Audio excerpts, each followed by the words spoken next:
Let's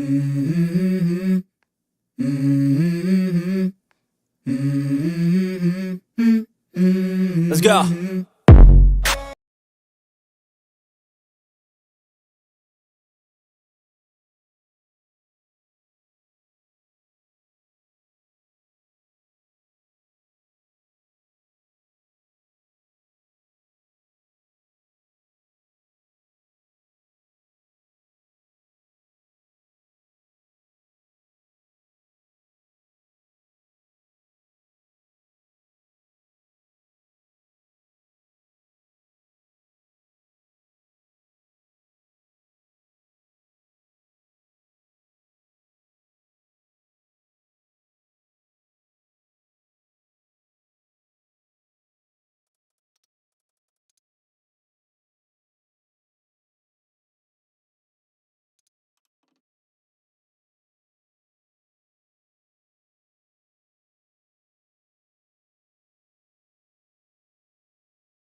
Connected.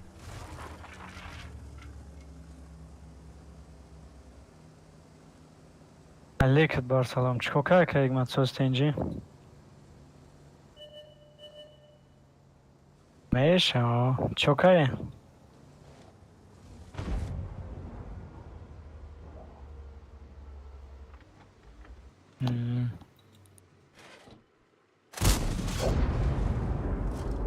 Звук бузи мені, окей.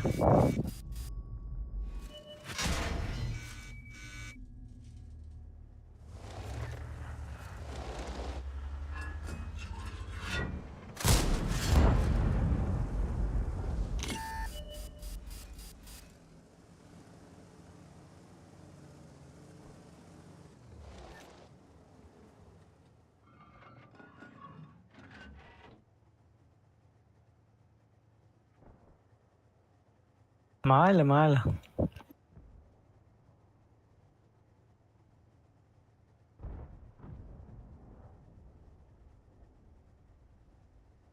Камар, твора фруш коршу мекни кайгмат.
بیا پرتو مریم.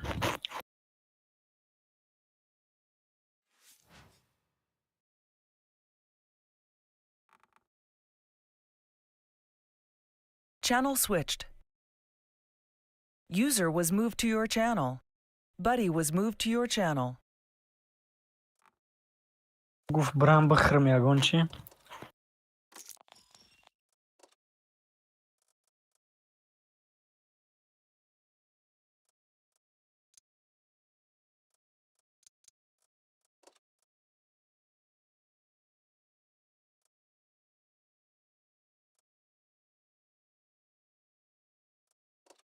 شوم نمیدونم.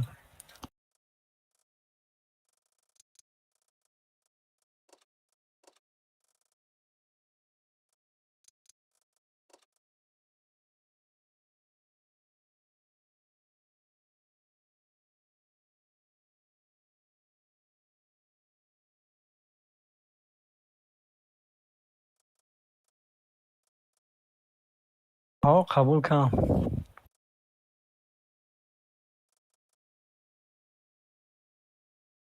میشه.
بعد اکه یک مادی خواست سریبرو رو جمع نی چو میکنی؟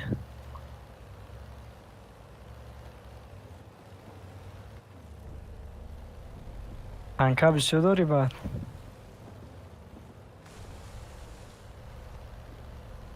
دهنگر در مقصد بسیار داری.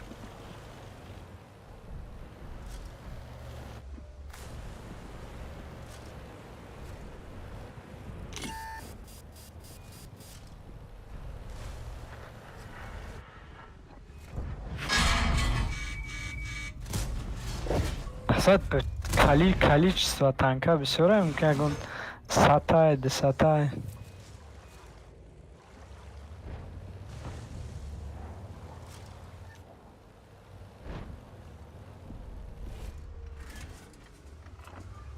نه اوزی گفته است. تو برای سریبرا گفته است یا که برای تانک کلیچ اوزی گفته استم پروستو کلیچ تانک هم اصلا چند قد داری مثلا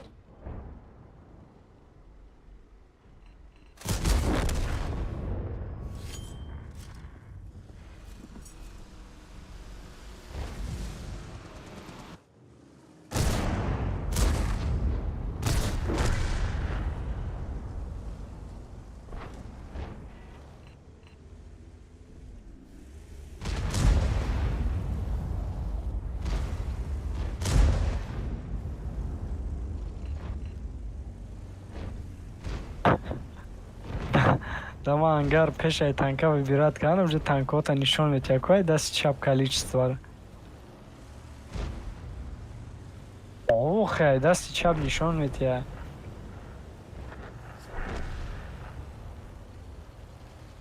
نه مقصد هستو خیلی سطح یو کنی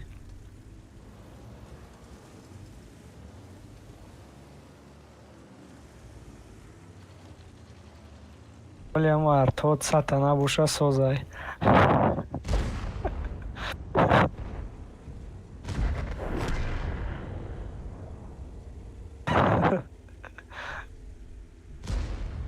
بعد بسیار در تبوز منیه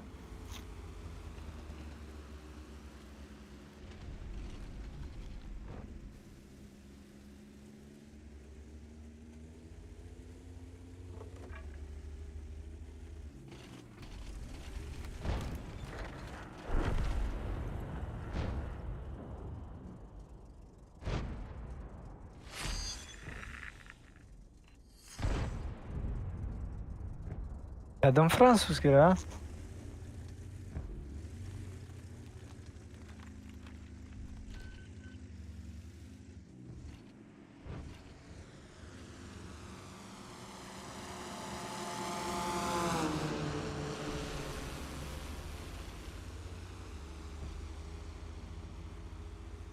اوچ خیلی فرانسوزه که یک من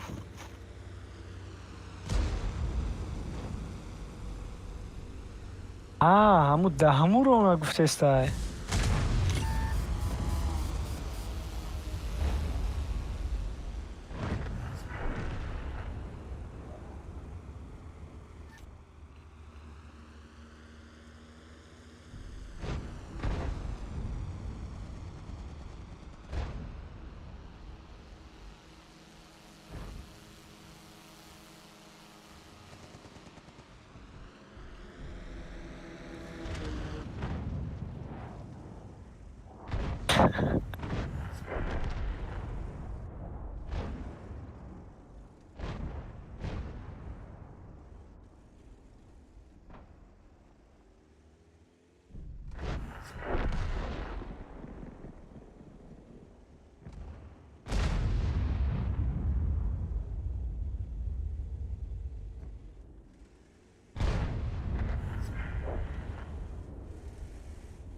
برا فکر کنم ایسمیو یکی باوجه دقیقه چی کردم که ایجا را کشتنم مرا значит با او تمیه برای هم اومدم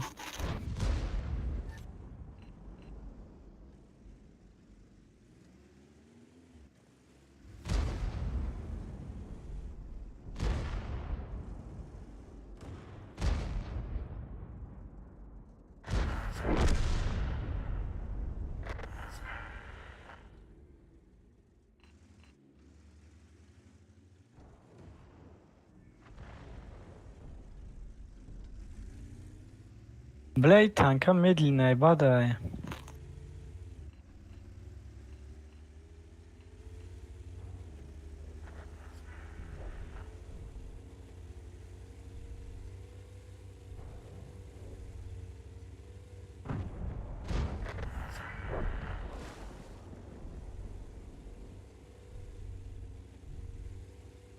Ай хидай бозӣ саросимагӣ кунӣ, баъд ранги худат боре мерай дар ангар мести.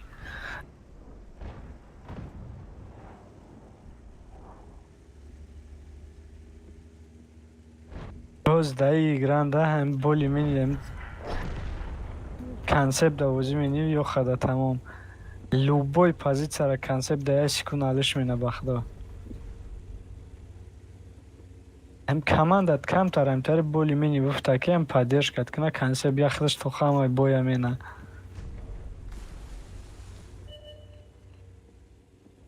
Аки ами чиша стабилизацияша камтарак чикани кедеша, баъд максимальный скоростша. Бетурба ама 80 мерафт. Ҳозир ам хелеш кардем ки бетурба 70 зоид намерава. Ана баъд стабилизацияш чӣ кардем ки камтарак сведениш чӣ шидага. А и хел пешаки ранги просто там автоприцел мехапиди уже сразу мезади тир мегзашт. Мақсад ки зури баъд буд. Ҳамаша кам чӣ кардем. Кедешам камтарак зоид кардем. Не ки все равно созае.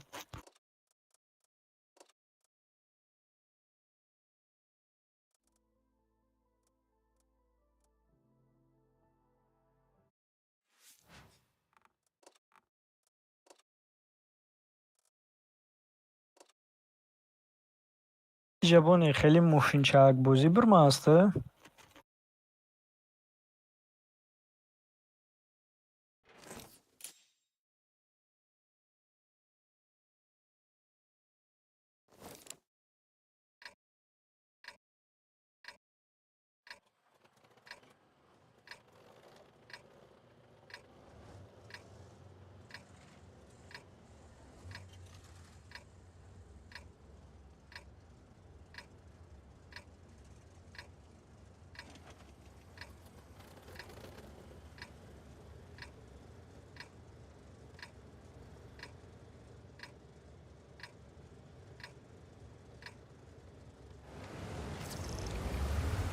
Марс. Эмиёз ему гонкаи рафтестай. Амуҷа коробка айком ва ам коробкаҳо метиян.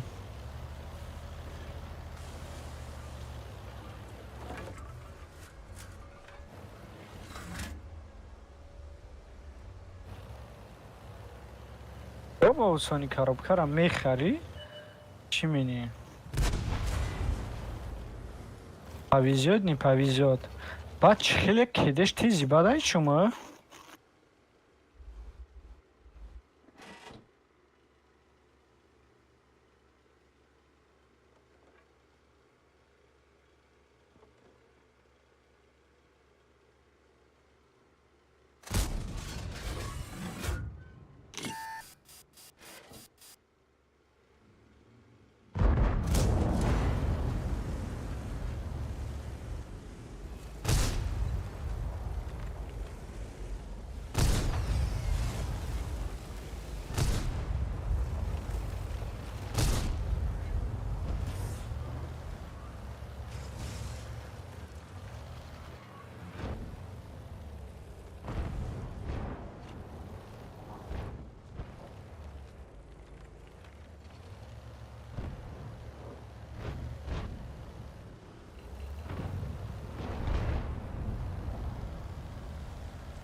бача базара гирифтам. Кӯмак кардед, ман чӣ хелишкаи?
Як ман чӣ хелишкаи?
танкҳои ранги баранг якҷо мекашем иброри як мас.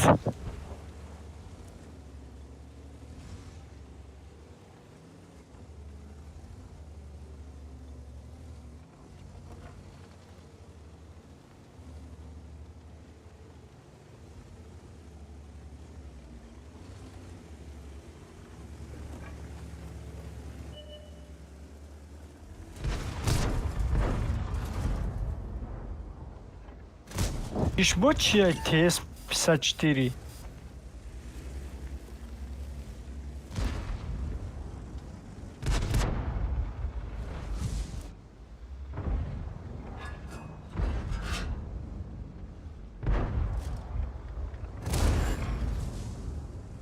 Тури ҳар рӯз я танкаи ба худо меброя.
Ҳамун ҷое ки суб буд ҳаминҷа ҳамин самоа задестая.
Пилнабро ки мезанад?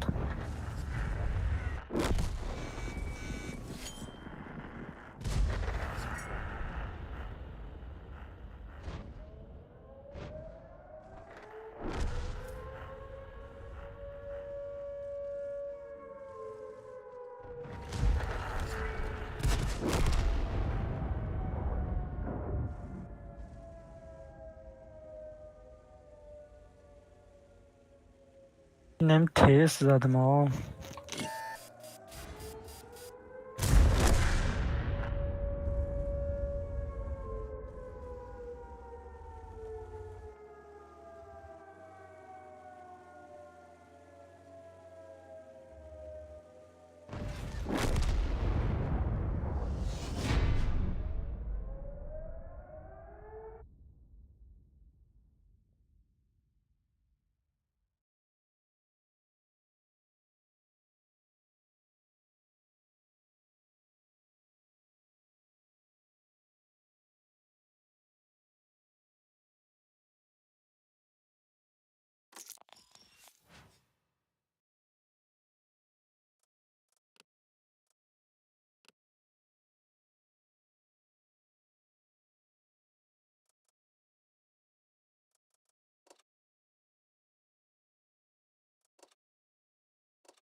ام 259 اره رنگی 260 که اگه کورپوس شا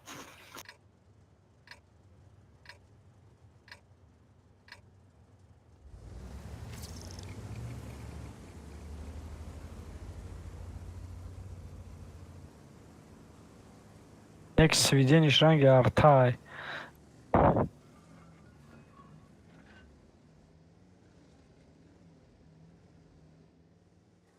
نه مقصد که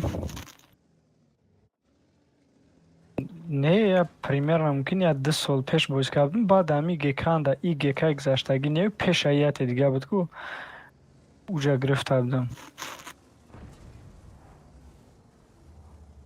نه یا بار دو بار بازی کردیم وقتی فرید کمان دید میکرد که دایدت باشه این میکرد تا دا خلاف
Идем, а.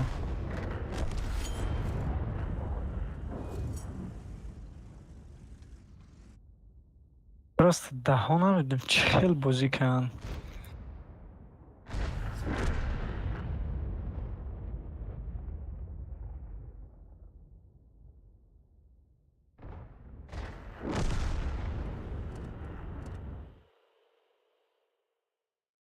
Нам баба харабгохи бебешка заряжаткам 752 бигӣ не.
Салам алейк, барари бази.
User joined your channel. Салам алейкум. Nazırım. Sonra mı? Kabul uçadın boya durmadın.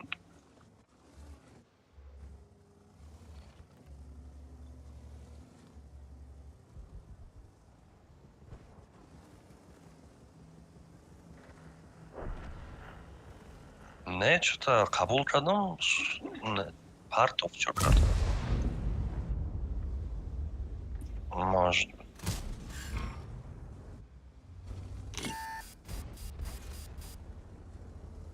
Хорошо.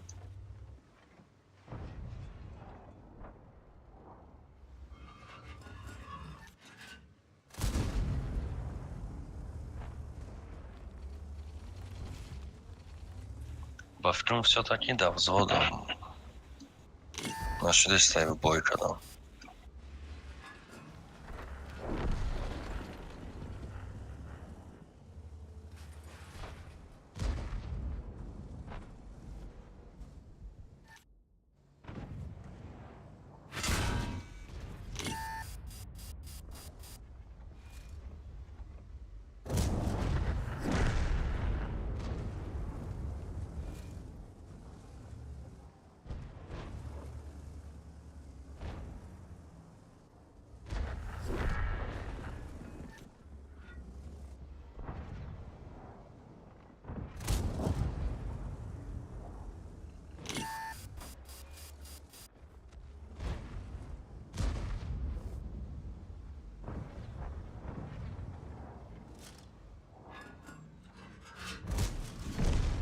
Daha kadar raftesin.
Oyo turbaslivan çıkılan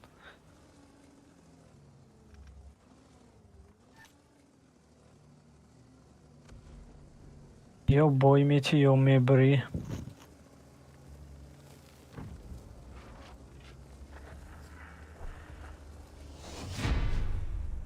Лучше бой. Aa, Mada holem na burmada hiç leki.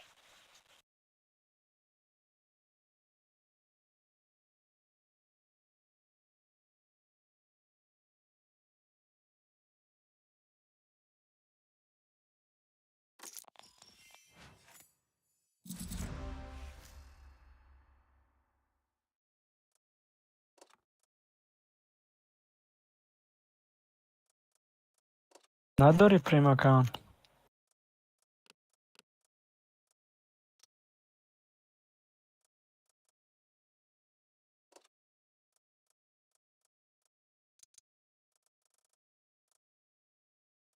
Quai sarıknen.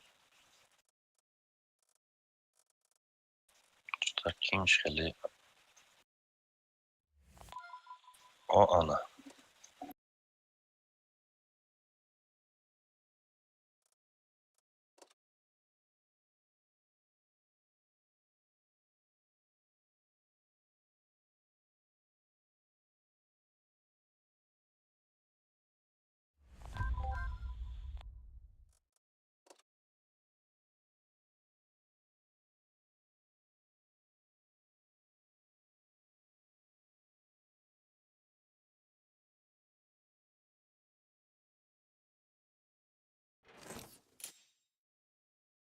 ЛВЗ кадеста мамида дыта задачаш монда барои немецкий 55 яко ст Т55 чия намо оҳо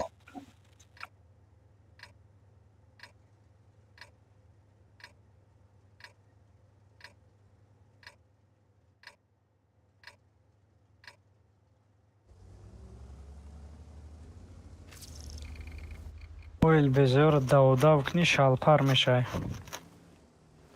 Бурам хел просто активируешь меню, дам танкай махлут боз кардан мегири. Яке нигоҳ мекунӣ ки худаш саатличум будиш кади уже автомата. ман дидам ки ман ҳамаш гузаштагиам ПТ монда ман ПТ кати бисёр бозӣ намекунам вообще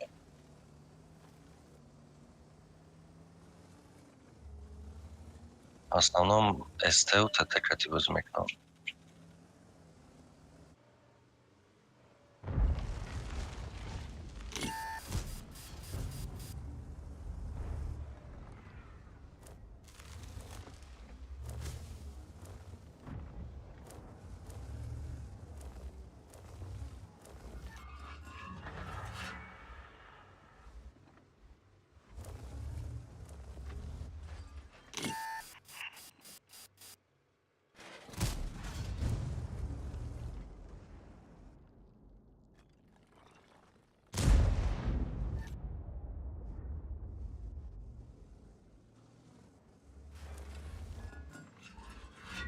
ин дута ЛТ дорем блядь давдаебам О, да катокай, кай мадбза.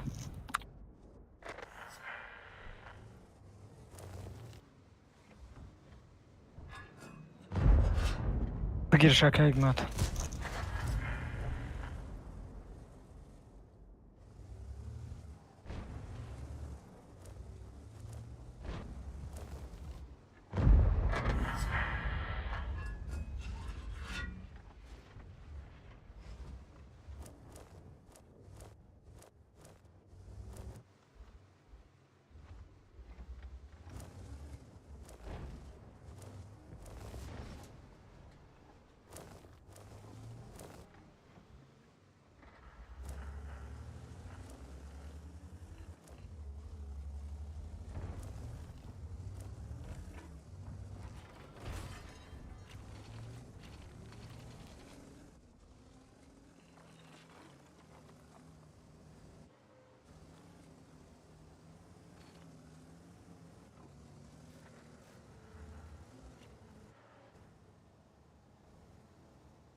Пафрум ваям зурае чорам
Сорбози надора чи?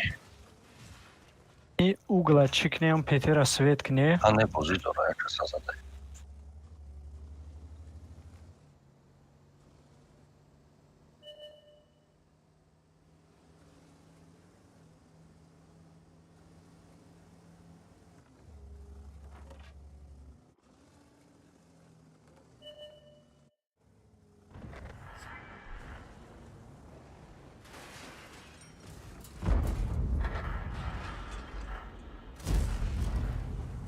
Да я секунду.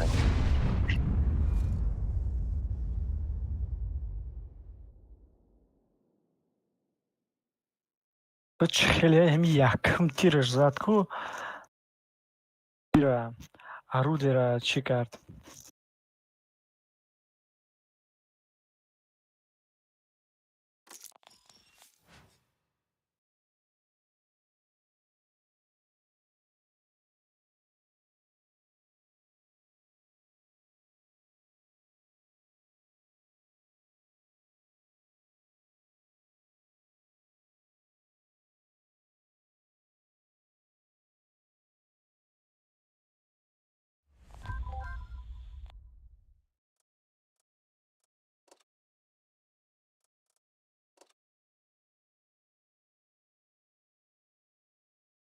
Ака ҳикмат я танки бе намудаеко ясад бисдо. Кадеш 14 секундае.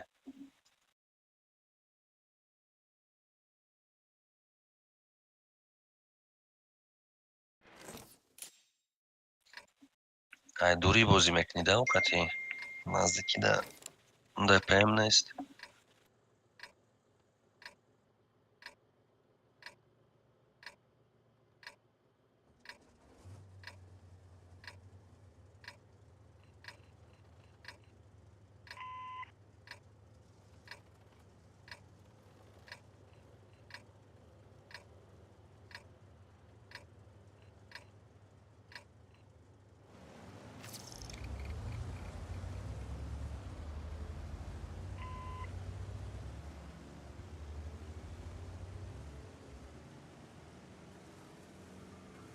Ҳама данёш зурая кроме инами ДПМ. Ақаллан 12-11 секунд мекардам.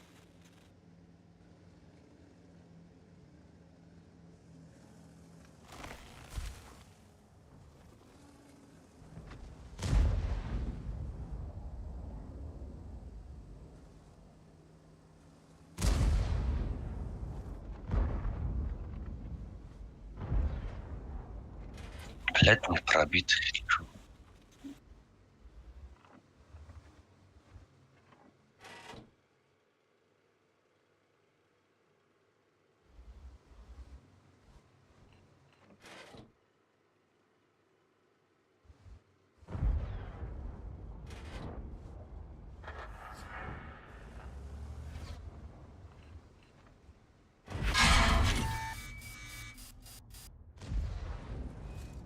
Бо не пробит.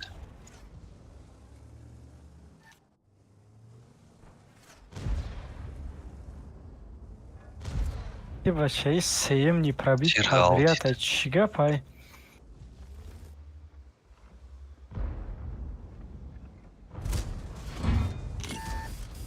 Бача полный зелёниш нишон метия пробит Ой, ҳамина бахдо. Не, 26 чора.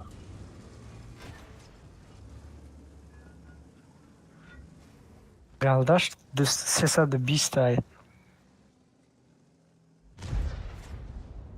О, Я тириш гузашт.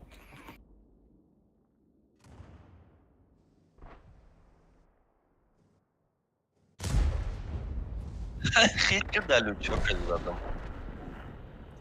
Ай, 500 метр.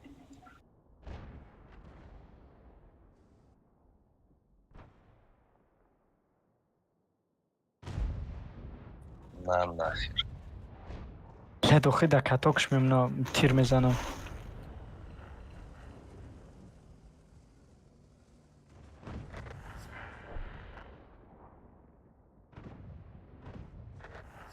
О, ана.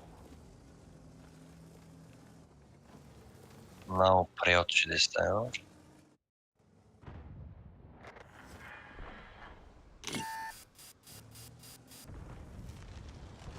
За. О, Ана. ай уже набро ки свет мешай кам тараққи бес баъд бубро айму алафо Аз. О, бахчиш. тирам дата зад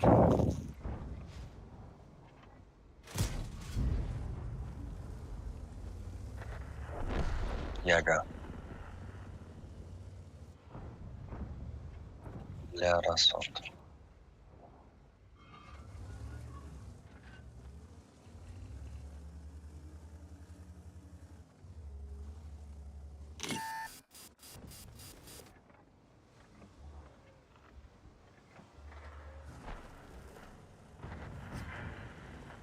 Наш шот не делёнами про.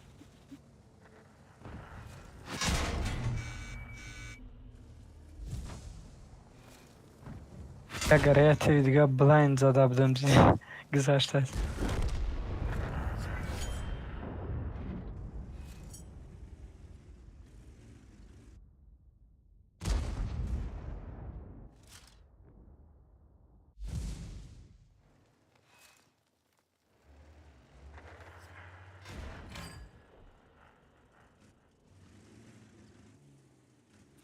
Нигоh дори ягара. ао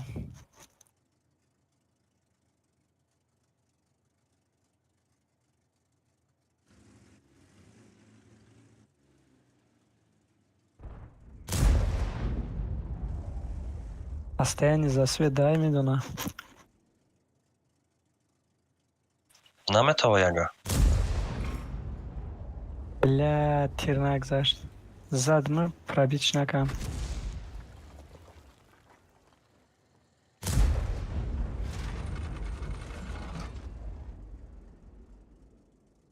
Артаузи бизана хардмона мегира.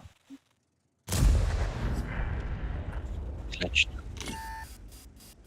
бля свет Джора аличкан дар.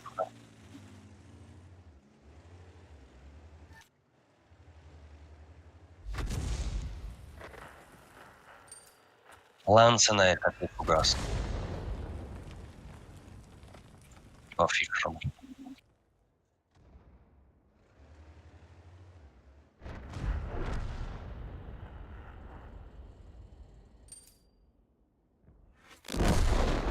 бля дам пидорас блайнд зад гирифтам дидӣ и кадур истаб думай кусто Лансен ва Фрунзе ба сари мара мекурад. Бля, успед накардам. Пушка ки инҷо. я кайк мади бояд ҷазир кард Чанд зади? намедонам ду чанд загем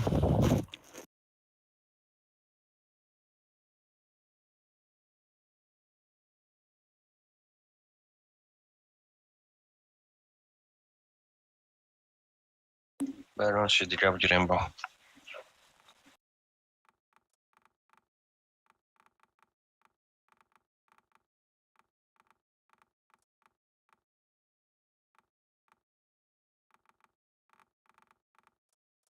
ира бинам картони танка пробит накадестай бо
Хигмат.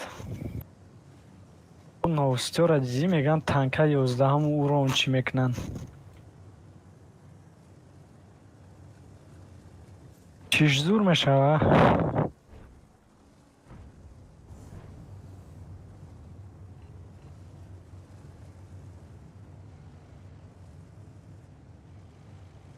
баъд ту маҷбур мешавӣ ки прожектото дар серебро фурӯшӣ.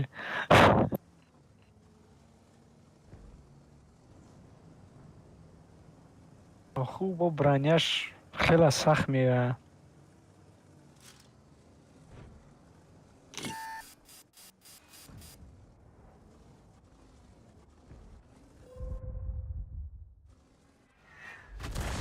мегӯянд чанд қаи полевой модернизатсияша качад кунӣ броняш ҳамқадр сахт мешавад. семтари гуфтам.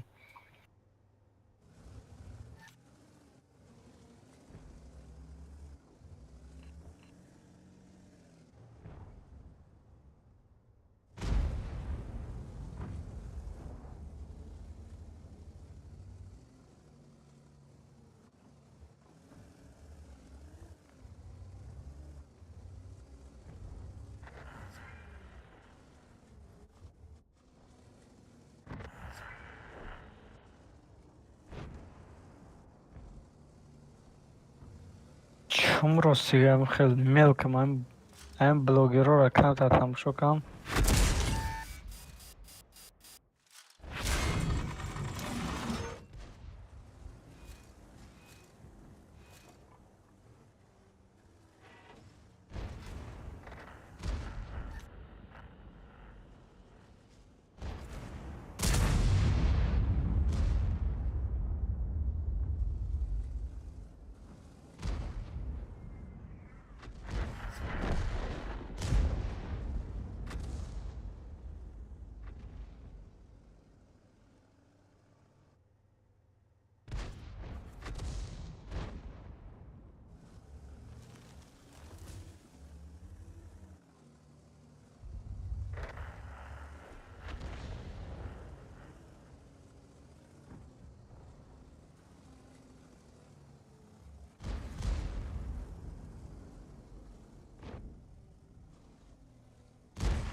Ай, бля.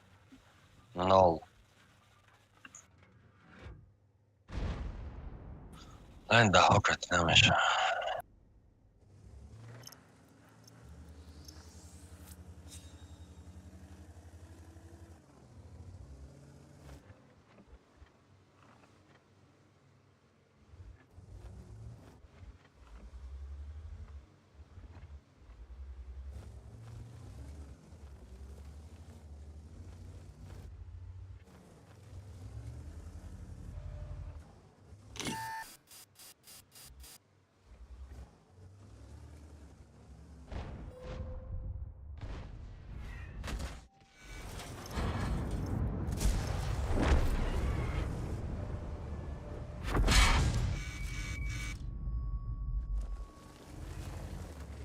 Пес. Недонистен که اونجا کبراه. کبرا. باز اگر مبرم الفام بگذارم میگیرمش.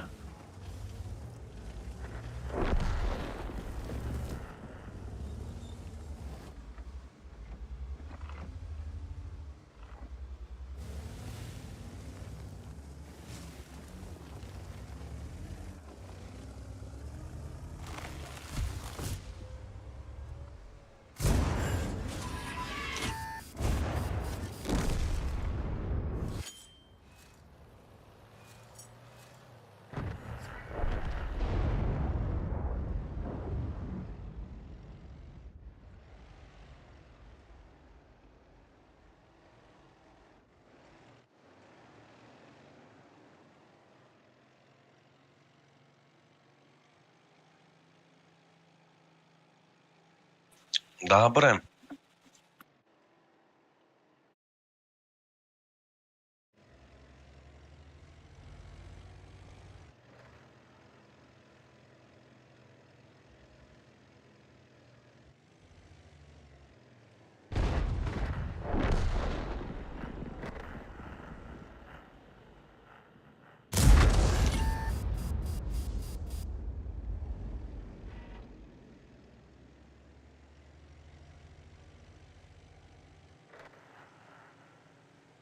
Ну, средния урон ради ден да е група партонко.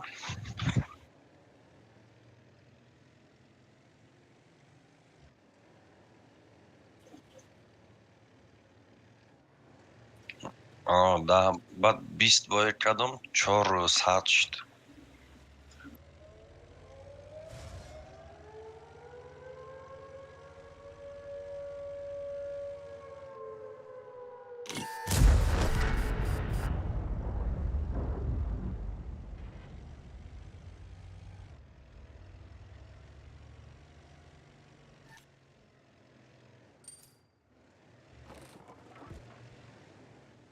Да, ҳамун танк общий чанд бой дорум? 107 бой дорум, 3800.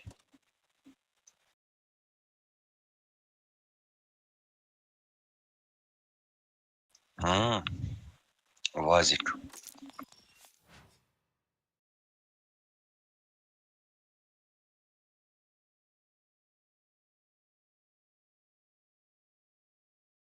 Блин, коня ридан, да?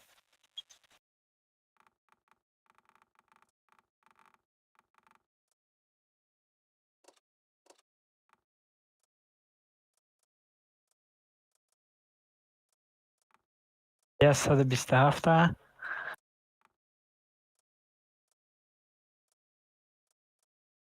ساعت فوزه.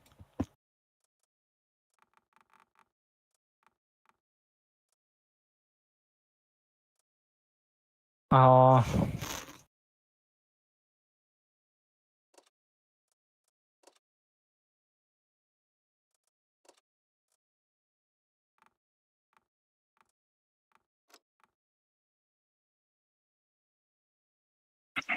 И бепул коробка мытья.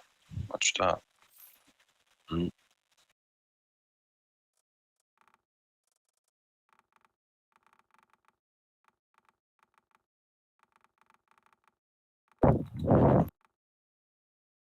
او کلیورا میخریه.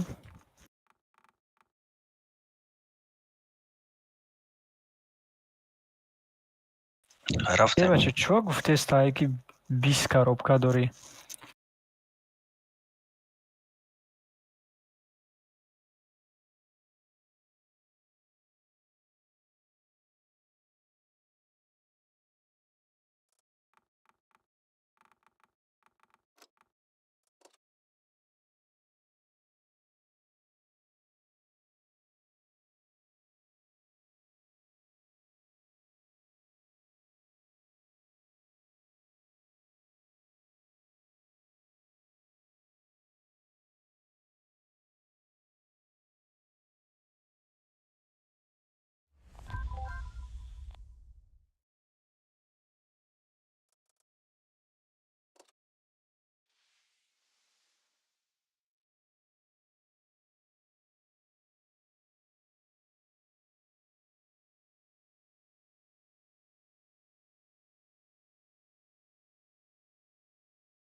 Замок мерам.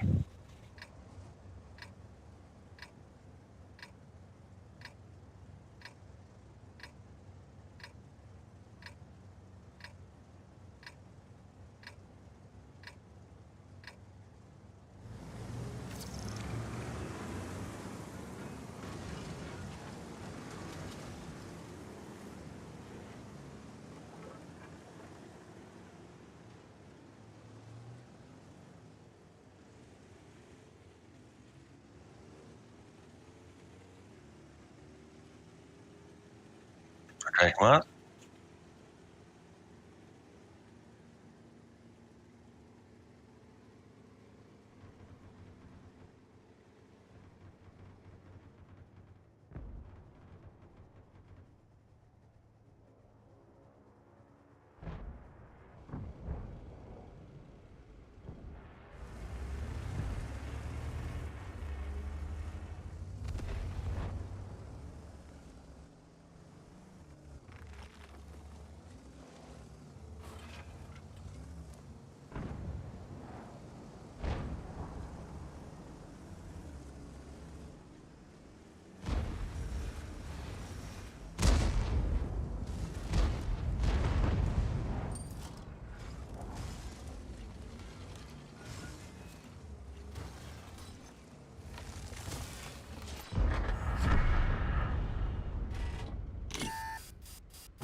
Морозим. Мебар дурачи.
Сироста мезанем.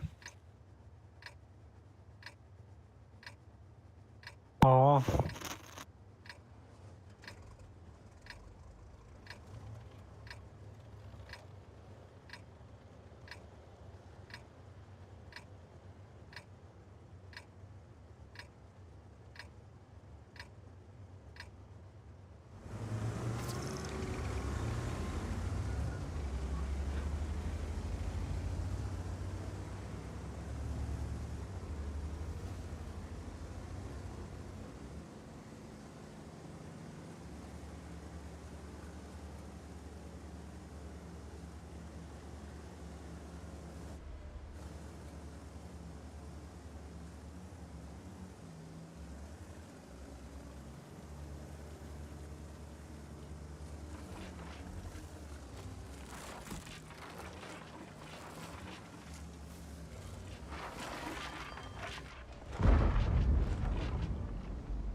омадан дар кор. Мерем?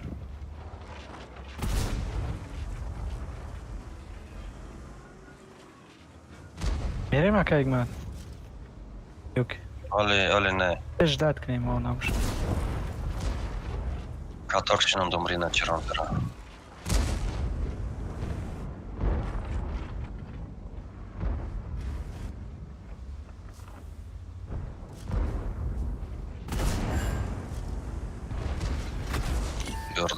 Йордам.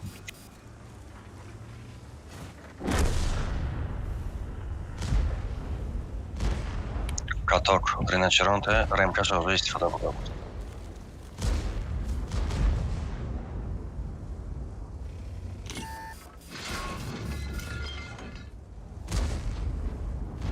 Лейра Вейл, деша сахт кадан, кчуша сахт кадан, намеша пробил кадан.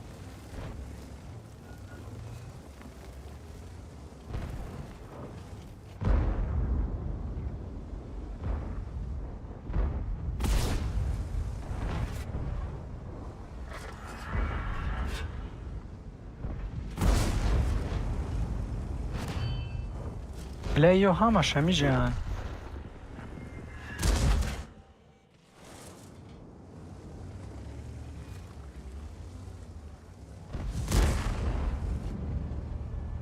Нормальная, мезанем, ДПМ дорам. Зря гзаштем. Не тайп шастяк бояд ёрдам куна, блядь. Тайп шастяки рих.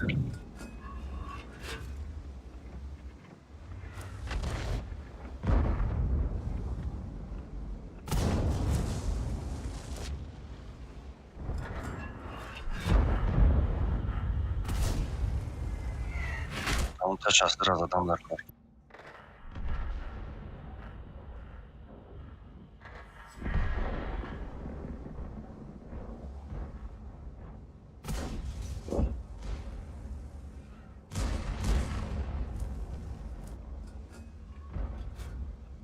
Баги ҳамуш ҳастида раптуния? Шот няй. Що грифт?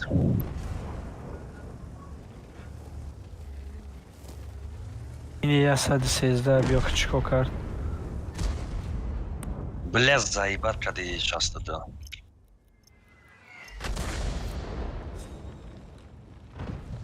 Сейчас да бумрабам амирам. Надеюсь, мембра. Баша, чига постоянный свет?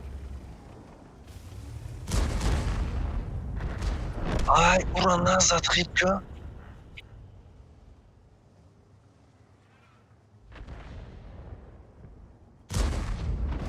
Блять, ну, все, короче. Мне пиздец. Иснаё ки ЛТ мегирад, ҳамун ҷа ба ҷоша бест.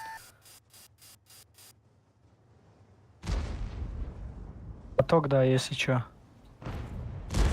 ЛТ, сайда, хиджаб. ЛТ ай дасти чапи ҳамуш ҳастида ай шот няй.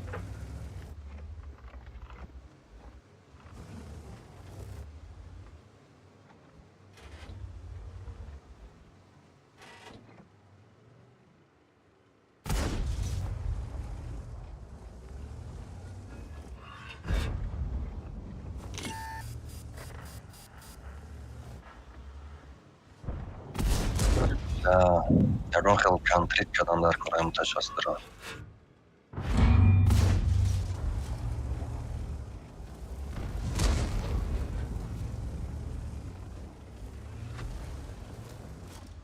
ЛТ тупо во всем нигу дурам. ЛТ ҳавам ҷажда дорам ку заёзи ку чикнум блайнд бизанам амҷара. Амджара? Оо.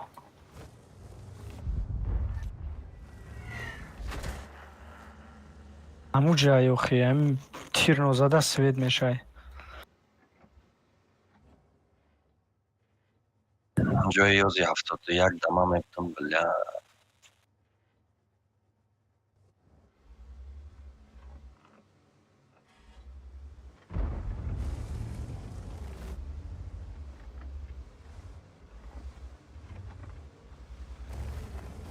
Охи тияжора бида у паранда.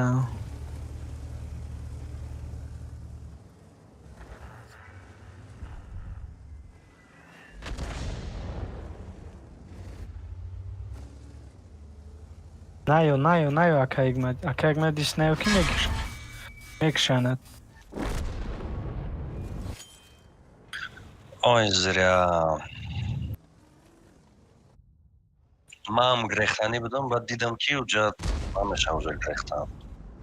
Уна диди блад акҷо будааст, да у углак будааст. Каток.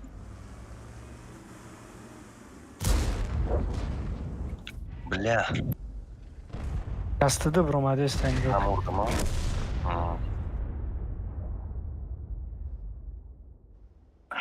арта гирифт.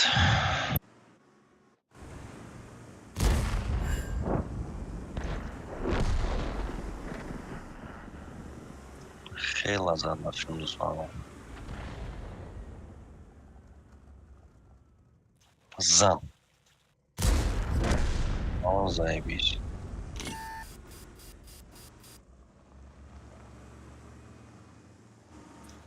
Кстати, метони грехтан печи арта.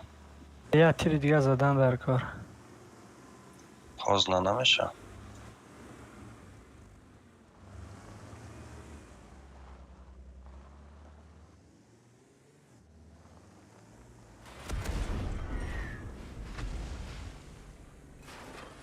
Ой. Кафот. Бизана. Говнест.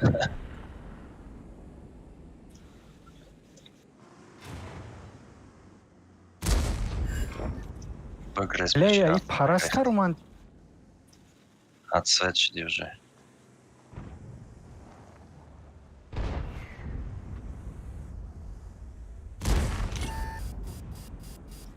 Ел терави.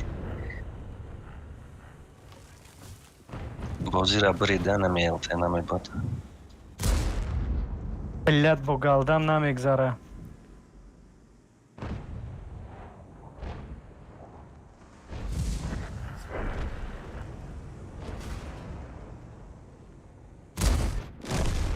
галдови снарядом Бо нагзарда. альфаш мегзарам.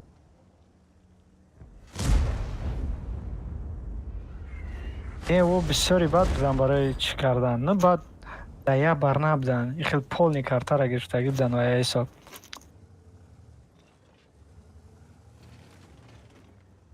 Ака Ҳикмат, агар айҷотон намеҷимиден, может быть, ягон чӣ мешид.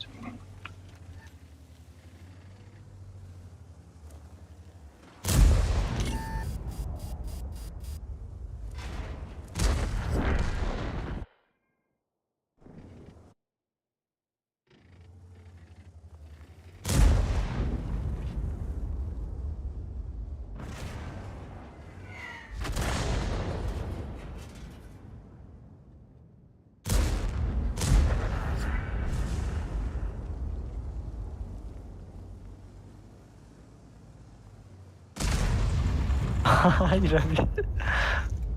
Блядь, бачат медро, я ҳардиша мезанам.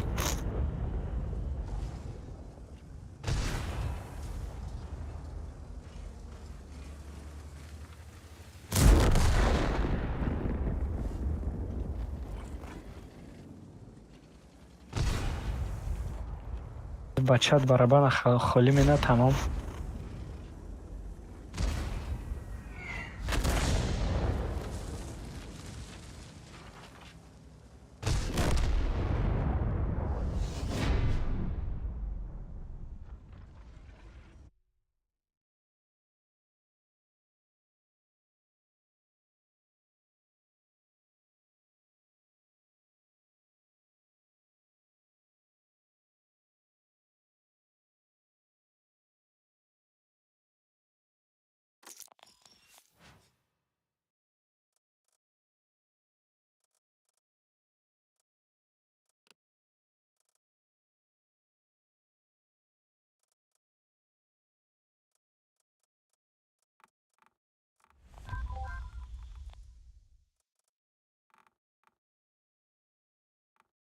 Ҳамин СТБ-да мегум сеюм шабрам.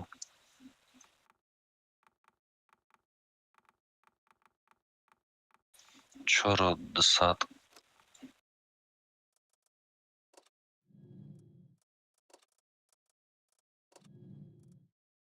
Озем ма СТБ-ма фул кунам.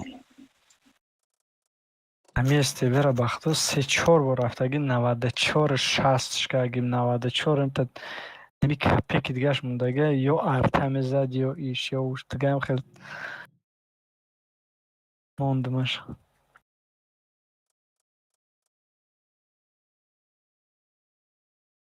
Ози.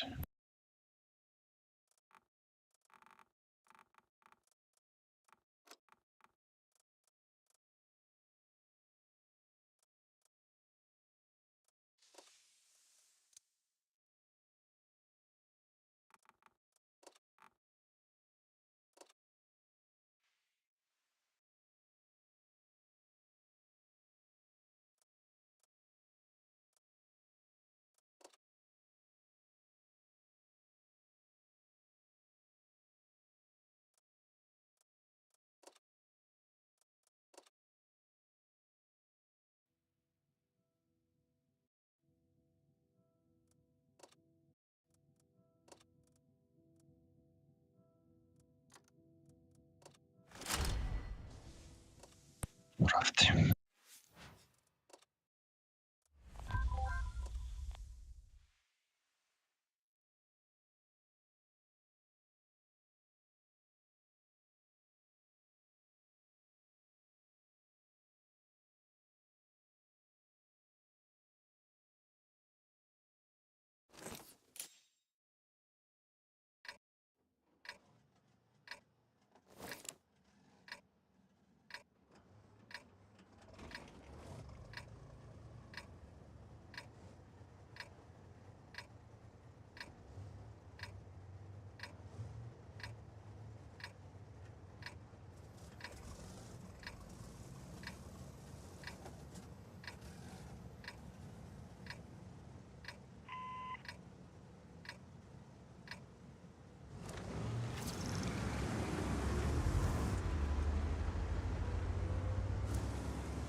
ВЗ центр.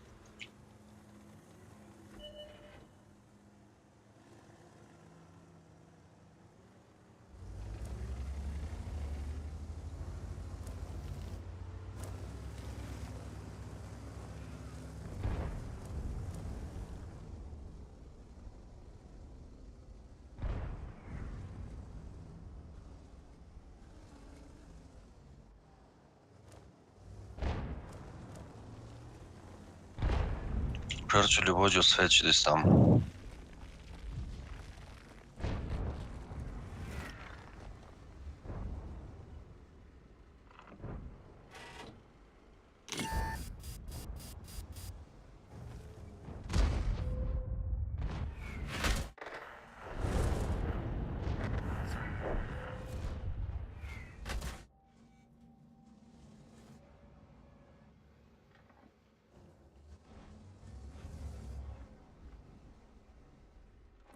تا حاضر свет, man نمیدونم چه за херня.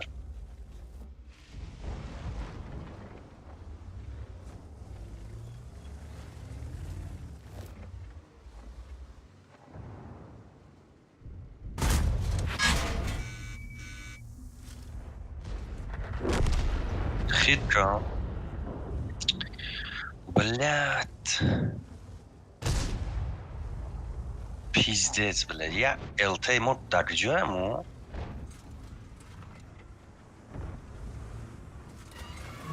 با 4 مترکش گرفتنیه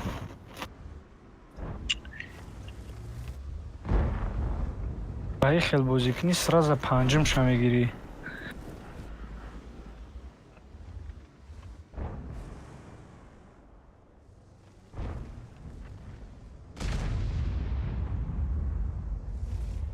Да я секунд задам, man. Да я секунд.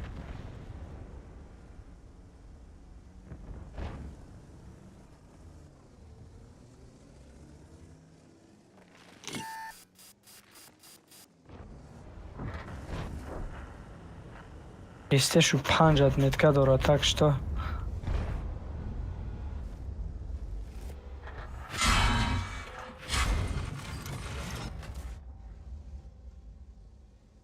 چی داره؟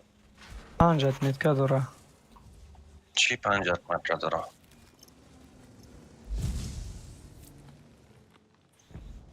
الترا میگم الترا ЛТ شو؟ ایره اونش هیچیه اونش برای بازی رو بی Конечно, как фланга партов грех ума дай жаранги пете бозӣ кард. Брат дамо хиби артан да бест. О дасти чапан гахку жа геве стоайку да хиби убра баҷуша.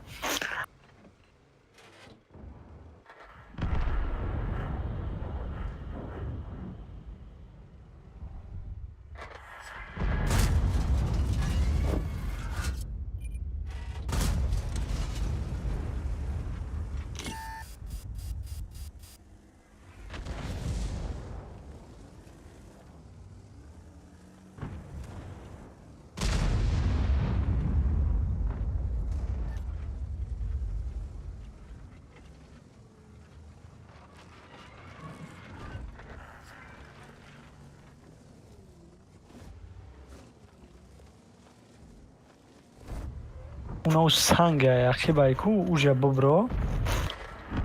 Ба болеем санг бро.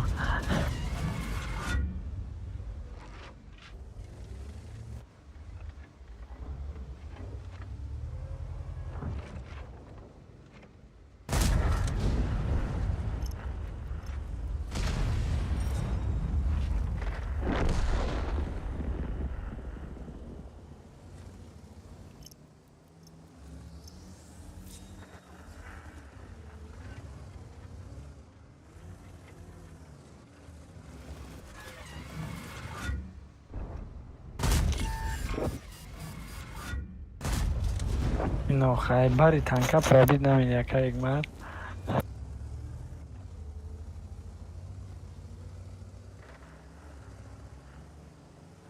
Я старость не с вами играем хелай.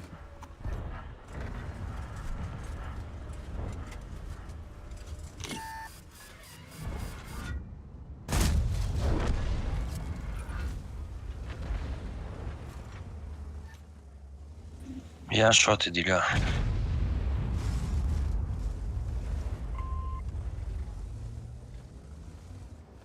یواز خطی یه سه خطی کوشش میکنن هر دیشو یک کلابانی میگیرن.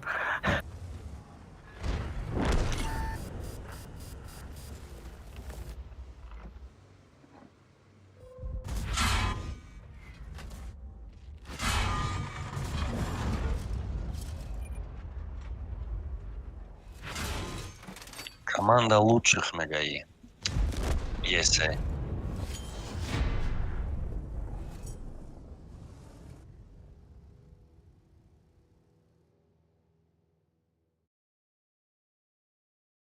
Ama antikora دیدم در کارای. چی بپای چی خیلی هایی.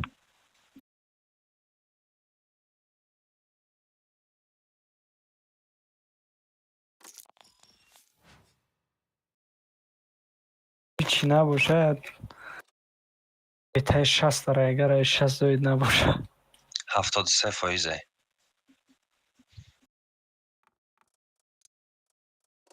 او هم 511,000 باری داره. وزوات شما تارای دیدی؟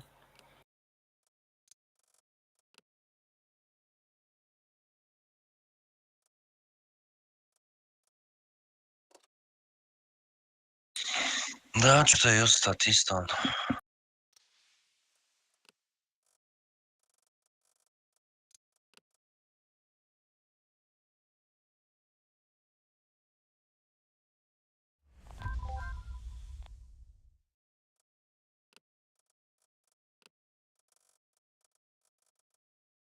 Мой бафрум ЛТВ да средний урон и созна дашт.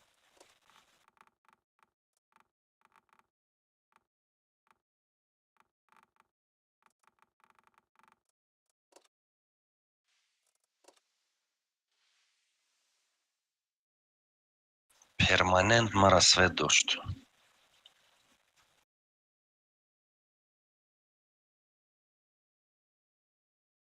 О, он. انی карта зурай.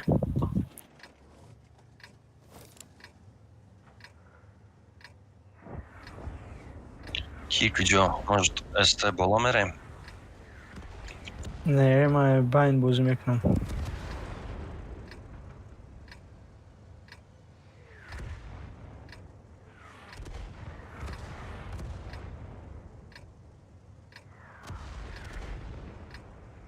ай маъқулат бош охи бира баъд миём.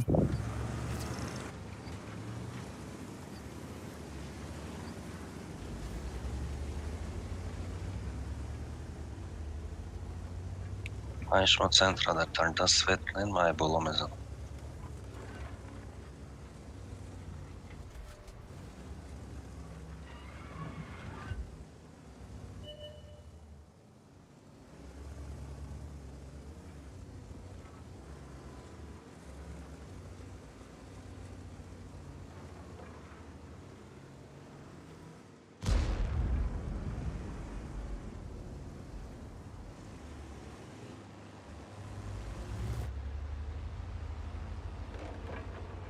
ина элтера свет кам.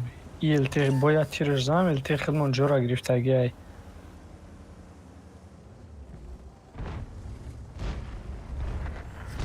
Тамом элтешон боя нестай. мебрем.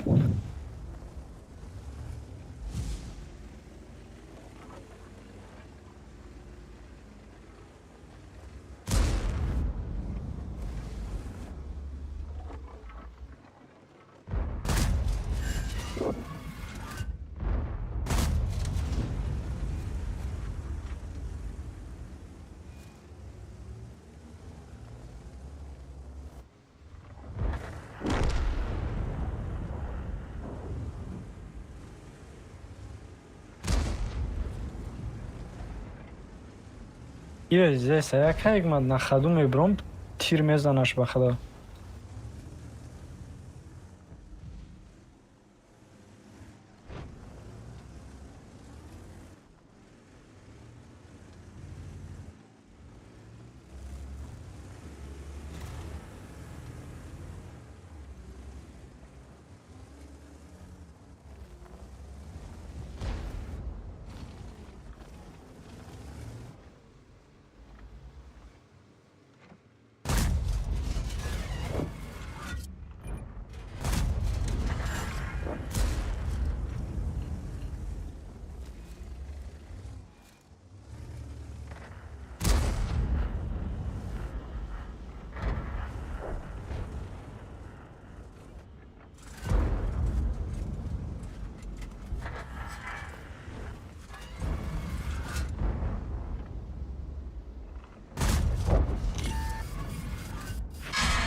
Амвора бгу бред углов пятиора светкни.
Обзор. Бетраки, на тя, как мат бекирад гамитя.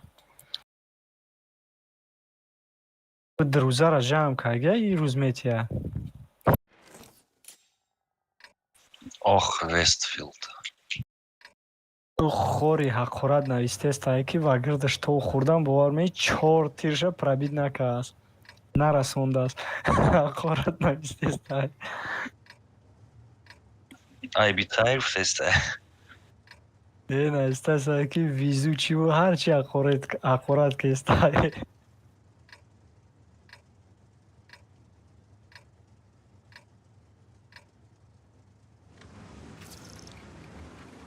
охир рост рафтестам, мақсад Исуси чи консепт зид мегардад ажошку, ҳам хеле медам тироша кашед мешавад.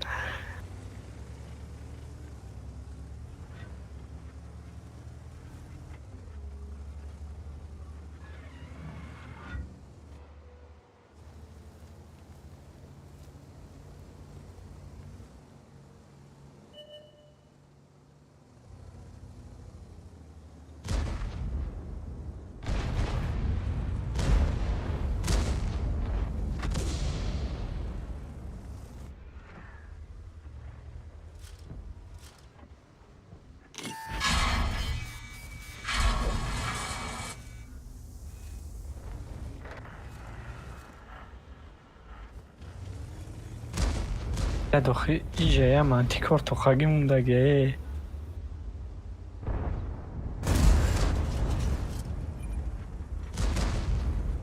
бозикунои шумо боше ба худо.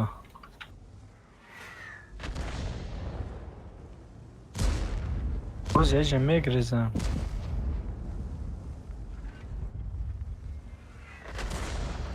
ай ба худо. баба хадая тир гирифтам. гуфтам ай свет нобуд чанба бигрезам ки.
галда хати катокша пробит намедем.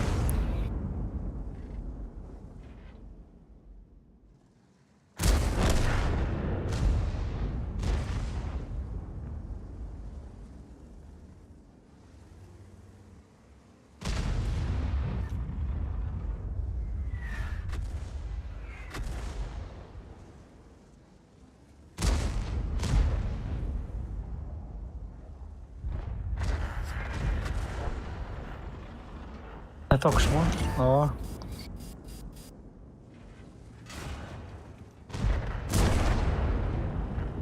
Бля, уже я с ним база заясна.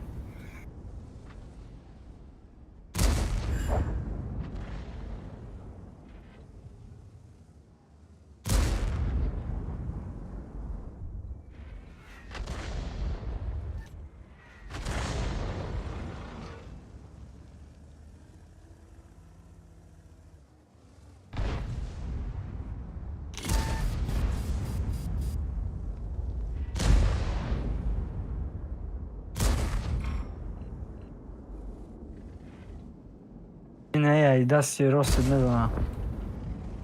Брамаде ставим.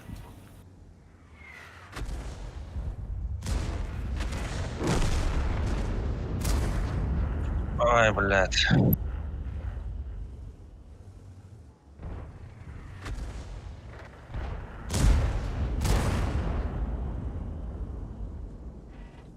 ای همه جمعه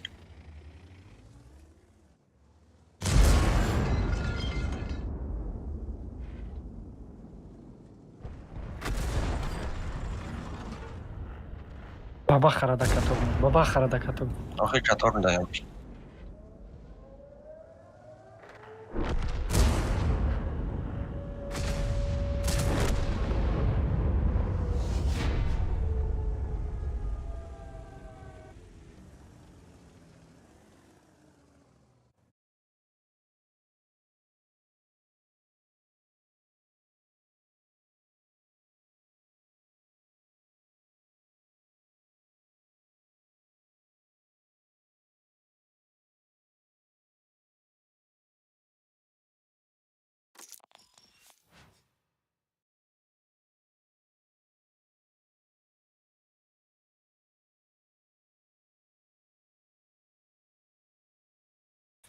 сражался гуфти гапо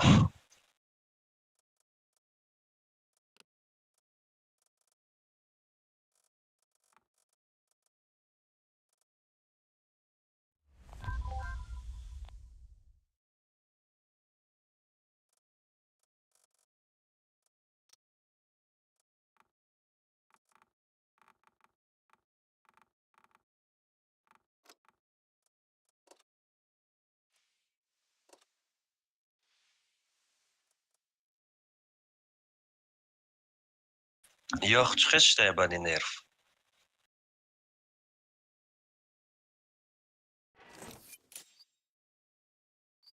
همون خلایا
Да катока сейчас, да.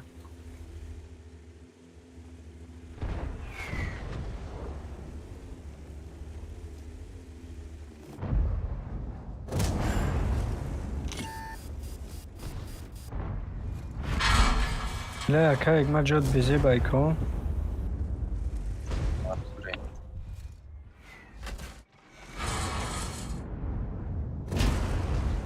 максимально нами фош adamlar var.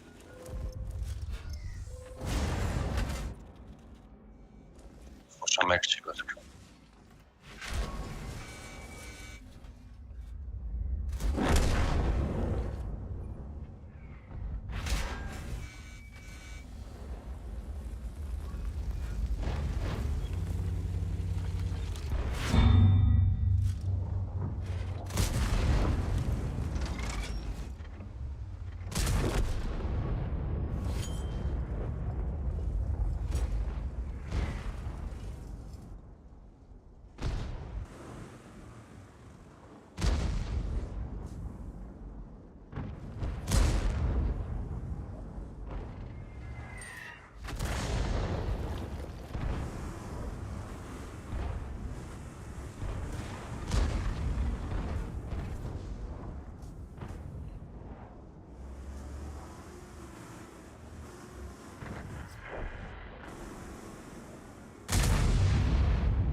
мезанам да каток места.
Ман ҳамин охирон реворда успех кардам за счет ДПМ.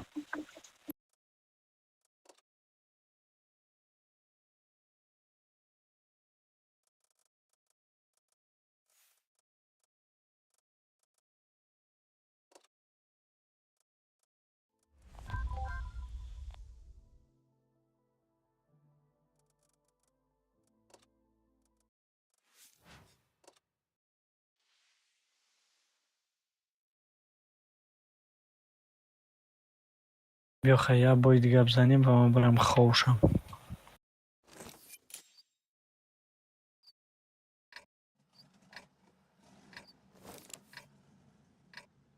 Пагах как раз да корам баъд рӯза дихам.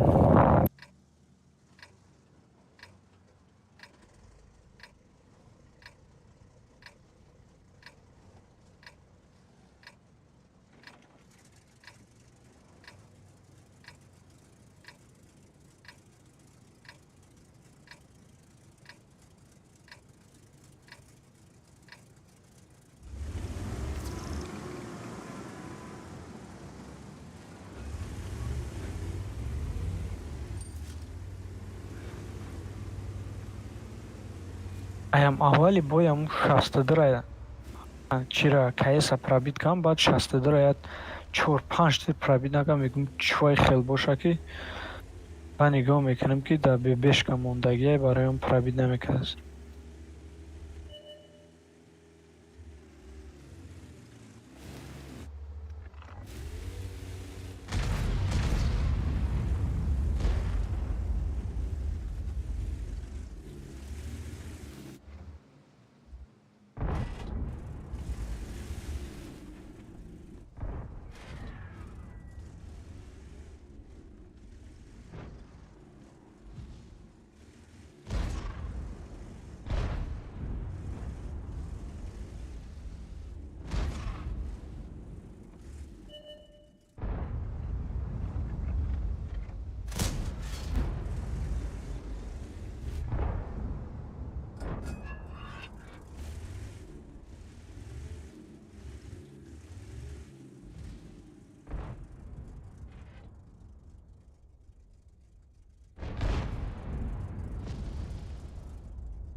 Не, да пишем место, и свет намешава.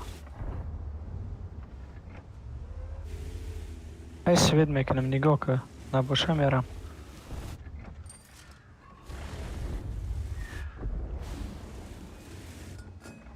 Свет шмекнем каймат.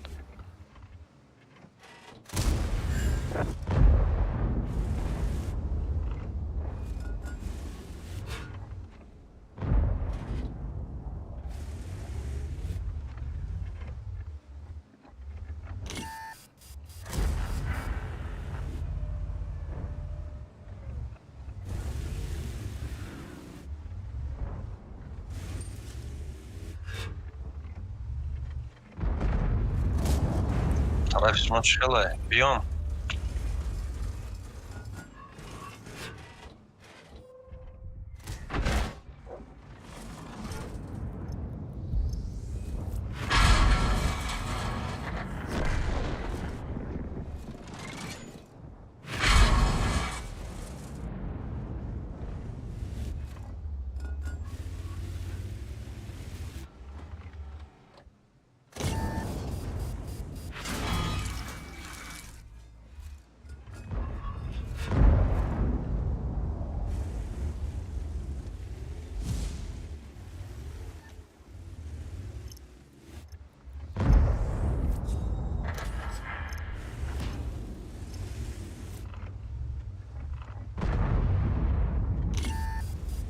Мебром свет шмекнем. Ина кайгмат. Мегириш?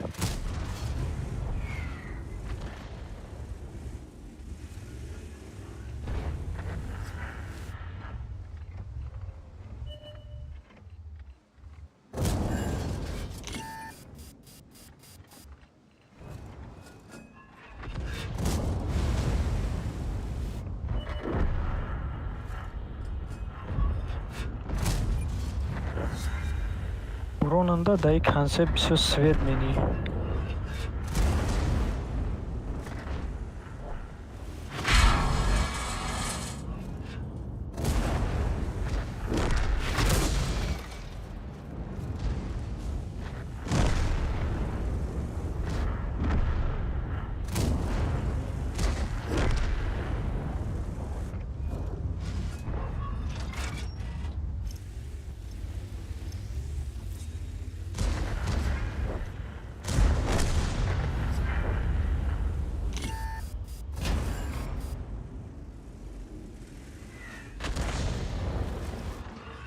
Бозик хабатуни ки правид мени.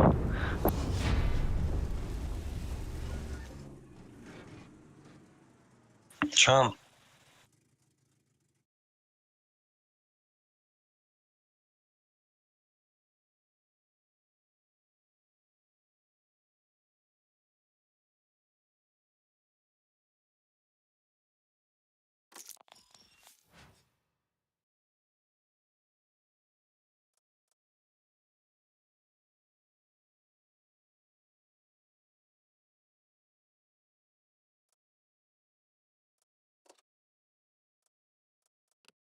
Ай шумо да барори бозия. Man. Бale раҳмат.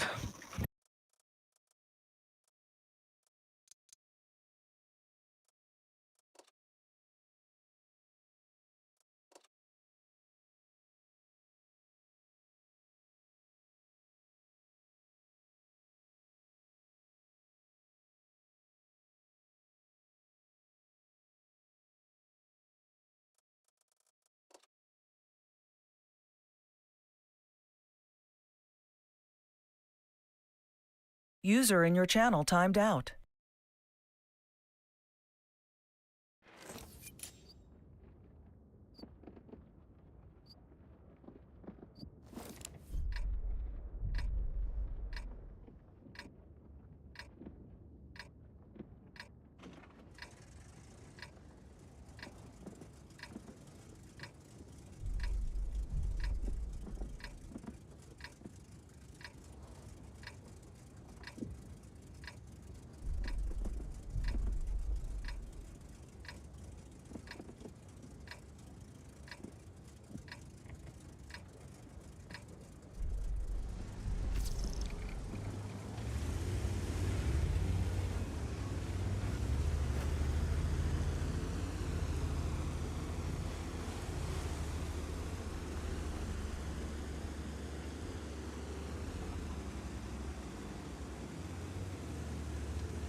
Vah, ril çıkıp hareket.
Просто и тарaf ham остальная на стероз. Опасно.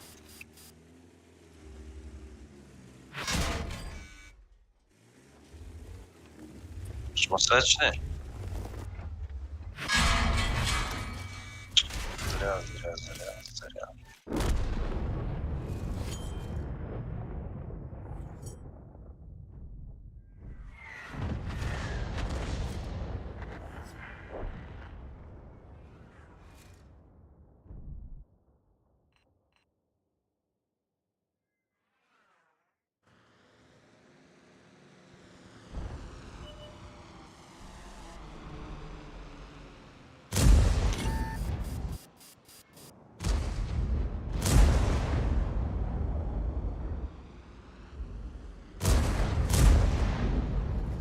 Я миксом ошибка.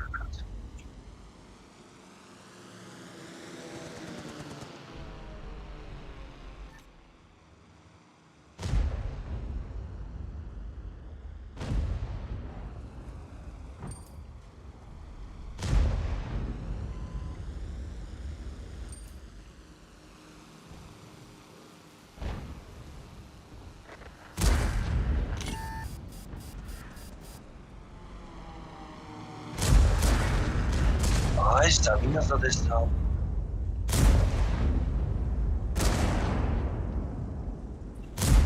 Саус ничего не знает, стамин дорожит.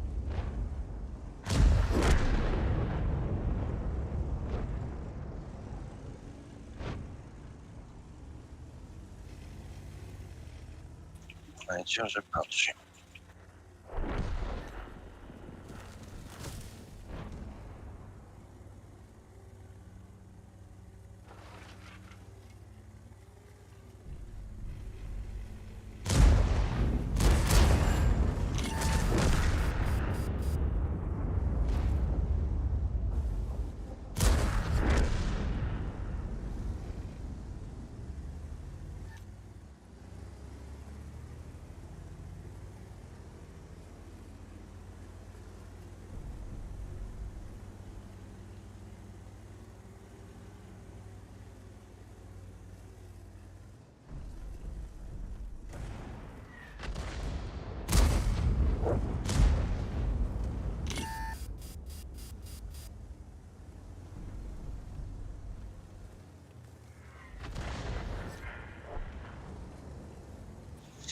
Tövbe de gidiyor şu an.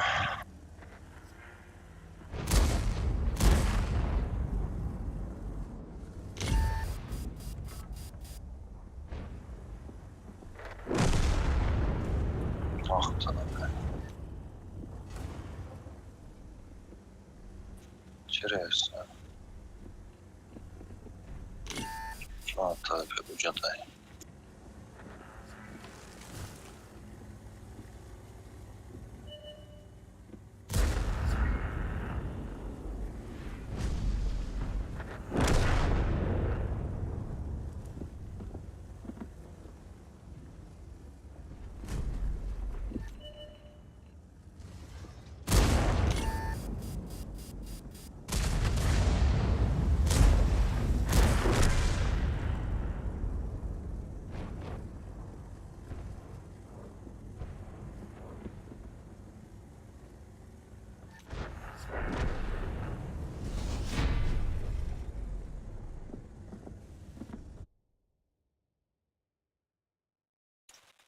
Хит нема фуловый.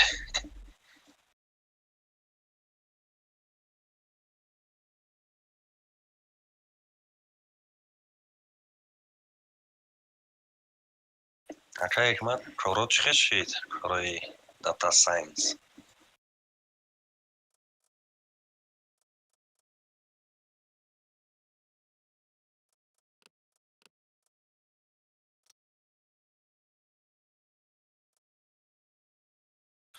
Муроди соз компаниямон бо як ҳамхели Data Science ва гирифтан Data Engineer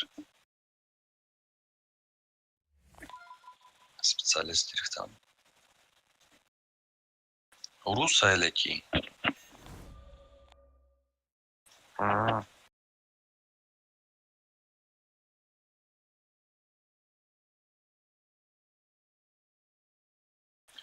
ҳаста яка вай начальникшам русай бара, может быть, русура мегира.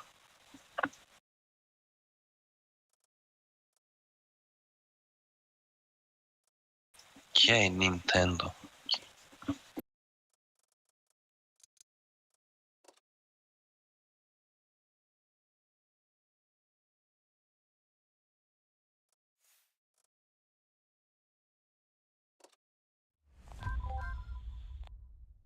Бисёриҳо бозӣ накардаи санаозӣ?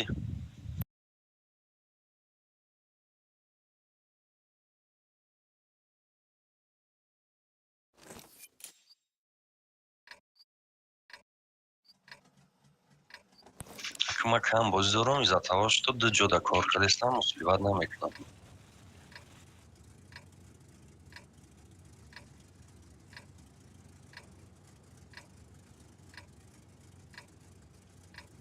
Яъне ҳар рӯз то соати 2-3 бозӣ мекардам.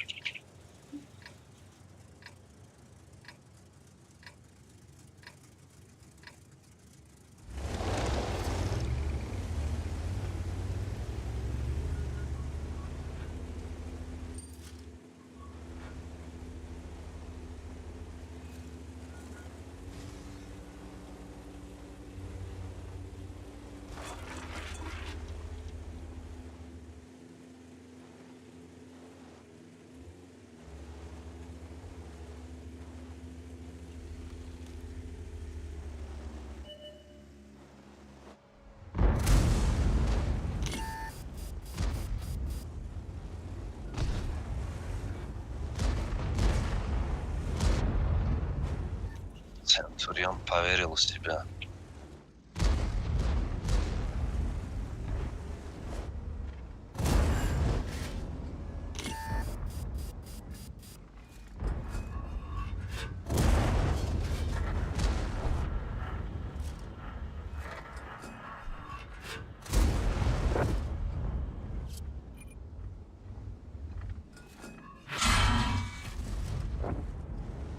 Блядь, мачива.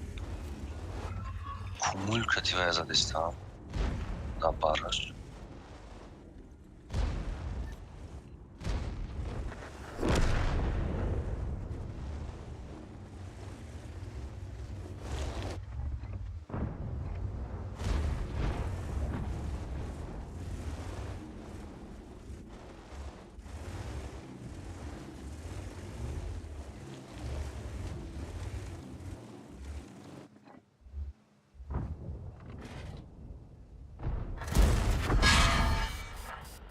Ki zad?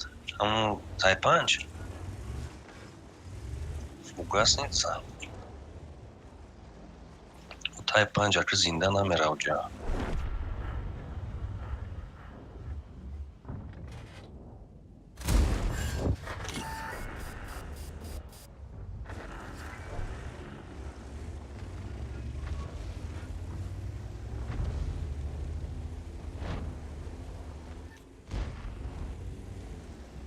Бля.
Хурор чихала ҷешмада.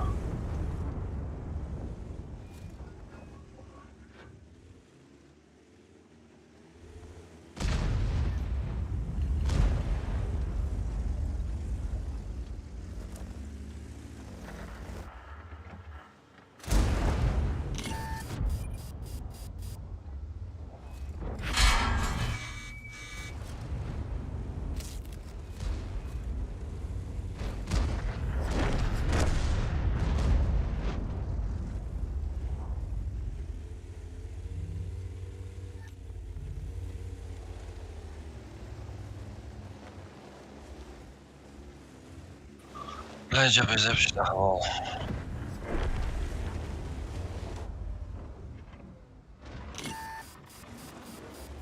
На перманент свет. Блядь, мара кихе задест. Бля, свет кадеста.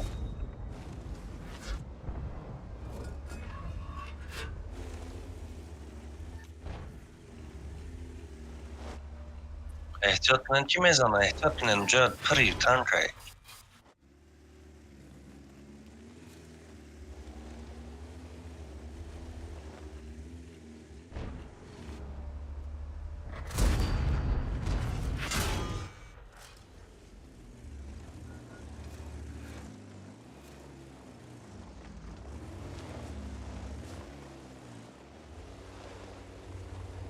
Мара футболкадан аю тараф.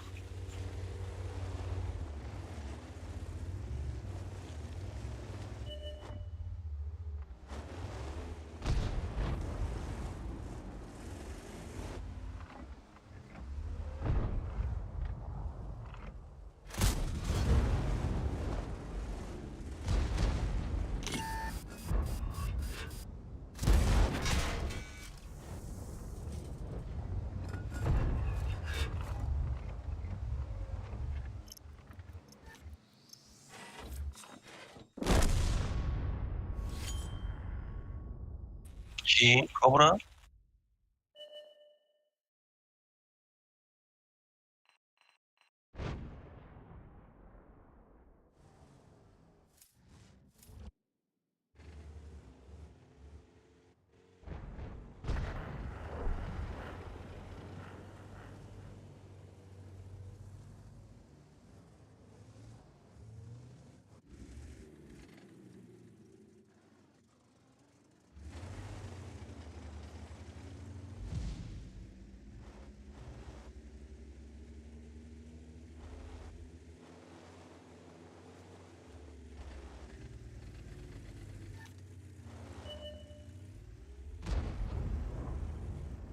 Африм кобра. Инам инҷадай. Не?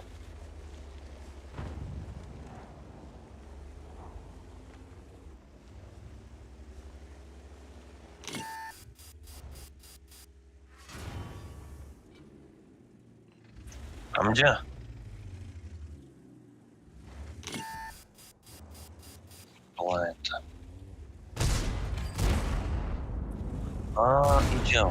دستای با 55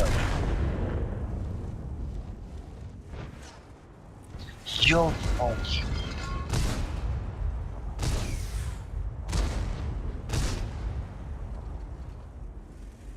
آقا کشتان در کار که مرا غم تازی با نتانستم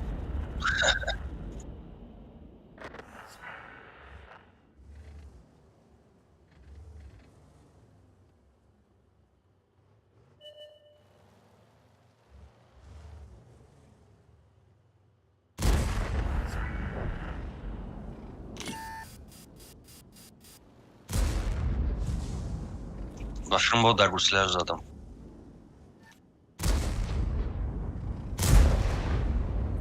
من فهمیدم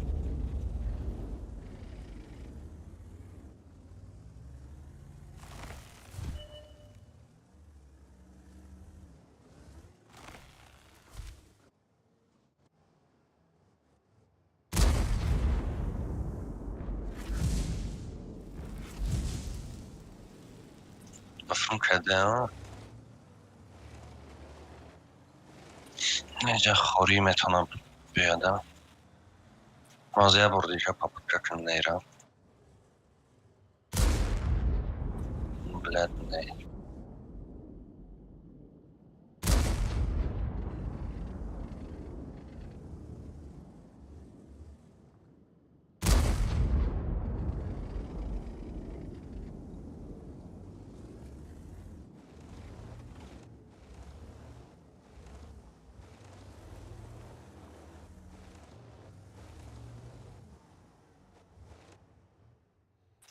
فلو یا کچار فتور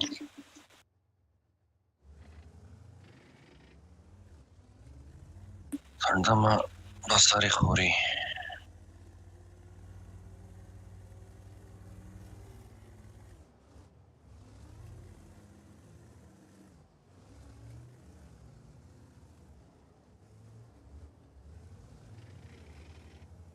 نه وای اینجا باشم دیگه جو رفته گه وای مرا میدید بایی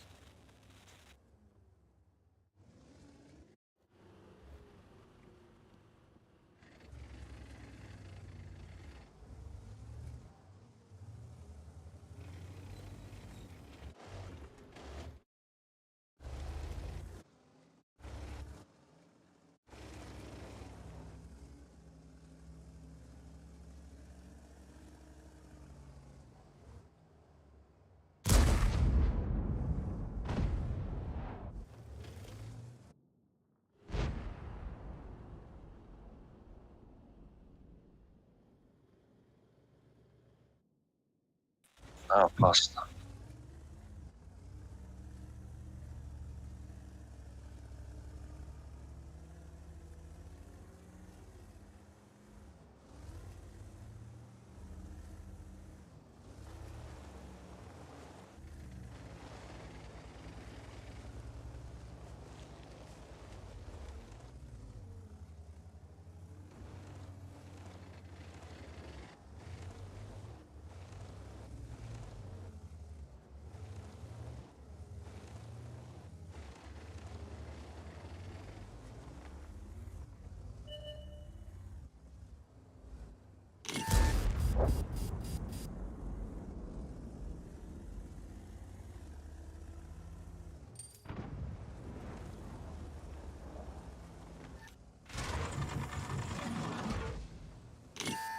صبر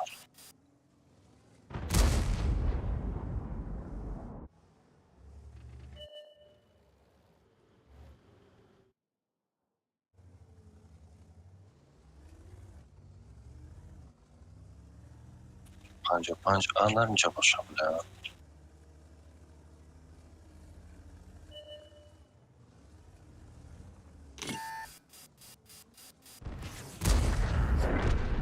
давай короче ангар فریو کنیم کنه خیلی کنیم نه خیلی بریم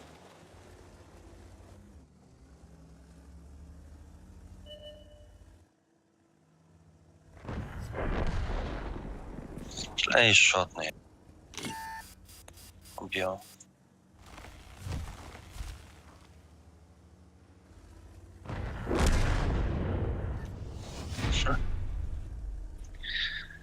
Ай, затащили, а?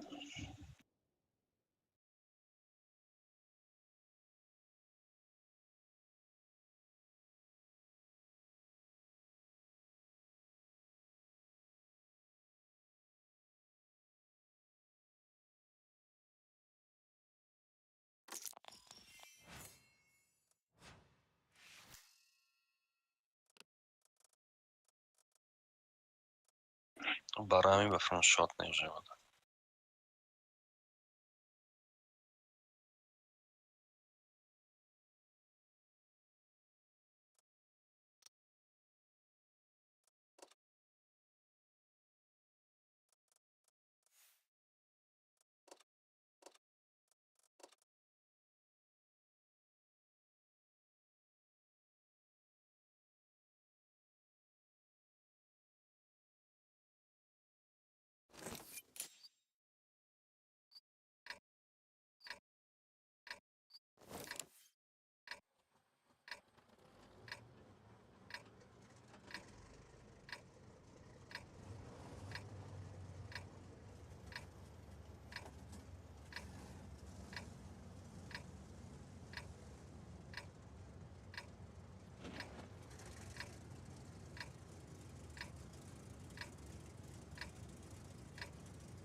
ما اینایی برای ما و شما گرنی کرده یزیم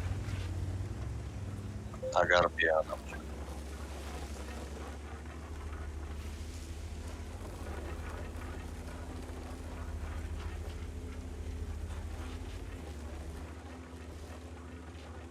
با чифта идам. Все равно подскажу. Кран, я шанс на дуралая.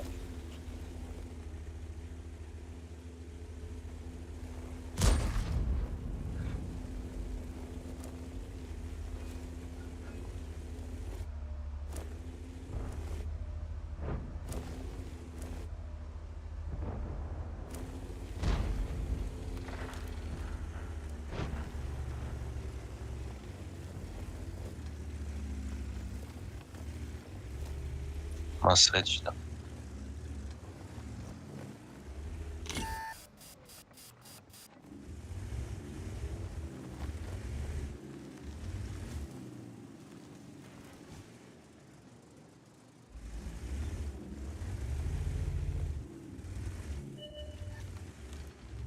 Так, они рашуют.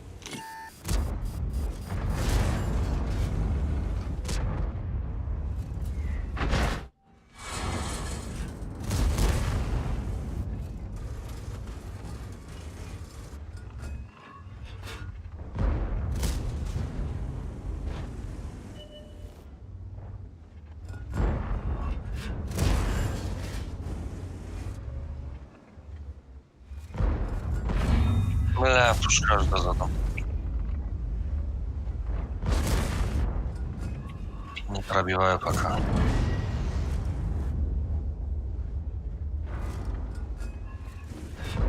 Да, стоим мусор.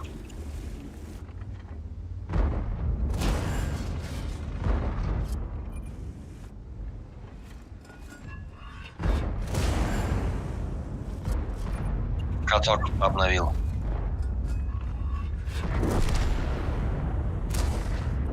Мам, обновить кадр, но не пробил. КФО. Обновил каток.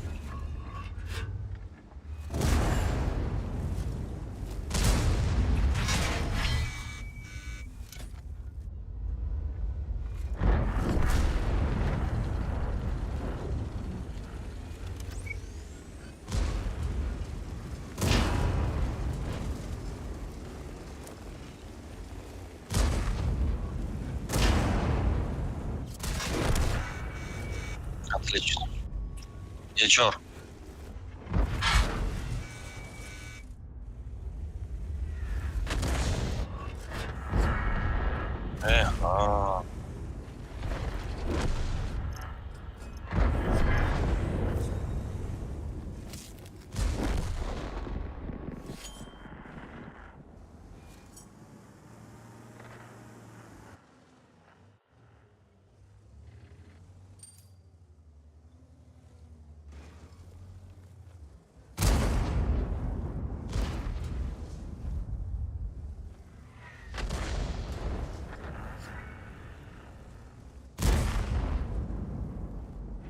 Блин, тварь. Ох и, блядь, Февера, блин. Февера, блин.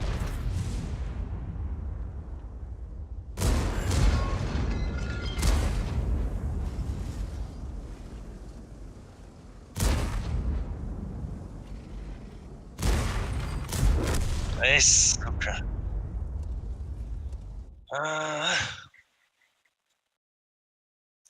Ты ему чукадан ya.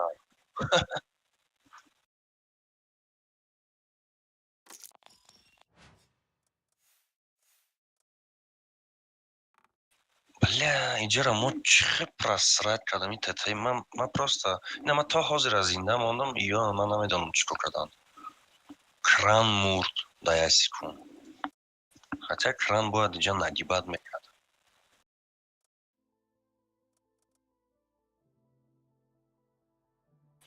Рази.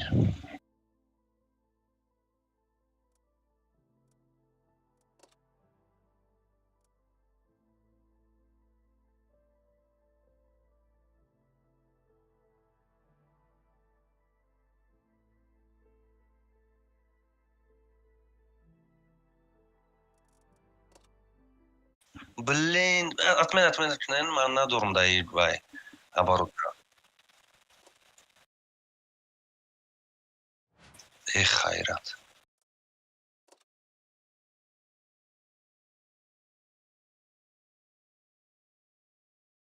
Бля, ира снимать кадам кумар.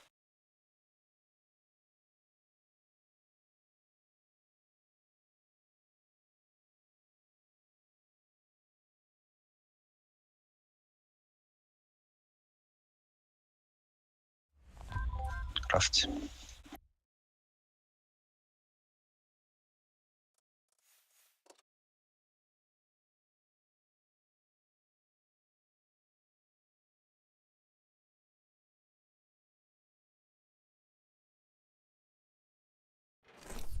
А найдем мясо.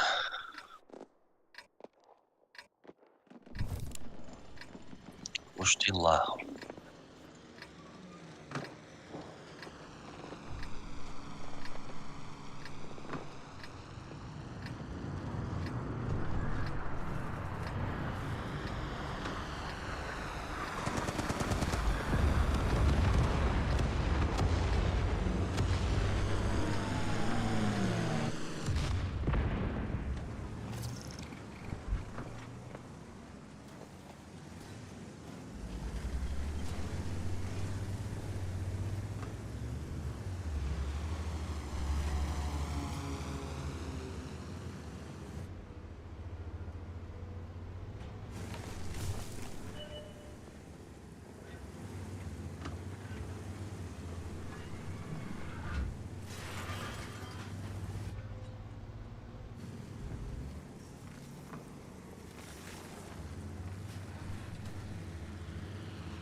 چند زنه؟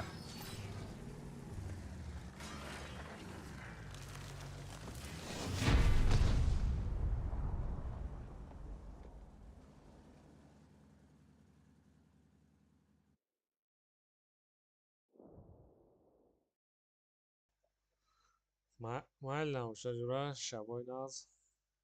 محلی که کنم Maylish ناز da من شو باید ناز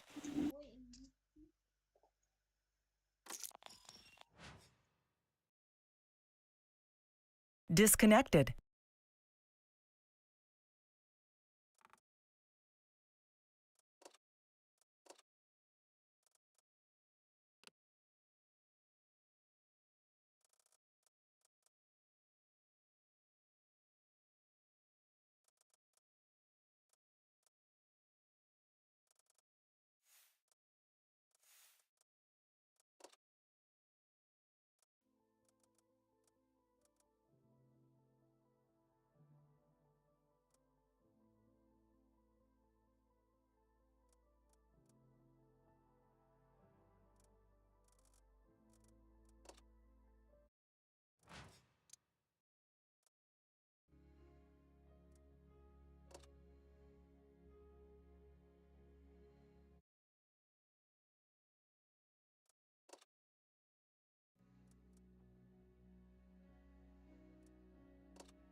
Танкисты!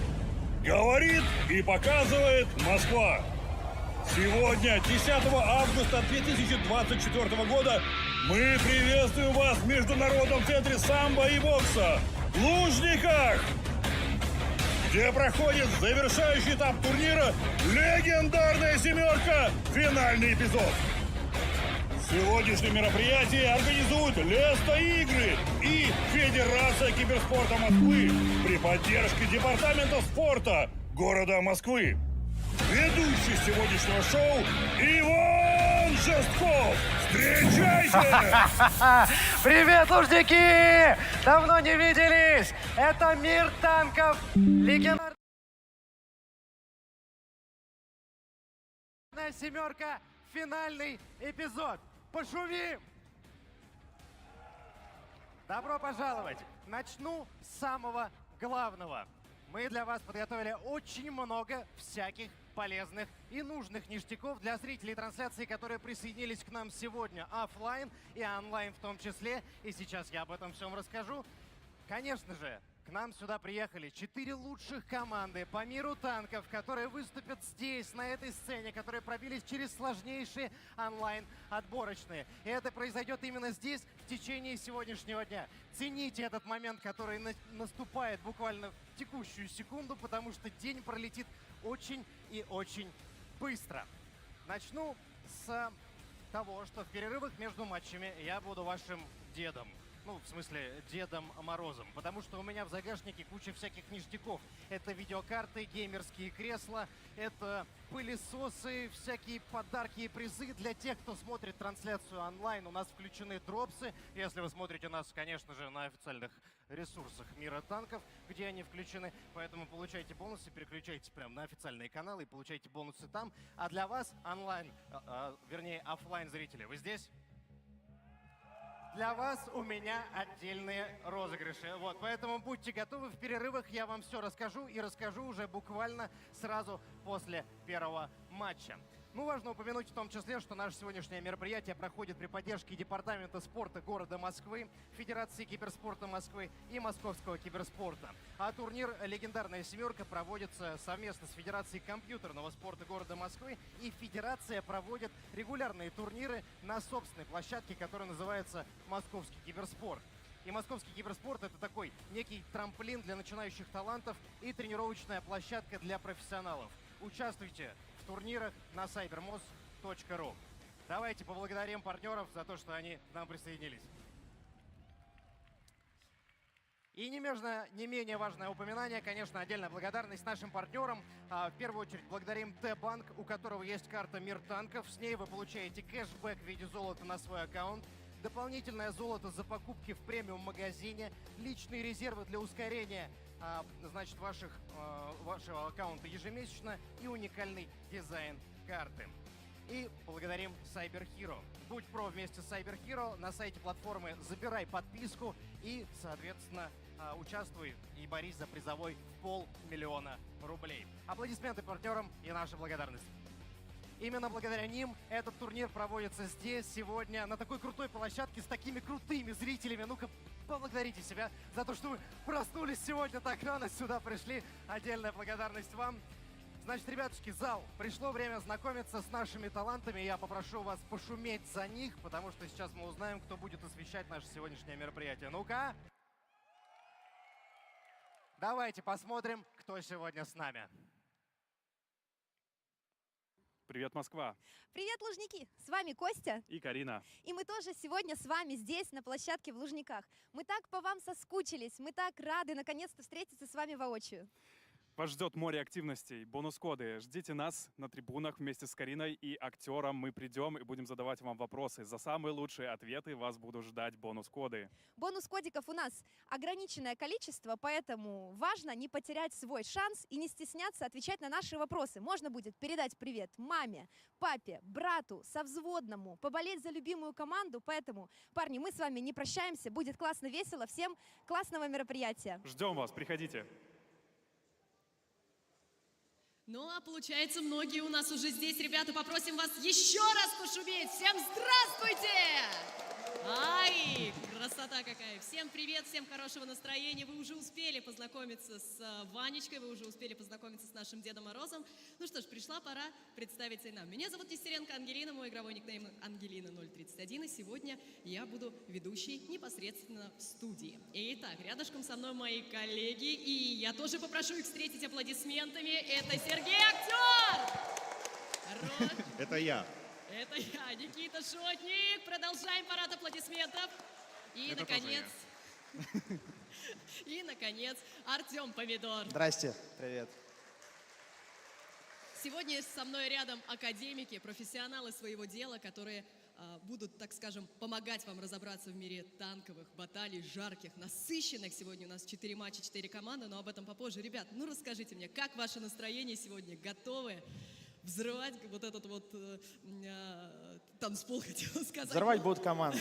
Команды будут сегодня, не знаю, сжечь, взрывать, выжигать, а мы будем наслаждаться, кайфовать, смотреть вместе с вами, со всеми и со зрителями, кто в онлайне, где-то там, может быть, далеко, и для тех, кто совсем близко, здесь в нескольких десятках метров. Я думаю, что сегодня будет супер, и вот уже успели чуть-чуть с кем-то пообщаться, и мое мнение, я думаю, что многие его разделят, что этот лан-финал будет одним из самых тяжелых для команд, потому что уровень очень сильно коллективов растет, и вот эти разговоры, которые были про фаворитов, что Beyond и Enemy, вот они самые крутые, сегодня будет сложно всем и интересно.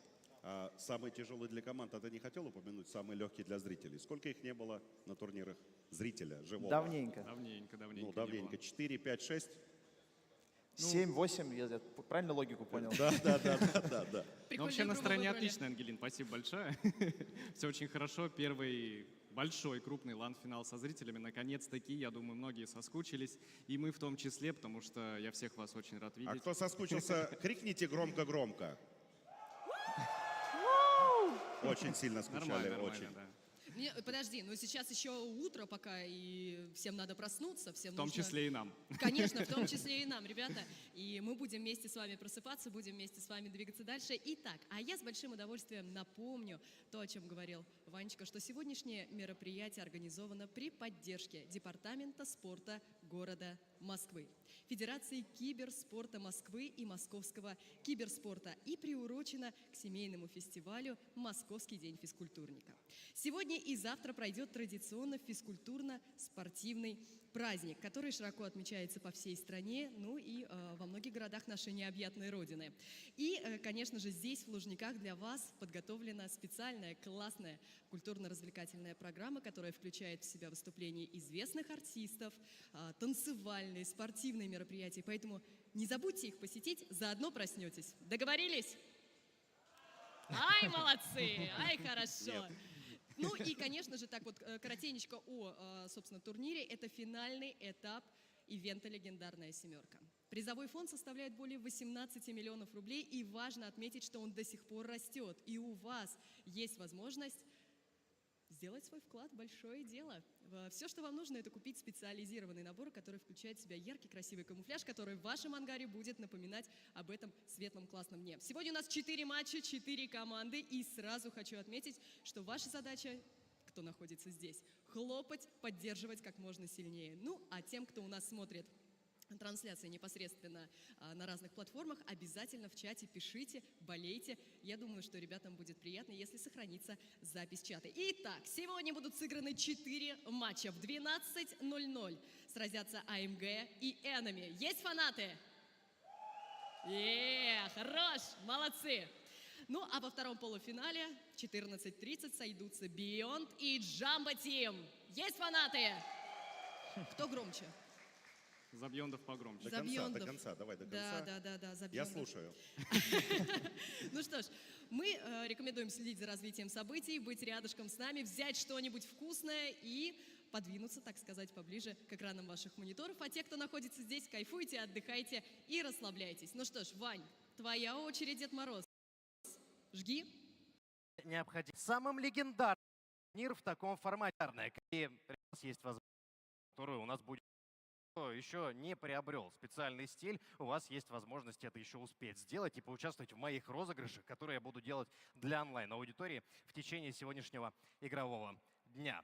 Кубок просто чудный. Ребятушки, я даже не знаю, какая команда заберет. Топите за свои коллективы здесь, в зале и, конечно же, в онлайн-трансляциях, в чате, чтобы мы знали, ну и команды тоже знали, кого вы действительно поддерживаете. Ну и, соответственно, фанатская поддержка для команд будет сегодня очень и очень важна в этом значимом турнире. Зал, давайте разомнемся, пошумим. Вот как будете поддерживать команды? Хорошо, хорошо. Смотрите, значит, пришло время сейчас начинать киберспорт. Коллективы, которые у нас участвуют в первом полуфинале, уже готовы. Но я хочу с вами немножечко порепетировать. У нас репетиция была вчера вообще, но вы не пришли почему-то. Вот. Но ничего страшного, я сейчас все объясню. Значит, я буду говорить, вызываю команду, и в этот момент времени хочу, чтобы вы ко мне присоединились. Вот с этим попробуем? Отлично. Я вызываю сюда, на сцену, первого полуфиналиста, команду АМГ! Вот они, кто в зале сидят, могут давать петули, тянитесь ручками к команде!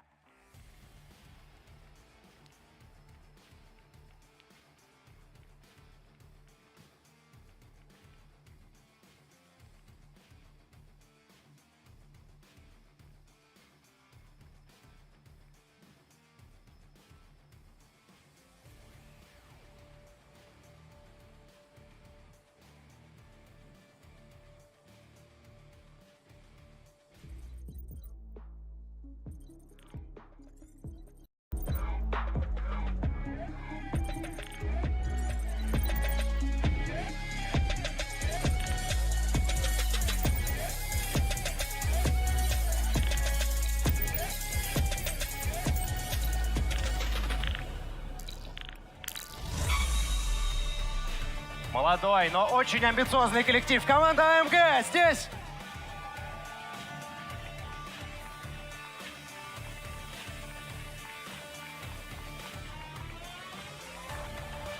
Вот они, красавцы! Выходить на сцену первыми всегда сложно. Я знаю, я сам только что выходил на сцену первый. Это было, непросто. Поэтому пошумим за команду АМГ! Ребятушки, я приглашаю вас на свои игровые места и желаю вам большой удачи. И, конечно же, какой полуфинал без второй команды? Вы помните нашу репетицию? Все еще, свежо в памяти? Я говорю, вызываю команду, и мы делаем. Все отлично. Хорошо. Тогда я вызываю второй коллектив. Нет, подождите. Не вызываю. Сначала давайте узнаем, какой настрой у нас у коллектива АМГ на этот матч, потому что у нас, как мне передали, есть интервью с ними. Давайте чекнем его и зову вторую команду.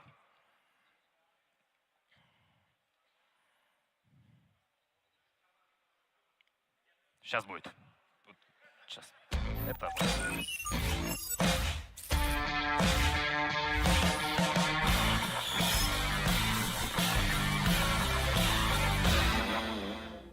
Кто такой Кестух? Капитан команды АМГ, игрок. Играю довольно давно, с 2013 года, с некоторыми перерывами. Раньше болел форматом 15 на 15, потом с его вымиранием потихоньку перешел в турниры, очень долго играл в 3 на 3. И когда появился киберспорт, начал играть атаку-оборону. До этого вообще не знал этот формат абсолютно. Назови 3 сильные и 3 слабые стороны вашего коллектива. Молодость, скилл и то, что нам есть, что улучшать. Ваш боевой клич. У нас скорее есть боевой клинч. Выбери один танк, чтобы охарактеризовать вашу команду целиком. И почему такой выбор? Объект 907. Выбор такой, потому что, во-первых, это мой любимый танк, а во-вторых, потому что этот танк реализовывается только каким-то бешеным скиллом, тогда он раскрывается по полной. С нашей командой примерно так же. Какие у вас зоны ответственности в команде? Более опытные игроки ответственны за какие-то колы для других тиммейтов, менее опытных. Естественно, менее опытные ответственны крайне сильно на своей игре. И в целом, если брать, то каждый несет ответственность друг за друга. Ну а я несу ответственность за результат. Как изменился состав команды по сравнению с предыдущей семеркой? И что это вам принесло? Изменился состав настолько, насколько это возможно. Разрешено 3 замены за один турнир. Мы совершили все. Поменялся запасной игрок. На запас ушел Глок. Из команды ушел One Love, Ревиолент и Рошенич. пришли 3 человека из команды «Солнце», которая сейчас распущена. Клуб, Клоунс и Вредина. Какие зоны роста есть у команды? Все, вообще все зоны, в которые только можно расти, мы сейчас растем. Но, к сожалению, период непростой, поэтому и все идет не так быстро, как хотелось. С какими командами вы играли тренировочные матчи? Грубо говоря, со всеми, кто не входит в состав Зеленого альянса. Это некое объединение, созданное Нирью и командой Enemy, с первой целью не дать командам-конкурентам тренироваться с большим спектром других составов. Самый опасный для вас соперник? Ну, банально будет ответить то, что мы сами, но в бою для нас самый опасный соперник — это пустота. Слишком часто перестреливает нас. Что вы можете противопоставить именитым коллективам? Именитым коллективам довольно сложно играть в том контексте, что на них давит ответственность, потому что они фавориты, особенно при зрителях. Нас это никак не касается. На нас тут особо никто не будет возлагать надежды. Сложно ли дался вам путь на отборочных? Отборы шли туго. После первой квалы давала простые сетки. И некоторые матчи других команд тоже определили исход. За кого, помимо своей команды, болеешь сам? На последних квалах мне очень понравилась команда Paradise. Они, по сути, яркий пример того, что личный скилл очень много решает. И какого-то игрока более скиллового намного легче научить командной игре, чем наоборот. И поэтому, думаю, в дальнейшем я буду за этой командой следить потщательнее. Потому что, на мой взгляд, они скоро станут близки к тир-1. На что потратишь призовые? Понятия не имею, на что там хватит. Как твоя семья относится к твоей профессии? Ну, я бы профессии это не назвал. Семья относится нейтрально, в каком-то мере даже хорошо. Ну, в целом ничего особенного. Часто ли спорите между собой насчет наиболее выгодной тактики? Часто спорим, решаем, банально накатываем и то, и другое, разные варианты. Там уже в любом случае решение принимать мне.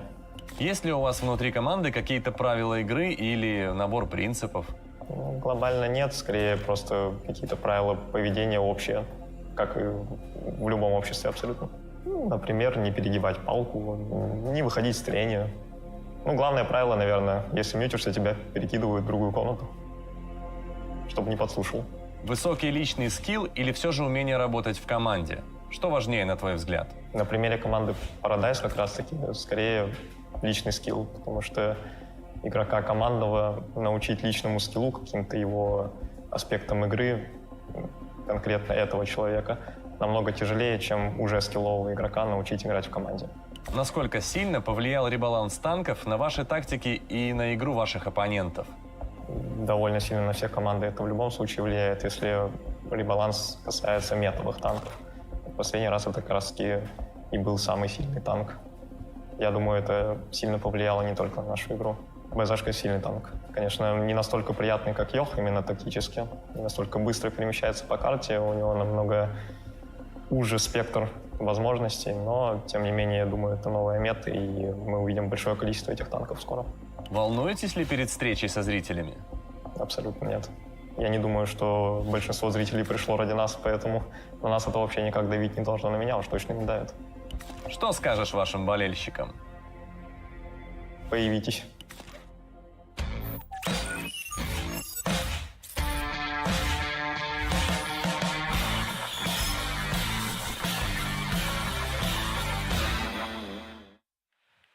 Ну, правда, как можно волноваться перед такой чудной аудиторией? Пока шло интервью, я немножечко посмотрел в зал, вы просто чудесные все. Вот, и я надеюсь, что те, у кого есть билеты, те, кто находится в Москве, к нам в скорейшем времени присоединятся сюда и пополнят зал максимально, вот, чтобы мы давали максимальное количество шума. Еще раз, день сегодняшний пролетит очень быстро. Что ж, у нас впереди второй полуфиналист, который уже готовы выходить сюда на сцену. Зал, вы готовы их встретить здесь? Вызываю Enemy! Зал вы можете давать петули команде, они для этого там и выходят. Подтягивайтесь поближе. Настраивайте, заряжайте своих любимых игроков на победу в ближайшем матче.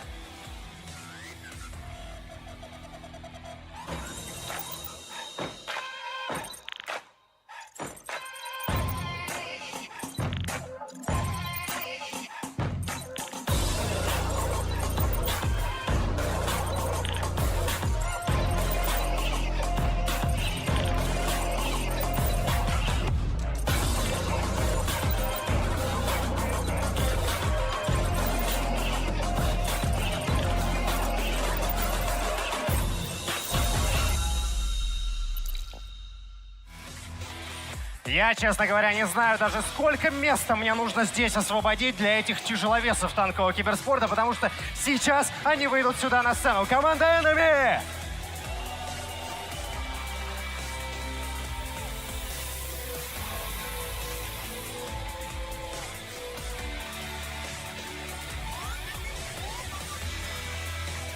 Вот они, во всей красе. Зал команды Enemy! Добро пожаловать. Это вторые полуфиналисты. Прошу за свои компьютеры.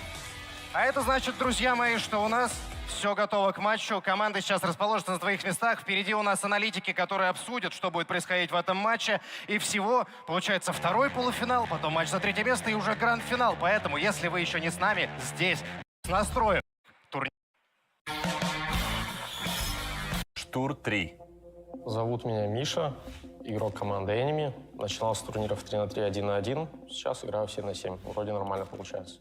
Назови 3 сильные и 3 слабые стороны вашего коллектива. Ну, сильная — это тактическая составляющая, личный скилл игроков и взаимопонимание. Слабых сторон у нас нету. Как оцениваешь уровень команды сейчас и что считаешь ключевым фактором вашей стабильности? Уровень команды сейчас оцениваем максимально высоко. Ключевой фактор нашей стабильности — это хороший, очень даже сильный тренировочный подход. Выбери один танк, чтобы охарактеризовать вашу команду целиком. Ну, 60 ТП. И почему такой выбор? Броня. Огневая мощь. Ваш боевой клич? Да мы сами по себе боевой клич нам не нужен. Какие у вас зоны ответственности в команде? Нески, Рандом и Нир отвечают за тактическую составляющую, а остальные просто хорошо играют. Расскажи о самом сложном матче для команды за последний год. Хорошо играют. Нески, Рандом и клич нам не нужен. Какие у вас зоны ответственности в команде? Нески, Рандом и Нир отвечают за тактическую составляющую, а остальные просто хорошо играют. Расскажи о самом сложном матче для команды за последний год. Ну, скорее всего, это на ноябрьской лиге Тара семерки против команды Beyond в финале. 3-5 проигрывали, все 5 выигрывали. Какое влияние у Нир Ю на команду? Он тренер-менеджер, назначает тренировки, помогает по тактикам. В общем-то, все. Что скажешь ему при встрече? Поздороваюсь с ним. Кто такой Петрович? Батя чей-то, скорее всего. Какой трек мог бы охарактеризовать настрой команды на этот турнир? Обладает формула. Как организован ваш тренировочный процесс? Сначала разбираем, потом тренируемся, потом разбираем, как потренировались. Есть ли внутри команды какие-то особые правила игры или набор принципов? Да нет, просто серьезный подход у всех и все. Почему Apple WoW не играл отборочные? Ну, не только Apple WoW не играл отборочные, у нас каждый раз играл новый игрок. И, ну, кто первый в игру зайдет, тот и играет. У нас так, в принципе. Расстроены ли тем, что ваш бывший тиммейт Цейса не прошел на лан? Ну да, конечно, расстроены. Помимо того, что это бывший тиммейт, это еще и наш основной спарринг-партнер. И, конечно, хотелось бы, чтобы они прошли, чтобы было там больше тренировок с ними и так далее. Пару слов о новичке турнира Jumbo Team. Ну, новичками я бы их не назвал. В принципе, опытные ребята. Они были уже на ланах, там, не единожды. Ну, думаю, что-то покажут нормально. Что посоветуешь танкистам, мечтающим выйти на профессиональный уровень? Много стараться, много работать, взвесить вообще, надо ли оно, и двигаться к цели постепенными шагами. Музыку под нее ты бы послушал. Обладает миллион. Выход на сцену болельщикам. Крепких нервов. Погрузимся вот в Первый Нужно, МГ, чтобы вы у первый. меня были заряжены. Так как Мы так появились. души. Но я хочу сказать, что фанаты уже есть, потому что там с табличкой Glock 76 сидел один из зрителей, то есть даже Второй фанат. правильно. А вот он. Вот он. Рыбинск. Рыбинск, вперед! Вот, Вот как раз он, таки вот он. Glock 76, красавчик, молодец, Одна из самых популярных команд, так где-то рядышком с Биондами, поэтому нас ждет хороший матч, интересный. Я жду вообще, в принципе, знаете, такая даже некая нервозность есть, потому что, вот, как сказал Кестух, да, от нас для Enemy или совсем далеко. У них, они молодые, у них очень заряженные ребята в плане скилла, и я помню на отборочных, когда они играли, они тоже держались толпой, ездили и как раз старались у них БТР навязывать свою игру, то есть заходить в клинчи. И Точь Тур у нас это игрок, который очень именит в плане клинчей, то есть как раз вот на 60 ТП, и что самое примечательное, команда AMG не боялась штура, и они ехали. Говорят, ну что, ты клинчуешь? Ну давай, иди сюда. Я тебе сейчас... А я знаете, что думаю? Вот Глок, у него единственный фанат. В случае победы... Ну ты же второй. В случае победы, если возьмут топ-1, сколько они денег забирают? 9 миллионов. 50%. Глок должен отдать своему единственному фанату 50%. Кто за, поставьте плюс. Спасибо. И там вообще-то фанат должен был закричать один единственный в зале, который поднимал. Да, конечно. Ай, молодец! Так, ну что ж, а мы сейчас с вами ознакомимся с выбором, собственно, карт. Какие у нас... Драфтами, да. Да, действительно, с драфтами карт. Мы сейчас с этим ознакомимся, увидим и посмотрим, кто как будет. Действительно, с драфтами карт мы сейчас атака обороны у команд, какие будут забанены. Есть небольшое нововведение. Сейчас, как ты сказала, драфт, да, пик-бан карт будет происходить в прямом эфире. То есть сейчас ребята будут, судьи, называть карты, которые будут баниться, которые будут выбираться, и, соответственно, дальше будет выбираться страна. Вот нам как раз И мы вывели будем уже. это видеть в прямом эфире. Да, то есть очень это, важно. Это не какая-то история, что где-то там кто-то когда-то кого-то там выбрал. Да, то есть все вот в прямом эфире. Но я думаю, что капитаны, скорее всего, вот, пожалуйста. На Ласвеле было много сражений, я вот откомментировал все отборочные. А как тебе карта Ласвель вообще Я могу в плане сказать, что игры на 7 на 7? По-разному, по-разному. Ну, в основном сейчас девчик. Ну, больше оборона или... У меня нет статистики, но, знаешь... Атака очень тяжелая. Я бы не Кстати, сказал, что деф... И, кстати, ну, не то чтобы прямо удивительно, но я лично просто люблю эту очень карту, она драйвовая, на ней Ты, всегда по-моему, танковые. единственный человек, у которого я спрашиваю, вообще, в принципе, Рубилова, да. кто любит реально эту карту даже Я после люблю. ее Я переделки. люблю тоже, да. Я люблю Поэтому мы затерянный здесь город. рядышком стоим. Поэтому вы рядом, Но да? затерянного города не будет. Я Любим мы, не танки любим, люблю. а в этом матче эта карта не будет разыграна, на ней никаких сражений. А вот Химмельсдорф, пик от АМГ, и, кстати, мне удалось чуть-чуть пообщаться с ребятами, и они говорили, что а что мы будем делать, если Эними забанит Химмельсдорф, и Химмельсдорф это была карта, на которую они прям хотят играть, ну и вот, собственно, Ну, доказательство. кстати, что из интересного, получается, у нас AMG начнут с дефа, то есть AMG пикали карту, а Enemy выбирали респ. И Enemy выбрали атаку, что интересно, да, и получается, что первый раунд, возможно, AMG получится забрать, так как в дефе все-таки морально. В том плане, что... Хочу сказать, что абсолютно тоже логичный пик от команды Эними. Карта Прохоровка, карта, на которой они очень хороши, их сильные стороны их, этой команды, да, вот эта адаптивность, о которой мы говорили, это вот прям про них. Еще Ну, дальше один идет бан. Песчанка, да, у нас Песчаная река банит баны от всех команд, ну и Мураванку Мураванка, забанили. да, третья как раз. Это вот три карты, которые почти все коллективы, ну, не очень любят и стараются в матчах БО9, как у нас сейчас до 5 побед, стараются Играют в киберспорт, как Йохи. Город, карта. по сути, то есть многие коллективы. То есть если и у нас остаются они как раз на самую концовочку. Я согласен с тобой, но вот что важно, кстати, вот здесь про атаку-оборону сказать, что Эними будут атаковать на рудниках, и это, конечно, для них это ситуация сложно, неприятная. да. То есть вдруг... если счет будет 4-3 не в их пользу, то Конечно. ситуация будет накалена до предела. Ну и тайбрейк у нас утес. Ну, тут классика. Уже это прям вот Сторонами. интересно пробовать. Это сильно и нас еще дойти. А я знаете, что скажу? Вот здесь вот стоять на сцене говорить легко, а вот там вот за Первый пик. Ну, Enemy здесь явно превалирующая команда, да, MG, конечно, не стоит списывать молодое поколение со счетов, очевидно, но я думаю... По концентрации скилла нас... Насчет опыта, Артем. я извиняюсь, секундочку. У команды АМГ 3 игрока из Солнца, которые выиграли самый первый турнир, которые 2 года играют, играют На вместе. играх Да. будущего топ-3 мы заняли. Финал. Это та карта. Команда AMG как раз не думают, что это работает.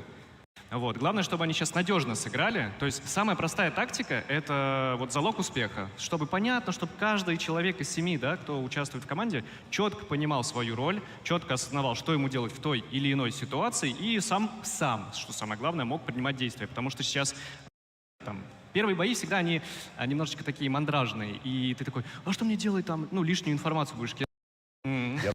Я вместе со зрителями посижу в стороночке, посмотрю. Мне самое главное, чтобы ребята что это долго, и все это, конечно, и классно. Тоже красиво смотреть. И, Сереж, давайте. Давайте поддержим аплодисменты. Долго этого ждали, ну и вот он, геймплей, сетапы. Сейчас все пойдет по нашему любимому, уже намеченному пути. Красивые пейзажи Химмельсдорфа нам показывают с музычкой. Сетапы уже, кстати, можно посмотреть. Ну поехали. Команда АМГ 313 360 ТП и ФВ 215Б. Команда Enemy, в свою очередь, берет 460 ТП, 2 АМХ 50Б и 1 Йох на Нескве. Он будет исполнять, скорее всего, на горе, я думаю, таким Да, образом. конечно, Йох постоянно играется здесь на горе, ну а я бы отметил, что есть два барабана, два MX-50B, которые регулярно использовались многими топчиками и прям иногда делали бои, делали результат. АМГ же отказались от барабанов, решили, что будут использовать Чисто все исключительно цикличные танки, и причем обрати внимание, насколько сильный у них сетап. У них 3 113 заряженный на ударный кулак, и это все дело будет соппортиться именно 3 60 париками, и британец где-то на размене будет стоять на ФВ 215Б, Саммерс наваливать урона. Вы видите раскатку, дамы и господа. Хочу также прокомментировать, что ребята слышат, что мы говорим, так или иначе, поэтому мы не будем палить какие-то позиции, не будем проговаривать, какие раскатки, кто куда конкретно поехал. Но У нас вот уже есть засветы. первый контакт, засвечивается сервер на своем MX-50B, получает 2 урона в лицо и начинает реализовывать барабан по легкичу. Удается реализовать пару выстрелов, но также сервер получает в лицо эти выстрелы. И самое важное, так что команда АМГ получила важную информацию по барабанным танкам команды Enemy. И они сейчас полностью осознают то, что барабанная техника находится на железной дороге. И чтобы с нее вернуться, еще надо перетянуться, потому что они, видишь, на позициях так называемого Мерседеса. Да, но дело в том, что не по всем танкам есть информация о АМГ и также у Enemy, поэтому сейчас ребята должны принимать решение, что одни, что другие, для того, чтобы не получить какие-то неожиданные вкаты, какие-то закатки. Но пока мы видим, что очень активно идет перестрелка на ЖД, причем не видно преимущества ни с одной, ни с Тем другой временем стороны. Саммерс получает очень много урона, 1200 залетает в него. Кесту тоже получает один выстрел, и у нас в ответ сервер выхватывает на 1600, остается шотным, и, судя по всему, команда АМГ у нас направляется атаковать в сторону железной. У нас очень далеко от своей команды, и здесь у нас происходит уже полная рубка, ключевая единица. Он не смог добить сам. Начинает его АМГ, но пока по ХП ровненько и нет преимущества абсолютно ни у кого. Мы видим, что идет вот эта вот равная борьба, причем несколько локальных стычек. Здесь и на ЖД сражении, и на выходе, или на входе, как угодно, в Мерседес. И вот нам показывают по Собирают гранд, очень хорошо будут убивать.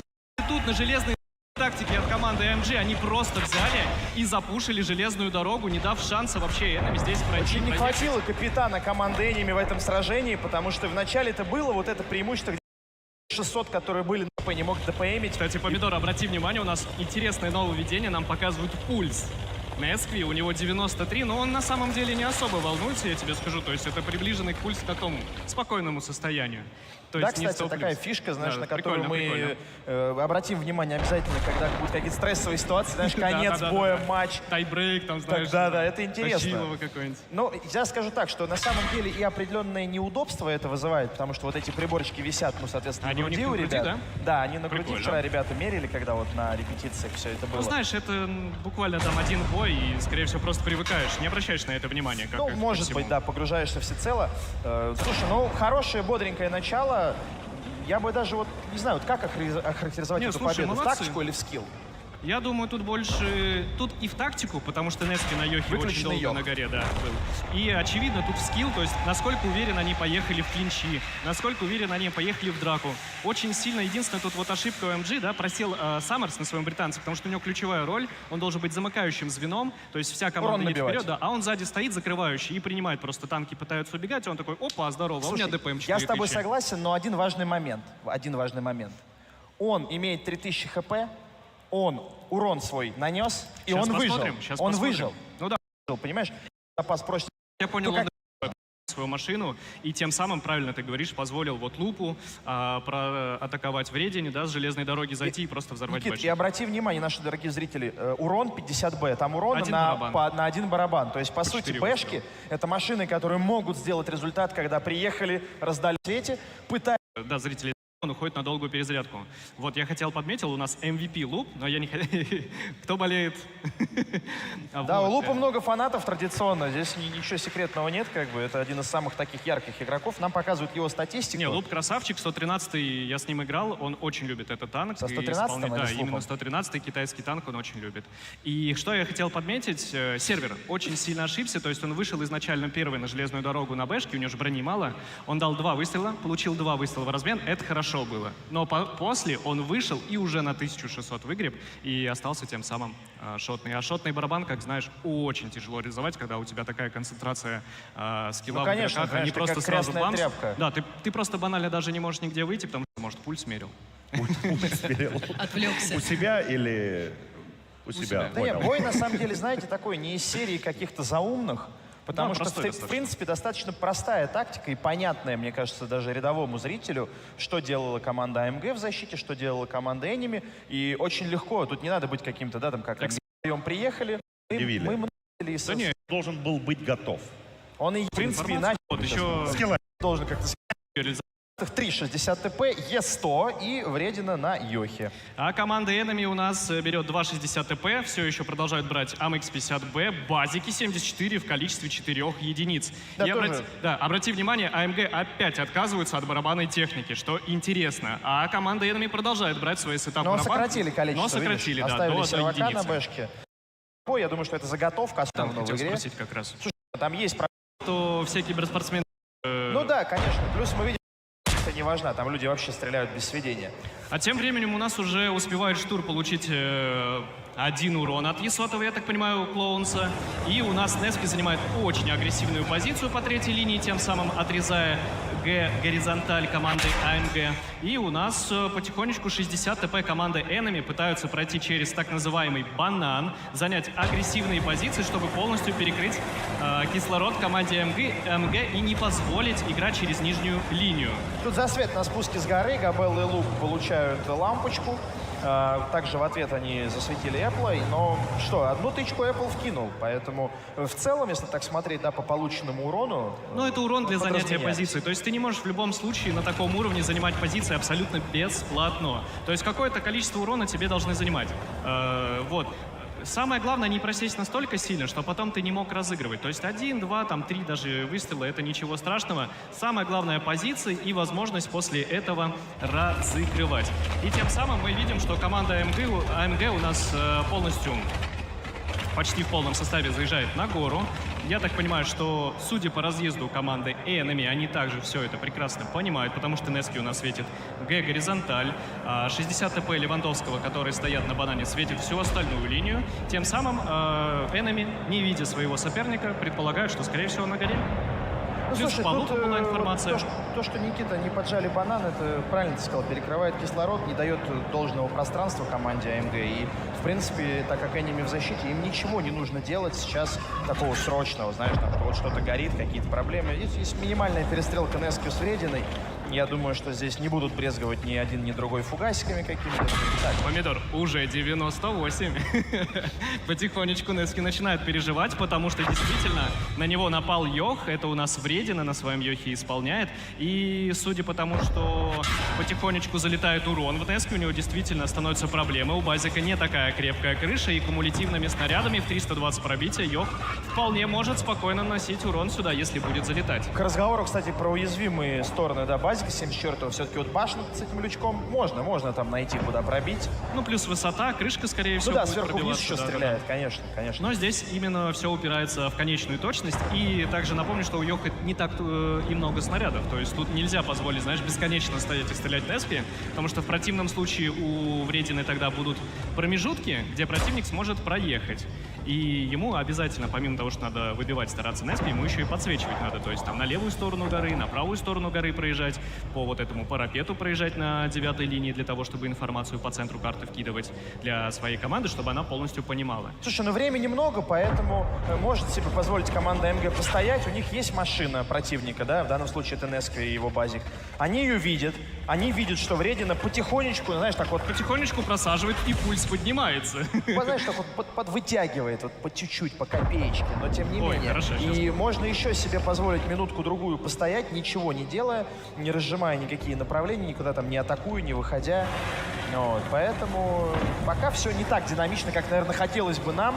Потому что времени особенно много, первый да, бой был очень динамичный, да, прям сразу вот эта заруба на ЖД. Да, темп сбавили немного, обрати внимание. То есть если первый бой у нас была бодрая танковая Рубилова, то второй бой у нас немножечко темп поменьше стал, да? То есть команда стала в позиционку. Слушай, это логично, потому что команда Enemy — это команда, которая вообще не очень любит вот этот высокий темп игры. Это команда, которая любит думать, любит кататься, любит перетягиваться. Тактически переигрывать свою. Но сейчас важный момент, мы уже можем это озвучить. Пошел засвет, Кестух здесь светится на ЖД. Также взаимно он показал агрессию. Соответственно, понимает команда Enemy, что здесь какое-то телодвижение или, не знаю, там, железодвижение происходит на ЖД. На самом деле сейчас достаточно большие проблемы будут у капитана команды Enemy. Это у нас Неспи, который на своем базике, потому что его потихонечку начинают поджимать со всех сторон. То есть его Йох поджал с горы. 113-й в будущем, да, это Кестух у нас тоже капитанская доля, получается, будет. Подожмет его с железной дороги, и впоследствии, да, с 4-й линии могут выйти пуш кулаком, ударить в него и в размен просто по ХП убить машину. Это Да, у мне нас кажется, будет дефолтное размен. вскрытие такое. Мне кажется, Никит, будет размен нормальный, агрессив стоит. Apple тоже светится, который может стянуться, тут 2 квадрата проехать. Поэтому Неспи не в самой приятной позиции, это факт, но посмотри, сколько сейчас урона какой Кестуху прострел прокатывает. красивый штур. Ты видел, дал с банана в Кестуху на ЖД. Это было очень важный выстрел, просадить танки, которые находятся на ЖД. И да, вот она как раз атака через 4-ю линию. Лехич на своем 60 ТП, плюс 113-й, который вторым зашел на железную дорогу. Сейчас открываются Неспи. Дает пробитие в НЛД, отлично реализовывает Лехич. Размена на самом деле нету, потому что только один агрессив, по сути, стоит на размене. ДПМ там не особо большой. Да, хороший альфа, но ДПМа нету. И здесь еще параллельно пошла у нас атака с горы. У нас Да нет, получается это Enemy начали вылезать, Никит. Это Enemy начали контратаковать вот эти 60 ТП, погибает. которые спустились. А Нески все-таки забрали, ты был прав, но сделал это не Кестух и дуэль капитанов, а Саммерс. Кестух отжал агрессию, да, он отзонил позицию, не дав агрессию спокойно разменивать. И в итоге действительно капитан команды Enemy был выбит. А пока у нас маленькое затишье есть, правда, там вот у сотки есть какая-то история на банане. Хочу сказать, посмотри, какой был пульс огромный у Лехича все-таки. Я, кстати, да, не обратил внимания, сколько там было? 130 ударов Да? в минуту. Вот там это уже просто. хорошие цифры. И тем временем у нас на самом деле нету никакого затишья. У нас огромнейшие проблемы у команды Enemy, потому что они проигрывают более 2000 хп, они проигрывают один ствол, это очень важно. И сейчас сервер на своем барабанном танке очень хорошо с агрессивом делают вылазку за Саммерсом. Но в этот момент клуб у нас забирает Apple, Вова, подлавливают на каток еще и дополнительно Кестуха. Сервер, отличная реализация барабана 4 из 4 и уходит на перезарядку. Очень везет также Кестуху, по нему не проходит альфа. И сейчас проблемы на самом деле у агрессии, потому что он становится на один выстрел Лехича. Кестух сейчас будет контролировать, а Лехич будет делать грязюку. Тут очень важно, сколько КД у сервера осталось, потому что пока его MX-52 крайне полезен, он хорошо сейчас подловил Габелла рандома, но сервер, по-моему, с заряженным барабаном выкатывает, но нужно понимать, что если не будет поджога, то никаким образом Лехича ему здесь не уничтожить. Второе пробитие есть. Третье не пробивает рикошет об НЛД. 4 секунды. Тут, скорее всего, уже интуиция стоит, да, на фугасе. Сейчас будет фугас перезаряжаться и добор. Ай-яй-яй-яй-яй! Какая 4 в 3. хорошая реализация. Еще не 50 все, ТП. Enemy еще покусаются. Здесь там фуловый солитюд по банану продвигается на помощь, но... Да, но рандом просаживается до шотного состояния. Обрати внимание, плюс 60 ТП, да, который у нас на банане далеко протянутый, он тоже шотный. Но я так понимаю, это штур, и сейчас Габеллу он подловит в неожиданной позиции и даст ему выстрел, скорее всего. Там Так ли Вредина это? Да, это вкатывает так. просто. Там Вредина едет за рандомом. Он сейчас хотел дать солитюду в прокат, а теперь будет здесь бегать за рандом стайлом. Я думаю, что Вредина поймает рандом, и сейчас надежда только на солитюду, на какую-то фантастику, которую... Плюс еще захват базы параллельно идет, то есть противник... Там 60 ТП стоит, да. Да-да-да, то есть Enemy объективно им надо действовать. Поймал там все-таки рандома Вредина. Ну и что тут у Солитюда? У Солитюда здесь пробитие по Габелле. Альфа не проходит, но она, откровенно говоря, не должна была проходить. 3 в 2. Хороший минус от штура. Ну еще могут. Конечно, но тут Вредина сложно. фуловый заезжает сзади, и, к сожалению, штур погибает. Лехич его красивейшим выстрелом оформляет с базы. Ну и здесь уже не могут. Да, Уже не на могут. своем фуловом Йохе просто будет сейчас нажимать кнопочку вперед и нажимать ЛКМ, пробивая каждым выстрелом своего оппонента. Ну, видишь, более осторожно сыграли в своей атаке АМГ. Молодцы, Тоже поставили молодцы. Йоха. И знаешь, вот я хочу сказать, что да, 2-0 АМГ выигрывает, к разговору про их карту. Да, Но красавчики. хочу сказать другое. Вот в этом бою обратите внимание следующее. Как все-таки базики 74-й в позиционке впитывали. Не выдерживают Посмотри, они, стоял на третьей линии базик, я подзабыл, кто там был, агрессив, по-моему. Он получил, его Кестух от борта на 113-м пробил. Потом Нески получал Нески с горы. с горы А вот получал. представь, Потом да, его запушили. был бы не базик, а семерка там. Или 60 ТП банально просто. Ну, 60 намного лючок тяжелее еще было. как-то можно, но тяжелее точно, Конечно, понимаешь? конечно. И ХП больше, и тяжелее, кусается больнее. Согласен, но вот здесь Цена ошибки больше. выбор базиков 74-х вот по факту оказался неоправданным. Слушай, и ну, их перестреливали. По позиционке, то есть изначально Enemy очень хорошо расставились, но знаешь, спустя какое-то время, там 4-5 минут, они ничего не делали и дали тем самым команде AMG зайти, по сути, бесплатно на железную дорогу. Да, там получил Кестух от 60 ТП от агрессива на своем БЗ. И сейчас продолжу мысль, давай посмотрим по урону. Вредина, кстати, на своем Йохе 3900 в итоге дал. Отличная, блин, посмотри, какая отличная реализация 60 ТП Левандовского от команды AMG. 3600, 3600 и почти 3000 урона. То есть минимальный урон это у нас 213 под 1300, но этого вполне достаточно, чтобы команда победить, победила. да. Да. И А при значит, этом победители согласись, не что судят. Саммер, что Кестух в целом со своей задачей справились. Да, совершенно Кестух верно. дал тычку, потом через урон проехал, отзонил за счет занятой первой линии кемпящую машину на третьей, прикрывающую. Нески, да. Дальше Саммерс совместно с Лехичем вышли и убили Нески, о чем ты вот как раз говорил, что его позиция уязвима. Тут 74. Вот Саммерс, второй 113, там успел. О грустном о грустном. А я хочу заметить, что История. Появились. Может, такой классик коллектива. Союзник. Ну вот Мы это парочку точно надо. помидоры. И Увеличить. выйти, да, увеличить и ТП 3,75 базика и 2 Т-62. Интересно, интересно. Любопытный сетап. команда Enemy у нас берет 2.60 ТП, 3 Йоха, Бачат, но это НСК стандарт, и сервер у нас будет исполнять на СТРВ-103Б, так называемая просто стерва. У нас видите, что СТшки будут выступать в роли светляков. У нас даже нет закалки, это абсолютно понятно. Это светящий бат, светляк, да. Кстати, знаешь, что хочу отметить? Неоднократно команда Enemy на Прохоровке играла с Тесту ЛТ, когда Нески Да, он любит эту реализовывал, тоже и причем это было полезно, это было прям в кассу. Но вот сейчас выбор в пользу Батчата тоже абсолютно понятен. Ну, его апнули, сделали хороший ДПМчик теперь. И на Сетап очень Да, нестандартный, особенно 2 вызывает вопрос 3 Т-62А. БЗ. У них есть турбореактивные, тем самым позволяя занимать ключевые позиции или делать какой-то стремительный удар кулаком. Тут знаешь, что? как, Никит, может быть, что даже это не что-то очень быстрое, стремительное. Может быть, тут акцент сделан на то, чтобы посмотреть примерно хотя бы, насколько это возможно, насколько Enemy покажет их расстановку, оценить ситуацию и использовать вот эти ускорители для молниеносной атаки, может Да, быть, даже да, и в всё середине верно. боя или во второй плане боя. Ну и плюс очень важный, это, конечно, количество ХП, потому по что 3000 оно здесь позволяет тебе хотя бы какую-то ошибку допустить и тем самым ее потом переделать в свою пользу. Я даже, знаешь, как бы это назвал? Не то, что допустить какую-то ошибку, а количество ХП в 3000 позволяет тебе впитывать урон, Да, получать много и впитывать. продолжать быть опасным, да, иметь высокую огневую мощь. У тебя альфа, у тебя 3000 хп, ну, стрельнули в тебя там 3 раза с пробитием, ничего, у тебя еще пол хп осталось, да, то есть это не там Т-62, у которого 2000 нет. То есть здесь понятно, что Т-62 это либо светляки, либо стрелки, задача которых наносить урон. пробитие, Это, скорее маскировка, всего, ну, знаешь, замыкающие такие звенья, потому что 5 тяжей, 3 базика, 2.60 ТП, то есть они куда-то вперед, в атаку, и 62-е по флангам где-то будут как шашка раз наголо, да? прикрывать. По понятным причинам этого говорить. Нам Да-да, вот посмотрим. Знаешь, воду гоняем туда. Пока этот танк не будет обнаружен. Ну, вот можем сказать, что Лехич, например.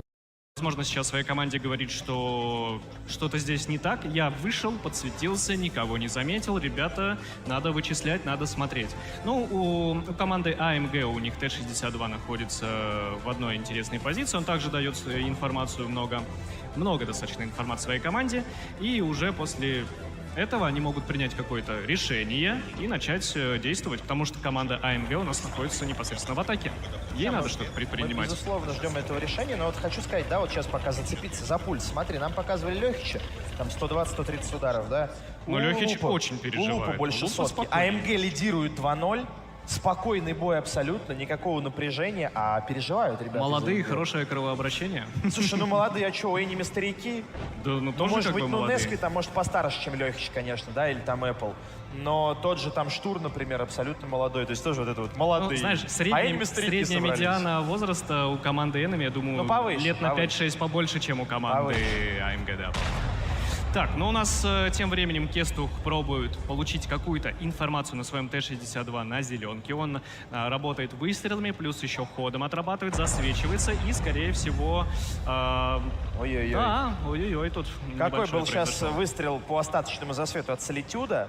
Очень качественный, хороший выстрел, отработал Солитут, но это дефолтная позиция в поваленном дереве, она находится на квадрате С1. Эту позицию очень тяжело вскрыть, там есть небольшой рельефчик, Вот. Ну и почему мы сейчас об этом говорим? Потому что Кестух прекрасно это понимает. Вот. И... А он видел этот выстрел. Да, Мы не будем говорить, видел, получил он слышал, урон да. или нет, но он его видел. Это было любопытно.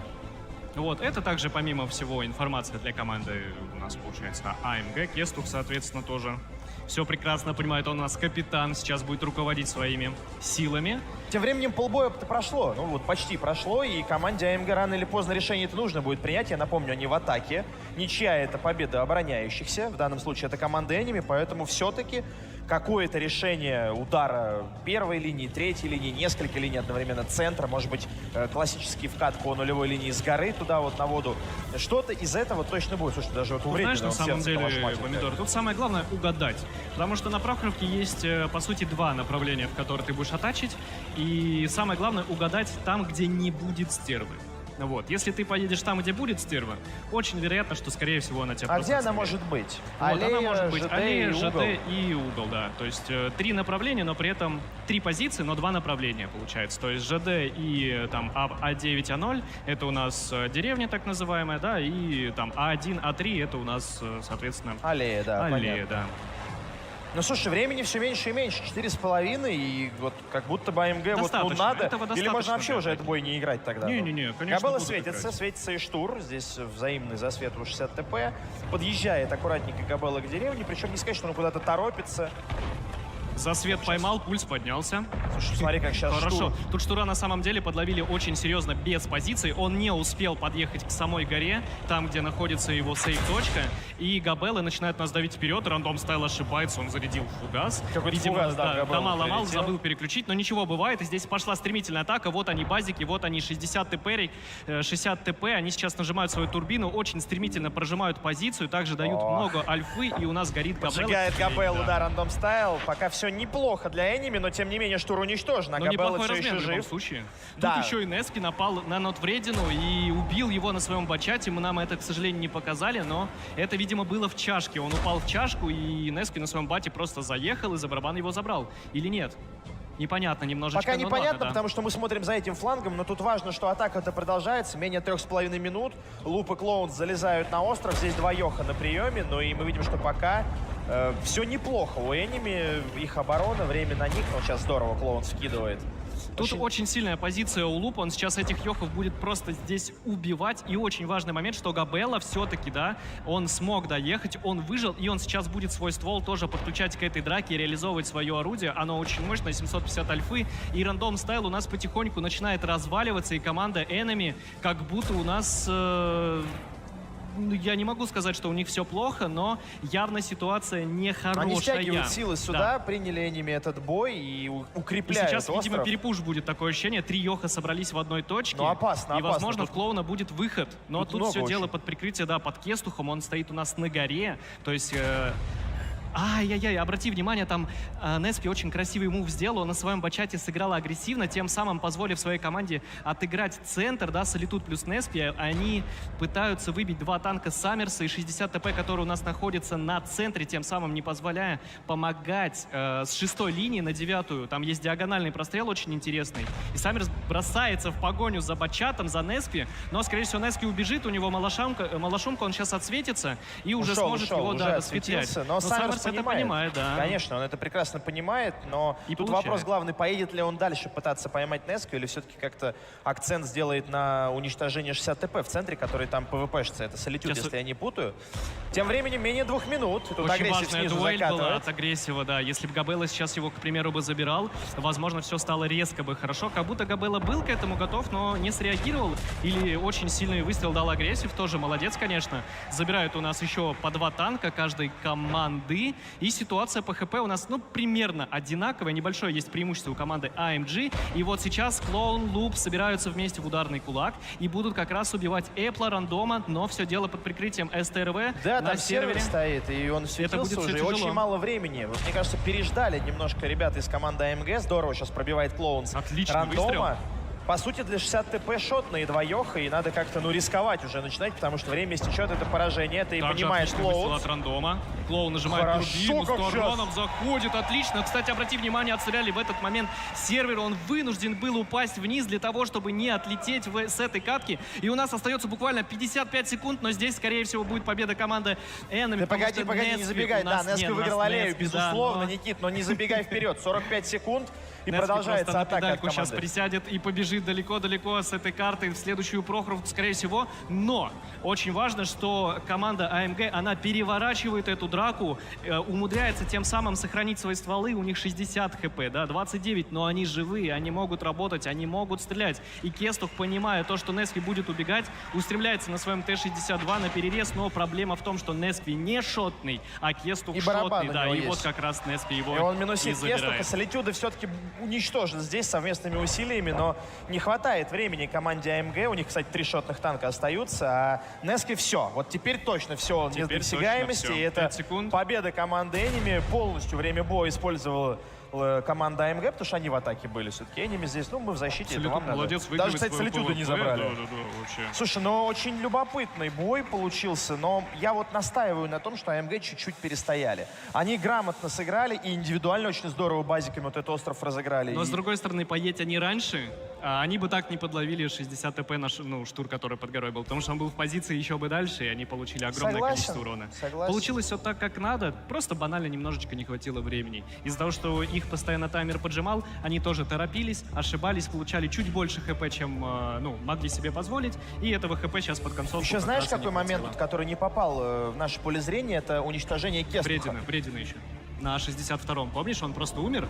Это Нески- Кестух был. А, нет, да, это был. Я это как был раз про Вредина, вторую да, 62-ку, да, то есть, да. да, я перепутал. Но суть в том, что я вторая понял, про что 62-ка, ты, да. которая была первой уничтожена. Вот этот момент, если честно, было бы Что интересно с ним посмотреть. случилось? Кто его подловил? Как? Он подставился? Или это бачат? Потому что если бы в него вкатил бы просто бы Нески, а Нески был фуловый, Но у как Бата он мог... хватает, у Бата хватает. Нет, там как я раз... понимаю, но как он мог быть фуловым? Если бы он вкатил во Вредину в чашку, как ты предположил, Вредин бы, ну, в любом случае, хотя бы тычку бы в него бы дал. Не, Справедливо? подожди, там Нески был 1100 хп, ему Лехич дал тычку, он остался 400. То есть он 2 тычки получил от Т-62, он вкатил, в размен 2 тычек убил полностью танк. Нам, кстати, сейчас сообщают в ухо очень важную информацию, что одна из команд, не уточняет какая, взяла тайм-аут. Но я так имеет понимаю, что полное это право, Enemy, да? с учетом того, что они встают. То есть Enemy проиграли Ну, 2 судя по боя. всему, Enemy у нас Да, взяли да, но они тайм-аут, уходят, да, да, поэтому это их пауза. Сейчас, кстати, расскажу про паузы, тоже интересное нововведение. Слушай, а можно ты пока чуть попозже расскажешь про паузы? Вот смотри, у меня есть такая специфическая способность. Я по звукам ладошек определяю человека, когда хлопает. Тебе не показалось, что во время этой катки одни и те же люди сначала хлопали в поддержку одной команды, потом одни и те же люди, я по звуку ладошек определяю, что это одни и те же люди, хлопали в поддержку другой команды. Как ты считаешь, это переобувочная или это болеют за красивую игру и неважно, кто победит? Это, я думаю, что болеют за красивую игру наши зрители. Да. потому То есть не что- переобуваются сразу Да так нет, через конечно. секунду. То есть у нас зрители все нормальные. Вот, понятно, пожалуйста, пожалуйста. Все нормальные, да, все нормальные. Мне нравится, У что нас да, тут потихонечку промокодик. нравится за то, чтобы реально такие классные заряды трансляции обязательно смотрите. Помочь своим тиммейтам, его подловили на каток в полупозиции. Что сделал, видел, да? Клоун. С таранчиком, вот это вот. Нет, да. Клоунс очень ярко этот бой Красиво. провел. В принципе, они здесь с лупом. Думаю, девяточка. что бой от АМГ Времени, если бы вот буквально 2 выстрела. Вот, плюс если у него было бы хп, он не позволил бы Бачату убежать по зеленке, он просто бы переехал и перекрыл кислород. Согласен. Вот, и я думаю... Короче, время Продормать. киберспортивным распределением. У них 2 да, и Каточку. говорят, как Каждой команде не имеешь права не снимать наушники, да, и встаешь с своего Это игрового тоже места. тебе засчитывается? Это воспринимается как тоже пауза, взятая тобой, то есть попытка твоя, вот эта вот возможность, и она тратится. Поэтому сказали, чтобы команды очень так, ну, внимательно к этому относились, потому что вот если сейчас Enemy, да, взяли паузу, если бы сейчас АМГ пошли воду пить или там Тоже, типа, но я в буфет тоже. побежали бы, то они бы не имели права больше брать паузу. То есть это важный момент. Справедливо. Почему ребята сидят на за своими компьютерами, то есть им пауза не нужна, они готовы сражаться, и они просто ждут, пока команда Enemy свои паузы в пользу АМГ. Еще, в принципе, весь матч впереди, и больше пауз у Enemy А нет. теперь представь, одна по сути, команда сейчас уходит ключевой на паузу, и кто-то из другой команды встает, потянулся. Оп. Там И стоят паузы судьи. уже нет. Вчера студентик на эту тему говорил, да, один главный судья, говорит, что, ребята, мы сзади будем стоять с палками, с розгами. Не дай бог кто-то повернется, там сзади еще же монитор большой. как раз, видишь, у нас показывают. Да, там эти люди, они стоят. Понесла душа поэта. А я Позор вот мелочных обид. вот он злой человек, вот его показывают. Ай-яй-яй-яй. Ну, помаши в камеру, помаши куда-нибудь. Давайте Смотрите на него. В общем, да, подготовят, возьмут тех. Теперь команда Enemy будет атаковать. Есть какие-то предикты? Возможно, мы сейчас полностью увидим другую игру. Возможно, просто поменяется вообще все. Может То есть быть... мы сейчас наблюдаем позиционку от Enemy, а начнется какой-то темп трэш. изменит, да, вот темп. я Да, вот это... все-таки АТП с капитана МГ на нем. Команда Enemy берет базики, 70 сохранит посложнее, нежели... Маг прикрывает. Танк для Прохоровки. Я бы хотел заострить наше внимание на очень начинают использовать Своего матча. В любом случае, этот танк сейчас в мете, его используют, и основная логика, что он неплохо и в размен идет. Его, Да, то есть у него могут 3 выстрела какую по дырку, 500. знаешь, такая пробка. Ее ставят и... Такая мини-вафля в свое время. Вот F начинается о том, что он занял чашку. Готовы Чашку драться просто за FC1, как перетяжка через Ну, ЖД. слишком сильная растяжка. Я думаю, команда Enemy прекрасно понимает, что если базик в чашке, то за него готовы в сетапе, и у них есть Нески на бате, но проблема в том, что у Нески на бате есть и Кестук, да, как получается. Только легко, с учетом собрать группу, эту чашку ударить. В этом Ну вот тоже мы что-то сейчас есть. и узнаем, скорее всего, в ближайшее время, потому Не, что... ну в любом случае, да, там.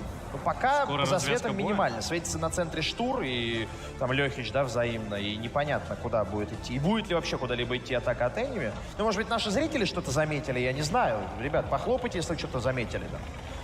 Ничего не заметили, видишь, не хлопают. Ничего не заметили. Не, у нас внимательные зрители, и да, пошел действительно контакт. Все-таки решили подраться за чашку. Очень много урона залетает в рандом стайла, 2300 хп он теряет. Тем временем еще у нас Денчик, хотел сказать, клоун живет, но получает тоже колоссальный урон. И вот здесь Рина Церонто включает свой барабан, забирает первого рандом стайла. Агрессив получает у нас фокус, очень красиво клинчует, но, к сожалению, Apple забирает клоуна. И у нас агрессив перезанимает тем самым чашку. Да, ушел танк в размен, но позиции. И обрати внимание, у нас Нески очень много урона выхватил на горе, он остался шотным. Я не знаю, он, видимо, поехал играть, а там его Кестук коварный подловил. У нас опять такая ситуация на Прохоровке, что какая-то СТшка просаживается, и мы не видим, как она просаживается. И Ну, потому что одновременно идет атаки по обоим флангам, и обрати внимание, 13 600 против 10 тысяч. Ну да, у КП. МГ есть преимущество, хотя... просто колоссальнейшее. Хотя в целом вот эта атака чашки показалась, что невыгодно для Enemy, но в конечном 50 на 50. Не, ну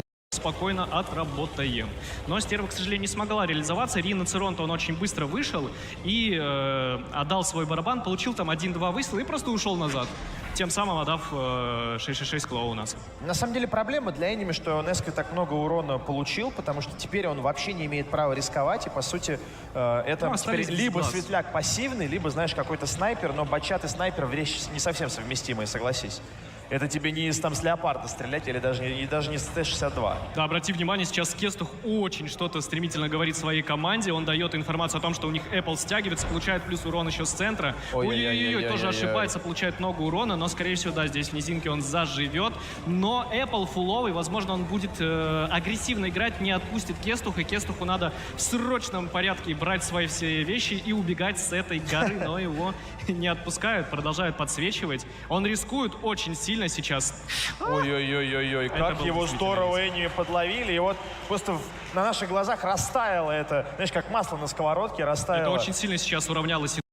Кестух, возможно, как-то поближе к своей стороне, чтобы безопасно фланг и собираться светить. 150. Я что хотел сказать, то есть Кестух, он выиграл свою дуэль изначально, да, просадив тем самым Нески до 200 хп, но ошибся и переиграл, получается, сам себя. Ему, возможно, стоило, знаешь, сбавить темп своей агрессии. Да, он давал информацию, ну а что, ребята и так не понимали, что Йох на гору поедет? Да, скорее всего, понимали в Может быть полезен, но я хочу обратить ситуацию, когда они обороняющиеся. Ну смотрим. Сейчас разразится гром. Засветит информацию о том, что находится в пермаче. А кто его может держать в пермаче и не светиться? Бачат. Только бат. Отправляют в ангар. И Меняли вот чашку, клоун, когда вкатывали, да, просто очень там разменяли. Ты вообще это видел сейчас, что вытворяет Вредина? На ходу. На ходу просто с вертушку вертухи в агрессию. агрессиву отгрузил на 700. Это было называется красиво. «Получите, распишитесь». них на 2 ствола больше, и Энси Да, дожимать, начинает. доконтролить этот бой, делать. Это Да, понимают Вредина АМГ, здесь- и сейчас должны тоже какие-то... У нас здесь не жилец, ты абсолютно правильно подметил. Скорее всего, будет просто оставаться захват первой базы. И силу команды АМГ просто не хватит для того, чтобы сбить эту базу, так как Apple очень красиво отзонил через железную дорогу 2 вазиков 5. Он дает всю информацию сейчас своей команде о расстановке сил противника. И тем временем, какой же молодец Неспи, на самом деле, хочется отметить в этом бою. Ошибся. Это он Кестуха пересветил? Да, он пересветил его, когда он убегал с горы, там разрыв, потому что Йох под горой был, и невозможно было его засветить. Он ошибся очень сильно, но на своем шотном бачате в итоге смог переиграть фулового бачата, зажил, переиграл зеленку, и сейчас еще дополнительно ко всему становится на захват базы. И как мы видим по таймеру, да, даже в соло он спокойно успевает брать базу. Но очевидно, что кто-то, скорее всего, подъедет после, и там по Саммерс поддержке, по летит, захвату Саммерс базы. летит, за Свете сбивать. Вполне ожидаемый выход был в Apple. Поставили размен ребята из команды Enemy, но не сказать, что прям идеально они разменяли. Даже Ну, Габелла Саммерс уже по-прежнему почти умер. живой. И Саммерс летит, там еще и здорово. Лехич минусует агрессива. Саммерс за Свете идет, но с Нески сбить он должен. сможет, он просто выйдет, его светится. убьет, но, Саммерс скорее всего, 1000, сам умрет. видит Нески, урон, есть пробитие. Нески в ангаре, 3 в 4 остаются коллективы. И Саммерс Лехич пытается по выиграть время, газам меньше пошел. минуты до конца этого боя. Лехич Apple. отступает. Огромная проблема в том, что Apple сейчас шотный для 60 ТП, но ребята, судя по всему, будут пробовать ставить 3 захвата базы. И И самый они главный поставят. вопрос, успеет ли по таймеру, потому что Лехич будет сейчас делать газу, убегать. Ну да, кстати, успевают 50 секунд на 2, но сейчас еще заедет 3, и, скорее всего, действительно успеют. Да успеют, Сейчас посмотрим. Успеют. Надо уже быстрее ставить 3-й танк команде 27. Enemy. Не успевают! Да не ладно? успевают, надо 2 добивать. секунды. Обалдеть! Надо искать Лехича, надо срочно искать Лехича команды Enemy. Проблема в том, что Apple будет искать, а у него ХП не хватает для того, чтобы Лехича танкануть, а Apple Но надо Альфа 2 может не выстрела пройти. реализовать. 2 10 выстрела. секунд, 9 секунд, 8 секунд. Вот сейчас бы пусть 6 секунд посмотреть по у Лехича перезарядке Apple. уже не успеет забрать. 5, 4, 3, 2. Обалдеть. Есть засвет по Лехичу. 1 секунда. АМГ 3-1. Ой, зал, дайте шуму! Ой-ой-ой-ой-ой. Все вроде бы успевают. Вот 3-й танк. Я уже все, уже вот отдаю эту победу Enemy, но АМГ. Что творят эти камерунцы, как сказал Вот бы они мой эмоции. коллега Посмотри на Сергей. луп, он не верит сам в это. Посмотри на Ой-ой-ой-ой-ой, лица дамы и команды господа. Enemy. Они честно, они сами в шоке. Они не понимают, что сейчас произошло, Слушай, потому что была уверенность в том, что 3 плюс хватит. Какая-то И ты тоже, справедливость, да? Никит, Ну, какая-то да, справедливость в этом есть. Потому что в прошлом бою, Сереж, Тоже не хватило времени. также не хватило каких-то секундочек. Ну, расстроен у нас Неспи, конечно. Можно понять его эмоции сейчас. Очень обидный бой упустили просто из рук. Мне кажется, знаешь, в чем ошибка была? Поставили одного Неспи. Надо было сразу 2 ставить, чтобы тикал захват Я больше. тоже не... Кстати, пауза нам сообщают. Да, паузу берут АМГ. За прошлую катку, да? Слезы вернулись. Да, Вот да. сейчас. Слушай, ну плюс-минус 25. Нет, справедливо, да? Справедливо. Там времени с этим не хватило, здесь времени есть. Какой полет был вот этой вот, Но там знаете. уже ничего не решало, потому что альфа бы не прошла, но я думаю, Apple Но все было прекрасно... красиво. Ну, было красиво, это правда. Было эпично. То есть там еще такой момент интересный был, что Apple, он же на центре был, и ребята, видно были, говорят, так, 3 плюс ставим, успеваем. Он как бы едет в сторону базы, они становятся там 2 секунды И на понимает таймере. И он таймер. такой разворачивается, блин, не успеваем. И быстрее за Легчем побежал, и не успел в итоге. Я знаете, что хочу сказать, чуть-чуть объяснить вот этот момент, да, вот от эмоций отойти в сторону, чуть-чуть вот подушнить, как я люблю. Вопрос абсолютно логичный, который задаст зритель. По какой причине Enemy не поставили к Неспи 2-й или 3-й танк? Забыл, какой Enemy, они Битие ХП базы. нет, центр. Академики. Выиграли этот бой, когда... Ой, я пойду немного один. О, да. Слушай, ну а тоже, а как Лехич забрал агрессию? Вот шот на агрессив стоял в чашке. Борт Там было процентов либо ХП. башни, Значит, стоит. чашку, себе позволит по другому флангу играть спокойно и так далее, и тому подобное. Ты намекаешь, что Неспи стареет? Сколько он уже в киберспорте, кстати, кто знает? Но ему Лет 10 28 точно. где-то плюс-минус. Ну, перерыв большой был, понимаешь? Он все-таки уходил от киберспорта вот, привычного, уходил в формат 15 на 15, там клановые потасовки выигрывал и так вопросик далее. к тебе, вопросик. У нас же сегодня еще день физкультурника, правильно? Так. Вот. А на какого бы спортсмена был бы похож Нествик, если бы вот не сидел сейчас на сцене и не был бы киберспортсменом, а если был бы простым спортсменом? На кого бы он На был твой похож? взгляд, да. Ну, какой вид спорта он бы выступал профессионально? Бомбинтон. каком-то бомбинтон. Бомбинтон? Это было грубо, мне кажется. Это Слушайте, было ну будет грубо. что спросить Да у он него, кстати, длинный вопрос такой, оп, интересный. Это как если бы твое ЧСВ было страной, то какой бы страной Нет, оно было? Анатолич, понятно, самое. он бы был тяжелоатлетом. Это 100%. Если бы он не сидел, ну, сегодня Мне будет кажется, сидеть на Нески сцене. подошел бы футбол. Футбол, Он командный баскетбол. игрок, он тактический игрок. Футбол — это игра и про команду, и про тактику, и про... И про личность в том числе. вот Да. внешний вид. Нет, вот ты его первый раз встречаешь. Вот Мне он- почему-то кажется плавание. бомбинтон, давай оставим бомбинтон. Давай. Мне понравилось. Ну, каким бы он был спортсменом? На Нет. старт. Я думаю, он бы Утроение. прыгал. Были. Вот сервер бы, я думаю, прыгал бы в высоту. Вот. Вот это тот человек, который палкой всех бьет, если кто поворачивается. Если что. Вот Похож? это. Слушай, а вот это борец, да? Вот Да. если или просто... Конечно. Это Знаете, вот убедительно говорит Кестух, судя по виду. Но я что хочу сказать, паузу-то взяла команда АМГ. И вот это уже явно не пауза на то, что надо куда-то отойти, попить Нет, там там и была так далее. пауза техническая, чтобы сбавить пыл противника, потому что они жестко по ним сразу пошли 2-0. А вот это что? А вот здесь это пауза самим добить, успокоиться. добить. Я Это думаю, нет, пауза знаешь, добить. тут Но они больше не та самим команда. успокоиться, потому что они допускали достаточно большое количество ошибок в этом бою, сам Кестух, да, и эта пауза просто, знаешь, привести себя в порядок, потому что Пощечина, вода холодная. я к тому, нет? что они этот бой Там глок выиграли для в этого начале, есть. в самом начале они его выиграли, когда в чашке, они выиграли этот бой прям безоговорочно, успокоиться. Слушай, Слушайте, а водой холодной там, если... слушайте, а что касаемо команды Enemy сейчас? Как думаете, насколько сильный там тильт, насколько там Вообще его в нет. целом? Здесь не удовлетворено.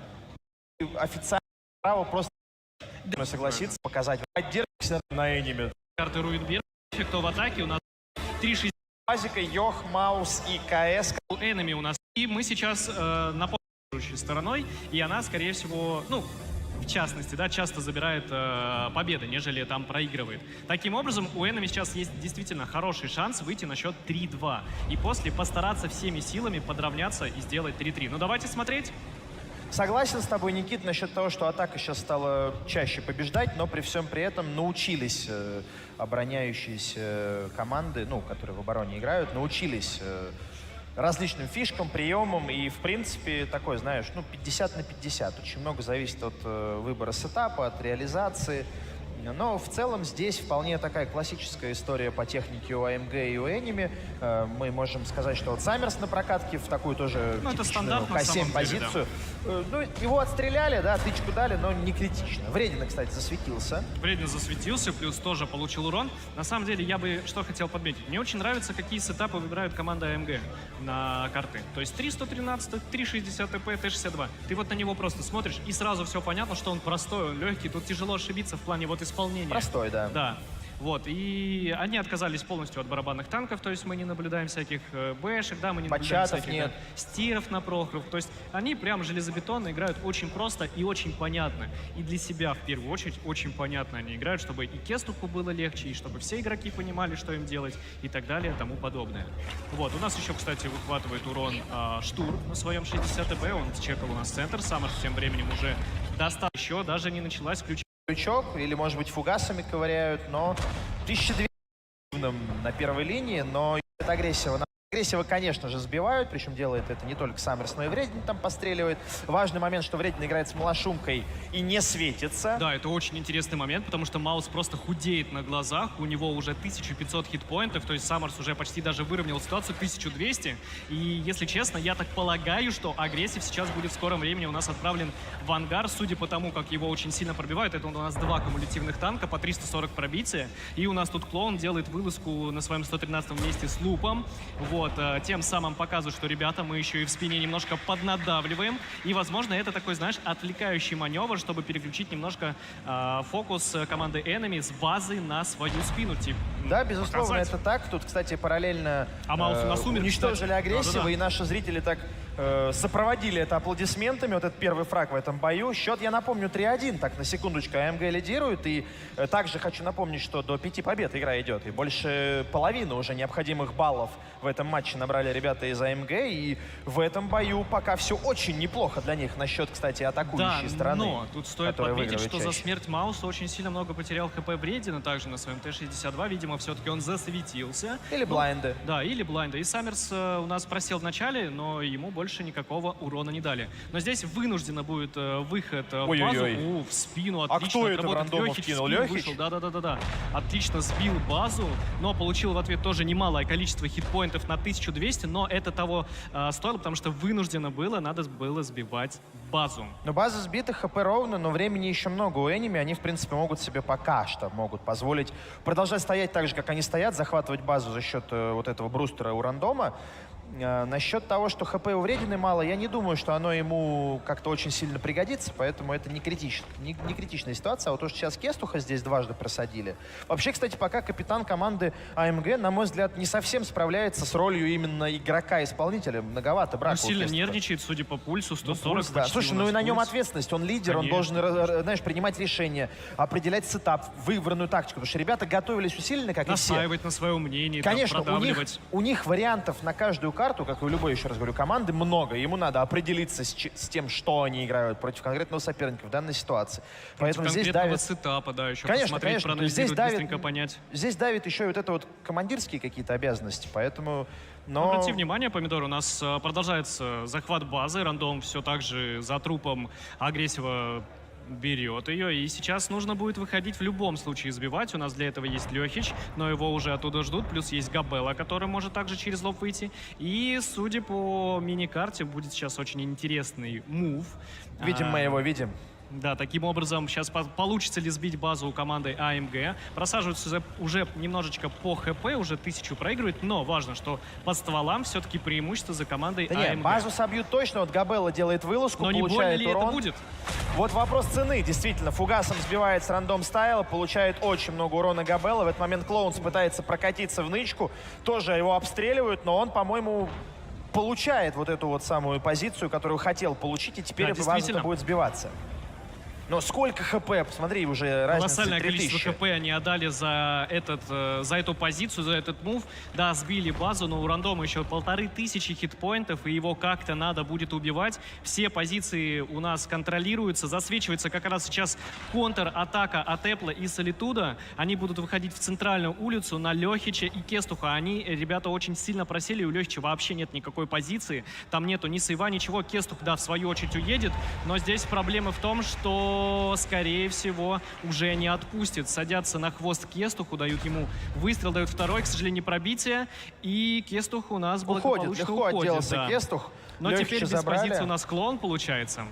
И его надо как-то разменивать. Ну, времени не так много остается у команды Эними, они все-таки в атаке. Тут важный момент, даже не сколько сбитие базы, потому что Клоунс один раз выйти, сбить там и умереть может, как А мне каким кажется. образом? Его же сам рандом стоит, целит, 630 хп под 650 альфу, скорее всего, не получится. Под Плюс Неской, от Неской Неской получить наготове. бортом фугас нет, там не вылезет, не вывернет. Там вроде так. очень узко, и 113, ну, Не сам по вывернет себе на длинный 113. танк, Да, скорее всего, вижу, не хватит. что Неска там находит прострел. Там еще Apple, обрати внимание, он залез на верхнюю больницу, да, там есть прострел на эту точку, он будет его сейчас просто планомерно либо кумулятивами убивать, да, фугасы заряжает, и пробует добивать. Но уже становится второй захват базы, 10 секунд 9 уже до захвата, Габелыч в упор, он не реализует? Нет, Сбивает с рандома, но отправляет Неску в ангар Клоунза. 5 живых танков у команды АМГ, по ХП разница в 4000, и сейчас, конечно, прекрасно, тут невооруженным глазом видно это преимущество команды Эними. Все-таки доведут они до ума, скорее всего, этот бой. Молодцы, на самом деле, команда Enemy дожали, несмотря на потерю Мауса. Но мне кажется, АМГ все тоже правильно делали в моменте, просто потом надо было перетяжечку какую-нибудь организовать. Убили достаточно бесплатно Мауса, и потом вот куда-то уехать, перетянуться, сыграть через фланг, как они первое сбитие классное сделали. Лёхич вышел, ты даже, да, тоже не понял, откуда это сбитие. Да. Вот, и надо было как-то продолжать через Мне спину. кажется, что я с тобой согласен, мне кажется, что нужно было просто проатаковать. Не вот это вот, знаешь, вышел, дал, откатил. Да. А надо было просто собрать группу из там 4-5 машин, поджаться в квадрат И попробовать G2, протачить. вот туда, уничтожить рандома в захвате, он бы никуда бы не убежал. И дальше уже как-то пытаться вот, терпеть за церковью, за этой вот. А так получилось, что ребята пытались сбивать, получали много урона. Ну, то есть пытались играть на таймер по большей Ну вот если степени. карту можно включить, пока у нас небольшой перерывчик такой, грубо говоря, я ее, может, смогу. Или не смогу. Так, ребята, можно карту вывести? Я быстренько покажу. Или не успеем мы уже? Уже не успеем. Ну и ладно. Хотел показать чуть-чуть более подробно. Ну и ладно. Вот, да, просто надо было взять преимущество. Короче, более У них- агрессивно Да, сыграть. у них Вот на было чем мы с тобой преимущество по ХП, вот, и это самое инициатива. Ну, не,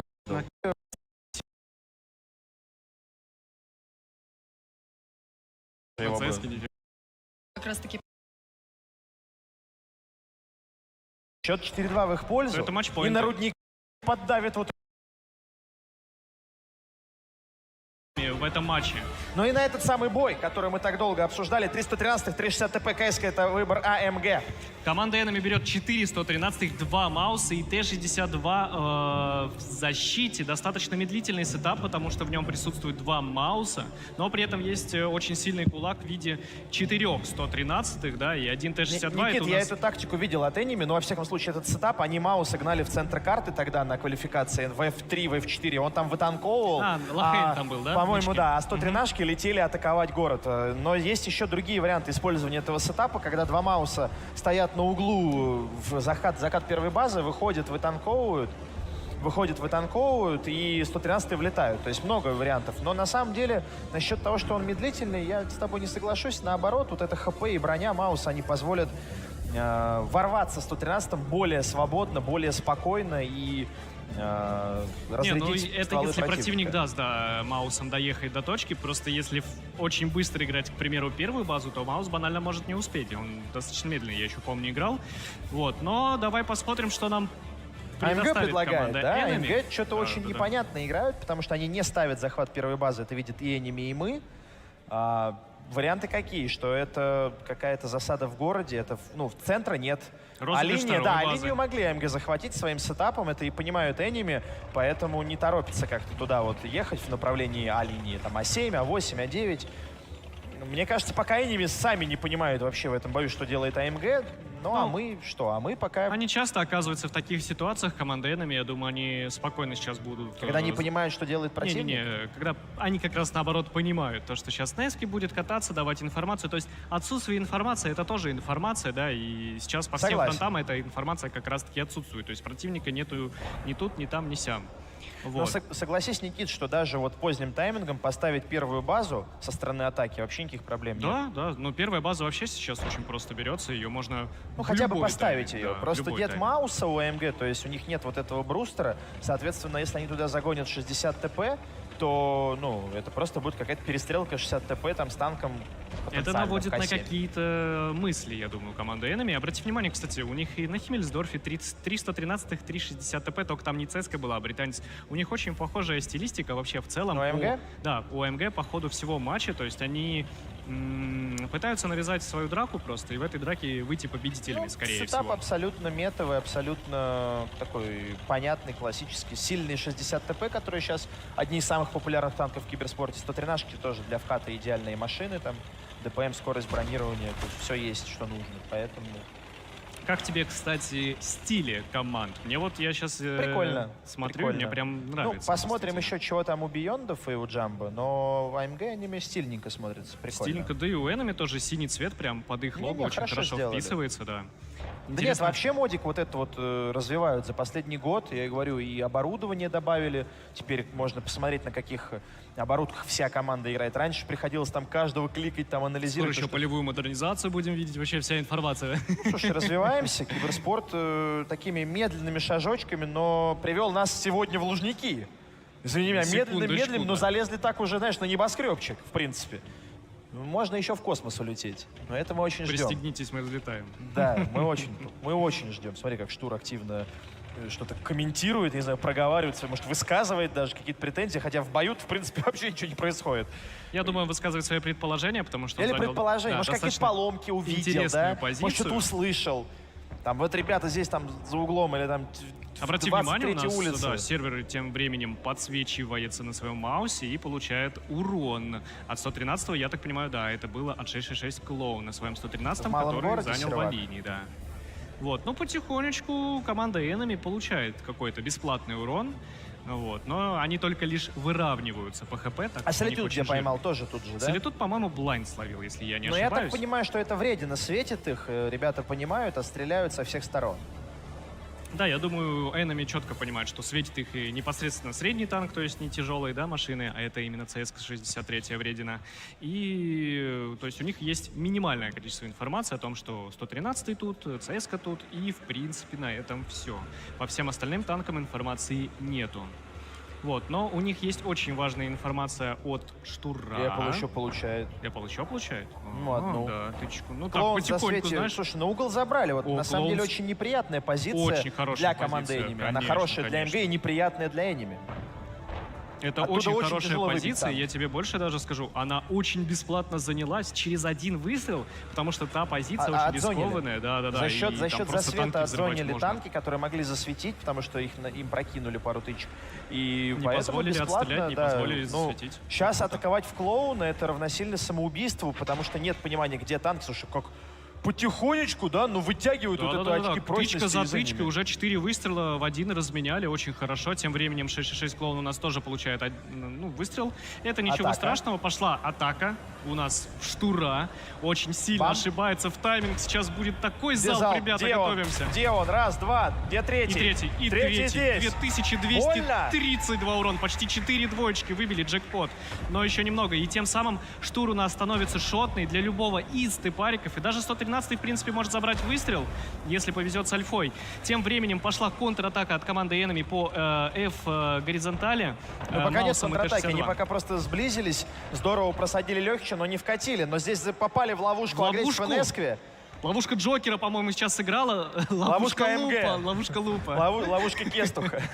Вот, и у нас агрессив заехал немножко не туда, он сейчас будет умирать. Важно очень отстрелять Т-62 и пошел очень жесткий перепуш 60-й париков. Я не уверен, что это хорошая идея, потому что Размазанный урон. мы видели, Никит, что посмотри, нет происходило. фокуса. Здорово Габелла закрывает легкие, стреляют и по Кестуху, и по Габелле. И Они здесь просто нам- в залп 2000 могут давать. Сейчас вот Кестуха здорово. Несколько локальных стычек у АМГ, преимущество по ХП. Бой продолжается. Непонятно все-таки, на чьей стороне большее преимущество. Есть минус Кестух. Кестух Минус в ангаре. БК у рандома, это важно.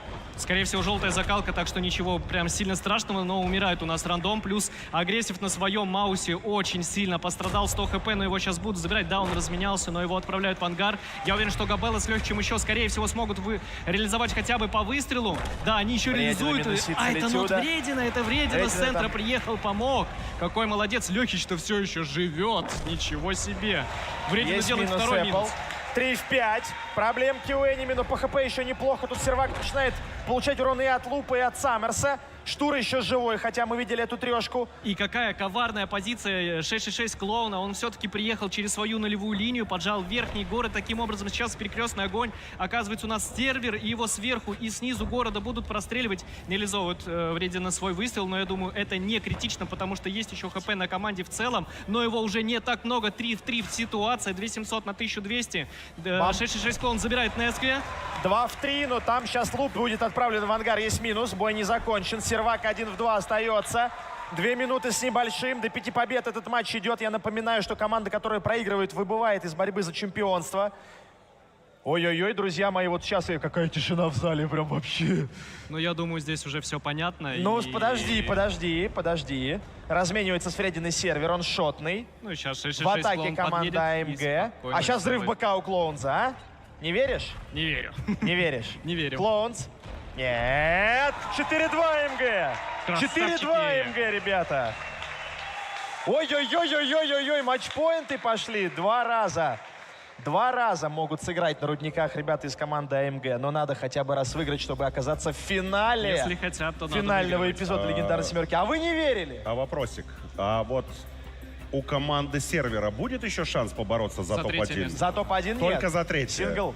О, У нас мои- нет нижней сетки. мои- Проиграл, вылетел Мои из борьбы. соболезнования. Только Да. матч за 3 место. Нет, ну рано, конечно. Нет, подожди, рано. подожди, у нас еще все возможно. Еще камбэк Ну, из кстати, рая. Рановато. Вот, кстати, посмотрев 4 квалификационных турнира от и до, я вам могу сказать, что вот эта вот история про то, что рудники защиты непобедимые, Отменяется. отменяется. Я видел 7 бэшек от Jumbo Team. Я видел какие-то молниеносные атаки со стороны обороны на рудниках, которые заканчивались неудачей. У нас вот немножко по катке Статистика, статистика. Ну, тут все, в принципе, плюс-минус хорошо отработали. Даже самые минимальные показатели — это 1800, 1700. С нулем никого нету, да? Очень интересная была тактика у АМГ. Мы не имели права об этом говорить, но стояла засада из топариков и 113-х, да? И они вот ждали. Прям, да. Они вот это давление с А-линии, пересвет, стрельбу оказывали на оппонента, заставляя их попытаться разжать город и подловить в эту ловушку. И, в Дождались, принципе, получается? подловили. Да, Слушайте, да, да. обратите внимание, что у капитанов обеих команд нет такого, что один сидит такой на расслабоне на чили, а Да второй не, прям как-то... Все прям действительно На расслабоне собраны. на чили, Ангелин, можно будет сидеть, когда уже все закончится. Сейчас Когда еще... уже тебе будут кубок Да, вручать, тебе, да, насколько тебе я никогда понимаю? не стоит списывать команду Enemy. Делает это еще Абиона. И Слушай, очень- игру играет хитрее, играет интереснее. Ну, дорога АМГ за какие за час должна... только Да, одна была у Энни.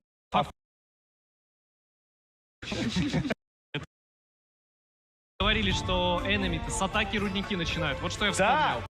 Всей серии турнира Безусловно, посмотрим. безусловно, но для Энеми это сейчас очень прям неприятная волевой будет, ситуация. очень волевой. Хотя посмотрите, как спокоен Несквио, даже если вот на пульс смотреть. Но он и должен быть спокоен, он капитан. Кто, если не он? Простреливают Хорошая хорошо информация. Саммерса, он едет на воду.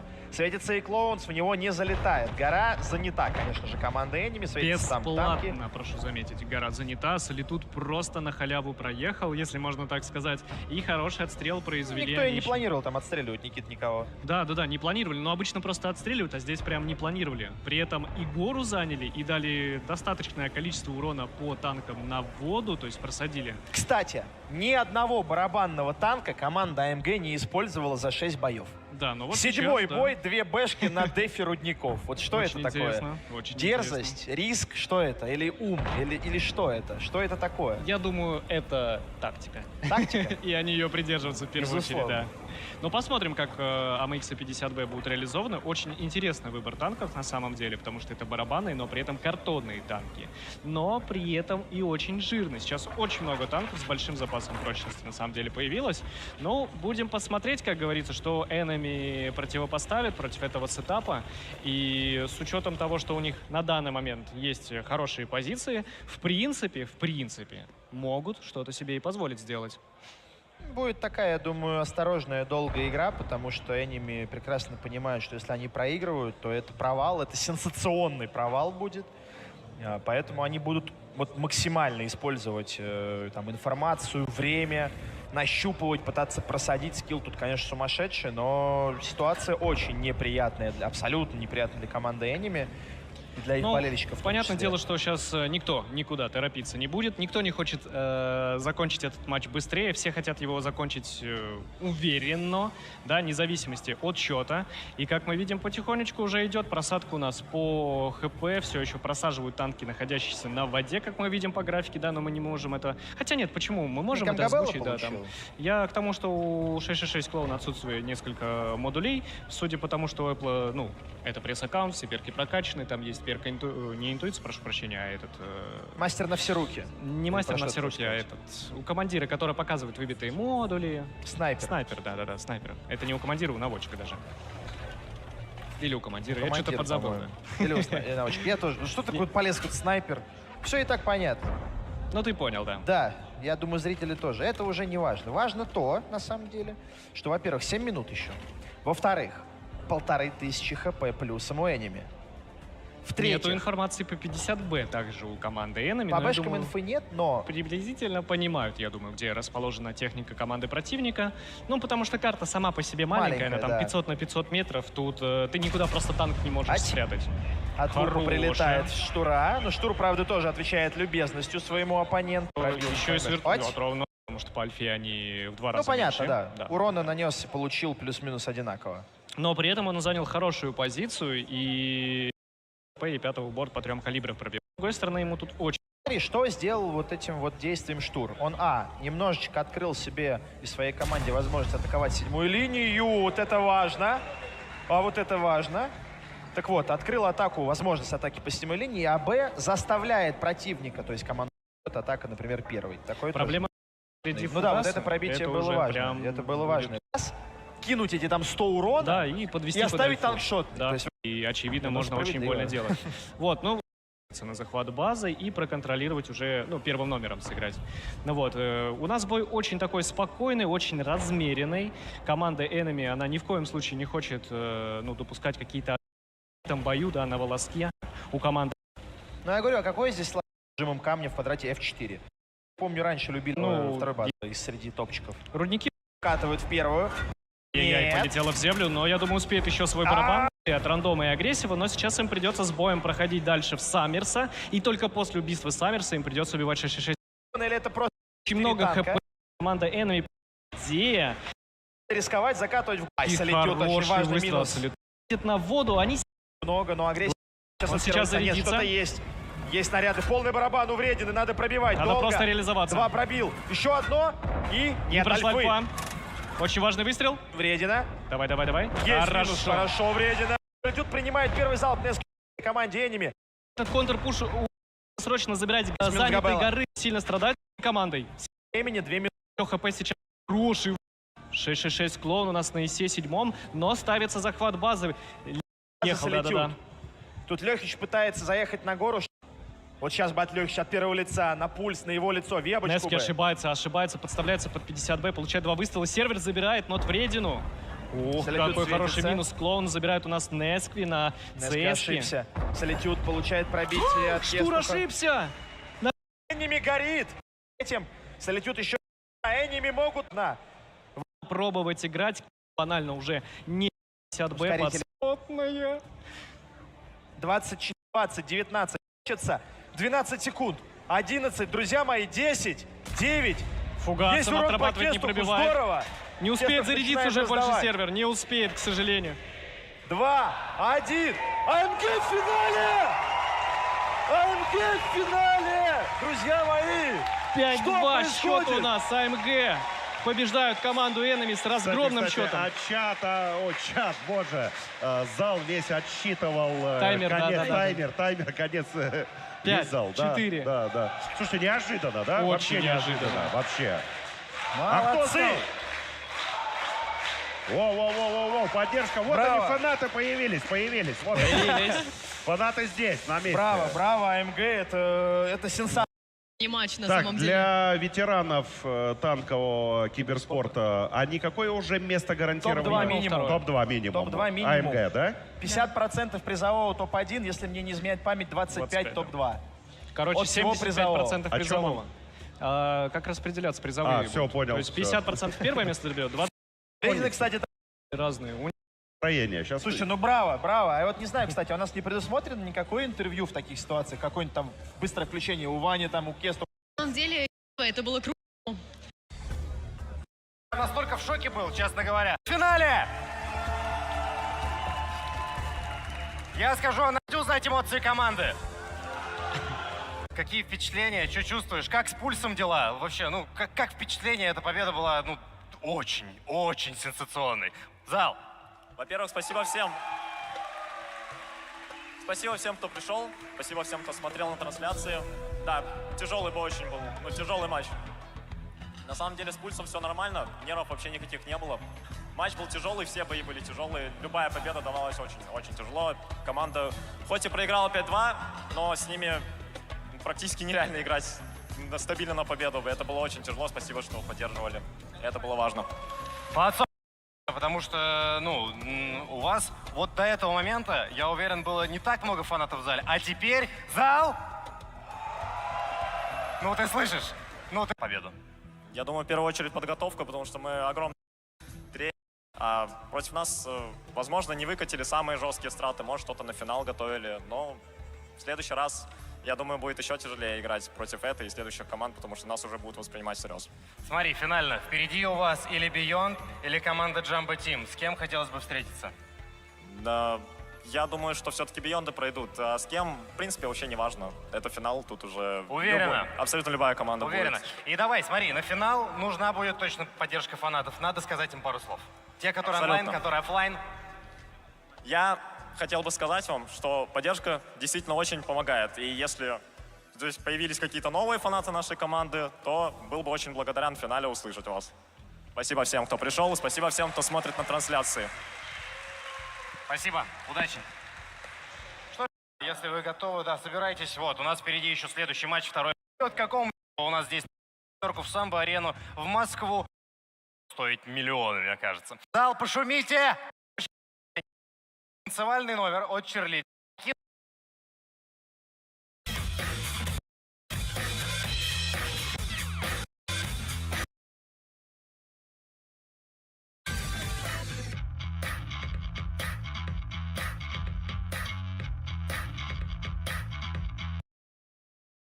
Ого, давно приехал сюда, в Москву? Сегодня с утра, Специально на турнир? конечно. Класс, А красавчик. ты откуда? Я здесь живу. Отлично, у тебя далеко ехать не надо было. Ну, часа 2 где-то. Почти как из Нижнего, да? Ну да. Ребята, ну и давайте ваши ставки на первый матч. Будут играть сейчас Enemy и АМГ. Как думаете, кто пройдет в финал? Enemy? Enemy. Enemy, да. Дай напутственное слово команде Enemy.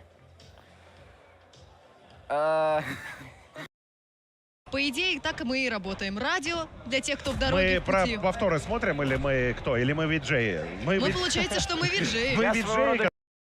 Мы команда. С кем проще справляться? С одним маленьким или с 6 большими в тимспике? Где-то уже такое было, по-моему. С малым, конечно, проще. Там один малой, здесь 6 малых, как бы, ну, типа, вопрос очевиден. Ответ точнее. Но нет, я, бывает, кричу.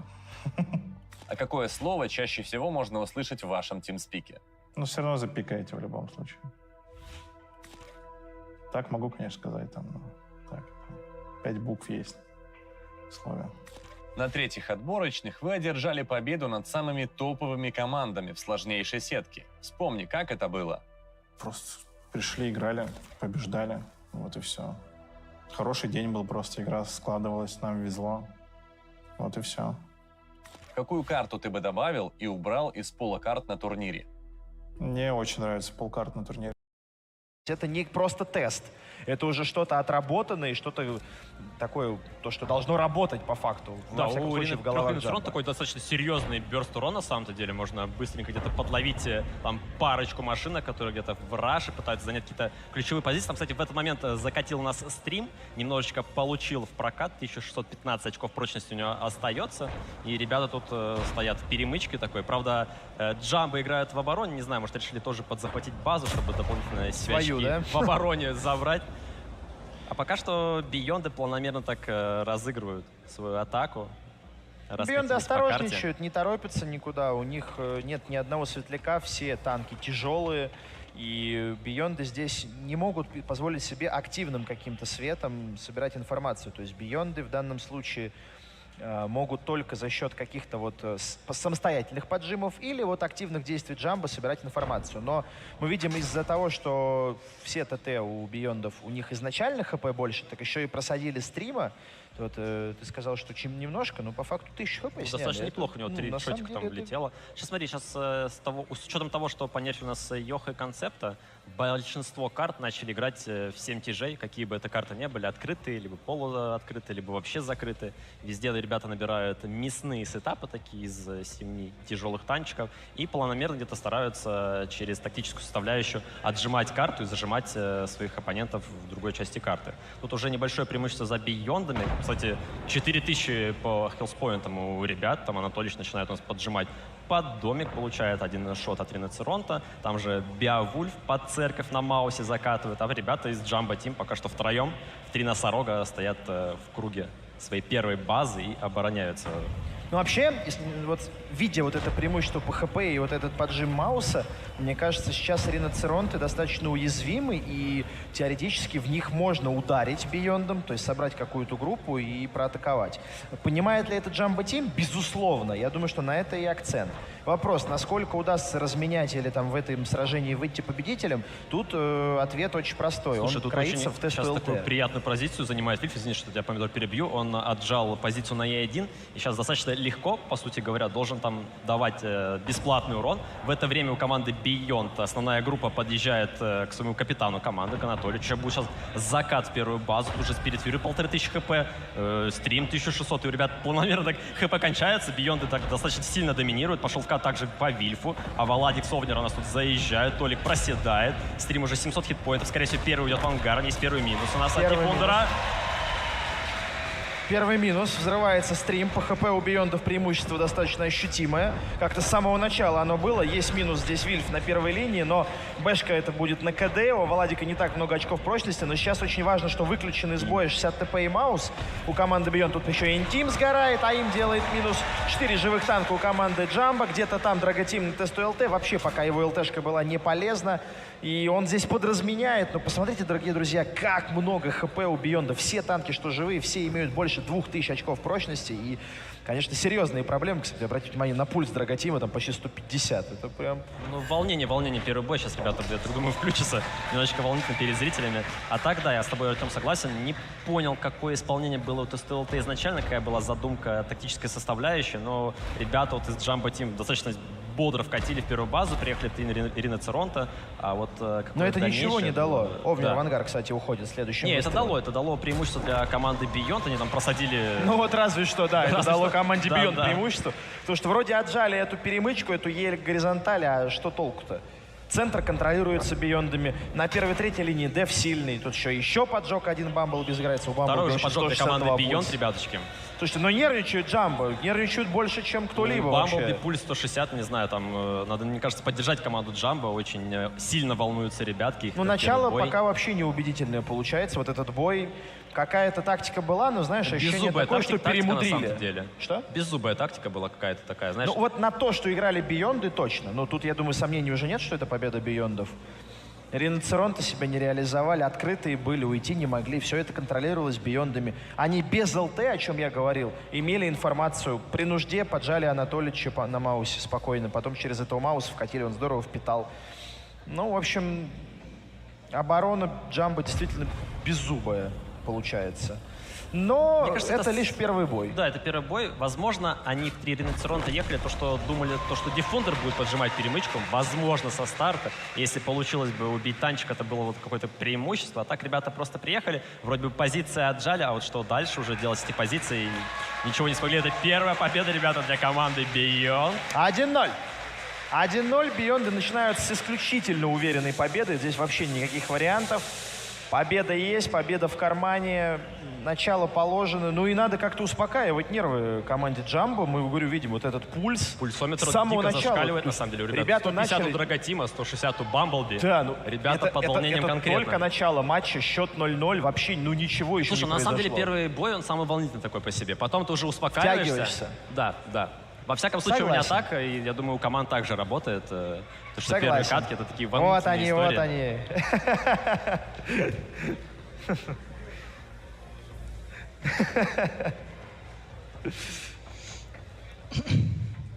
Ну здорово, здорово.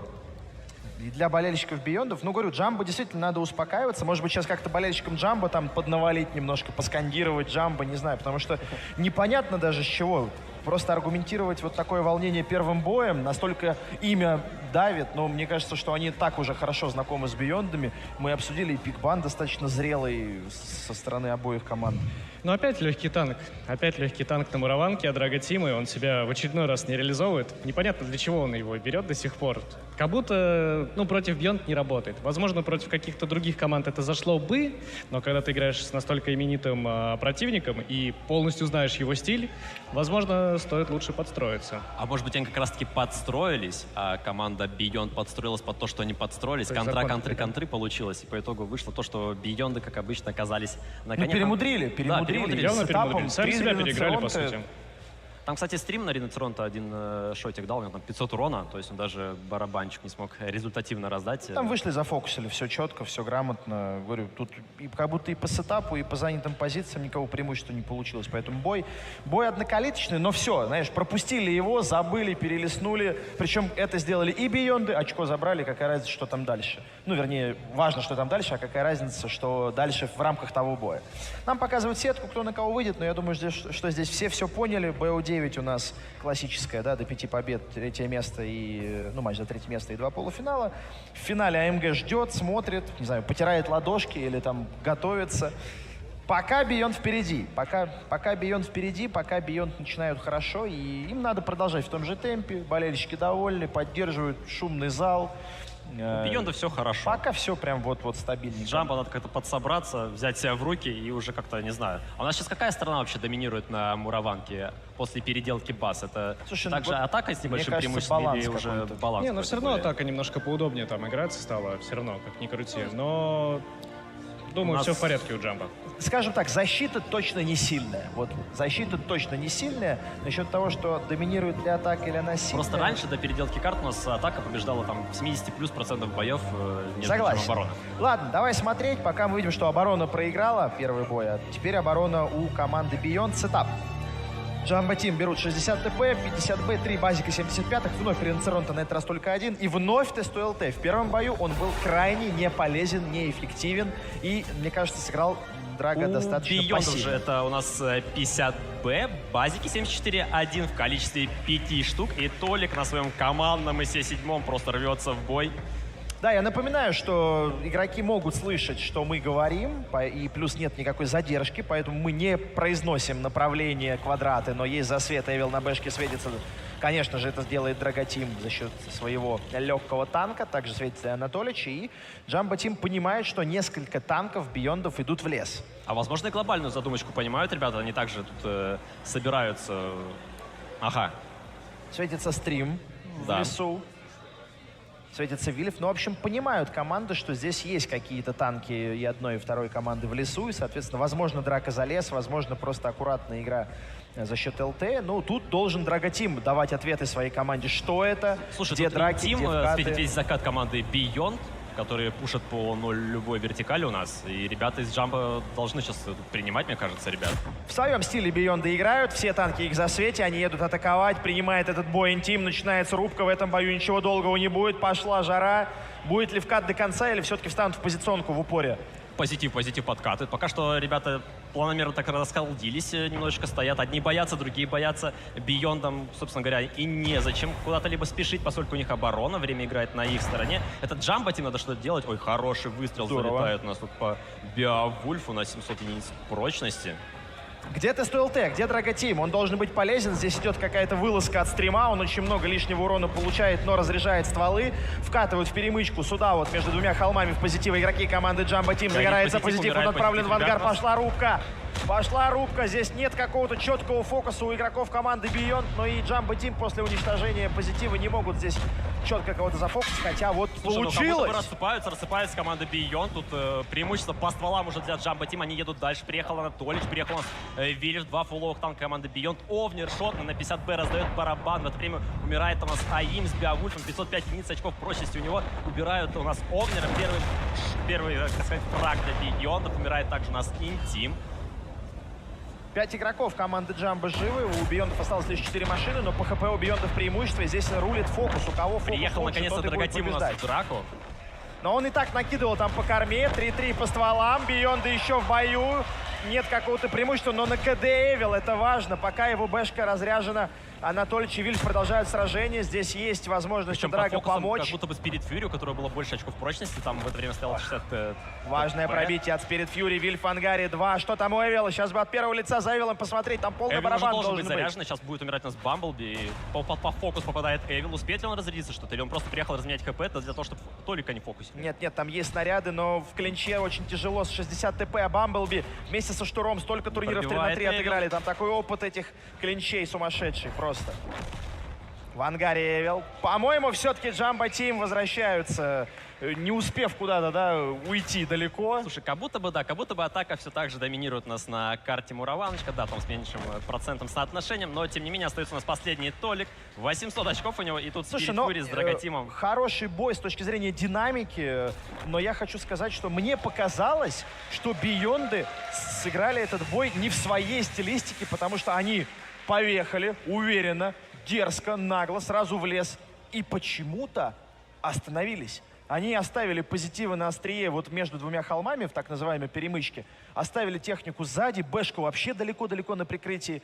И позволили, перегруппироваться команде Jumbo Team, б, Драго Team'у проехать туда, куда надо, и начать в корму стрелять по шотным машинам, да, или по раздамажным, чтобы их забирать. И вот подумайте вместе со мной, если сейчас бы просто с нахрапом, наскоком вот сразу бы влетели, Они выиграли бы Бионды, у Я них с был тобой бы плюс согласен, ствол в Артем, я драке. с тобой А согласен. встали и позитива зафокусили, потом при попытке разменять дифа подловили, зафокусили, уже -2 играют, и то до конца доигрывали. Это их особенность. Они стреляли, дрались, но не хватило, ушел левел на КД, и все, начали танки сыпаться. Тут очень верно ты подметил, Артем, то, что Бьонды, в принципе, изначально начали хорошо, а потом взяли и остановились. И это был ключевой момент в этом бою, потому что позволили, дали вот это вот время. 3700 урона Драготим настрелял на своем ТСТ-ЛТ с учетом того, что у него сборка на засвет, то есть досылателя не было. Это, кстати, Вот. к вопросу реализации ТСТ-ЛТ. Да, то есть они дали ему время, если вы смотрели там, Драготим вообще всю карту объехал и зашел со спины, то есть он выбрал самый максимально Тут у нас, большой маршрут. Никит, смотри, в сравнении 50Б, Овнер на 50Б даже не раздал Овнера там барабан, дал зафокусили, два он пробития неудачно всего-навсего. реализовал барабан. Ну, Драготим реализовался, потому что он, не медлил в этом бою, стрелял качественно, основное это то, что Бионды встали. Еще раз Да, говорю, да. вот с По сути, насколько это они... проиграл У нас бой. MVP Бамблби, который там больше 5000 дал. Почему он дал больше 5000? на 60 Реализация снарядов. Он 2 минуты стрелял без остановки, условно. 18 выстрелов. Ну, условно, 18 да? попаданий, Ты 18 понимаешь, да? пробитий. Это, ну, молодец, огромный Бамблби, классно стрелял, к нему вообще никаких вопросов. Но как 60 ТП успевает столько давать? Потому что темп успокоился, а он Долгая успокоился драка, потому что искусственно была, да. игроками Beyond. То есть они так легко выиграли первый бой и вроде бы уверенно шли в эту Но атаку. Чего легко, они да. испугались? Это нам легко, Артем, конечно, рассуждать. Ну, но согласен. Бьонды, они Друзья, давайте подъехали, повторы- они же не видели все танки, им повторы как тоже раз, тяжело может быть, принять посмотрим. решение. И хочу прервать вашу интереснейшую дискуссию. Артем, ты говорил, что бои будут долгие, затяжные. Пока мы увидели 2 боя довольно ярких, довольно агрессивных. Тут еще Прогнозы — это чушь в очередной Прошлый раз. бой Это вообще же незрачный классика. был, там, вот тут сейчас была плотная заруба у нас на самом деле в лесу. И ребята из Beyond как раз-таки начали вкатывать тогда уже, когда начал Драготим, насколько я понимаю, с кормы отрабатывать, и ребята как раз уже тогда Это долго, даблы поздно нажали. вкатили. Если обратить внимание, кстати, Овнер на своем AMX-50B умер почти тогда, когда третий танк Beyond ушел в ангар. То есть он, может быть, и не дал урона много, да, но он очень долго жил и впитывал, потому что у Бэшки сейчас огромное количество тоже ХП, и он словил на себя фокус именно тогда, когда это надо было, чтобы другие цикличные танки, да. но барабан все равно должен сдавать. Никит, слушай, ну вот сейчас посмотрели повторы, тут Бионды практически половину драки вели по ХП, у них было все хорошо. Мне кажется, тут просто Джамбо в координацию, какой-то свой собственный скилл перевернули. Ну, у них драку. кулак был более собранный у Джамба, а Бьонды были рассредоточены. Позитивы подловили, одного убили, то есть уже драка 6-6 стала с учетом того, что ТСТ-ЛТ сзади был. Вот. И таким образом они шли просто этим кулаком и выцепляли каждого по одному. Позитивчик иди сюда, Да, диффундер по иди одному, сюда, за и ниточки вот так вот дергали. потихоньку Ну, полигон. согласитесь, И Толик что- на сладенькое в конце. Никит, там. вот, и Ром, согласитесь, что это не тактическое поражение Биондов, это поражение в решении. В чем была Скорее, да. тактика? В чем была тактика? Всей командой ударить в лес крепко. Они ударили в лес, в лесу был противник почти в полном составе. Если бы драка была бы, там сумасшедший скилл у обоих коллективов, но есть численное преимущество за счет того, что там ЛТ, который мало ХП имеет, и где-то там катается, они бы перестреляли, ну, теоретически, в Ну, теории. в теории, наверное, возможно, Артем, ты полностью прав. То есть, если ребята сразу же заехали бы, то для них была бы лучшая ситуация. У нас начинается как раз таки, ребятки, следующий бой на следующей уже карте «Затерянный город». Поехали, Состав команды Джамбо Тим — это 2 топарика, Маус, Риночеронта, 2 Вазика 5 и Драготим на CS-очке 63. Ну и, соответственно, состав Биондов 113-й, 3, даже 4, прошу прощения, Базика 74-х, 1 Маус, Беовульф традиционно и Бачат. Джамбо Тим в защите, начинают, смотрим за раскаткой.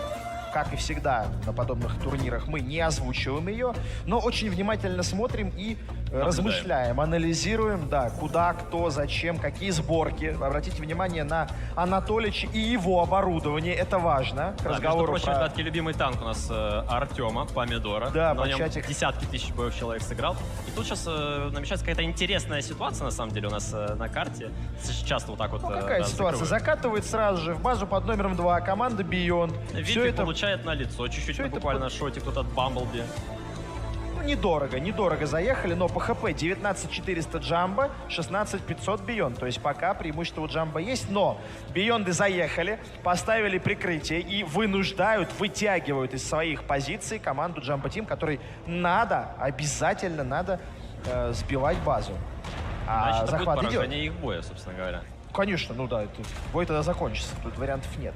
Ну, я Слушай, думаю, вот что сейчас базу Бамблби забьют. отстрелялся, Спирит Фьюри надо обязательно выезжать, сбивать захват, потому что там сейчас сзади закатывает у нас Овнер и Авалади, которые должны также сбить захват. Тут 5 секунд остается до захвата с базы. Очень дорого, очень Ах, дорого. поджог. Спирит, поджог, минус фуловый Маус буквально в залп. Да, ребята, конечно, сбили базу. Так-то по ХП, кстати, преимущество. До сих пор у нас тут Джамбо Тим решают перепушить. Вильф умирает сразу же в ангарде. Фундершот остается.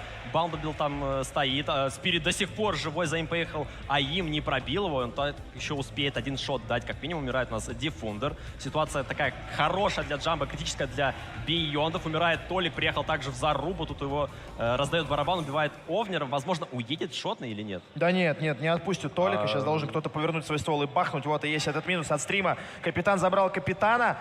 5 живых танков у команды Jumbo Team. По ХП преимущество даже такое стыдно говорить. Тут такие цифры. Двукратные. И как будто бы Jumbo Team вообще никак не надломились после этого поражения и справились с этим давлением, с этими нервами. Ну, здесь, правда, Бейонды, мне показалось, простоватенько сыграли. Да, мне кажется, к такому пушу всегда команда Мне готова. кажется, так иначе, готовы, тем более да, на это- начальной раскатке. Это весьма Согласен. хорошая тактика, но уже такая, знаешь, обыденность. Согласен. Но в моменте, когда вот вышел Spirit Fury на Маусе, танканул, его еще и подожгли, Да, я уже думал, показалось, что Бейонды все у них Слушай, даже хорошо. в том моменте, когда они практически с одного залпа убили Мауса, это 3300 очков прочности, даже тогда Джамбо вели по очкам прочности, то есть впереди. 2-1. 2-1. Spirit Fury, Теперь господа. Джамбо впервые в этом противостоянии выходит вперед сначала с 0-1.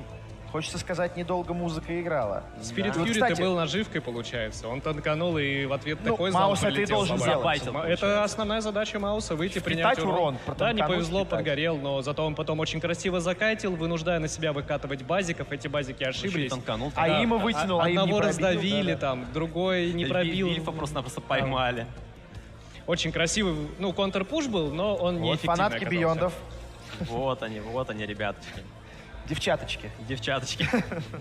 Друзья, ну а вы вот заметили, что пульс нам показывают? И я сравниваю с первым матчем, который был, и там в районе 90 был, 80-90, ну такой относительно небольшой. Там 100 с чем-то было. А здесь как будто показывают 110, уже 115, 120 А тут вот бывает. только что в первом матче у нас Феде было 150-160. Что ты Да. скажешь на эти цифры? Ну, то есть цифры-то у нас больше в Хорошая этом матче. тренировка у него такая Короче, была. более нервный матч. Более вот нервный какой. матч, да. Я Не, вот ну к вот этому я говорю, советую. сейчас вот интересно посмотреть на пульс Джамбо, потому что начало, ну они правда не справились с давлением, и тактика не зашла, и прям Может вот, ну... быть, Бейонда услышали это и решили просто напролом полететь Ну, и может быть, ну вот мы сломать видим, их, что но Джамбо в игре, ничего там Джамбо нормально крепкие, все. крепкие Они парни. вперед вышли. Но я говорю, очень похоже на то, что этот матч будет вот сейчас. А ты говорил, будет затяжной, а тут бамс, полетели Ну, просто это вперед. да, это действительно так, что бои получаются... Ну, это было предположение. Справедливости ради скажу, что в основном затерянный город, все готовы в начале вот к этому быстрому захвату, фаз-захват так называемый.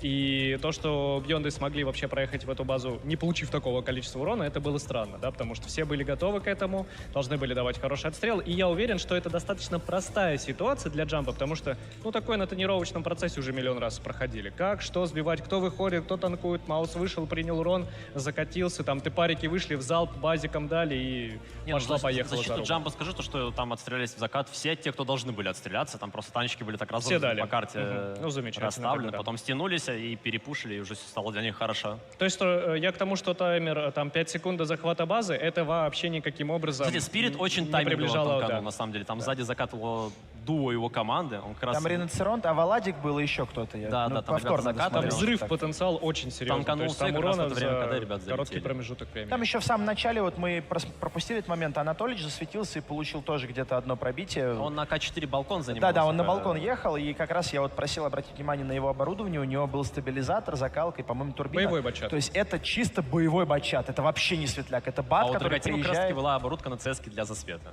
И он там с К1 спокойненько его пересветил. и Чем дал еще хуже, тем палочку лучше, сверху. Ром, получается. Что-что? Чем хуже, тем лучше, как говорится. Чем хуже ставишь оборотку, тем больше настреливаешь. Да нет, но здесь нет такого, что какая-то хуже, какая-то лучше. Тут именно под стратегию. Под задачу, да. Тут, Под ребята, задачу, под натренировано. конкретно. Каждый модуль стоит на своем месте, там, где и должен Я быть. говорю, я вспоминаю от Эними 277 на Ласвеле с рогами. Это было что-то. Вот это было прям супер необычно. Ладно, поехали. Jumbo Team. И их сетап. Базик 74, Йох, Маус, 3 Риноцеронта, нравятся им эти танки. И, внимание, дорогие друзья, Мантикора. Я напомню, это затерянный город. Это не Ласвель, это не Мураванка, это затерянный город и Мантикора. У Бионов же все по более классике. 2 топарика, 2 50Б, Базик 74.1, Маус и Толик все так же продолжает дальше на своем коронном ИС-7 Без средних и легких играют Бионды. Это в их стиле, в их традициях. 7 тяжей. Берешь 7 тяжей и, собственно говоря, делаешь класс. Но вот сейчас Джамбо, наверное, и Драготим в частности расскажет, что ребята... Конечно, да, сейчас все внимание приковано. Кстати, смотрите, пульс Драга 110, 111. Подуспокоился. То есть не 160, как там калашматило. Уже полегче стало. Я же говорю, первый бой, он самый такой сложный всегда обычно в плане эмоциональном. И ты вот такой сидишь сосредоточенный, как будто бы ждешь, ожидание убивает. Потом уже первый бой проиграл, допустим, или выиграл, уже расслабился. И дальше уже по своей тактике наработанной, то, что на буткемпе делал, исполняешь. Ну, либо хотя бы стараешься это повторить. Согласен. Мне очень интересно, какая глобальная идея в использовании Мантикоры. Мы не можем сейчас говорить о ее перемещении, безусловно, но очень внимательно наблюдаем. Если просто рассуждать вот абстрактно, что может Мантикора? А. Встать в захват и в нем стоять, не светиться. Б. Светить. Наверное, это все, что может Мантикора. Ну, либо же встать в захват под какой-то свой танчик, за которым ты будешь стоять, сейвиться, согласись, и его не та карта. Ну, скорее всего, да, но возможность присутствует. Ну, окей. Хочу другое раскрутить. А что Мантикора здесь может светить? Какое направление выгодно? А К-линия, ну, либо А горизонталь, либо К горизонталь. Что еще? Вот светится Анатолич сейчас, да? То есть есть информация у команды Джамбо, что в К4 стоит ИС-7. Ну, в принципе, Драготим тут на любой стэшке мог бы выполнять такую же роль и ту же самую работу делать. Абсолютно любой танк мог засветить Анатолич. То есть... Ну смотри, мы поэтому и сидим здесь, комментируем. А команды, у которых есть тактики, заготовочки, они понимают лучше нас. Они, возможно, сейчас что-то нам эксклюзивно тут покажут. И Драготим, как исполнитель ЛТшный, ну, вот такой вот акцент на Риноцеронты тоже. Безусловно, танк стал интереснее, чем был. До этого это был вообще не конкурентоспособный, тяжелый. Сейчас, да, Риноцеронты действительно заслуживают внимания, но выбор вот 3 Риноцеронтов в формате 7/7 в атаке затерянного города с Мантикорой в сетапе, очень много вопросов, и пока ответов, ну, во всяком случае, я не получаю. Да, чего-то Драго пытается там своей команде найти, показать, там постоянно светится Анатолич в квадрате К4. Правда, с ним никто ничего сделать не может. Да, он на вот своем как ИС-7 светится. И просто ничего не чувствует, стоит, выполняет свою роль. Знаешь, из серии Толика трудно не заметить, но что ты ему сделаешь, да, из этой серии. Ну, в общем, такой спокойный вот этот бой. Ну, хотя и так два как раз вката таки, было. смотри, игра подуспокоилась. Сейчас вот планомерно такая история, ребята. Растянулись, там, сям, где-то стоят. Драготим, вот Толика постоянно светит, а Владик у нас светится на своем Йохе. А Владик там с Толиком перестреливается, возможно, пытается нанести кому-то друг дружке, вернее, урон. Пока что у нас все ребята тут фуловенькие. Ну и Биондам торопиться-то, по сути, некуда. Они в обороне время играют на их стороне. Это надо Джамбо Тим с прекрасной Мантикорой и 3 Риноцеронта что-то выдумывать, придумывать. Дем, ну вот пока есть возможность, пока нет никаких активных боевых действий, вот все-таки Мантикора, от тебя хочу услышать, вот что теоретически она может в этом бою сделать полезного? Где и что? Слушай, ну мы с тобой это все озвучили. Смотри, изначально она может дать просвет переката там J-H линии. Светить А горизонталь, К горизонталь. А что это дает? Глобально... Фактически. Ну, наверное, ничего. Не, в точке зрения информации тебе это, конечно, дает какую-то пользу, так или иначе. У тебя то есть пожертвовать одним танком из 7, чтобы иметь информацию о нескольких линиях. Ну, согласись, звучит не очень убедительно. Звучит, да. Там, кстати, Толик в это время получил немножечко по лицу, пока мы тут с тобой разглагольствовали. 4 минуты Драготима. прошло тем временем. Вот. И результат для Джамбо Тим за 4 минуты Толик получил 1 раз по лицу на своем ИС-7. Кстати, интересно еще к моменту, что у Овнера, Интима и Стрима разное количество хп, учитывая, что они играют на пресс-аккаунт. Может, у них разные роли в данном бою будут еще? Ну, может быть, выбор закалок, то есть кто-то. Слушай, возможно, Стрим играет с экспериментальной закалкой да, третьей, да, и он будет первый закат, и как раз как капитан команды вести за своих парней вперед к победе. Вполне может быть. Тем временем экватор боя, вот он вот очень близко. И пока вообще непонятно, какая база может быть открыта команды Джамбо, какое направление может быть проатаковано. Абсолютно. То есть тут вот начинают у нас тикать захват первой базы как раз-таки. Достаточно Пульс, спокойный кстати. стрим. Да, До этого еще был пульс у Аваладика, у него там было в районе 100. Тоже весьма такой на чили, на расслабоне Авал у нас. Успокоились Джамбо Тим. Сыграли первый бой, выдохнули, выиграли парочку, успокоились. Но еще раз говорю, пока в этом бою вообще не вижу никаких перспектив для Джамбо. Куда это можно продавливать? То есть, используя 6 тяжелых танков, а Мантикору просто откололи от своей какой-то общей группы, дали ей какую-то индивидуальную задачу, играй как хочешь. Только непонятно, какая индивидуальная задача может быть на затерянном городе, пока у тебя там основную группу будет всемиром Тяжа избивать. контролировать, светить постоянно. То есть, что сейчас? А Валадик с Анатольевичем взаимно светят друг другу Но они все постоянно. так же перестреливаются, у них там ничего, собственно, нового не происходит. Как Толик получил на откате одну тычку, после этого Валадик ничего не может сделать Толику. Толик, в свою очередь, ничего не может сделать Аваладику. Позитив, кстати, получает у нас урон от Spirit Fury. Также залетает у нас там в Толика как раз тычки. Но, тем не менее, пока что преимущество по ХП небольшое за биондами, поскольку у них нету легкого танка в сетапе. Сбили захват первой Там базы. согнали стрима, да. Согнали, да, стрима у нас. Видел, кстати, сейчас, как Эвилу не повезло? Вот проблема базика 7 чертов. Хорошо выцелил, стрельнул, предательски выступал. Это, слушай, мне кажется, это не проблема базика, это великий наш белорусский рандом, наша фишечка. Бывает, снарядик летит не туда, куда бы тебе хотелось, не в перекресте, там, по краю круга разброса, влево, вправо, вверх, вниз. Но ничего поделать, такая игра. Я на эту собственно тему говоря, это всегда нормальная говорю история. одну фразу вот про вот эти вот упал, попал, что за это мы одновременно любим и ненавидим нашу игру, да, то, что вот попадешь там с вертушки, вот как сегодня, не знаю, помнишь ты, нет, когда Вредина убегал? Да, было на дело. 60 ТП Я как на раз зал Прохоровке. отсмотрел, Вообще просто сходу так, бам. И здесь вот Эвил готовил, сводился, хлоп, нет, не заслужил. Слушай, у нас тут как будто бы Толика отжимают потихонечку. Тут Ну да, Аваладик все такую давит наглую. и давит на него своим авторитетом, хотя, казалось бы, Толик и Аваладик. Тут, наконец-таки, в Аваладика разменку пошел. Сейчас он не в тайминге как будто отвернул голову, у него также дает урон Толик. И смотри, только я про него сказал, хоба, а Аваладик у нас уже 1000 Там хитпоинтов бэшечки остается. показали, что на дядю Толю не надо быковать лишний раз. Они показали, что за своего капитана они рвать готовы. Поэтому Аваладик, так знаешь, руки поднял, сказал, понял, парни, не дурак, не буду. Хотел похвалить Аваладика, потому что он создает там преимущество. Не, для он своей все команды. нормально делал. Ну, конечно, тут просто Но ребята на из бэшек напоролся. биондов не прощают. Смотри, как раз к реализации Мантикора вот у нас тут стоит захват базы. Но Бамбл в это время отжимает там одним танком интима долго захват немножечко. брать. В любом случае долго. Есть Маус, который может танковать в случае какой-то критической ситуации. Биовульф это уже неоднократно делал. Все, Светится съезжает. Драготим, приходится ему съезжать, его Биовульф в это время высвечивает, Эвил на базике стоит фуловый просто-напросто на балконе, ни в чем себе не отказывает. Толик потихоньку умирает, но и Аваладик в это время шотный уже, размен такой 1 к 1. Скорее всего, выгоден более биондом, время остается очень мало, 2 минутки с копейкой, да. И я не знаю, как Джамбо надо тут действовать. Да, Драготим, конечно же, фуловый, но куда-либо приткнуться как будто бы нет возможности. Да не, бой этот не выиграть Джамбо Тим. Тут, я не знаю, должно что-то прям невероятное произойти. Конечно, сегодня такой а-ля праздничный день. Вот видишь, Уже аплодисменты очень на быстро этот контрпуш от команды Beyond. Поняли они, что ослабили Джамбо. Здесь пространство около первой базы и спокойненько забрали танк.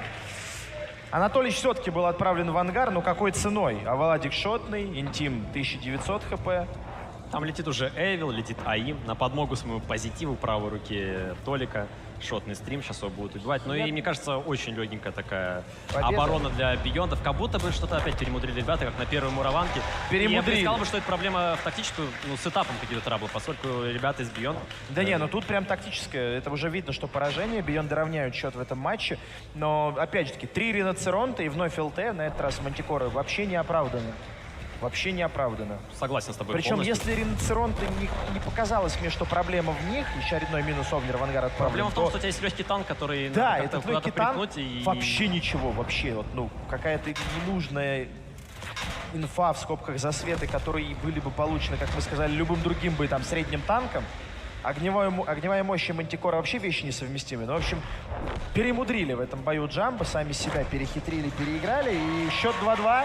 Бионд Да. одерживает вторую победу. И Сравняли. Все Я только зал начинается. очень сильно доволен, на самом деле, камбэком Биондов. У нас паритет. Что, зал по счету. доволен? Да, зал прекрасно доволен, на самом деле. Зал, конечно. Но я Слушай, смотрю, ты ну- тоже сияешь неплохо так. Слушай, ну, я сияю просто, потому что настроение хорошее. Вот. Плюсом ко всему матч интересный, и чем он дольше будет идти, тем больше удовольствия мы все получим. Поэтому как тут не сиять? Тут, ну как бы... Плюс, может быть, я радуюсь тому, что этот бой закончился, потому что он был относительно скучноват. Но перемудрили как будто с ЛТшкой, с Мантикорой. На самом деле, Драготим как будто просто, не смог реализовать свой танк, не смог найти ключики к обороне команды Beyond и где-то вот эту вот лазеечку нарыть, чтобы пройти в стан врага и начать давать очень полезную информацию для своей команды, и тем самым был просто неэффективен. Есть такое подозрение, что просто Джамбо какого-то другого сетапа ожидают от Beyond, вот на первый Мураван. Они 7 ТТ берут. А они как будто бы, берут и, знаешь, контрпик, такое ощущение, где ты ЛТ никак не можешь реализовать, тебе приходится что-то уже придумывать, и все равно проваливаешься. Слушай, Ром, хочу вот Никите задать вопрос. Вот тебе задал, как бы ответ получил, сам попытался ответить. Никит, вот на твой взгляд, вот 10 минут бой, вот ты в команде Jumbo Team, вот сетап видишь Биондов, вот Мантикора. Вот теоретически, что может полезного сделать Мантикора вот в этом бою? Вот 10 минут боя, вот только начинается. Самое, что мог полезное, как по мне, Драго, сделать, это не пропустить Толика в позицию балкона. То есть, надо законтрить один из балконов. Не пропустить туда танк по короткой. Если по короткой не пропускаешь, то уже сам можешь занимать балкон. Ты не успеваешь законтрить, ты только можешь нижний балкон законтрить. Да, верхний балкон нереально. Левый, да. Соответственно, там, где был Анатолич на ИС-7, надо было этот балкон пробовать. Слушай, там по изначальному раскату было видно, что Джамбо хотели что-то с первой базы делать. Они под первую базу там приехали изначально, а потом почему-то вдруг решили, а потом уже таймингов и не было. Я хочу докопаться до истины для себя. Предположим, пофантазируем. Драготим на Мантикоре поехал контрить нижний балкон. Встал в какой-то куст, все там светится. Не пустил туда Толика. Толик где-нибудь там остался в какой-то ямке, там тычку получил. Что дальше-то? Дальше ты просто отжимаешь этот балкон через Мантикору уже. Ты периметр карты должен играть с Мантикорой. По всей карте должен растягивать, то есть ты не должен углубляться в город для того, чтобы не навязывать драку, чтобы твою команду не убили, пока у тебя ЛТ по всей периметру карты бегает и Посмотрим повторы. Были ли тут вообще какие-то шансы вытащить, как-то перевернуть у Джамбо? Как будто бы около нуля. А знаешь, почему, мне кажется, вот такие бои у нас проходят? Потому что команды же тренировались друг с другом.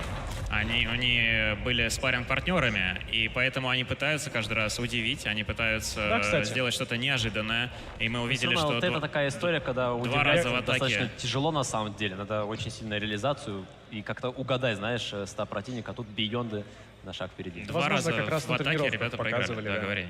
Возможно, как раз на тренировках Драго катался, контрил этот балкон, и они решили, видишь, на официальном матче сыграть немножко по-другому, чтобы не подстроились. Не в контре балкона делать, поскольку балкон можно законтрить, любой СТшки. Ты можешь на бате приехать, как Эними делать, на 62-ечке. Там для того, чтобы законтрить балкон, Мантикора не шибко-то нужна, на самом деле. Тем более Мантикора не обладает такой повышенной мобильностью на сравнении с 62-ечкой и Батчадом. Там даже СТшки, наверное, быстрее в какой-то момент приедут, чем сам по себе Мантикора. Там более глобальная задумка была, которую мы из-за того, что не знаем внутрях команды, ничего про этот момент сказать не можем. Такие себе мы аналитики так и не поняли, в чем был план.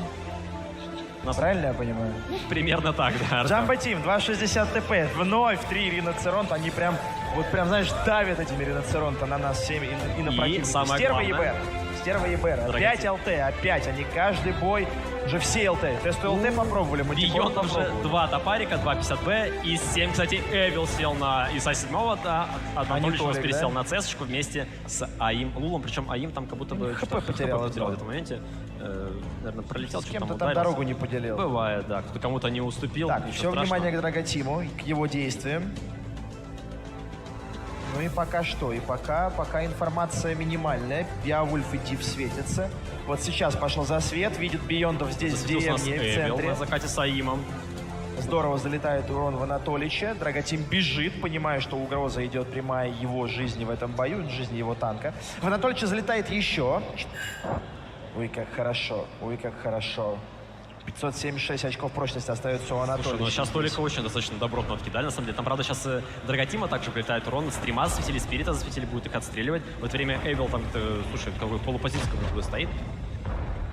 Его сейчас стерва команды Джамбо должна полномерно убивать, а Владик, я думаю... Или Владик стреляет под горой для проката бэшки. Так, сумбурненько развивается бой, но по ХП ровно. Позиция Анатолича вполне себе оказалась нужной и полезной. Тут Интим пытается как-то подзабрать Толика, вылезти. У нас там очень сильно стрим проседает, очень сильно он остается шотным. В это время Эвил сам по себе живет, убивая также у нас Интима на острове. АИМ забирает нас. Как АИМ выцелил, но сам в полупозиции оказался, мало у него очков прочности, но у Биондов преимущество в 2500 по ХП. Спирит Фьюри следующий на преимущество по очереди. ХП, тут еще преимущество по позициям, как будто Спирит умирает. Остров сейчас будет также рассыпаться. В миду ребята из команды Jumbo Team ничего не могут сделать, поскольку у них тут 2 топарика плюс ЕБР на Драготиме, который собран полностью на засвет и не может наносить какого-то должного урона в драку. И Там, да, раз в 12 секунд. Слушай, условно. зависит от того, кто сейчас остров перевернет. Он там шот на нас... Да нет, как-то очень тяжело, на самом деле. Сейчас хорошо. Долго Бамблби выцеливал, но нужное пробитие совершил. Ну, мне кажется, сейчас, если проиграет Джамбо Остров, то они проиграют бой. Вот это вот противостояние Вильфа с Аваладиком. Здесь сколько снарядов у Вильфа вопрос. Ну, а здесь мы видим, что Бионды приняли решение проатаковать Бамблби. Драготим-то уедет, безусловно. А Бамблби в ангаре. Вообще без проблем. Просто легко и буднично. Корона на своей профильной карте. Слушай, а там Аваладик как будто бы немножечко выигрывает Вильфа. Вильф тут, конечно, пытается... Вильф на КД просто. Его Аваладик гоняет на стерве. От него пока что тут занимается кроссфитом. В это время у нас Беовульф тоже решил немножечко подсбросить вес и бежит за Драготимычем, который бегает по зеленке. Слушай, в очередной раз как будто бы какие-то проблемы, да, с этапом у команды Jumbo. Ну, не работают эти риноцеронты и ЕБР против Биондов уже в 3-й бой подряд. Играют что-то более классическое Jumbo, побеждают. Берут риноцеронты и ЛТшку, проигрывают.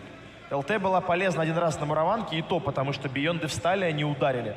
Мы это говорили. Не встань, они сразу пройди проатакуют. дальше как кулаком. Конечно, возможно, но они в это время бы Драготим у был мураванку как раз таки бы выключен, проиграли. и это привело бы их к победе. Ну, кстати, погоди.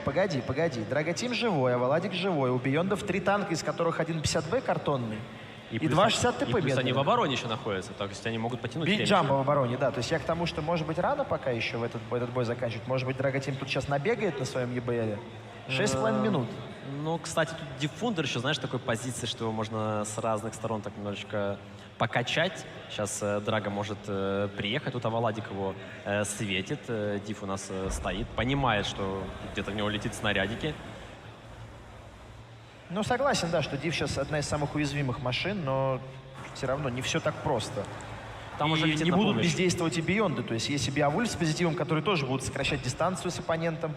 Но мне кажется, сейчас Аваладику Слушай, мне кажется, достаточно Беовульф ошибается, на самом деле. Поехал просто-напросто по полю, в полном засвете со старта прокат своего. Получил шотик от Драга, получил 2 от Аваладика, остается шотным. Только что имел 1600 очков прочности в своем арсенале. Выезжает Диффундер. Ну, тут Аваладик как будто бы сейчас рассыпется. Он там в соло, конечно, может дать бой.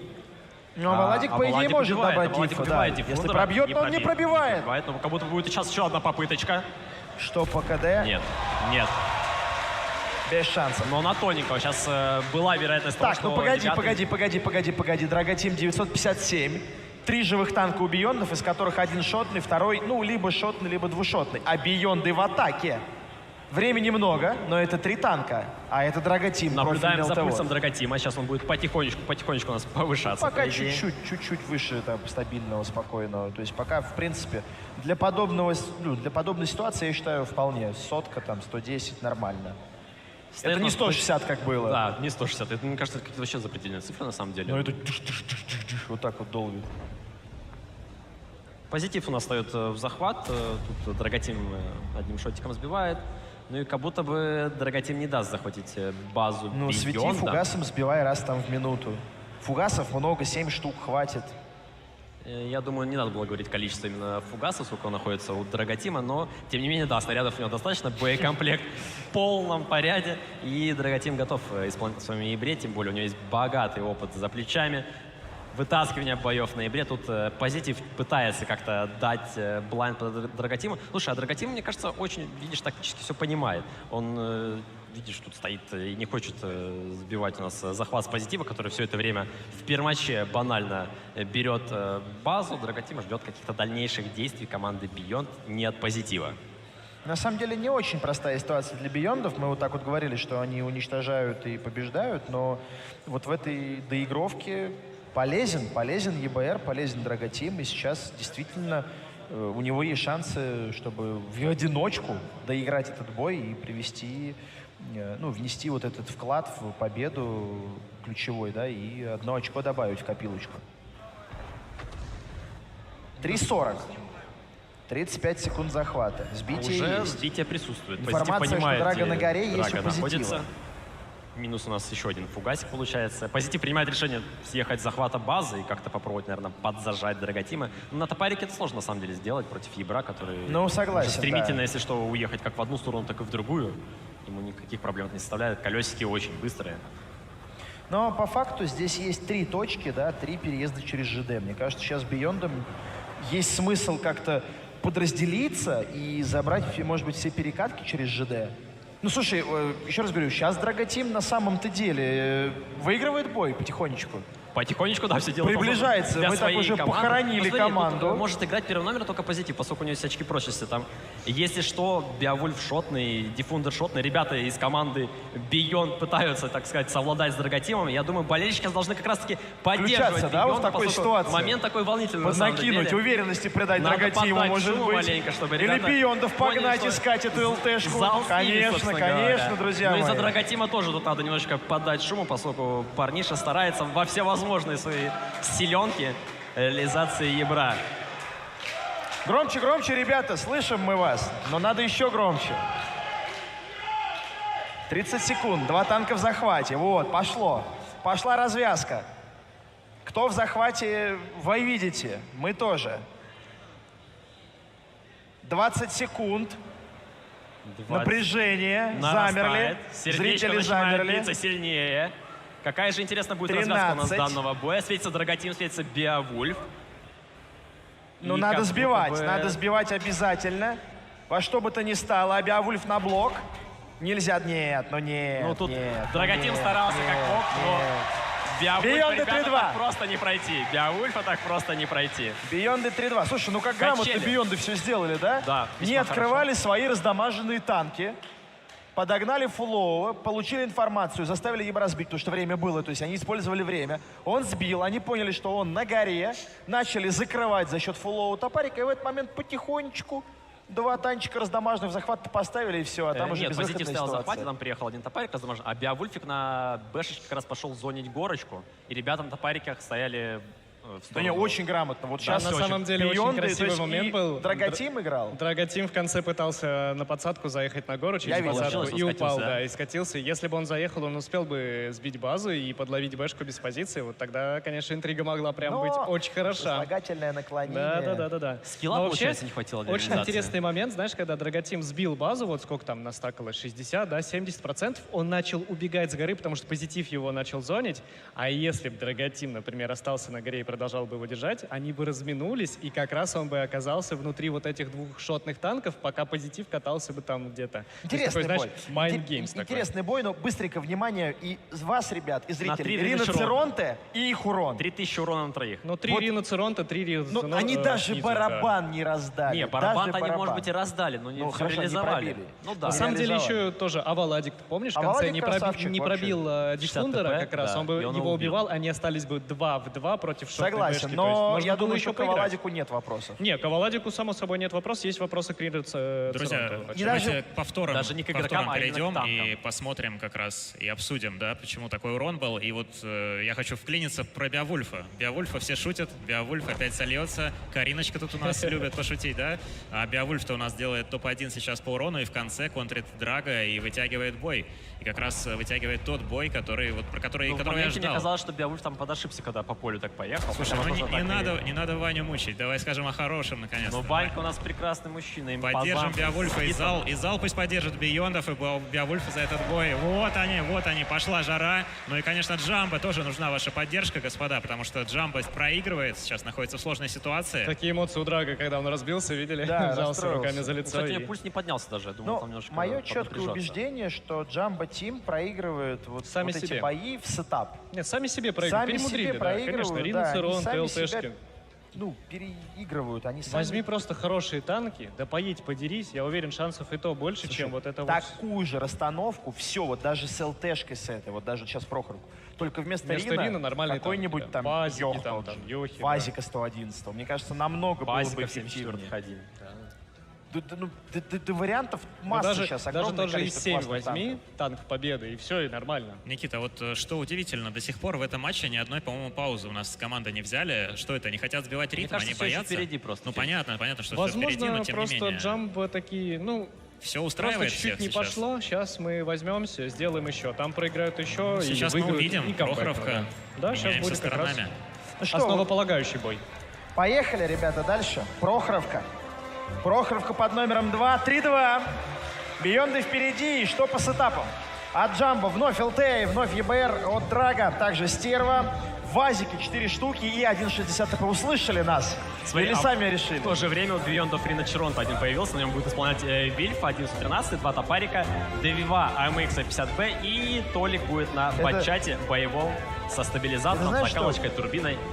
Какой-то заказ у Лесты на Риноцеронта использован. Знаешь, пиар Популяризация, Риноцеронта думаешь, идет, да? происходит. Да, то есть... Слушай, а ты на нем играл по Джамбо. скапу на самом деле? Не играл. Весьма приятный такой аппарат, я думаю, тебе, может там даже Да веточку нет, покачать. нормально все, но не в позиционке, вот в такой. Один танк на острие закрыть дырку, как пробка какая-то. 3 танка как основной для позиционки, для игры. Кстати, для вот острия закрыть универсальный. дырку весьма неплохо. То есть ты на подкате даешь одну тычку, ты заряжаешь третий свой снарядик, раздаешь потом 3, пока тебя убивают, если есть возможность, это благо Ну ХП вот один, позволяют. один, И вот ты, один. считай, в плюс немножечко себя размениваешь. Один Риноцеронта, понимаю, на фланг там какой-нибудь.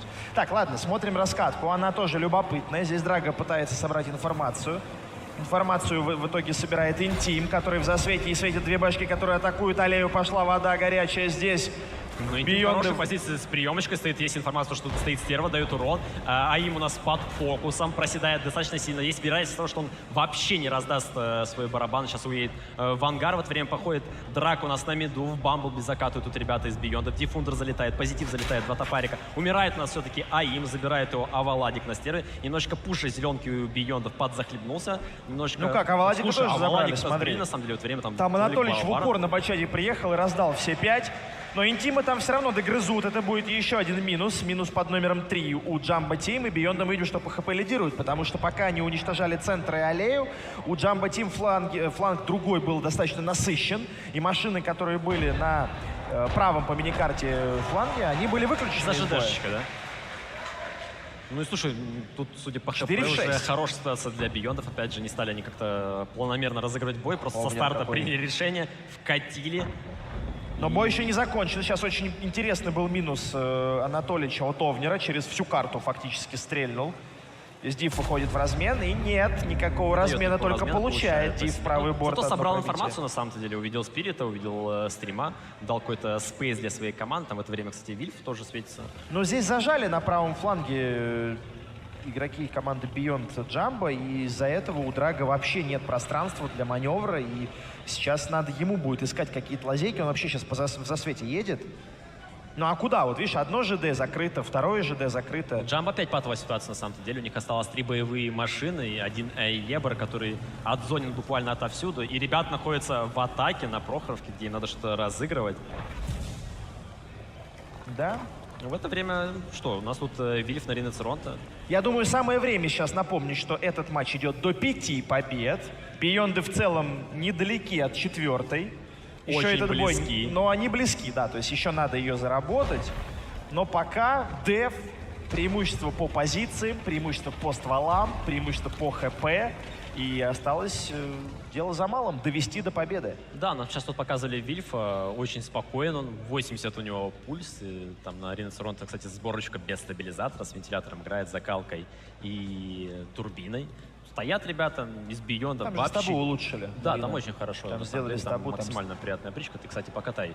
Как раз таки будет тематика стрима. В это время у нас тут Дефундер со Spirit Fury там друг друга рентгенят, светится также Беовульф. Драготим у нас не понимает, что ему где-то надо сделать, что-либо найти. Вильф все так же стоит. Полностью отзонили ЖД у нас Бионды. Команда Джамбо находится на той половине.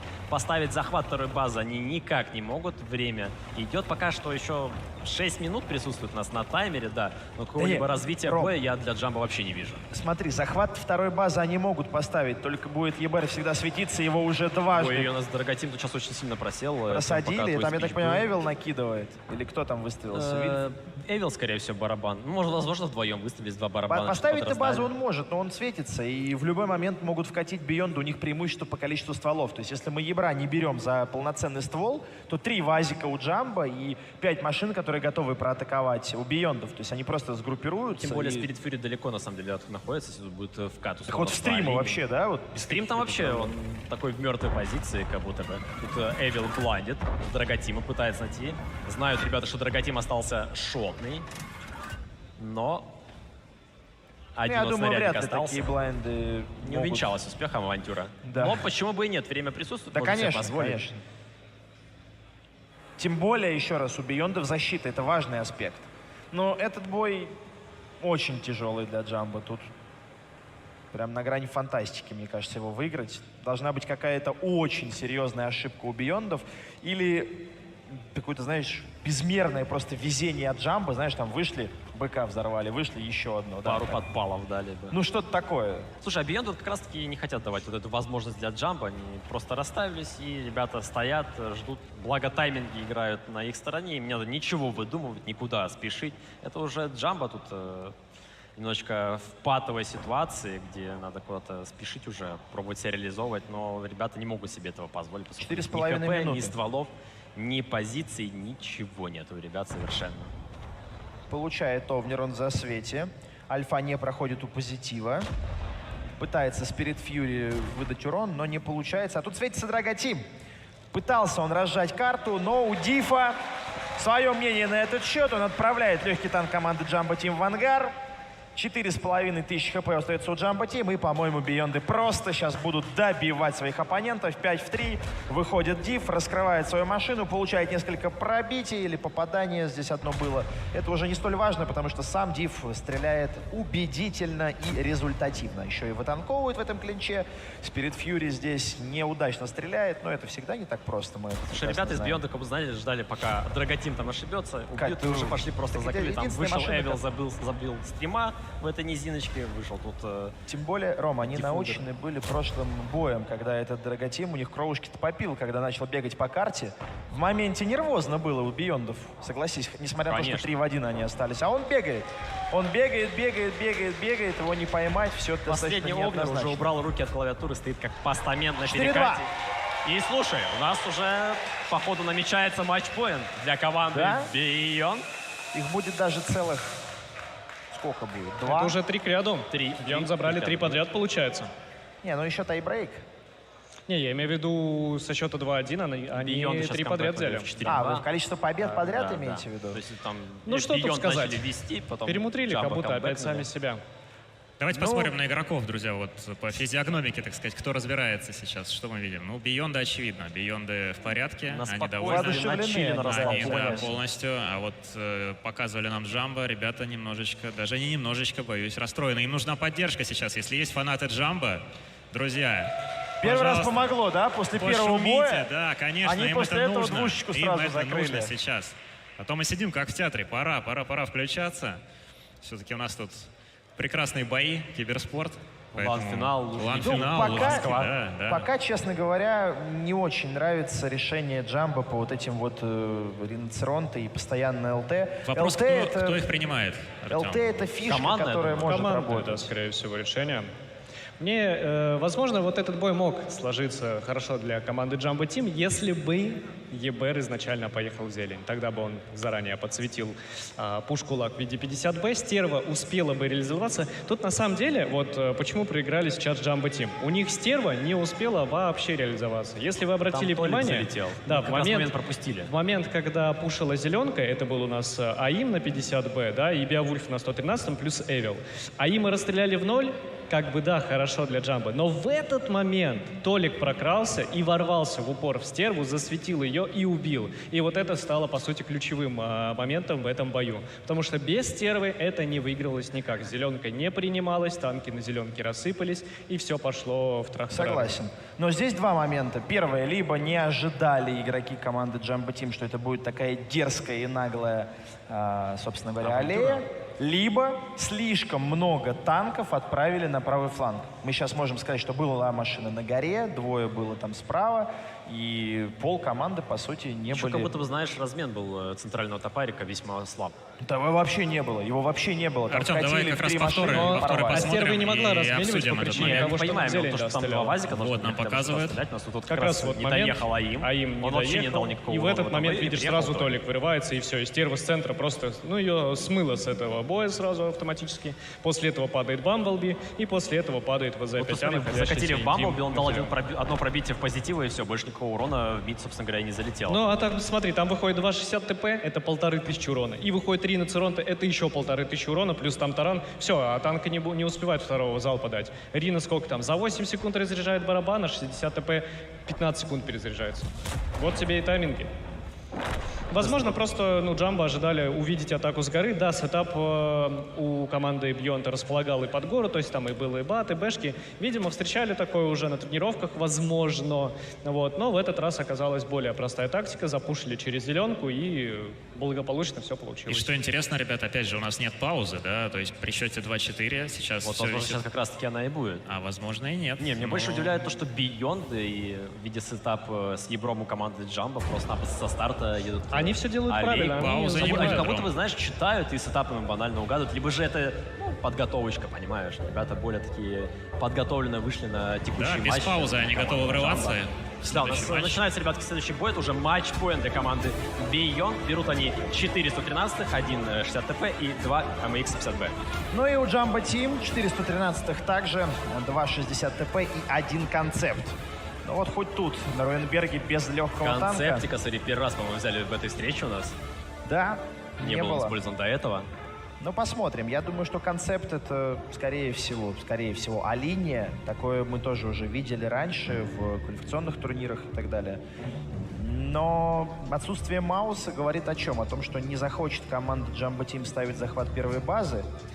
Нет, слушай, возможно, просто какими-то другими танками, допустим, она это будет делать. 60 ТП. Ну, Я согласись, помню, видел если- захваты через базиков 75-х, через 60 ТП. А там, знаешь, там приятный рельеф такой, там на дистанции у тебя перед тобой за базой рельеф позволяет склить НЛД, такую вот опарик, она достаточно маленькая. У нас вот идет вкат в это время, стрим и Спирит с Интимом Омнер, 413 команды Джамбо просто-напросто прокатывают малый город к Beyond. Очень сильно проседают на прокате ребята. Буквально в моменте 4К буста для Beyond. Да, там, конечно, должен умирать у нас Вильф с Диффундером, но преимущество по ХП очень комфортно. на ХП, да, прокате но ребята есть создали. здесь конкретно вот в этой точке, в этом сражении численное преимущество у команды Jumbo. Если они сейчас будут очень качественно стрелять и фокусить, то они могут сохранить 4 ствола, хоть и без ХП, и забрать 2. И в дальнейшем уже от количества танков разыгрывать. Но мы видим, что пока Вилли с Дифом живут, и уже приезжает Эвил на помощь. Тут как тут, Уже летит а им Аим на летит. 50Б. Беовульф тоже недалеко, и позитив, и начинается вот эта мясорубка. Перемалывают Спирит Фьюри, Интим следом. За Интимом, правда, отправляют в ангар Вильфа, но проблема в том, что стрим следующим танком в ангар, это уже минус 3 у Джамбо, по ХП минус 3000, ну минус 2. Отставание чуть Втроем у нас сокращается. Джамбо, там Драготим все это время вне драги где-то находится. Да, конечно, он стреляет, но ХП не разменит.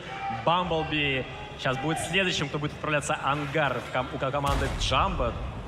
Толик дает урон, прилетает у нас Беовульф на подмогу своему Толику, командиру, а им у нас когда сейчас заряется. Позитив там тоже сейчас заряется. И, ребята, что я могу сказать? Бамблби шотный, что он будет уничтожен. Вот что ты можешь сказать. Ну, скажу я. Есть минус Бамблби, 2 живых танка у команды Jumbo Team, но это ненадолго. А Валадик тоже все. И вновь Драготим остается, и он вновь фуловый, но он вновь один, дорогие друзья. Но не на ЛТ. А Бейонды, потеряв только Вильфа, выигрывают бой под номером 5, выигрывают полуфинальный матч и отправляются в финал команде АМГ. Ну, а Jumbo Team сами себя. Однозначно сами Вот себя они, с вот этими они, парни, ЛТшками, СТшками, Риноцеронте. Это все, конечно, может быть зрелищно, ярко, но это неэффективно. Результативно. Это не результативно, поэтому Jumbo Team отправляются к команде Enemy в сражение за 3-е место. Ну, а у Биондов еще Пока впереди что один матч. Вот они эмоции, Beyond радостная довольны. улыбка на лице у ребят. Вот Силик пришел поддержать свою Силик, команду. конечно. Навалите шуму, дорогие друзья. Биондовские болельщики, где вы? Мы вас не слышим. Вот они, Артем, они отвечают Отлично. тебе. Теперь слышим. И мне кажется, Бейонды сейчас, конечно, такой груз со своих плеч свалили, потому что смогли выиграть. Но сейчас, я думаю, надо Ване передать слово, который уже на сцене, возможно, возьмет интервью и поприветствует зал еще раз. Я здесь, зал, привет еще раз, да, здрасте. Вот, поздравляем Биондов, они в финале, ну-ка пошумим. Вот так. Ну-ка, кого бы меня поймать? Анатольевич, есть минутка? Просто сказать пару слов фанатам. Ожидания от финала, наверное, так. А можно как-то, да, подключить микрофон. Сейчас делаем. Во, на. Ну, какие ожидания от финала? Будем бороться до последнего и надеемся, что сегодня будет наш день. И будет все замечательно. Спасибо. Что ж, ребят, мы отпускаем отдыхать. Вот, они у нас будут готовиться уже в ближайшее время к финальной стадии турнира. Не знаю, если аналитики хотят, чтобы я что-то узнал у команды, я могу им передать вопрос. Мы можем вот так вот? Если хотите. Есть что задать, спросить? Почему пульс такой низкий? Спроси у Джамбо, чем обусловлен выбор такого количества риноцеронта и такого количества ЛТ. Давай попробуем, хорошо. Ребят, есть минута. Ребят, И есть почему не минутка была использована прокомментировать, пауза? Парочку, я понимаю, но есть возможность поговорить. Готовы стрим? Можешь? Или, ребят, кто-нибудь, Драгон, есть возможность? Да, есть вопрос у ребят по поводу аналитиков, по поводу выбора риноцеронтов. Вот, это, ну, просто по поводу тактики, которую вы избрали, значит, на этот турнир. На какой карте спрашивают? На всех. На всех. Такое количество На большое, чем обусловлено? Почему так что они предлагают за место Риночеронта? Что вы предлагаете? Давайте тогда, правильно, все. Вот так вот у нас батл начинается. Подождите секунду. Энеми сыграли на 3 йохах. Что, в итоге какой результат у них на Прохоровке? Ну, что скажешь? Все. Предлагаю вас опять. Спасибо. Все, поговорили, собственно говоря. На этом Смотрите, дискуссия давайте я вам так закончилась. скажу. Не начинайте разговор, если вы не готовы будете, ну, как бы... Вывести эти Вывести эти аргументы, да. Все правильно. Друзья мои, у нас в зале прибавилось народу, и что у нас регулярно проходят автограф-сессии. Многие автограф-сессии, собственно, уже к этому моменту у нас прошли. Уже у Шотника, у Биондов, у АМГ, они у нас в фойе проходят. Поэтому, если вы еще не успели до нас дойти, самое время это сделать. И прийти к нам сюда, в Самбо-арену, в Лужники, потому что впереди у нас матч за 3-е место. Достаточно интересный он будет. И, конечно же, гранд-финал, где мы определим, какая команда заберет вот этот замечательный кубок. Я его стараюсь не трогать, потому что это все-таки, привилегия команды победителя. По итогам сегодняшнего дня мы определим, кто все-таки его затащит и заберет. А пока что я передам слово, значит, нашим... Кому я передам слово? Кому-то передам слово. В общем, или ролик будет, или... скажу вам. Вот, у нас есть план. У нас есть девчонки, танцовщицы, и у них классное выступление будет буквально через минутку, как только команды будут готовы и освободят нам, значит, здесь сцену. Вот, поэтому сейчас будут девчонки. Друзья мои, сцену оставляю.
Красивые девушки исполнили сейчас для нас танец, для зрителей, но не менее красивый матч был, мне кажется, в исполнении Биондов и Джамбо.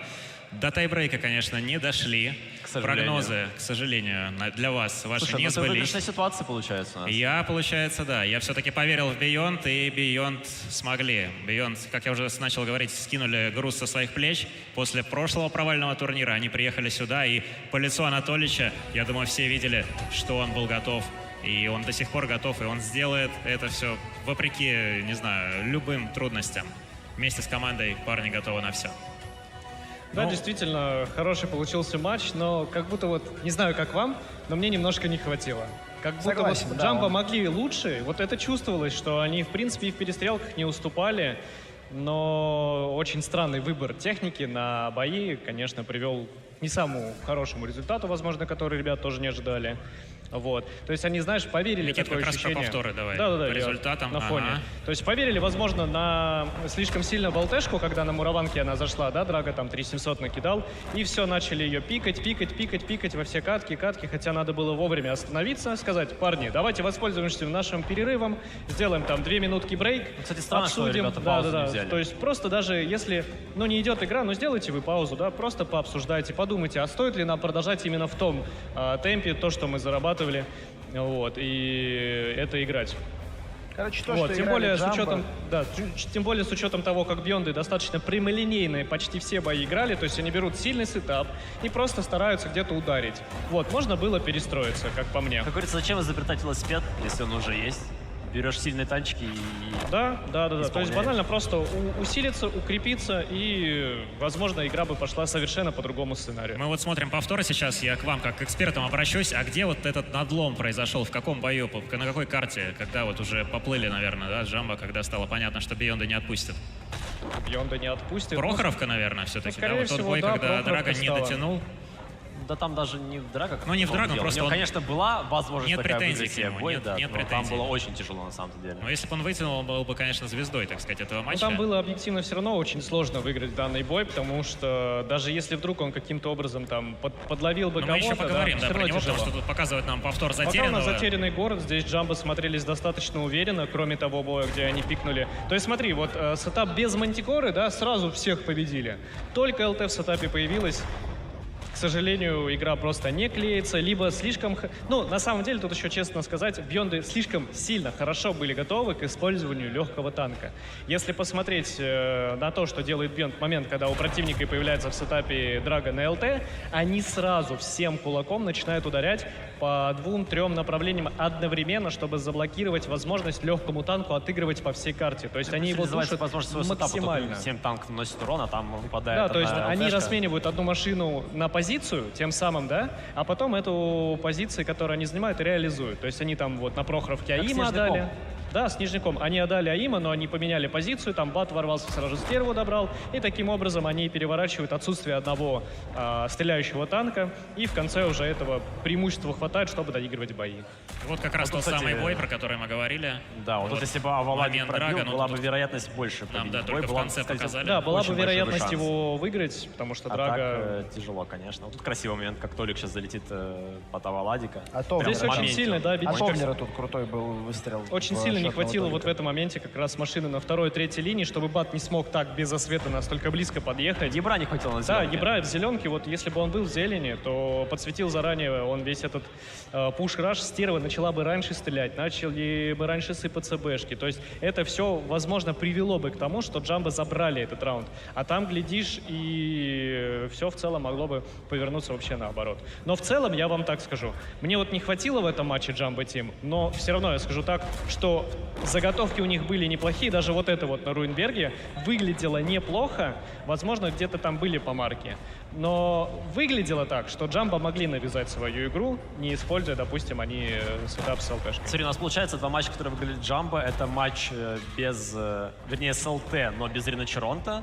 Потом один матч, где был Риночеронта без ЛТ, получается. И дальше ребята уже были много Риночеронта, была ЛТшечка, и пошло-поехало.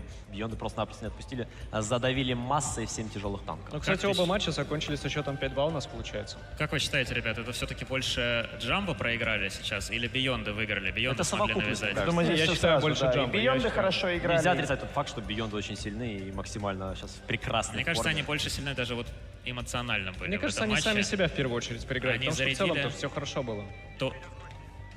Ну, а сейчас перенесемся от Бейондов и Джамбо к видео. Костя что-то интересное наинтервьюировал, наснимал, и давайте это посмотрим.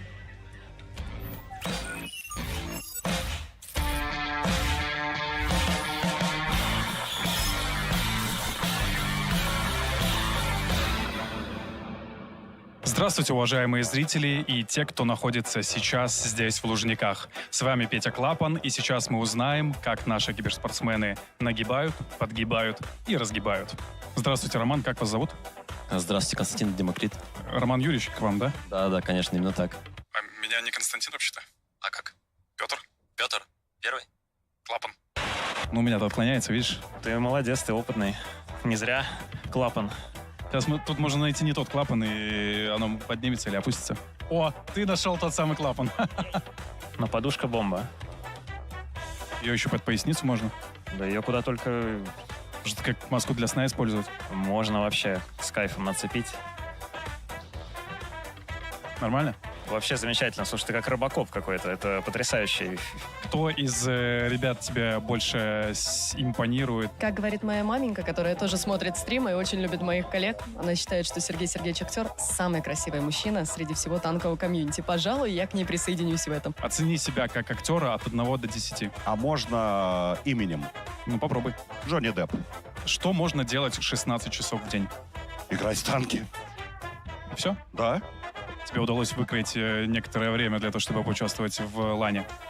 Слушай, ну, нашли возможность, потому что все-таки этот лан мы ждали несколько лет точно. Тут нельзя было не выкроить время, тут обязательно надо было это сделать. Я смотрю, у тебя карточка таланта, да? Покажи ее крупная. Но это мне льстят просто, льстят. Сейчас тебе свою покажу. Почему у тебя нет доступа в VIP?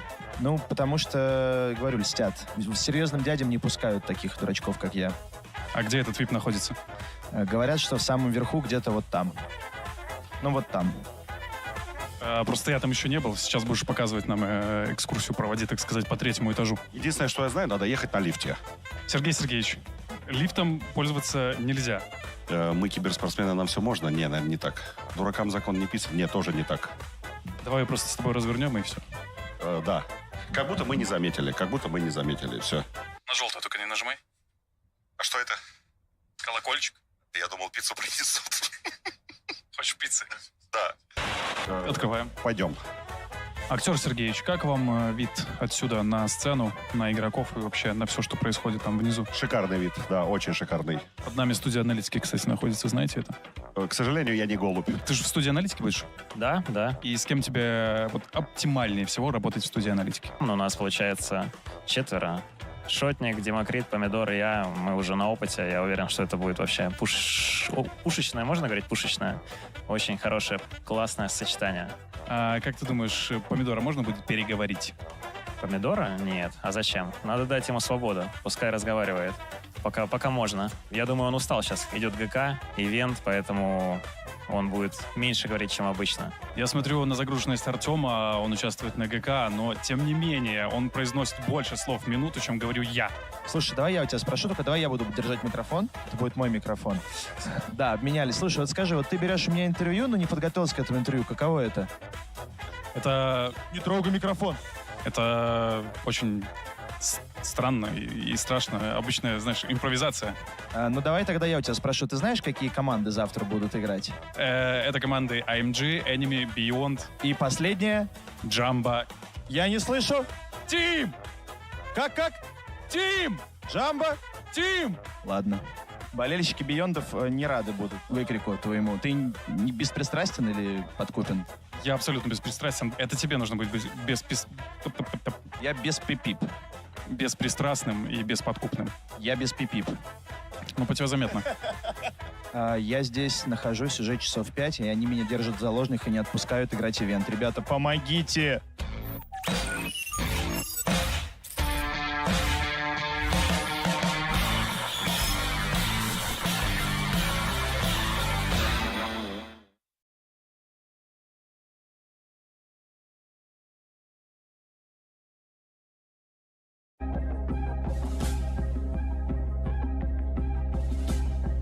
всякие полезные принадлежности, которые у нас есть, и все, что у нас, в общем-то, есть, и у меня есть загашники для вас. Поэтому в течение сегодняшнего дня, друзья мои, правила простые. Мы сначала делаем розыгрыши для онлайна, потом для офлайна, и, в принципе, вы всю схему знаете. Самое важное то, что сейчас буквально, вот смотрю, 4:36 по Москве, а призовой фонд можно пополнить буквально до 5 часов вечера. Соответственно, поучаствовать в моих конкурсах можно буквально, вот осталось 24 минуты к этому моменту. Поэтому, если вы еще не успели этого сделать, залутайте уникальный скин, танковый, нашивку в том числе, и пополните призовой фонд, поучаствуйте в моих розыгрышах. На это буквально осталось 20 минут. Потом все, ставки закрываются, и, соответственно, разыгрываем уже среди тех, кто уже с нами. Значит, следующий розыгрыш — это видеокарта.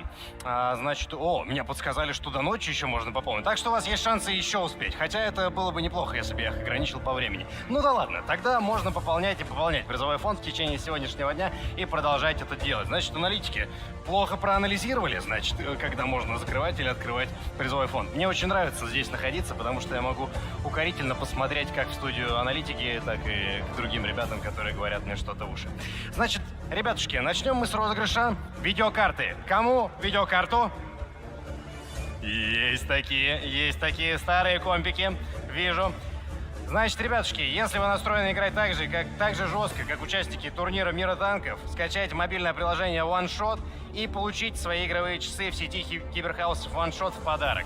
И оттачивайте свой игровой скилл в компьютерных и комфортных условиях, значит. OneShot — это компьютерные клубы для требовательных игроков. Качайте приложение и ролик на экране.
Вот так вот круто у ребят, и у вас есть 3 бесплатных часа, которые вы можете получить буквально сейчас, установив приложение OneShot. Что ж, настало время разыгрывать топовую видеокарту 3060 Ti. Вот, она у нас здесь лежит в загашнике, и мы отправим любому тому, кто, собственно, пополнил призовой фонд турнира. Если вы готовы, дайте мне знать шумом. Зал. Отлично. Думаю, что вы все поучаствовали в этой акции, пополнили призовой фонд. Не просто так здесь находитесь, но и для вас, кто находится офлайн, конечно же, будет отдельный розыгрыш, вот, который девчонки буквально вынесут. Ну, а вам онлайн, к сожалению, это недоступно будет видео. Это только для тех, кто здесь. Поэтому, если у вас есть билет, приходите сюда, вот. Будем рады. Впереди матч за 3-е место и финал. Значит, где-то здесь за мной сейчас должен появиться рандомайзер, который выберет среди всех айдишников игроков какой-то конкретный. Это 2614. Он соответствует какому-то некому никнейму аккаунта в мире танков. И буквально через несколько мгновений мы узнаем, кто этот счастливчик, который апгрейднет свой компьютер и будет гонять в танке на ультрах или вообще во что угодно, в принципе. Вот, а для тех, кому, А вот Gizmo 51, друзья мои, аплодисменты. Gizmo 51 у нас забрал видеокарту, с чем мы, собственно, его поздравляем. Но это не все розыгрыши, которые у меня есть для вас, и еще впереди один перерыв боя, в котором я тоже вам разыграю несколько полезных ништяков. Впереди у нас та же схема. Я позову девчонок сюда, где-то они у меня тут есть. Девочки, где-то есть у меня здесь. В общем, следующий розыгрыш — это аж целых 3, мне кажется, кресла, которые мы сейчас... Да, 3 кресла мы готовы разыграть. Первый раз, первый перерывчик я вам говорил по поводу того, что у нас будет всего лишь 2. В этот раз целых 3 кресла. Выглядят они вот таким вот образом, брендированные, танковые. Сами ребята описывают их как кресла Knight. И мир танков — это нуарный, стильный и практичный Knight Gladiator MT, позволит с комфортом проводить время за игрой или работой. Я, собственно, в них какое-то время провел, посидел, и действительно кайф. И вот как раз-таки Таких 3 мы сейчас дадим среди нашей онлайн-аудитории. Ну и наши киберспортсмены все на них сидят. Как бы никто не жалуется. Вот, видите, я даже не просил, а ты уже здесь. Чудно, чудно. Значит, тогда сиди здесь. Мы пока выберем 3 каких-то номера среди вас, всех зрителей онлайн. У кого плохое кресло дома? Ну реально, кто сидит, блин, на офисном стуле? Ага, вижу вас. Да, вас много. Ну, надеюсь, что вы будете счастливчиками, да, и победите, да, вижу. Ну, вам достаточно комфортно, кстати, на этих трибунах. Они такие вроде мягенькие, я немножко посидел. Вот, но дома я понимаю. Ну что ж, дайте нам 3 людей, которые у нас выиграют 3 кресла. Смотрим. 59953 84780 39120. Если это номер телефона, то не пробуйте звонить. Значит, сейчас мы определим, кто же и какие никнеймы у людей, которые у нас смотрят онлайн. Может быть, кто-то в зале. Если вы в зале, вообще круто. Кто-то уедет с креслом. Девчонки не прилагаются, если что. Так, и у нас есть... Ну нет, вариантов нет, что я это прочитаю, если честно. Вот они... Нет, я сделал вид, что я не могу это прочитать, но ну да. В общем, никнеймы, пожалуйста, на экране. Гигабайт Стар. И 3-й кто у нас? И кто-то еще? Яракшан. Яракшан пусть будет. 82 Рус. Соответственно, они победили. Зал, ваши аплодисменты ребятушкам, которые выиграли у нас 3 кресла. Это не все. Впереди у нас еще один розыгрыш у меня в этот перерывчик. Потом перейдем для эксклюзивных розыгрышей для зала. И, соответственно, в следующий перерыв мы с девчонками еще что-нибудь вам обязательно разыграем. Значит, финальный розыгрыш пока что на этот перерыв для тех, кто смотрит онлайн и смотрит офлайн. 2 супермодных брендированных пылесоса от Redmond. Это который убирает ваш дом одновременно с тем, как и ругаются там на то, что ваше поле боя, ну, вы там оставили все свои танки на нем. В общем, у ребят есть классный ролик, он лучше меня это все опишет, поэтому давайте глянем, и после этого разыграем парочку таких. Выполняю боевую задачу. Влажная уборка.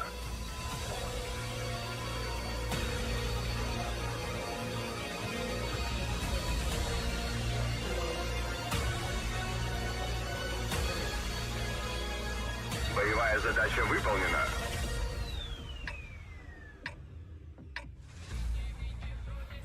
Вот такие вот пылесосы, соответственно. И буквально 2 штуки таких мы сейчас отправим кому-то из вас. Рандомайзер работает, мы готовы, поэтому давайте мы определим какие-то 2 номерка и, соответственно, привяжем к ним никнеймы. Глянем, кто у нас выиграет. Пожалуйста, все на экране. 56936 и 51051. Много участников у нас, однако. Много людей присоединилось к призовому фонду. И спасибо вам большое за то, что вы сделали этот турнир настолько масштабным, насколько он есть. Похлопайте себе, пожалуйста. Вы молодцы. Это правда. Молодцы. Значит, сейчас мы привяжем никнеймы и поймем, какие, значит, ребята у нас забирают пылесосы вместе с собой. И обладатели чистого дома, получается. Пожалуйста. Пинки и Брейн, наверное. И... Вот вы как вот эти никнеймы понимаете? Есть кто-то в зале, кто может прочитать? Серый кардинал. Все, спасибо. Почему-то вот транслит мне не дается. Серый кардинал и Пинки. Звучит как какой-то новый мультсериал. Но, в общем-то, эти ребята забирают пылесосы, и ваши аплодисменты, конечно, им. Вот. Что ж, у нас, судя по всему, есть сейчас комментарии, во-первых, у студии, а во-вторых, какая-то информация и, возможно, интервью даже с нашими вторыми полуфиналистами, вернее, финалистами уже, да. День летит, конечно, очень быстро. В общем, сначала слово студии, а потом они вам все расскажут о том, что будет происходить дальше. Да, спасибо, Вань. Мы тут немножко в уменьшенном составе, но тем не менее. Зато у меня есть сейчас возможность позадавать ребятам вопросы. Они точно от меня уже никуда не убегут. А до этого мы могли как будто бы убежать. А до этого тут да? Никита стоял своим мощным корпусом, закрывал мне обзор полноценный. Не расходимся. Я ушел за кулисы, но сделал это только для полноценный того, обзор чтобы и забрать подарки. Да, пока у нас Сейчас там мы с проходят девчонками, розыгрыши для конечно тех, же, кто выйдем пришел. И будем дарить вам разные подарки. Мы Одну работаем для минуту, онлайна, мне только друзья. тут надо И разобраться, привет, здесь привет тем, как-то кто их очень смотрит нас в много. онлайне. Много не мало, правильно? Ром и Артем, Много как не мало, вообще поэтому вы идем. прокомментируете Девчонки, то, что дайте мне один мы пакет. уже увидели, двух Я тоже финалистов? возьму. Я тоже возьму. Это Beyond и Так, это зал, кто AMG. готов выиграть? Насколько вы удивлены Помним, сильно этим не итогом? шумим. Сильно не шумим, потому Слушай, что комментаторы... Федь, спасибо тебе большое за вопрос, на самом деле. Да. Только нам надо, чтобы нам Ваня не говорил в ушко. Есть одна проблема, я в ушах слышу у нас ведущего. Вот. Я твой вопрос услышал. Смотри. Делаем вид, что мы Да, насчет услышали. финалистов как раз-таки, насчет AMG и команды Beyond. Вот AMG, ну это на удивление, это удивление на самом деле. Сенсация. Самое главное сегодняшнего дня, это команда AMG выиграла команду Enemy, которая Enemy до этого выиграли все Это легендарные пока. семерки. Это Пока пока. что, да, пока что. Вот, на текущий момент, то, что у нас прошло 2 полуфинала, вот, Enemy до этого никогда на лан-финалах ниже, чем в финале, собственно говоря, не играли. Самые худшие их позиции были это топ-2. И такое было буквально пару раз. Однажды на игровом, это самом первом лан-финале нашей истории киберспорта by Леста игры, и на играх будущего, если я ничего не путаю, возможно, там... Все верно. Да, вот у меня тут товарищ Помидор, дай бог здоровья за подмогу. И так вот, для Enemy, скорее всего, этот турнир провальный, можно так сказать, да. Для AMG это очень шикарная история. Вот они были на прошлом лане, да, весьма неплохо себя показали. Плюс после этого ребята усилились, то есть Кестук взял на усиление ребят из команды Солнца, которая, к сожалению, вот для многих, для болельщиков, для людей, кто в соревновательном формате крутится, пропали, распались, вернее, ну, никуда не пропали там. 2 игрока, это Томик и Galaxy, играют в лангуагах, в Лэнгвичей. Они уже все, насколько тоже? я знаю, что после неудачного выступления в рамках состава команды Language они покинули эту команду Galaxy Victoria и Томик. Ну вот, Может быть, это на небольшие уровне слухов, инсайдики, но так сказать, что-то подошли. такое, по-моему, было. Я думаю, что, скорее всего, Томика и Galaxy Victoria в следующем каком-то там турнире, отборе и так далее Можем не увидеть. не стоит ждать в команде Language. Я думаю, что это так. Ну, то получается вот так. Осталось, видишь, 3 игрока от команды Солнца. Ну, Реленс еще в Хукерсах. Ну Реленс. Но Не Реленс тоже забывай. сегодня не с нами тут. Реленс Да, отдыхает дома. Но где-то, может быть, привет ему передаем. Да. Команде Ну, Хукерс давайте, в целом. Слушай, ну команде Хукерс надо точно привет передать. И обязательно и Акиру еще. 100%. Так вот, о чем я говорил-то? То, что команда МГ выиграла Enemy, а вот то, что Beyond так легко и как будто бы без зуба выглядел Джамбо. Не знаю, либо же проблемы Мне были кажется, с волнением, что с ударом перегорели, потому тактикой. что от АМГ никто ничего не рассчитывал вообще на эту команду. Даже Кестуш или Не, Кестух, от АМГ рассчитывали, но Рассчитывали. просто на фоне Enemy они были блеклые. Само восприятие. Капитан сам шутил постоянно, что ха-ха, мы уже проиграли там. То есть ребята были на полном расслабоне. У Джамбо, у ребят появились и спонсоры, уже как-то посерьезнее они заходили на этот лан, и уже вроде как вот аналитики наши, комментаторы, да, в том числе как раз вы, говорили о том, что Джамбо должны побеждать и могут победить, могут навязать серьезную борьбу у Бейонда. Может быть, это как раз-таки немножко послужило такой дополнительным волнением для ребят. То есть у них был этот груз, и они не смогли просто его выдержать, как вариант. Слушай, да возможно, там у Джамбо тоже все еще впереди, на самом деле. Они весьма молодые, заряжены. Просто смотри, аналитика же строилась на предыдущих матчах. Джамбо с Бейондами 3 раза в отборочных встречались. Но это и проблема, наверное, была. Они друг друга настолько изучили уже, плюс они же спарринг-партнеры. Ну, смотри, Артем, для вот ты Бейонда как же эксперт проблема это подскажи, не правильно стала. я говорю, да? Да, все они верно, все верно. То есть они тренировались, и просто все уже изучили. Прям Но это всё. же Даже играет на руку Bootcamp не как помог и спрятаться. Бейондом, так и Джамбо. И Джамбо знает хорошо Бейондов, и Бейонды знают хорошо Джамбо. Но получилось так, что Бейонды как будто бы, возможно, быть, с другими командами, в других спаррингах Понимаешь, может быть, они думали делали. то, что это работает. Вот они так досконально изучили Бейондов и думали, что это работает. Например, игра с ЛТ против 7 ТТ. Они думали, ага, у нас больше информации, больше пространства, больше свободы, больше движения. И они такие, а что могут сделать Бейонды? Проатаковать? Ну, мы примем, мы возьмем Риноцеронте, сразу много урона даем, вроде все классно. А на деле оно не так работает. Мне кажется, тут Бейонды просто переиграли на классе. Ну, на здесь классе и класс, опыте. спокойствие, опыт. Говорю, первый бой перенервничали Джамбо, это было видно. Дальше Это все-таки... 100%. Даже по пульсу уже можно было. Да, это эти Рины не заговорщик работали. ЛТшки у нас работала один раз на Мураванке, и то, где дали ей сработать, когда не вкатили, помнишь, когда Да, позитив где поджали. Бейонды сами встали и дали Поэтому спейс для от- Драга, он там приехал Смотри, и все сделал качественно. получилось так. В первом полуфинале от АМГ не ждали, а они показали. Во втором полуфинале от Джамбо ждали, они не показали. То есть у нас такое, знаешь, все с ног Не, на они голову показали, перевернулось. видишь, но просто Ну, то, что ну, они то, что не показали, работает, оно это- не сработало Да, и это- не дало должного результата, Что о они котором результат Джамбо, мне не кажется... показали, давай да, так, это давай. правильно. Я продолжу тоже давить, что паузы не хватило, да, вот это моя история, которую я рассказывал в процессе матча, что ребята, может быть, где-то испугались, может быть, кто-то Ну, не это, дал кстати, эту странно, команду, почему они не взяли. может быть, они боялись вот этот темп, так сказать, рвать. И Драго, да, когда мы обратились к нему, нашей студии аналитики, было видно, что немножечко на напряге на таком... Ну, он не в напряге, он ну, просто был готов отставить свою точку зрения, понимаешь, а у нас не было никакого такого был готов, потому что контраргумента. ребята уверены на текущий момент в том, что они все делали правильно. Они могут потом разобрать уже, увидеть свои ошибки, но сейчас я думаю, что они считают, что они были правы. Там глобально, возможно, проблема не в Ринцеронте была, а в Да вообще в ЛТшке целом, как раз-таки. вообще в целом, Глобальной мы же задумки, здесь, думаешь? мы же здесь немножечко улыбались, опять говорили, что это ЛТ, что это вот такие интересные тактики у них своеобразные. Мне кажется, мало команд вот подобные, да, используют метод. Ну, Эними любят тест ЛТ, например, на той же Прохоровке Ну, использовать так регулярно. часто, На так Мураванке. часто это как у Не, Джамбо. ну не каждый бой, что вот... Я могу говорю, сказать за 3 Цейса, ЛТ за команду да, Хукерс, да. правда, это, наверное, не лучший пример, поскольку ребята также не на лане, то, что Цейса частенько любят использовать и Мантикору, и Тесто ЛТ. Вот ЛТшечки тоже у него присутствуют на многих картах, даже, казалось бы, там, где куда ее еще, но он вот как раз-таки тактики придумывает, реализовывает, у них получается. Ну, вот сейчас результата, конечно, нет. Да, но Цейса бы мог удивить, потому что Хукерс, они не тренируются с Биондами, а как мы уже сказали, когда спарринг-партнеры Джамбо и Бионд, они уже изучили эти все тактики друг у друга настолько сильно, что просто ребятам было, ну, крайне тяжело. Хукерсы не на лане, поэтому чего уже. Мы им Хукерсы, привет передали, да, пусть как сидят, бы, смотрят, как говорится. Отбираются следующий лан, если он будет, и когда он Хукерсы, тем не будет. менее, по-моему, топ-2 всего реестра, всех Да, отборочных не, по у них очкам. все хорошо, но они не здесь, поэтому... Это правда. И это плохо для них, что они не здесь, как и для Ну, конечно, всех зрителей. для всех как и для команд, всех зрителей, плохо. которых здесь Которых нет, нет они здесь. многое на самом деле потеряли на этом лане. Не только игроки, но и зрители, потому что здесь, ну, очень жарко, очень прикольно, очень интересно, необычные, свежие эмоции. Я лично ощутил. Как вот, Артем, ты, наверное, пока не смог полноценно, да, посмотреть, как зритель, ты пока задействован у нас тут Да нет, в нашей почему? Я с 10 студии. утра стоял на входе с актером, уже мы успел, постояли, да? с шотником.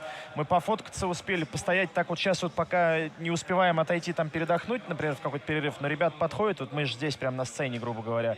Ой, не на сцене, а на трибунах. И да. ребят подходят там, давай там сфоткаемся, давай там что-нибудь подпиши, что-нибудь напиши. И Здорово, вот этот вот здорово. процесс взаимодействия с людьми, он очень приятен, потому что все какие-то жизнерадостные, позитивные такие, знаешь, приятные, вежливые, культурные. И ты, находясь вот в этой атмосфере, в этом обществе, ну, кайфуешь, получаешь наслаждение. Плюс я сам по себе человек достаточно, ну, в жизни такой, знаешь, любитель вот приятного общения, культурного, вежливого, позитивного. И, в принципе, несу это вот. И мне прям комфортно. Я, знаешь, вот как рыба в воде нахожусь. Поэтому для меня чего-то удивительного нет. Прошлые ланы, на самом деле, вот, ну, прошлый лан, который был вот в мае месяце, он был на самом деле подобного формата, подобной же атмосфере. Более того, некоторые люди, которые были тогда, им тогда тоже понравилось, они пришли сегодня.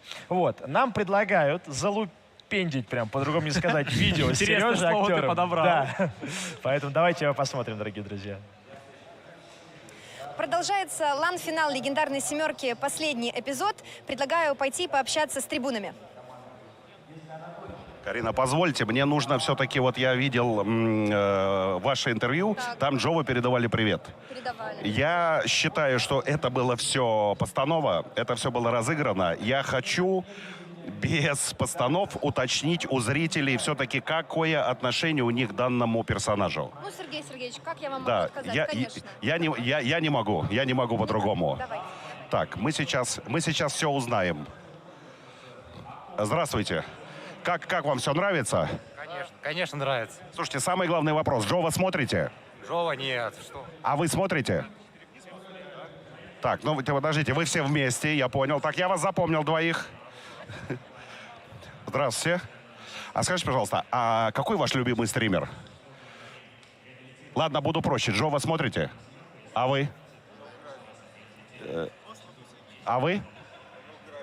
Эвил Грани смотрите, да? Так, это 1, 2, 3, 4, 5. Я собираю для себя соцопрос, статистику. Так, пойдемте дальше, уточним у людей. Здрасте. Как вам все нравится? Скажите, пожалуйста, а кто из вас смотрит Джова? Никто. А? Джова. Понял. Так, подождите. Подождите. В очередной раз убеждаюсь, что все подкручено. Здравствуйте. Скажите, пожалуйста, а кто-нибудь из вас смотрит Джова? Я уже вижу, кого вы смотрите. Вы смотрите Джова. Охрана, вы видите, пожалуйста, вот этого человека? Не надо, да? Вы пошутили. То есть я пытаюсь доказать, что это было все инсценировка, когда вас показывали в эфире, что такого быть не может. Вы признались, да? Инсценировка, вас заставили. Паспорт верните человеку. Спасибо. Так, подождите, вот за золотые слова я сейчас кое-что... Не-не-не, фотографию попозже, ребят, чуть-чуть попозже. Вот за то, что вы сделали правильный выбор, значит, вам бонус-код. Вам бонус-код. А там кто... Паспорт. Чуть попозже. И подождите, и вот там еще. И подождите, кто-то у нас еще сделал правильный выбор. А вот, ребята, да. Сейчас, ребята, секунду. К вам же я подходил, да? Вам бонус-код. Вам бонус-код. Вам бонус-код. И один для дамы, конечно.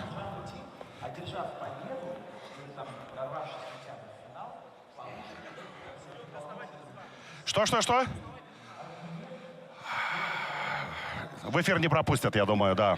И вам бонус-код.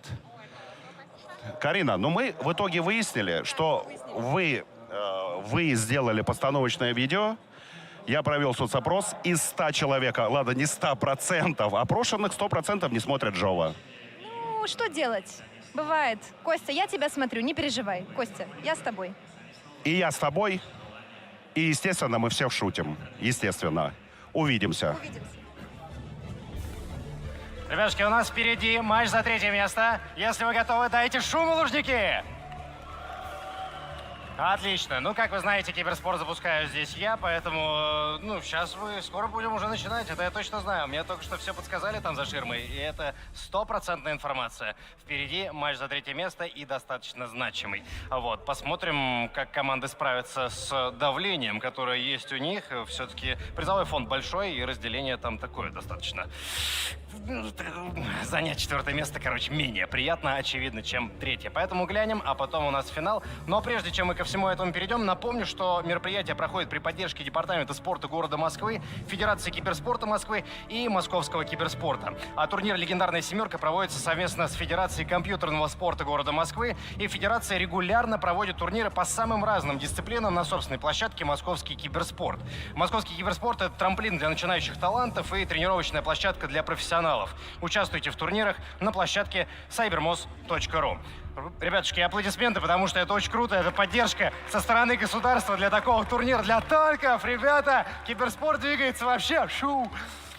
И, конечно, стоит упомянуть и поблагодарить наших партнеров. Это Т-банк, у которых есть специальная танковая карта, с которой вместе вы получаете 30 дней танкового премиум аккаунта в подарок, возврат игрового золота за повседневные покупки по карте, дополнительное золото в размере 5% от покупок в премиум-магазине и доступ к специальным акциям и предложениям. И в том числе благодарим платформу Cyber Hero. Присоединяйтесь к мобильным турнирам на Cyber Hero и выигрывайте деньги. Аплодисменты партнерам и наша благодарность, конечно же. Друзья мои, сейчас посмотрим коротенький ролик киберспорта и, соответственно, будем начинать матч за 3-е место. Поехали!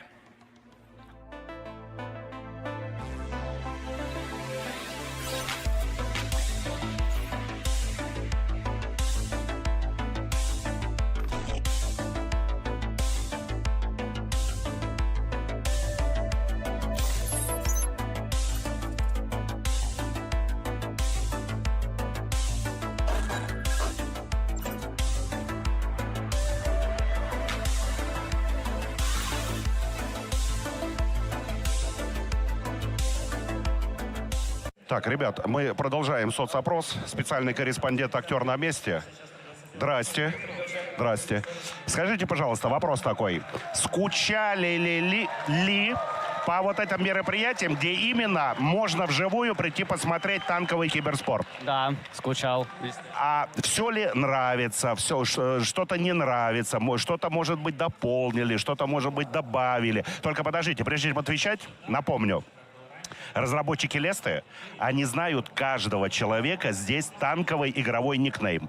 Во избежание получить перманентный бан, подумайте хорошо, прежде чем ответить, что что-то нравится или не нравится. Да, все устраивает, все замечательно, очень хорошая атмосфера, очень приятно, как бы даже такого добавлять, я думаю, не надо ничего, все замечательно. Мурашки бегут? Да. Так, бонус-код за мурашки. Пойдем дальше.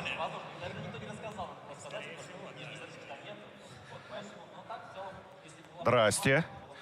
Пару слов для специального корреспондента. Все ли нравится, скучали ли по таким форматам, когда приглашают зрителей? Ну, вообще все нравится, очень круто. Организация на высшем уровне.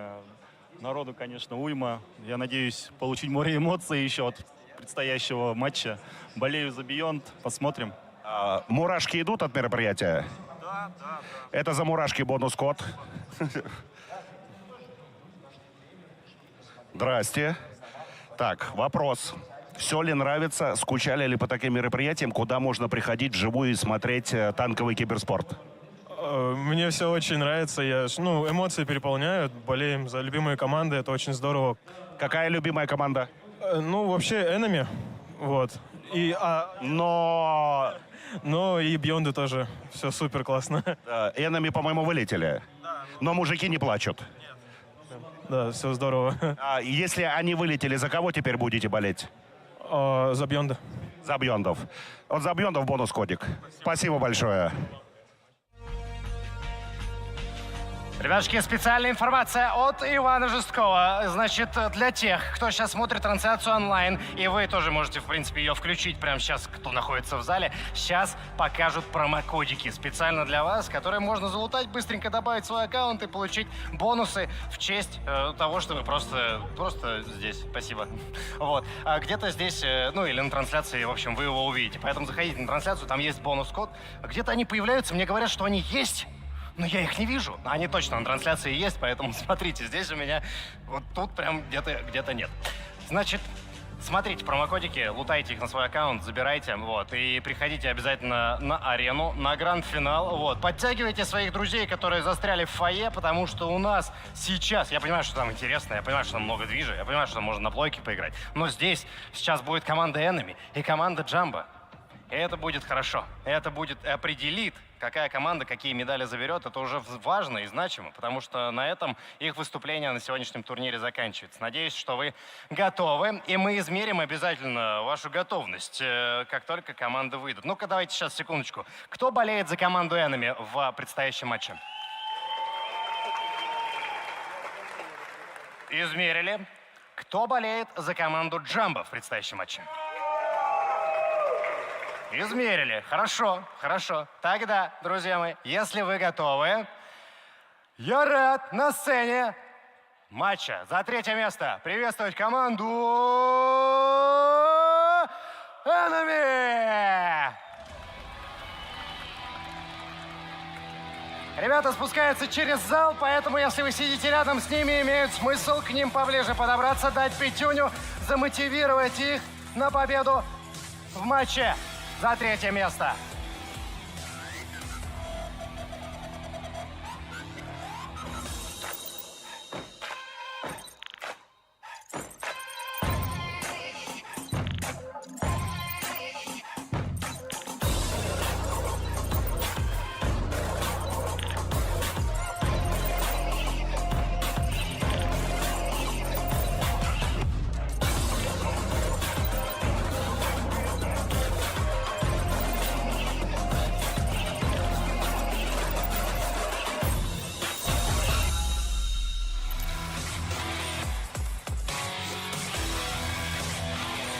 Я рад приветствовать здесь на сцене команду Enemy!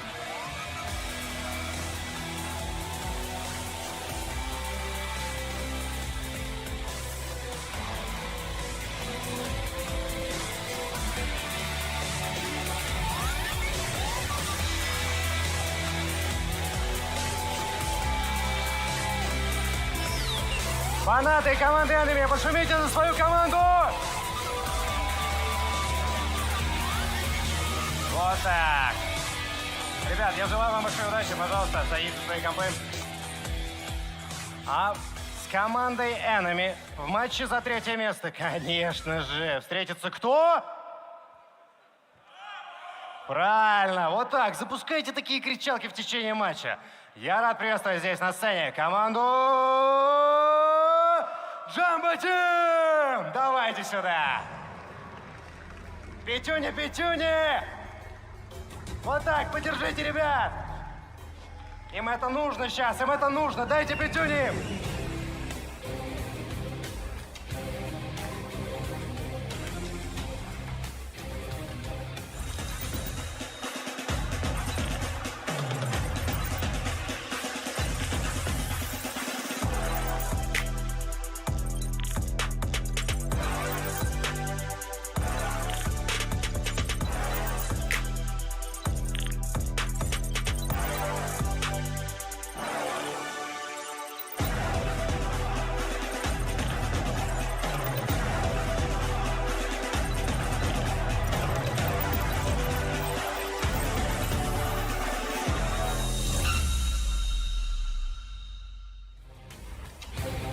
Ребята, Jumbo Team здесь на сцене у нас на матче за 3-е место!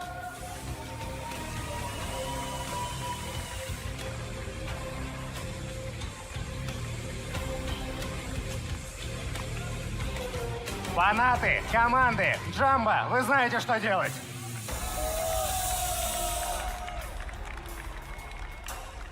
Я желаю вам большой удачи, ребята. Особо ярые фанаты вон там в первом ряду. Все, ребят, садитесь за компы. Большой удачи вам в матче за 3-е место.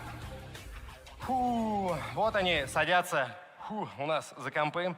Я хочу кратенько, наверное, если у меня есть возможность, ребят, кратенько, можно мне настрой на матч? Боевой настрой. Отлично. Это все, что надо знать. Это все, что надо знать. Ребята тут собираются, у них небольшой брифинг у команды Jumbo. Jumbo, стойте, дайте мне кого-нибудь. Стрим. Ну-ка. Настрой на матч.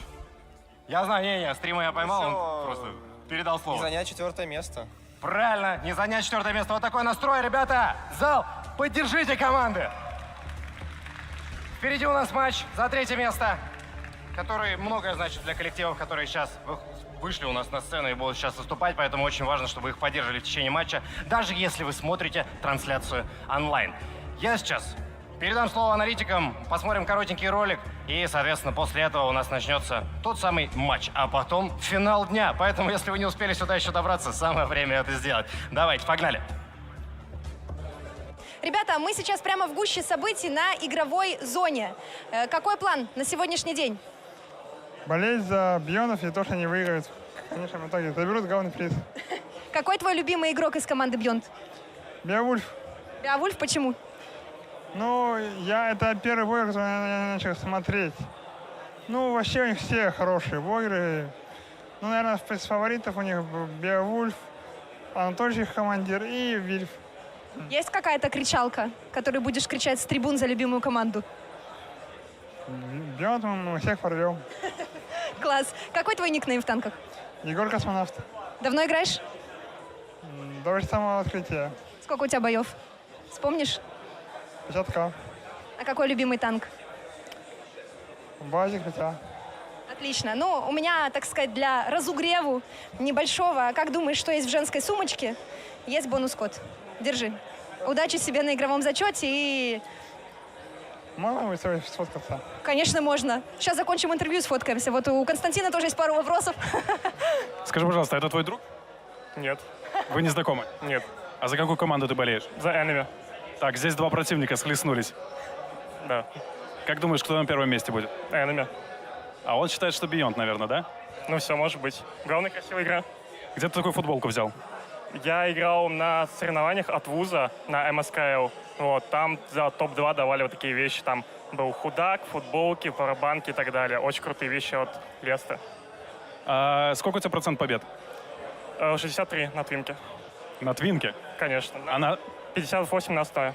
Ну, тоже неплохо. Сколько у тебя боев? На основе 20к, на твинке по 3к. А какой твой любимый танк? Был Йох, сейчас ВЗ. Как ты думаешь, что твой ВЗ сейчас делает в ангаре? Отдыхает. Болеет за Enemy. И скучает по тебе. Болеет за Enemy? Да, именно так. А кто твой любимый игрок из команды Enemy? Был Нирью, сейчас, наверное, сервер. Отлично. За такой ответ я тебе дам бонус-код для разогрева. Держи. Фоткаться можно будет потом? Конечно, сейчас интервью закончим и сфоткаемся. Ребята, мы с вами не прощаемся, увидимся совсем скоро. Всем привет, друзья! Если кто-то новый у нас присоединился к нашему онлайн-эфиру или прямо здесь, в Лужниках, хочу больше шума от Лужников. Друзья, сейчас матч за 3-е место. Немножко добавьте энергии, добавьте драйва для наших команд. Молодцы, потому что это важнейший матч. У нас команда Enemy против команды Jumbo. Это могла быть красивая вывеска для финала, но это матч за 3-е место. И сейчас я, конечно, буду задавать вопросы. У нас тут измененная студия немножечко. Аналитики Сергей, Лошадка здесь, и Рома Демокрит продолжает тоже находиться. Серег, привет тебе. Как вообще эмоции, как настроение? Привет всем, привет, Лужники. Эмоции великолепные. Такого финала, по-моему, никто из нас не ждал. Никто из студии не предсказывал того, что матч за 3-е место будет проходить между командами Enemy и командами Jumbo Team. Все уже неоднократно говорили, что Jumbo там могут даже забрать у Биондов. Говорили про тайбрейк, но до этого чуть-чуть не дошло. Ну и, конечно же, это первый матч, первый полуфинал, от который, по-моему, у всех встали волосы дыбом. Такое закрытие 5-3. Получается так. Что думаешь вообще по такому 3-му месту? Какие твои предикты? По 3-му месту, так мы еще не знаем, кто будет 3-е место. Ты имеешь в виду матч за 3-е место? Да, кто будет 3-м, кто будет 4-м? Ой, слушай, ну, сложно уже, мне кажется, в таком матчапе Enemy не отпустят. Jumbo немножечко сейчас обескуражены после такого поражения от Биондов. Поэтому в данном противостоянии ставлю на Enemy. Причем, возможно, есть ситуация, что сейчас будет матч максимально одноколичный. Я, конечно же, душой и сердцем верю в Jumbo просто-напросто до последней минутки последнего боя. И, мне кажется, Jumbo должны дать бой, но будет очень тяжело. А насколько вы вот психологи? Там Ване удалось пару слов спросить у ребят на сцене, у капитанов команд, у игроков. Что вы смогли заметить по настрою? Мне кажется, у Enemy немножечко... Драготим настроен серьезно, на самом деле. Драготим, а когда... 5-0 готов вынести просто в ноябре, собрать всех и отвезти куда подальше. А когда Драготим не был настроен серьезно, конечно. Но на самом деле Драга дает эмоции, дает жару на этом лан-финале. И это круто, это здорово. Но я хочу заметить, что раньше играли Jumbo с Биондами, да, и они были спарринг-партнерами. Jumbo и Enemy не спарринг-партнеры, и, возможно, это шанс для Jumbo. Они могут удивить Enemy, потому что вот эти их стратегии будут в новинку, они будут необычные, как вы считаете? Ну, также и Enemy могут удивить Jumbo, получается. В обратную сторону же работает, правильно? Слушай, тут надо, конечно, заметить, может быть, кто-то из зрителей не в курсе. У Jumbo Team прошел совсем недавно буткемп. Они приехали буквально с буткемпа сюда на турнир. Но это мне особо помогло, по-моему. Ты знаешь, специально на него собрались, так сказать, перед этим планом. Тут такой момент, что с Биондами действительно тренировались Jumbo Team, и очень сложно удивить соперника. Если вы помните отборочный, там рудники мы видели Фача, 3Бшки, когда дрались Бионды против Jumbo Team. И тут уже пошла контра-контры, как когда кто-то говорил, и предсказать, предугадать исход матча очень тяжело, и не всегда даже, может быть, легко аналитикам понять, и почему так произошло. Смотри, все любят цифры, поэтому я поставлю 5 на Enemy и 2 на Jumbo. Ну, счет 5-2, собственно говоря. У нас же тут Best of 9. Было бы удивительно, если бы цифра 5 не фигурировала сейчас в твоем прогнозе. Это было бы странно. Хорошо, Enemy 5-2, да, твой? Да. Сергей, как ты считаешь? Ну, тут на самом деле мне сложно говорить сейчас. Я думаю, стоит подождать именно предварительно первого боя. Понятно, что мы можем ошибиться. Потому что, вот как говорил Дема, конечно, говорил ранее. О прогнозах, да, поговорим еще. А вот пики баны карт, друзья, как вы, что вы можете сказать? Я все-таки здесь в роли журналиста, а вы эксперты, пожалуйста. Да, у нас должен быть аналитик, который должен это все, так сказать, анализировать. Ну, смотри, Jumbo банят затерянный город, решили, что играть и не будет, хотя вроде оборонку выиграли, да, все было хорошо на затерке у Jumbo. Единственное, то, что у них страта с Мантикорой и с 3 ренацеронта не зашла. Но там, возможно, просто-напросто Бионды были сильны чересчур для данного матчапа. Enemy же, в свою очередь, забанили Ласвель. И первый пик у нас будет карта Химмельсдорф. Enemy берут эту карту, начинать будет в атаке, что на самом деле такая интересная история, поскольку Enemy играли Химки уже сегодня. Они любят Химмельсдорф, как вот эксперты вы? Слушай, ну я точно могу сказать, что Enemy не любят Ласвель, они его банили очень много раз до этого, и в принципе первые 2 бана, они очень ожидаемы от коллективов, потому что играть против Enemy затерянный город не хочет никто, его очень часто банили против них.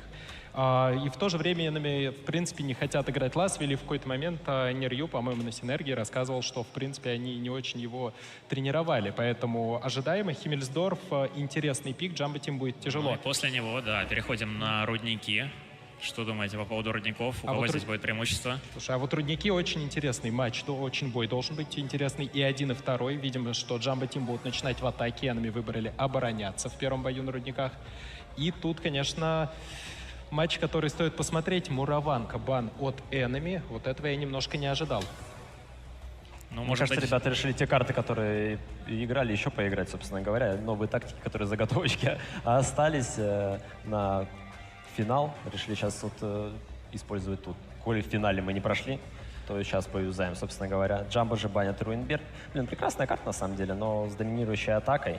Поэтому правильно. Все, мы Руинберг посмотрели, я думаю, хватит нам на сегодня. Возможно, еще в финале увидим. Может быть, пикают более равные карты, ребята, так сказать, чтобы без вот этих доминирующих атак, доминирующих оборон. Ну, тут, знаешь, Руинберг имеет смысл играть, если ты что-то приготовил на оборону, если ты что-то приготовил на атаку. Если этих заготовок нету, играть в финале с стандартами уже не камильфо, это, наверное, не тот лан. Ну и пикнута у нас песчаная река.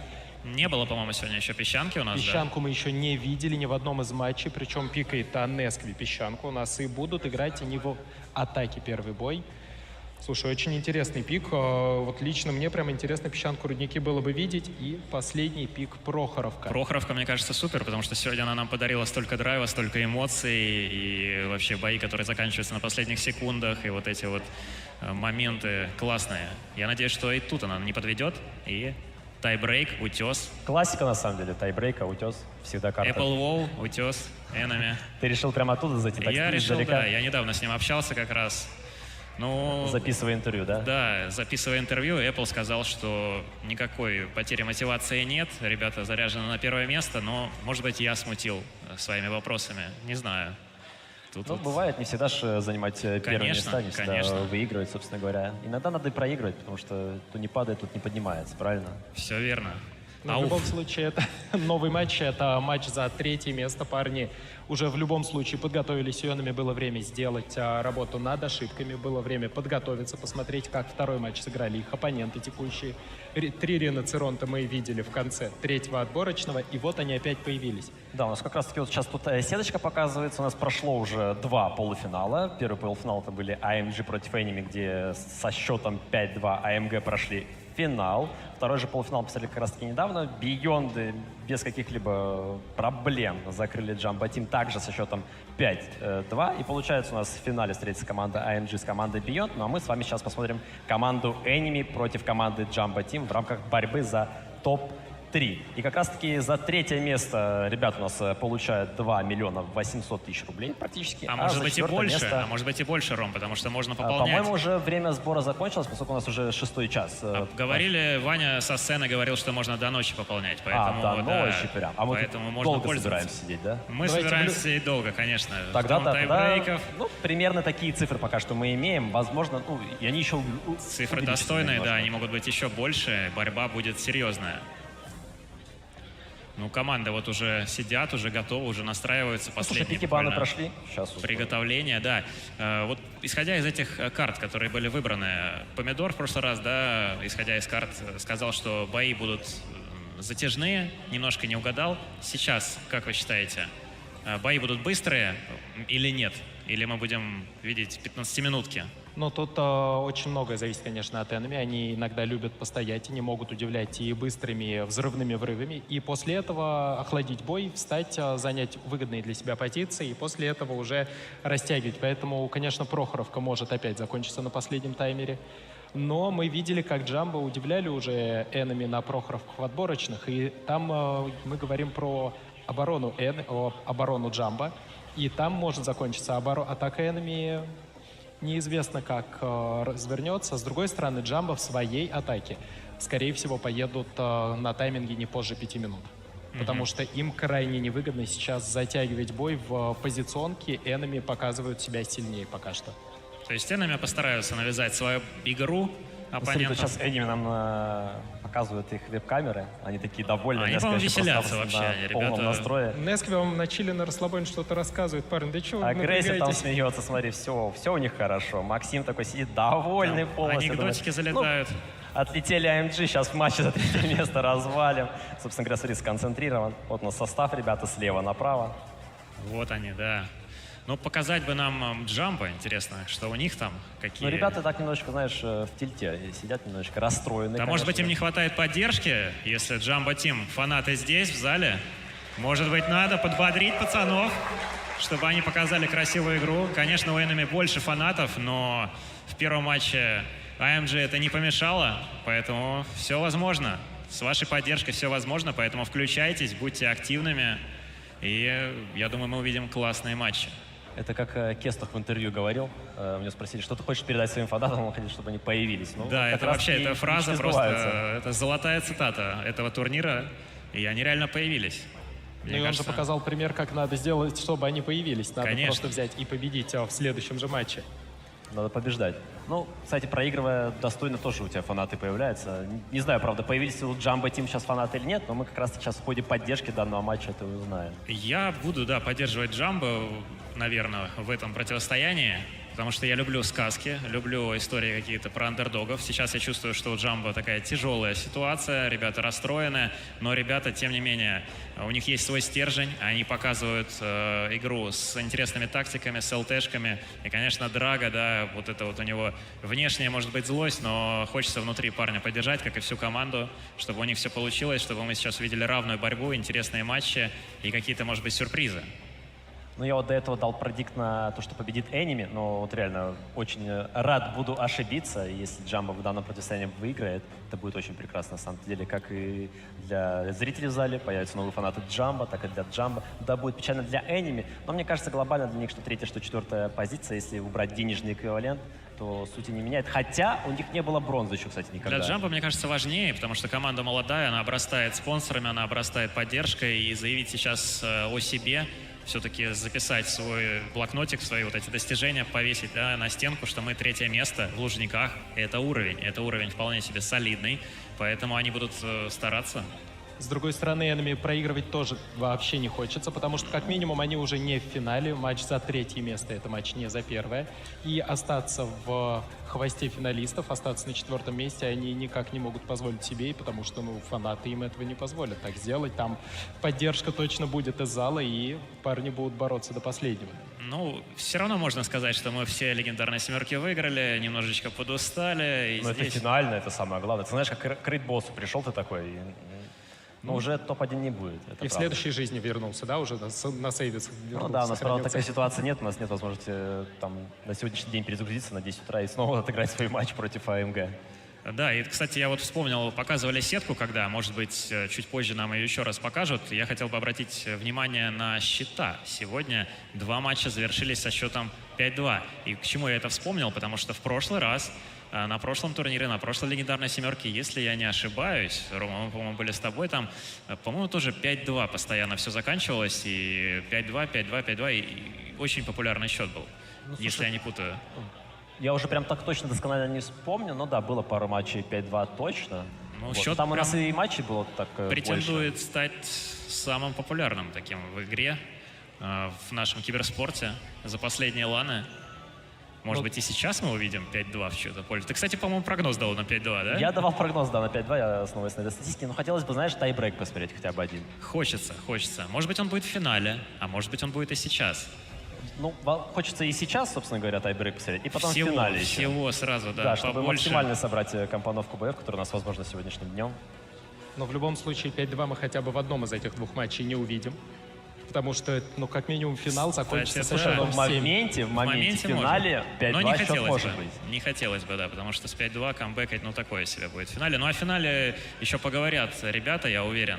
Там у нас и Ангелина появится, и мужская половина зала будет получать еще больше удовольствия от просмотра. Ну, а пока она вслушивается, пока здесь Октопус и компания, она, как наши зрители вслушиваются, так сказать, четко в наши слова. Сергей, я вот хочу к тебе вопрос задать. Пока другой Сергей у нас, Сергей Сергеевич, актер, гуляет по сцене, берет интервью. Ты тоже наблюдал за всем этим, за двумя матчами, наблюдал, как зритель перемещался то здесь, то там. Что ты смог почувствовать, может быть, какие-то интересные моменты для себя выцепил? Мне очень понравился теплый зал, очень приятный, много поддержки для команд, невероятная поддержка, столько энергии, которая направляется на сцену, за игровые кресла к парням, которые наверняка ее чувствуют. Довелось поговорить с Кестухом после матча, и в какой-то момент он сказал, что даже чуть-чуть подохрип, потому что когда зал гудит, когда зал кричит, когда аплодирует, настолько громко в наушниках, что даже не слышат они друг друга. Здорово. Мурашки как? Есть? Мурашки, мне кажется, были у всех зрителей в эти Ну, моменты. В моменты, когда оставались последние секунды на Прохоровке, мне кажется, затаили дыхание все просто там в этот прыжок невероятный Йоха. Согласен. Но если мурашки есть, как говорит актер, тогда бонус-кодик тоже дадут. Где твой бонус-код? Бонус-кодик нам, я уверен, дадут на выходе какой-нибудь. На косарик золота пригодится. Что ты... Так, у нас тут, ребят, как раз-таки подъехало интервью команды Enemy перед первым матчем, до того момента, когда они сыграли с командой AMG. Давайте посмотрим. Взрываются сейчас болельщики из команды Enemy, потому что рядом со мной игроки из этой команды. Штур-3 и Максим Агрессив. Ребята, привет. Буквально через считанные минуты вы выйдете на сцену для того, чтобы сразиться с командой AMG. Штур, расскажи, какой у вас настрой на этот матч? Настрой боевой, заряжен жестко. Как вообще моралка у команды? Максимально серьезная и заряженная. Какие у вас, Макс, расскажи, вообще предикшены на сегодняшний день? Рассчитываете ли вы выйти в финал? Ну, конечно, рассчитываем, верим в свою победу. Думаю, что все получится. Вчера отдыхали или все-таки готовились после генпрогона? Готовились? Готовились. Во сколько спать легли? Ну, ранний подъем, поэтому сильно поздно не сидели, где-то там до часа. Нир на связи будет? Уже был, сейчас уже тут не ловит связь. Что сказал вам? Что сказал? Да сказал, что играйте, как обычно. Мы уже тут не первый раз. Побед было много, поражений нет. Поэтому сказал, что все просто хладнокровно, спокойно. Красавчики. Пару слов буквально о вашем сопернике, о команде АМГ. Ну, команда неплохая, соединилась с командой Солнца и, ну, думаю, что-то покажут. Штур, ну и так как болельщики сейчас вас видят на большом-большом экране, буквально пару слов для тех, кто будет сегодня за вас переживать. Плотный привет арене, постараемся что-нибудь устроить. Макс, и от тебя тоже пару слов для болельщиков. Да, болейте за нас, поддерживайте и готовьтесь к положительным результатам. Все, ребята, не прощаемся. С нами ребята из команды Jumbo Team. Тут некоторые говорят, что вы входите прям в топ-3 лучших команд. Как минимум про это сказал Анатолич. Что думаете? Полностью согласен с ним. Да, в принципе, вопросов как бы нету, но в тройке лидеров мы точно должны быть, потому что тренируемся, и как бы команде не так уж и много времени. 2 или 3 месяца мы только собрались, все впереди. Ребята ставят на вас хорошие ставки, говорят, что Jumbo Team могут прям дать жару. Как вы планируете это сделать? Как мы планируем сделать? Ну, мы как бы с этой командой тренировались постоянно, мы знаем все, они знают про нас все. Спасибо организаторам турнира за предоставленную возможность в 4-й раз сыграть против Бьондов. Спасибо организаторам, могу отдельно сказать еще раз. Спасибо, все. ЕБР будет в этот раз? А я не знаю, не скажу. Я сам не знаю, будет ЕБР или нет. Я никто. Командир все решает, я никто. Что ЕБРа я делаю просто уничтожаю, что. Что можете сказать своим фанатам, которые сейчас сидят и смотрят на вас прямо в зале? Молитесь, реально, молитесь, чтобы мы выиграли. Болейте за команду Jumbo Team, поддерживайте, подписывайтесь на Телеграм и ВК. У нас сейчас идет розыгрыш компьютерного клуба полностью компьютера и 500 тысяч золота. Как у вас настрой вообще перед матчем? Да настрой боевой, просто никто не переживает так особо сильно. Каждый сам на своей волне, просто своими мыслями. Чего? Настрой какой? Как на тренировке, мы уже с ними как родные с Бьондами. Понимаете, мы уже с ними столько раз сыграли, что нам уже, нет разницы на лане играть дома или на буткемпе. Спасибо, ребята, удачи вам. Ну что, друзья, интервью мы увидели. Интервью, я хочу заметить, было записано еще в самом начале, до первых матчей. Ребята были достаточно уверены в себе, как мне кажется, что команда Enemy, что команда Jumbo. Может быть, это их подвело как раз? Слушай, ну, было бы странно, если бы команды были не уверены бы в себе перед Ну, я перед сравниваю матчем. с AMG, там Кестуш, он так как-то вообще Слушай, а на ты лайте видишь, был, что- без... Ну, Кестух сам по себе такой, он весьма закрытый парнишка у нас, поэтому ничего удивительного, то, что ребята Enemy и ребята Jumbo были уверены так или иначе в своих матчах, в своих оппонентах, то, что они их пройдут, но, видишь, получилось так, как получилось. Уверенность Enemy сыграла злую шутку. У Jumbo, собственно говоря, получилась такая же история. А вот AMG, Кестух, видишь, он не стал распылять свои эмоции, свои силы, и поэтому вложился полностью в игру. А у нас тем временем, ребятки, начинается первый бой, матч за 3-е место, карточка Химмельсдорф. Ну и, видимо, первые сетапы команда Jumbo Team берет 3.60 ТП 113 и 3.50 Б. У команды Enemy это 4.60 ТП, 2 МХ-50Б и М5Y, где будет у нас капитан команды Нески. Слушай, 50Б не так часто появляются в количестве 3 штук, причем при поддержке такого тяжелого сетапа мы видим, что мобильная группа исключительно барабанщиков команды Jumbo Team. Интересный выбор стратегии от них разъезда именно в формате того, что это едут барабанные танки. Слушай, ну на самом деле 50Б так сейчас такой метовый танк, его достаточно много берут, даже бывает больше количество, чем нежели 2 и 3, которых мы видим сейчас на данный момент в нашем бою. Ребята тут начинают разыгровочку, интересный матчап такой планируется. Команда Enemy, напоминаю, пикнула карту Химмельсдорф. В матче против AMG они также играли карту Химмельсдорф, но там AMG одержала верх над Enemy 2-0. Ребята решили реабилитироваться, возможно, какие-то страты, заготовочки у них остались. Вот у нас есть первый контакт, светится Интим, светится Бамбл. Нески дает первый урон в данном матче. Чутка просадил Бамблби. И дальше будет на своем М5Y стоять на горе. Также там засветился у нас под бананом 2.60 ТП, светится Солитут. Тут Интим пытается как-то со штуром разыграться. И в это время происходит какая-то интересная задумочка. Ну, вот прямо ребят. сейчас Random Style замечает 3.50Б, которые выезжают по К-линии. Прикрытие Random Style 50Б никто не может. Они врываются и начинают раздавать свои барабаны. Для Random Style это, конечно же, очень неприятные новости. Но тем временем в Банане происходит также интересный движ, потому что Банан полностью поджали Бамблби и Аваладик. Слушай, решили не добивать рандом стайла, то есть ребята на 50Б раздали барабан, остался у нас рандом шотный, Нески в это время наваливает урон, там Интим на 113-м агрессивно согнал Штура, Штур планомерно зажался в бойницу, стоит Солитут, чутка просел, дали сейчас вот урон у нас в Неске, ребята на бэшках Стрим и Овнер светятся, они зарядились, конечно же, после того, как раздали барабан в рандома не забрали, не знаю, хотя как будто бы Овнер в моменте мог доехать, возможно, побоялись того, что ребята из Enemy уже полномерно заранее стянули 50Б с горы и готовы были их перепушить, но, видите, того не получилось. Ребята Нески на расстреляли. горе, конечно же, сейчас полностью видит все маневры, которые совершает Jumbo Team. 50Б пытаются поехать в Банан. Остается один Стрим последним, но на него в спину уже вливается сервер Apple и Random Style, которого остался шотным. И его лопают буквально за секунду. И все это прикрывает Нескви сверху, раздает много барабана, Spirit Fury, и Овнер остается с малым количеством хп, это 1200-1900, его может дальше уже не хватить.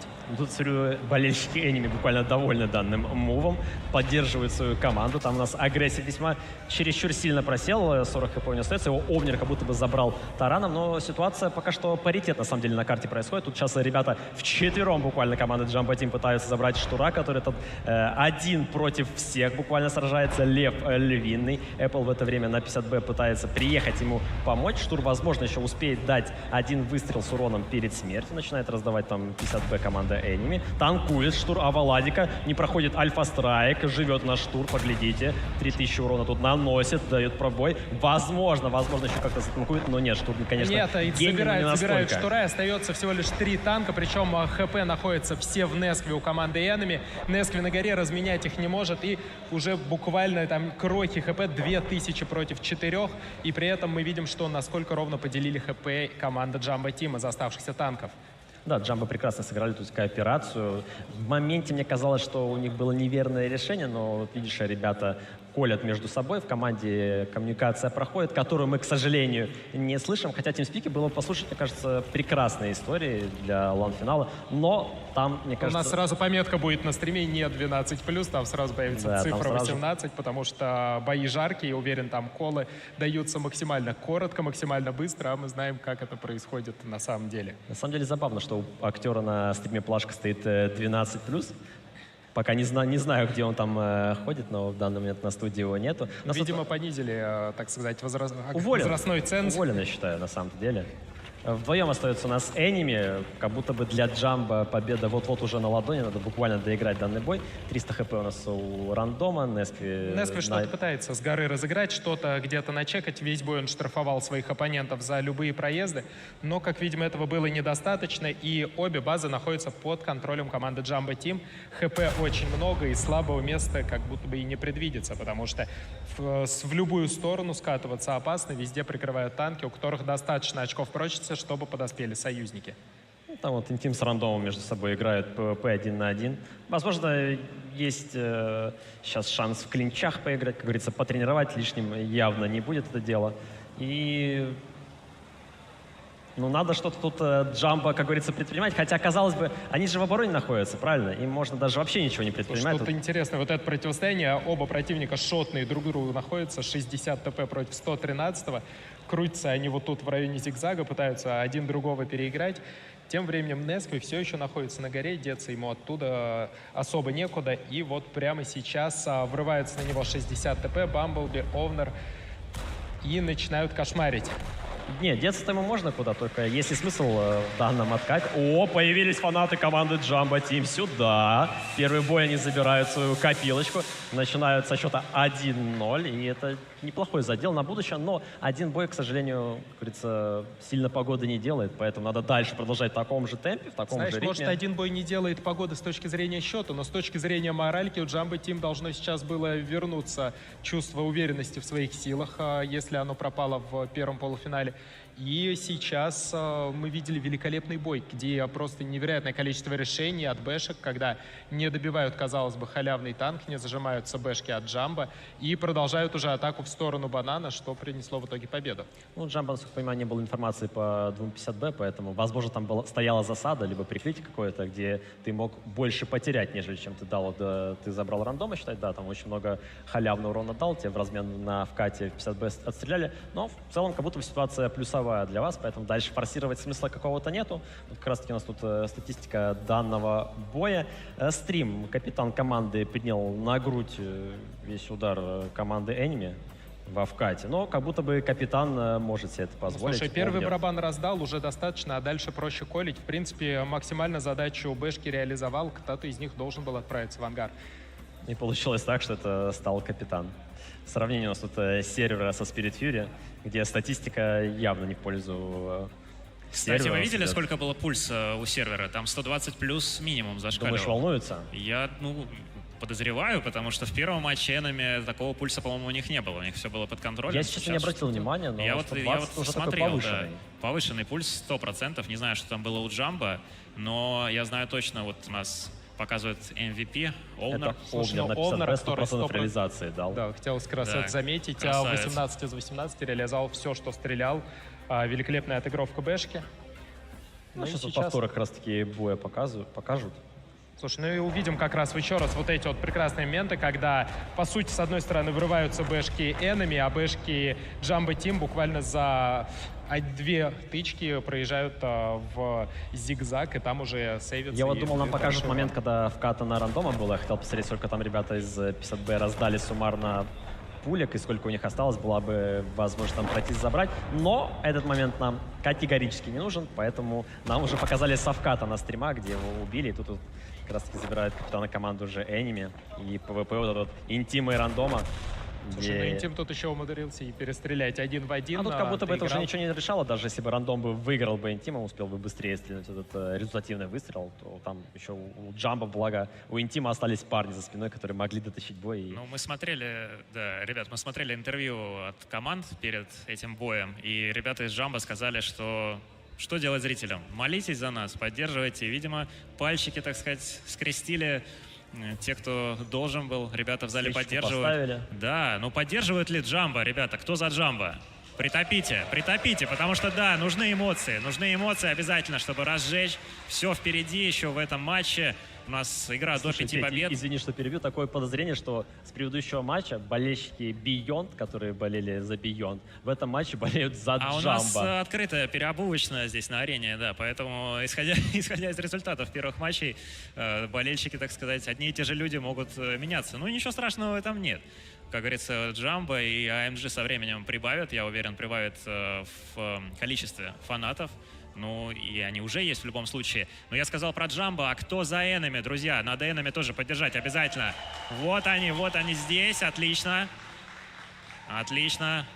Поддержка есть, и это значит, что все впереди, все самое жаркое. Какой прогноз, ребят, на второй матч, на второй бой, вернее, на Химмельсдорфе? На второй матч, Федь, прогноз 5-2, собственно говоря. Ну, это я уже понял, да. А вот у нас тут химочки продолжаются, и сейчас... Сейчас по первому Джамбо вообще придется атаковать. судить-то рано, наверное, да, что-то говорить по поводу первого боя. Ну, выиграли Джамбо, но пока еще Enemy даже не расклеились. Они, по-моему, также уверены в себе. Выиграть один бой — это уже, на самом деле, хорошо. Сейчас возьмут второй, уже, знаешь, задел полностью. Ну, а возьмут или нет, мы сейчас увидим. У нас Химмельсдорф снова, друзья. Больше эмоций хочется от зрителей в том числе. Давайте поддержим команды. Молодчики. А у нас тем временем, ребят, начинается второй бой. Команда Enemy Nesky садится на 113-го. Агрессив, Solitude, Apple и Штур будут исполнять на 60 ТП. Рандом с сервером же будут на базиках 7-4-1. Ну и Джамбо Тим, Драготим, Овнер и Интим играют на 60 ТП. А Валадик на Маусе. Видим мы стрима на ВЗ-111 5А, Бамблби С4 и Spirit Fury взяли Фаша 155-го, Фача в атаке 155-го. Слушай, мы не так часто видим. Да, и тем более я видел уже у Джамбо этой Химки, видел эту оборону, видел с этим Фачом. И там в большинстве боев Spirit Fury на самом деле прекрасно реализовывал свой танк, очень часто раздавал много урона, там 3000, 4, 5, бывало и 6000 урона. Но сейчас ребята играют на лан-финале. Одно дело играть в онлайне, дома, в уютной каморочке своей, и на фочке там, собственно говоря, попивая смузи, спокойной обстановочке человой давать барабаны. Другое дело реализовывать танк на лан-финале. Слушай, тут действительно в сетапе Джамбо Тим все плюс-минус предсказуемо. Из 4-й мы знаем, где частенько играет. Знаем мы стратегии через гору, когда брали ИСа 4-го, пытались показывать и исполнять на нем. Иногда пока 60 ТП ехали через бананы. Фоч здесь такая темная лошадка, которая может и Фоч тут не темная лошадка, Фоч тут откровенно белая лошадка, которая может ворваться и полностью раздать прекрасную историю со своим барабаном. Пока что у нас тут локальные стычки банально. Штур видит Валадика, а Валадик перед ним танцует на своем Маусе. Ну, пытается развести на выстрелы, чтобы заглянуть поглубже, посмотреть, что находится в банане больше, потому что стоят друг напротив друга. Штур и Валадик. Никто никого не может сейчас как-то пропушить, засветить. Нет достаточной информации для обоих коллективов, но, с другой стороны, для Enemy-то ничего и не должно происходить. Их полностью устраивает, когда Валадик там пританцовывает на Маусе, Штур его постоянно светят, и никакие другие танки они не обнаруживают, и ничего не едет. Ну, сейчас рано или поздно это точно что-то поедет. Кстати, обратите внимание, что в этот раз очень красивые такие стили у нас в АБС-моде, прям прекрасно выглядит. Меня это неимоверно радует глазки, на самом деле. Ну, я надеюсь, и, собственно говоря, и вам, и зрителям с игроками, в частности, также, хотя они могут видеть только стили на трансляциях сами по себе. У нас тут как раз-таки... я думал, у нас тут пришел Сергей Сергеевич, но нет, ложная тревога. Сергея Сергеевича мы потеряли где-то на автограф-сессии, и, скорее всего, он нам... Хотя, наверное, может и вернется, он уже будет явно... Наверняка вернется уже, я думаю, ближе к середине матча. Тем временем на миникарте происходят интереснейшие события. Каким образом Джамбо Тим, мы видим, будут пытаться вскрыть оборону своих оппонентов, потому что все-таки по Enemy информации тоже крайне мало. Стоят они закрыто, и информацию Джамбо Тим собрать не могут. В то же время и свои танки не показывают оппонентам. Но видим тут интересные позиции от Нескви. Выезжает он на просмотр, видит Бамблби. Сервер светится с ним взаимно. И вот теперь у Бамблби позиция достаточно тяжелая, потому что проехать оттуда дальше ему не позволят сразу же два танка. Но тем Но ему временем... с Серегой не надо никуда ехать дальше. Тут Бамблби свою тактическую роль выполняет. Он приехал, информацию, так сказать, для своих сокомандников нашел. И, возможно, в тайминге может проехать куда-то в квадрат F1 и E1 и уже в дальнейшем развивать свое направление ЖД на первой-второй вертикали. В это же время у нас тут стрим с Эпплом, обоюдно светит друг друга. Немножечко подупал темп, команды утихомирили свой пыл. 4 минуты прошло боя. На миникарте совершенно ничего не происходит ни для нас, ни для игроков. Ребята стоят полностью фуловые танки, что у одной команды, что у другой. Хотя, возможно, тут сейчас Бамблби куда-то, да, попадает в командирку. Стоило только тебе сказать, что фуловые все стоят команды, и Бамблби тут же следующим же шотом размачивает. А оно так и очки работает, оно так и прочности. работает на самом-то деле. Я еще думал, что в этот момент ему Нескви в ответку даст. Там, кстати, Овнер получил пробитие. И Тут готовятся интересные события сейчас происходят. К сожалению, не там можем зачекали этого за агрессива свято на говорить. прокате банана, то есть информацию так или иначе у нас Овнер получил. Чекается теперь также точно Штур. есть вся Полностью светит информация весь по закат у нас банану, Аваладик. врываются энеми. Заезжают в банан, должны въезжать сейчас в Маус, а Аваладик попадает в удар. Ой, как Очень же дорого больно штрафуют рандому. рандома на 1700. Один залп есть, но Аваладику здесь будет, конечно же, тяжело, потому что толпой загасит даже льва, и придется Смотри, там ему Спирит отбиваться. Фьюри еще на фаче. Тактический барабан сейчас будет с горы раздавать. Очень сильно представится агрессив, а Владик его блочит. В это время приехал также стрим. Сейчас будет пробовать тут давать какой-то урон. А Владик живет. Пока что 1000 очков прочности у него есть. А у нас рандом стоял 900. Может быть, Владик успеет его потаранить чуть. Также какой-то выстрел сделать. Приехала команда Джамбо Тим. И по хитпоинтам все хорошо. Для Джамбо, на самом деле, они ведут в этом противостоянии 2000 преимущества. Это достаточно серьезная история. Спирит Фьюри ушел на КД. Рандом зажил. Пока что Владик у нас, к сожалению, покинул данный бой и будет наблюдать дальше уже Но с тем временем- стороны своих союзничков. Тут очень сильно сейчас куда-то заехал Интим, как будто бы не в ту дверь зашел. Но тем временем, пока Интим разбирается, в какую же бойницу именно ему припарковать свой 60 ТП, в спину уже приезжает сервер на БЗ-74 и 113 также подтягивается. И вот это вот локальное большинство, которое имела команда Jumbo Team в районе банана, в районе выхода в зигзаг, оно полностью нивелировано тем, что дождались, пока танки приехали, и вот энеми уже забрали, на мой взгляд, инициативу в этом бою. Ну, прям так инициативу не забрали, но перевернули, да, у них сейчас более такая приятная, лояльная ситуация для дальнейшего продолжения боя. Перестреливает тут сервер через бойницы Интима с Овнером. Неспи же едет на Бамблби, которого преднамеренно встречает. В это время у нас Солитуд как будто бы выигрывает свой клинч. Умирает рандом Стайл, очень долго он жил. И тут в этом противостоянии Солитуда со стримом. Стрим явно не в выигрышной ситуации. Тут Солитуд просто перетаранивает переталкивает Солитюд его. на массе своего танка, говорит, я тяжелее, я могу Заехал на больше сделать. Спирит раздавать барабан. Должен забирать сервер. У него последний снаряд в барабане остается. Слушай, насколько великолепно все-таки реализует Spirit Fury в час своего. Он уже второй барабан на нем выдает, отправляется в ангар сервер. И уже в большинстве, причем в целых плюс 2 танка, играет у нас команда Jumbo Team. Но это недолго было. Тем более Spirit Fury остался 2 хп. Сейчас Солитуд уже спешит на помощь своей команде. Должны ребята Овнер и Бамбл закрывать Apple закрытую под бананом. Стоит, никуда деться отсюда не может. Также Драготим перестреливает тут Штура в клинче. Хотя, казалось бы, Драготим, Штур, хотя, ну, тут, в принципе, в индивидуальном плане ребята равны, скорее всего. Кто-то имеет иначе мнение. Но я скажу сейчас так, и Драготим отправляет в ангар Последний Штура. остается Солитюд у нас. Приехал с горы, выиграл свое ПВП, но тут уже осталась еще целая команда, которую надо также победить. Что, ну, по-моему, сделать практически невозможно с такой длительной перезарядкой. Spirit Fury выставляется. Да, по-моему, Spirit Fury дал пробитие. Слушай, что я могу сказать? Ты не помнишь, что на первой карте пикал карту Химмельсдорф? Не команда ли Энеми это была, поскольку какая-то интересная складывается статистика у нас. Именно что команда Enemy второй пикала раз Химки. команда Энеми пикает карту Химмельсдорф. И счет по боям 4-0 не в их пользу. Jumbo Team вырывается вперед. Тут уже достаточно приятно такое преимущество. Полностью закрывает Химмельсдорф. 2-0 за ними. Вот ребята по моральке уже такие воспряли духом. Бамбл сидит там, наушнички поправляет. Ребята, я думаю, надо их поддержать. Они молодцы. Энеми закрывает пока что 2-0 матче за 3-е место.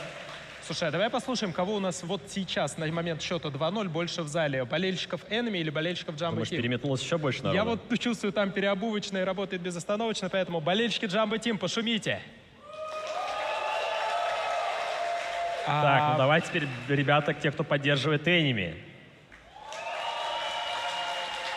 Ну вот практически равно, но за Enemy как будто чуть-чуть все еще больше болеют. Вот дождемся еще. Ну смотри, сейчас они парочку боев камбэкнут, и за ними будет очевидное большинство. Давай тогда зафиксировали этот результат, послушаем его через 5 минут, что мы услышим в зале. Слушай, смотри, тогда. тут Солитус сидит, как будто бы только что проиграли 2 боя, но он не расстроен, что там на улыбочке веселится, все хорошо.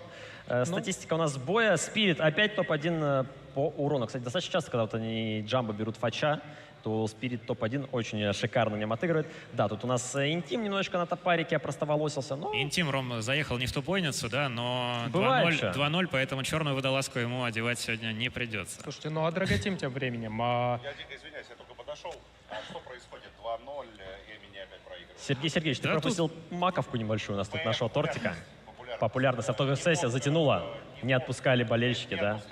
Сказали, не отпустим, говорит. Взяли в заложники, и пока, говорит, автографы не... Еле вырвался ты из окружения. Убегал. В каком направлении? В северо-западном. Отлично, красавчик. А что происходит? Вот, меня не было. Спирит Фьюри, смотри, на Фаче 155-м, как относишься к данному танку? 5000 урона раздал, между прочим, в данном бою. Фоч постоянно на КД. Ну, ты знаешь, да. вот он как-то на КД, а тем временем 5000 урона на Нет, Химках вы отвоевал. как статисты, скажите мне, что происходит, почему опять 2-0 Эми не проигрывают? Что не так? Я думаю, что их оппонент сценарий не читает Где с скилл? сегодняшнего дня. Где скилл? Я думаю, скилл присутствует просто, но тут как-то надо решать Скилл для Enemy присутствует, сейчас. командная игра отсутствует. Скилл кого присутствует? У меня? У тебя, Сергей Сергеевич, он скилл выпирает, я прям вижу. Понял, понял. Рабочий, так сказать. Явно скилловно, собственно говоря.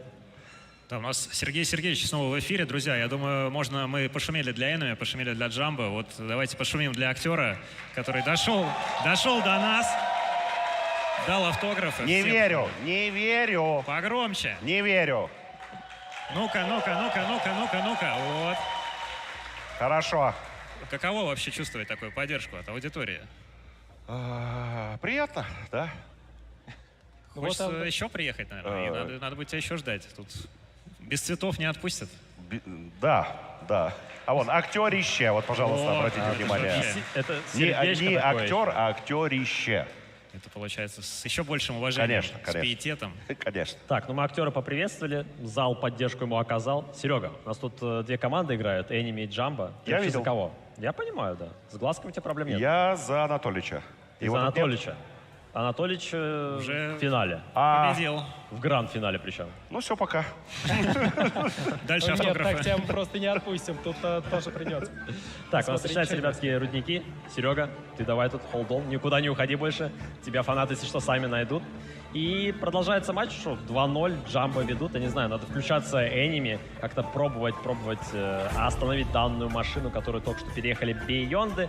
И сетап, вернее, Enemy. Это 2 топарика, 2 MX-50B, 2 базика 75 и CS-53. Не читай дальше, посмотри, 7.50Б играют Джамбо Тим, 7 барабанщиков. Видели мы такое уже дважды на рудниках. В 3-м отборочном знаем, что они могут этим показывать. Единственная ли та стратегия, которую они показывали тогда, и напомню для всех, кто, может быть, не видел, тогда 7.50Б пушили по воде, просто с атаки по воде. Сейчас, куда поедут эти 50Б, к сожалению, сразу говорить не можем. Ну и смотри, Несквит тут же воду чекает, то есть к матчу готов.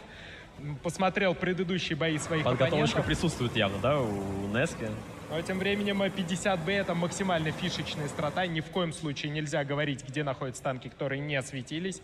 Пока видим только один интим засветился в нычке у команды. И получает уже первый урон сразу же от Солитуда. На 800 такая торпеда залетела интиму.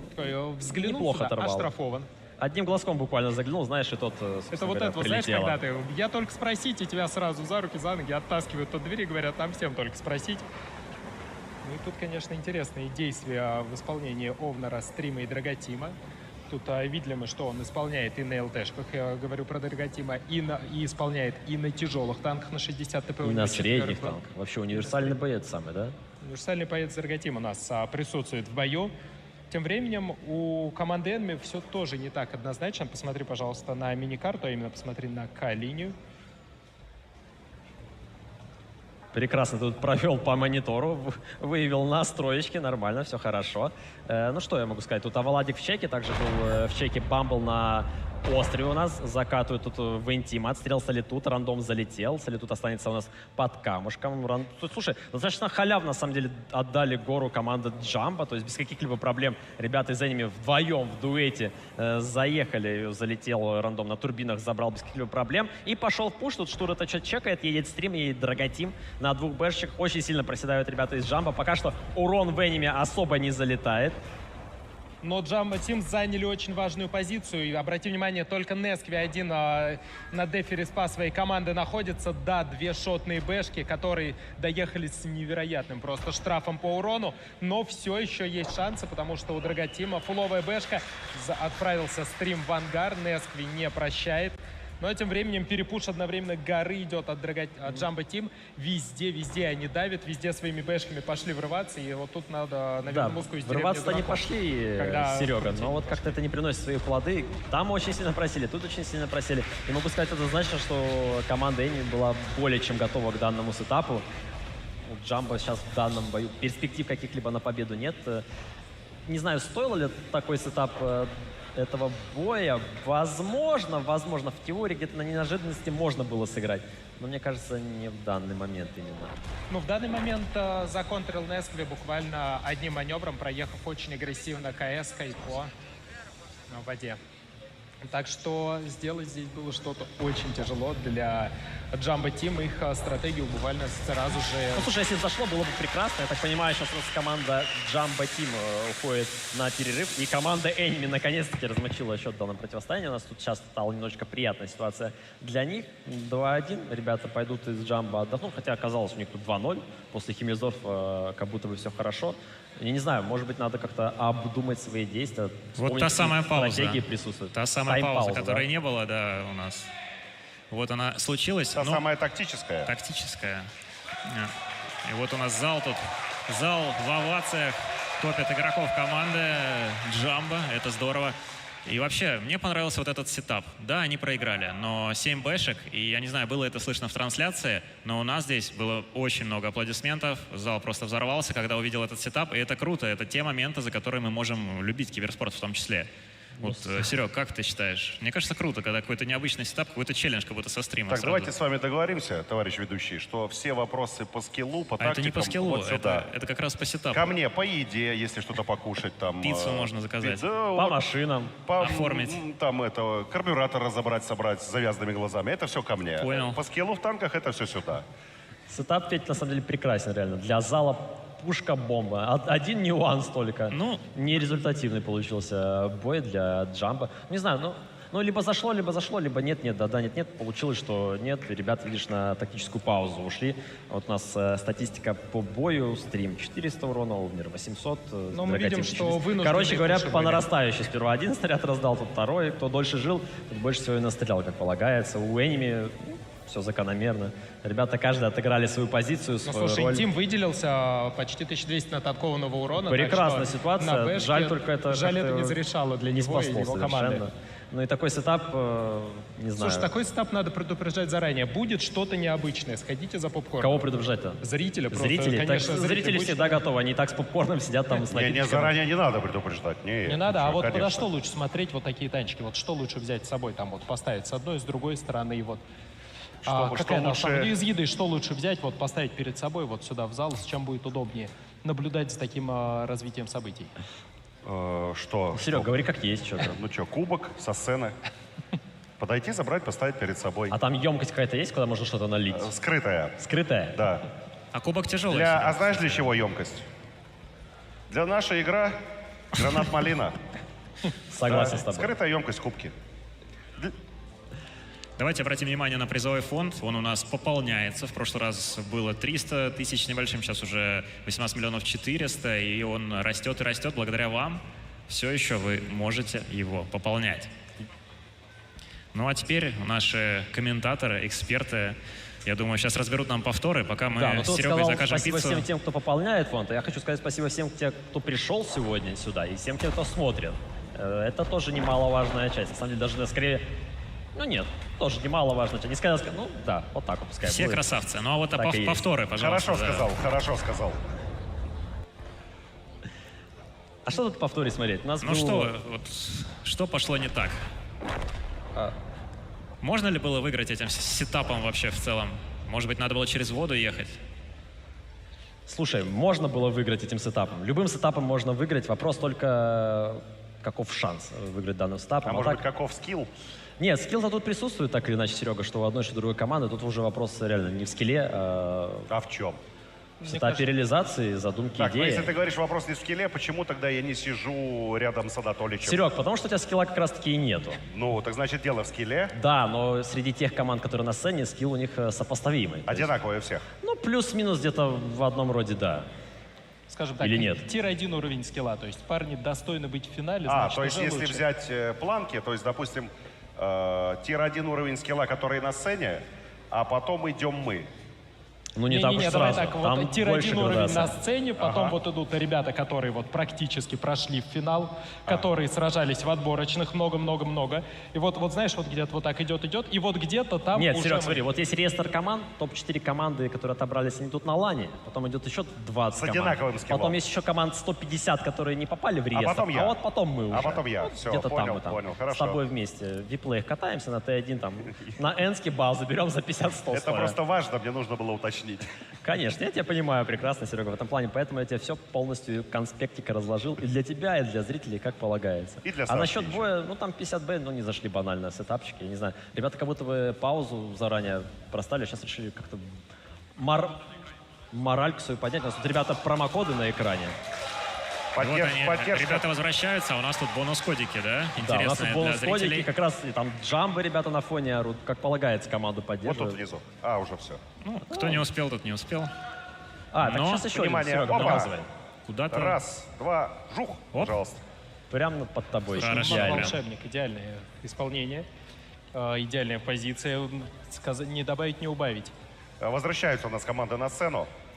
А где поддержка для команды? Погромче. Только что было. Ну, лишней мало, не будет мало, точно, хочется да. больше, Не, ну, конечно. не, подожди. А если ты заставляешь через силу? А вдруг они за Бьондов болеют? Да, ребят, за Бьондов! Вообще не... Понял. Лучше, всё. ребята. Понял. Молодцы, молодцы, я отлично. понял. Болельщики Серега, Бьонов тут сейчас тебе вышли не в это вот. фойе временно. Там Владик, смотрите, готовится, что-то разговаривает, ты поглядели. Ну, настроение-то уже точно лучше, чем до матча, потому что мы смотрели, да, на лица ребят, делали вот эти анализы. Очень веселые пришли. Ну, веселее, чем было, Серега, потому что пока ты давал автографы, мы тут уже успели сделать психоанализ, так сказать, по физиогномике. Зря времени не теряли. Не, деньги серьезные, они все веселятся, не пойму почему. Деньги очень серьезные. 18 400, да? Именно так. 17 400, А им весело, представляешь? У них борьба идет между 2,8 миллионов и 1,8. Не, ну молодежь, они еще денег таких в руках не держали. Ну, так подожди, сейчас Поэтому- поддержат, они поймут, Вот когда что такое, поддержат, это вот уже тогда начнется. веселиться перестанут, да. Так, ну хорошо же, а то тремор начнется, вот эта вот нервозность, скажут, о боже мой. То есть это наоборот хорошо, что они таких еще денег в глаза не Конечно, видели. они не видели, они А если улыбаются, видели, они играют. А если всё. видели, это давлеть начнет вот это вот огромное Давление подскочило бы, да? Но давление не Пульс. знаю, пульс мы бы точно Да. увидели, узнали бы там вот эти запредельные цифры, 180 и человек сидит. Кстати, а у нас тут есть скорая, может подойти кому-нибудь давление поверить? Скоро, я думаю, Просто что... спросил, не надо, все, хорошо. Серег, ну только разве что тебе. Ой-ой-ой, Ты какие намекаешь плакаты у нас тут. на возраст Лошадка, намекаешь? это тебе. Я ничего не намекаю. Нет, Ой, тут намекают на Мозговой аппарат. А кто такой? Не я, не расскажите мне. Это с другого турнира принесли сюда мозговой аппарат. Это в тот момент, когда ты не знаешь, что тебе сказать, Ага. и у тебя замедляется мозговой аппарат. Опа, А если- вот джамба, поддержка, А посмотри, если он какая постоянно хорошая. замедляется? То всегда он. Ну, тут тем временем... И там поддержка рядышком джамба. эними затесались буквально. Ну, они так, аккуратненько, осторожненько. Аккуратненько Да, влезли на в всякий данную случай поддержку. слегка У показали. нас сейчас идет настройка студийной аппаратуры, правильно, да? Конечно, конечно. Камеры выставляют Настраиваются. по свету, тут Ага. все регулируется. Да я Серега. про команды. Да я тоже же. А про кого же еще? Тут кроме команд-то У нас на все сцене никого настроено нет. уже. Ну и что ты, вот тебя на экран видно. Надо было что-то сказать, Серега. А, да? Да, вот именно так это Ребят, ну работает. что вам сказать? Играйте в танки, покупайте наборчики, да? И... Пейте водичку газированную. Гранат-малина. Гранат-малина. Наша игра. С наборчиков призовой фонд будет капать денежка. А если будет капать денежка, соответственно, команда, сейчас выстраиваю логическую цепочку, команда, значит, будет приезжать сюда на эту сцену играть, а если команда будет приезжать смотреть, кто их будет? Зрители. Ну и все, видишь. Ничего Ну, ты не так понял, да? закончилось. Я понял. Это как очень ничего не понятно. У нас Очень тем временем интересно. команды уже готовы к следующему бою, карте Рудники. Надеюсь, тут Джамбо уже там обсудили Подожди, но заготовочку. это оборона от Джамбо. 50Б в обороне мы от них не видели, поэтому сейчас я ожидаю каких-нибудь более стандартных став от них. Ну и давай посмотрим. Да, смотри, Джамбо берут 3,60 ТП, это Владик, Бамбл, Драготим. 2,50Б все-таки присутствует, Спирит, Овнер и 7 Интим. И Фоч Б от Стрима. Но с другой стороны мы видим, что очень много базиков. 4 базика от Enemy, 2,60 ТП это Шторы Солитюд. И в роли Светляка, в роли среднего танка, опять же, Несквин на своей КС-ке. На профильной КС-очке у нас тут Нески отыгрывает. Частенько закрывает роль среднего танка. Периодически это делает агрессив у команды Enemy. Но в данный момент вот как раз-таки Нески исполняет. Причем сборочка такая классическая, боевая. Видит Интима на IC-7 на прокате. Отстрела какого-то такого, вроде бы отстрел был, а вот урон не залетел совершенно. Но сервер в ответку получил. Да, там, кстати, сервер получил, но также и закинул. Урона нету по Нескви, но с другой стороны урон есть по ИСу-7 в нужный тайминг. Ну, по Неспи не мог быть урон там банально, хотя мог бы блайн прилететь, но это, опять же, другая совершенно история. Заехал у нас агрессив в засвете на гору, опять же, не потеряв никакой очков прочности. Apple поджался под камень, и как будто бы сейчас будет такая же полномерная у нас игра, которая была во втором бою Химмельсдорфа. Ну, Нескви и компания заняли прекрасно половину карты. Они контролируют сейчас первую базу, готовы к любым неожиданностям, которые могут попробовать. Ну как заняли половину карты? Они тут респанулись банально. Так же, как и команда Enemy заняла другую половину карты, где респанулась. Но сейчас посмотрим за дальнейшими действиями команд. Пока что то, что тут Интим светится, пытается что-то перестреливаться, кто-то блайнд давать. У него там фугасики залетают. Мне интересно, как в этом бою у нас будет реализация Фоча Б. Удивлен, что не Спирит играет на Фоче, хотя, казалось бы, не помню, честно говоря, Спирит исполнял сейчас ли... на 50Б как раз отыгрывает, и Стрим. Ну, Стрим тоже на 50Б капитаном, играет, собственно говоря. Он на сел Химмельсдорфе Фоча. на себя, на грудь весь удар принимал.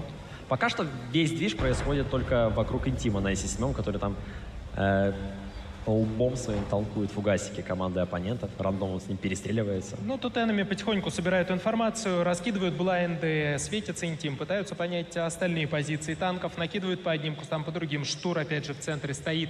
Где-то выехал, почекало, есть ли на позиции К5 танк, может быть, он где-то в К4, где именно, то есть много-много информации Слушай, а у собирают. Стрима такой пульсик тоже, смотрю, повышенный, 130, 132.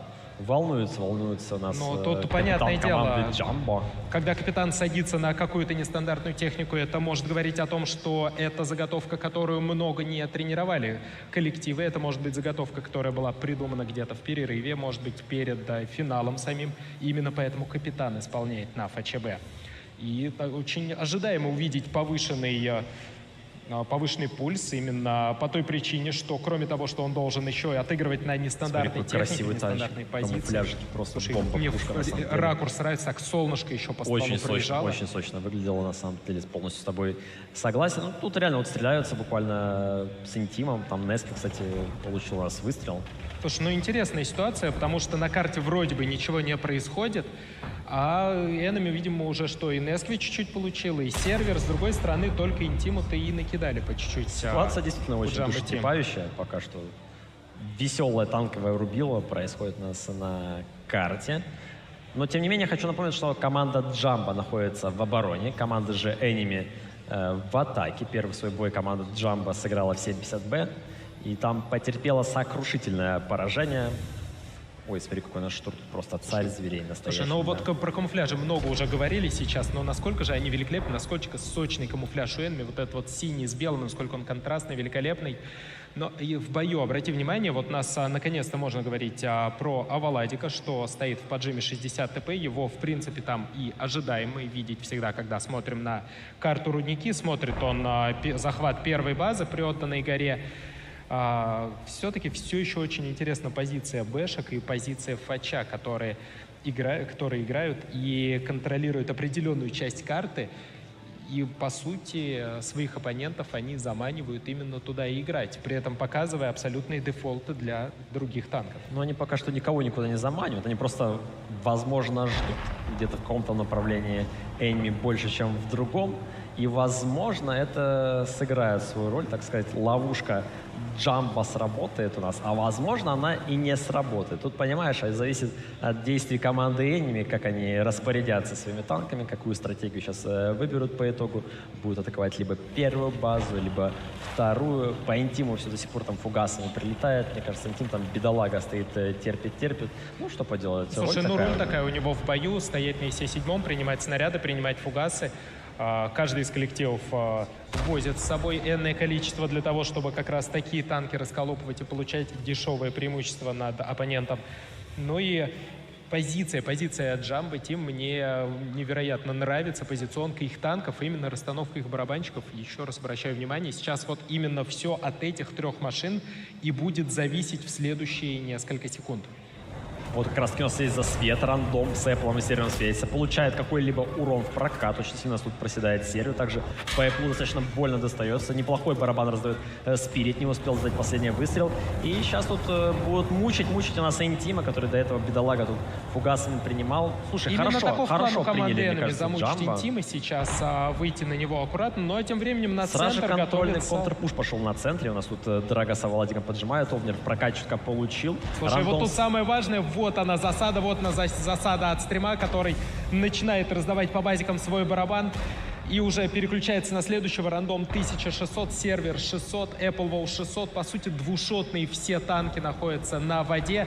И под это дело происходит перепуш Jumbo Team с обороны в гору. Не, гору они не смогут закатить, здесь надо похолодеть. Самое сочное начинается у нас на острове, там залетел у нас сейчас Спирит, добирают у нас рандом стайла, также должны добирать Apple и сервер. Прекрасная ситуация для Jumbo. В миду они могут пока что постоять, нет смысла куда-либо торопиться, у них все хорошо, у них 3 игрока союзных выигрывают воду и могут дальше приехать уже полным своим кулачком разыграть гору против меньшинства команды enemy. Тут должен отправляться в ангар Apple. Следующим у нас умрет сервер. Правда, тут стримчика на своем патче просел. И ребята тут enemy предпринимают попытки где-то расшатать оборону Jumbo. Кстати, по ХП не такое большое преимущество за Jumbo. Всего лишь 700 единиц прочности. Очень долго убивают сервера. Прям колоссальный промежуток времени он тут катается. Что-то наваливает круги на своих турбинах. Проседают. Ой-ой-ой, Интима убивают. Как сейчас жестко перевернули enemy. Как будто бы на этом пятачке должны были Jumbo выйти победителями, но нет, умер на стрим, умер Интим, остается один Спирит, и сервер до сих пор живой. Также в миду Jumbo потерпели поражение, но они никуда не ехали, могли в моменте попробовать перепушить Слушай, я хочу отметить Spirit Fury, который раздал прекрасный барабан, но сервер перевернул просто в ответочку. Все танки просто на своем базике раскрутил вокруг камня в позиции H1, H2. Ну и прекрасная победа от команды Enemy. И, по сути, сравнивают они счет в этом матче. Кто там говорил 2-0. Остается последний только Бамблби у команды Jumbo Team. Фуловый. Ну да, тут сейчас сервер прям колоссальный импакт внес для своей команды. Даже не имея в виду урона в плане такой тактической индивидуальной составляющей. Просто принял волевое решение. Противоход ушел, покрутился вокруг этого пятачка на H1. И принес победу своей команде. Слушай, ну тут агрессия в конце просто как в Марио спрыгнул на голову Бамблби, сказал, я сверху постою, ты не возражаешь. Там Серега как раз веб-камеру показывали, что Серега тебя перебил. Он прям был невероятно такой в восторге, доволен собой. Прям. Еще бы он не был доволен, он только что был MVP как минимум этого боя, потому что 3 противников своих он умудрился каким-то образом размантить вокруг одного всего камня. Каким? На скилле каким образом? Конечно, блин. Полковник-то работает, Эдик умеет. непростой человек. Изервери. А? Изервери. А вот Серега надо на турниры смотреть, потому что... О, сэр, вы из Англии. Да, Серег, надо вот к экспертам тоже Сергею и Роме обратиться, потому что я лично не особо понял, как проиграли Jumbo. Вроде должны были побеждать. Расслабились на воде. На Расслабились на воде. воде. Там ошибок понаделали Там, под смотрите, конец по на- урону-то тут Аваладик на топарике 2 выстрела, стрим на фаче. Барабан раздал, но второй подзарядить на раздачу не успел. Овнер приехал вот как раз-таки, как будто бы должен был закрывать воду. Они должны были там втроем явно выигрывать, у них было доминирующее положение. Но в моменте сервер уехал, и потом остальная часть команды Enemy, из-за того, что Джамбо в миду откатили, они смогли дать отстрел по воде, и все, там в моменте лопнул у нас Фоч. Потом в моменте лопнул Интим, который терпел до этого. Но дальше Спирит уже... Овнер на бэшке не мог ничего перевернуть. Но это волевая победа. Это волевая у нас победа. Спирит на Enemy воде был сейчас. на бэшке. У нас Спирит на воде был на бэшке, да. Ага, я просто сейчас в голове Там прокрутил сначала краски взорвали ситуацию. фуловый танк, он пошел гоняться. Наверх выкатился, на кочечку. Его в фуловый просто взорвали с центра. И всех потом... А MVP по итогу у нас агрессив. 6000. 6000 урона. 5945 на секундочку. Кстати, Спасибо за 100% уточнение. реализация у Максима у нас. 18 выстрел дал, 18 попал, 18 пробил. Правда, там очень много блайндов, по ходу дела, настрелял, насколько я понимаю, по проценту попадания его. Но это не имеет никакого смысла. Сейчас давайте посмотрим повторы. Возможно, нам как раз-таки покажут ту ситуацию, про которую мы сейчас с вами разговариваем. Вот смотрите, тут шотный рандом. Приезжает, да, вот Spirit Fury приезжает на бэшке. Забирают они рандома. Ситуация приятная. Умирает Apple, они втроем живые. Преимущество по ХП хорошее. Но вот сейчас в моменте сервер на ИСа турбине 7-го просто смотри, внимание, улетел. на ИСа 7-го. Залп, Раз, два, бам. нет, все. Причем Просто с центра, да? Хороший фокус от Enemy. Слушай, Хорошая координация. насколько же Enemy великолепно координируются в моменте, да, причем да. в таком нестандартном, буквально 5 секунд назад. Ну ладно, я чуть преуменьшаю, там 15 секунд назад на центре они готовы были принимать пуш, отстреляли 60 ТП, и вот он из 7-й, казалось бы, под этот тайминг выходит забирать воду, но нет, уже тут как тут, прикрытие с центра готово и отправляется. Возможно, Джамбо в мидуш были паритет 4 на 4.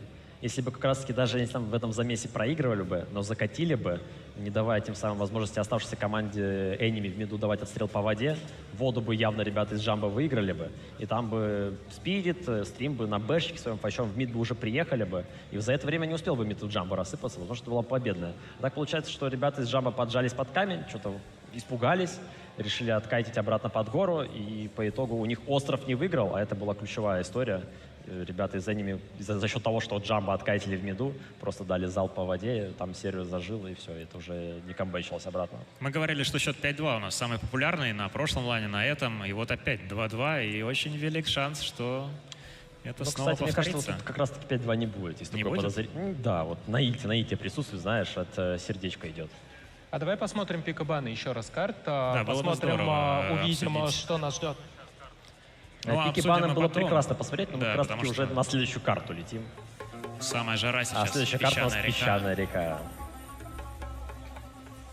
Сочная такая, ля, ты погляди какая. А, кстати, одна из моих любимых карт, на самом деле. Да, твоя любимая карта песчаная Ну, не река? прямо, она у меня такая результативная, потому что вот было куча турниров, где на карте Песчаная река у меня были рекордные результаты. Но сейчас не об этом, у нас тут сейчас команда Enemy. Кстати, вот 4 Йоха взяли, серию рандом Apple Штур, 2 Вазика 5А, Агрессив Солитут и Нескви на батчате. Ну а с другой стороны, Джамбо Тим, Балбанли, Аваладик, Стрим играют на 60 ТП двух Ирина Церонта, ВЗ, СО-11-5А, Spirit Fury, Овнер и Интим, и Бачата, это Драготим будет исполнять на нем. Ну, а по модулям, к сожалению, мы не можем рассказывать сейчас, но, в принципе, все и так знают, Кстати, что я рад, ставится на что бате. Джамбо не пикнули сейчас на песчаную реку ЛТшку, либо, да, взяли ведь 6 тяжей, хороших, правда, 2 Рина Церонта, но допустим, тут их Ну, можно мы прекрасно видели, что реализовывать, Рина Церонта использовать. им нравится брать. Я и удивлен, Джамбо что Тим у пикает. Enemy сейчас 4 Йоха в сетапе, но ребята явно шарят по более нашим, правильно? Слушай, ну 4 Йоха чуть-чуть поднерфили танк, но не настолько, чтобы его совсем не брать. Поэтому 4 Йоха — это вполне себе рабочая стабильная страта. Притом, наверное, именно по сетапу мне больше импонирует Enemy, потому что это цикличные танки. И, как ранее кто-то из ребят говорил, гораздо проще их отыгрывать таким сетапом, где у тебя 4, 2, 1. То есть 4 Йоха, 2 Вазика, 1 Бачат, который где-то сам играет, и тут координироваться гораздо проще и считать КД друг друга. Ну, СТшки обычно на песчаной реке у нас играют по короне, то есть по центральной линии. Пытаются где-то через кустики там перечекать прокат, какие-то перетяжки, либо же поставить пассив, который контролирует возможные откаты ребят из той или иной позиции. Но пока что сейчас в последнее время песчаная река достаточно метово играется через К-J-линию. Там в основе своей происходят замесы, ребята дерутся за квадраты К9, К0. Посмотрим, как оно сейчас будет в данном конкретном бою. Но вот последние, то, что были отборочные, как раз нашу прекрасную легендарную семерку, финальный эпизод, там где-то 80% песчаных рек именно была заруба на К-J-линии. Ну, видимо, тут Solitude подсвечивает регулярно Бамблби. Возможно, как ты говорил, у нас СТшки любят занимать центральную позицию. У нас в данном случае Apple выступает в роли такой СТшки, которая также не дает Бамблби комфортно себя чувствовать на его топарике. Ну, а Нескви тем временем проводит такую, знаешь, это партизанскую диверсионную войну. На своем батчате пытается найти оппонента, причем, обрати внимание, насколько аккуратно и точно ему здесь надо двигаться, дабы не спалить свое местоположение. Бамблби только один шотик залетел, рандом с полочки в него закинул со своего респа. Слушай, очень интересная расстановка от Jumbo Team. Оставляют они Валадика в позиции прикрытия второй базы и не дают, по сути, одним Риноцеронта и 60 ТП разыграть. И Риноцеронта, наверное, может еще успеть раздать парочку снарядов перед тем, как ему придется ретироваться. Может, конечно, может. Тут сейчас все зависит от того, как ребята будут предпринимать свои попытки для приема. Тут светится наш штурм, светится сервер. Сразу же стопнулись ребята, как будто бы доехал только один штурм до приема. До К9. Сейчас будет от рельефа пробовать отзонить своего оппонента. Но у Джамбо хорошая история. Ребята готовы к данному приему. Штур сразу же залетает наверх. 1000 хитпоинтов у него остается. Интим с Овнером попытаются сейчас его тут забрать. Слушай, Интим с Овнером великолепно отыгрывают за заезд вот сюда. Буквально на 1500 штрафуют Штура. Ну, это Штура штрафанул стрим, я так полагаю, с батчатом, которые стояли на полке дефолтной базы, грубо говоря, своей в обороне. Да нет, мы сейчас видим, там все залетело в правую сторону башни. Выходит он вперед. Дает урон, очень рискует сейчас, очень рискует Штур, но позиция максимально неприятная, потому что в спину прилетать может от 60 ТП. С 3 позиций его атакуют, а в то время команда что-то должна делать, потому что Штур здесь долго жить не сможет. Надо какие-то другие действия предпринимать, но пока что как будто бы не готовы остальные танки для того, чтобы собрать ударный кулак. Ну, Штура, да, по всей диагонали простреливает со всех сторон. Тут буквально сейчас один шальной фугасик, либо вот от Овнера сразу же спокойно залетает. Овнер на вазике забирает таки. И ребята остаются в большинстве против Эними, у которых Штур как будто бы за бесплатно умер, я не знаю, он приехал за позицию, да, отжал, ребята в это время отстоялись, никаких действий для размена не предприняли, но сейчас будут вкатывать в прием. Стрим агрессив заезжать пытаются в К0, но туда нельзя заехать. Они видят сразу 4 танка оппонента. Это буквально это смерть, верная смерть. Заезжать туда нельзя, останавливаются перед заездом. Ну и сейчас позиции... У них выбора нет, им надо ехать, поскольку уже вся информация по ним присутствует. Куда-то перекатить дальше они не могут, у них уже тут потерян штурм. Надо предпринимать отчаянные попытки, к сожалению, для разыгровки данного фланга. Но Джамбо к этому полностью готова. Там нашли вот у нас Apple. Интим пошел в соло, собственно говоря, как кабан разыгрывать. Овнер в это время подцеливает верхотуру, пытается тут настреливать в агрессив с сервером. Сильно проседает у нас команда Эними. Преимущество уже для Джамбо комфортно, но не стоит забывать, что Эними умеют камбэкать уже на примере, как будто далеко ходить надо предыдущего боя, где, казалось бы, уже прекрасная ситуация для Джамбо. Они должны забирать 3-й бой в свою копилку, но нет, Эними говорят, что мы здесь, мы так просто не отпускаем. Ну и пока что, не знаю, хорошая стоит у Джамбо. Эними тут как-то либо сложно будет развернуться, тем более сервер проседает, агрессия проседает. Перестреливают на самом деле Джамбо в скилл своих оппонентов. Да, обрати внимание, вот сейчас в этих уже позициях, насколько они неудобны для Энеми, потому что парни с невероятным скиллом, но по ХП уже сейчас 14 тысяч на 9 в пользу Jumbo Team, и это преимущество постоянно продолжает расти, потому что со всех сторон буквально летит в агрессиве сервера, и теперь уже они находятся в позиции Штура, где засейвить свой танк буквально невозможно. Там все зависит от ВБРа. Полетит снаряд в этот раз у Бамблби, не полетит, и играть вынуждены они от КД своего оппонента. И полетел снаряд очередной. 5 игроков остается команда Enemy. Ну, слушайте, такое отпускать на самом деле уже нельзя. Если сейчас ребята из команды Jumbo дадут такой бой, это очень сильно ударит по Да моральке. нет, Джамбо такое точно уже не отпустят. Но благо тут Это они их еще в позиции. обороне находятся, так что ситуация прям полностью на их стороне. Но тут все говорит в сторону Джамбо. Калиния не пушится, танки отсюда бесплатно у Enemy не уходят. С другой стороны тоже есть преимущество. Риноцеронта 60 ТП против одного Солитюда. Apple с центра не сможет ему помочь. Прекрасные позиции у ребят. Поэтому Enemy сейчас в меньшинстве, уже практически двукратное преимущество у Джамбо. Тут Владик заряжает свой барабан, третью тучку сейчас будет раздавать полностью в Солитуда, закрывать его. Не дает урон. 3000 уронов тем временем у Интима.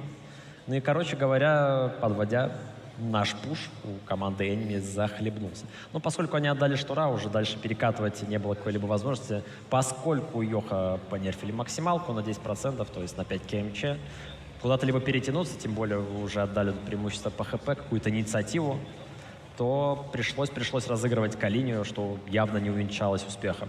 Да, возможно, были какие-то моменты, где они могли перевернуть, как-то разыграть, но нет. Там Бамблби дает, Риночеронта дает, стрима настреливает, Интим с Овнером вообще богоподобные люди. Слушай, так подожди, сверху вниз Йохов развалили.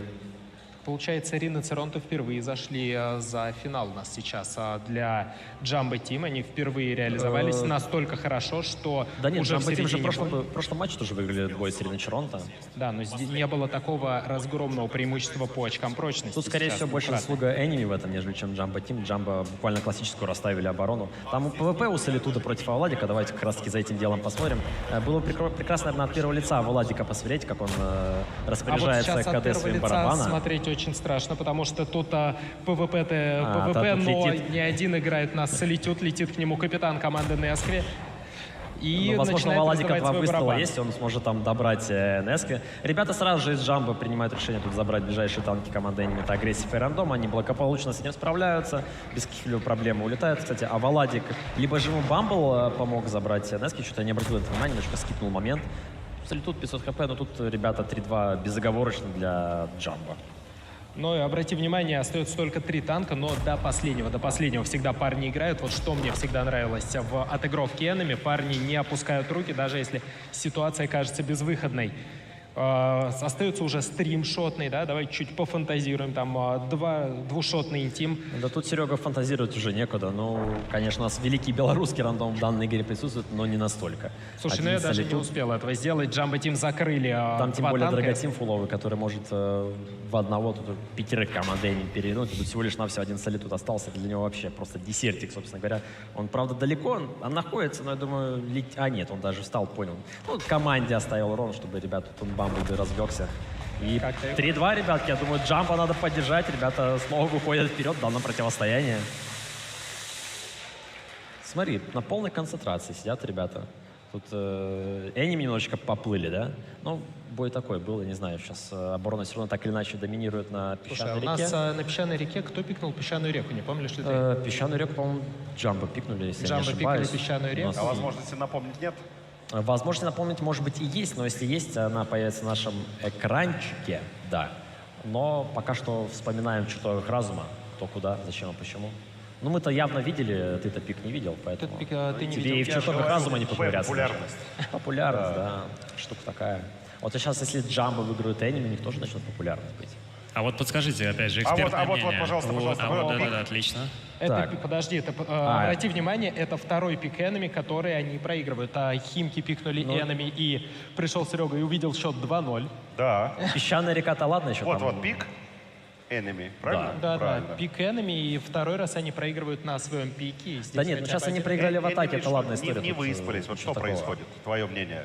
У Enemy? Да, я не знаю, может быть, такая подготовка в данный момент. Тренировались все конкретно, затачивали свои тактики под них, чтобы их максимально законтрить. Да я так не думаю. Скорее всего, просто Enemy, знаешь, не на своем пике, просто возможно. Толик с Бьондами, с Бибой, с Ну, Толик на прошлой легендарке вот тоже топ-4 отлетел. Я даже не увидел, чтобы он хотя бы чуть-чуть вспотел. Вот даже вот, ну, знаешь, испарин на лбу не было, как он отыграл 5-2.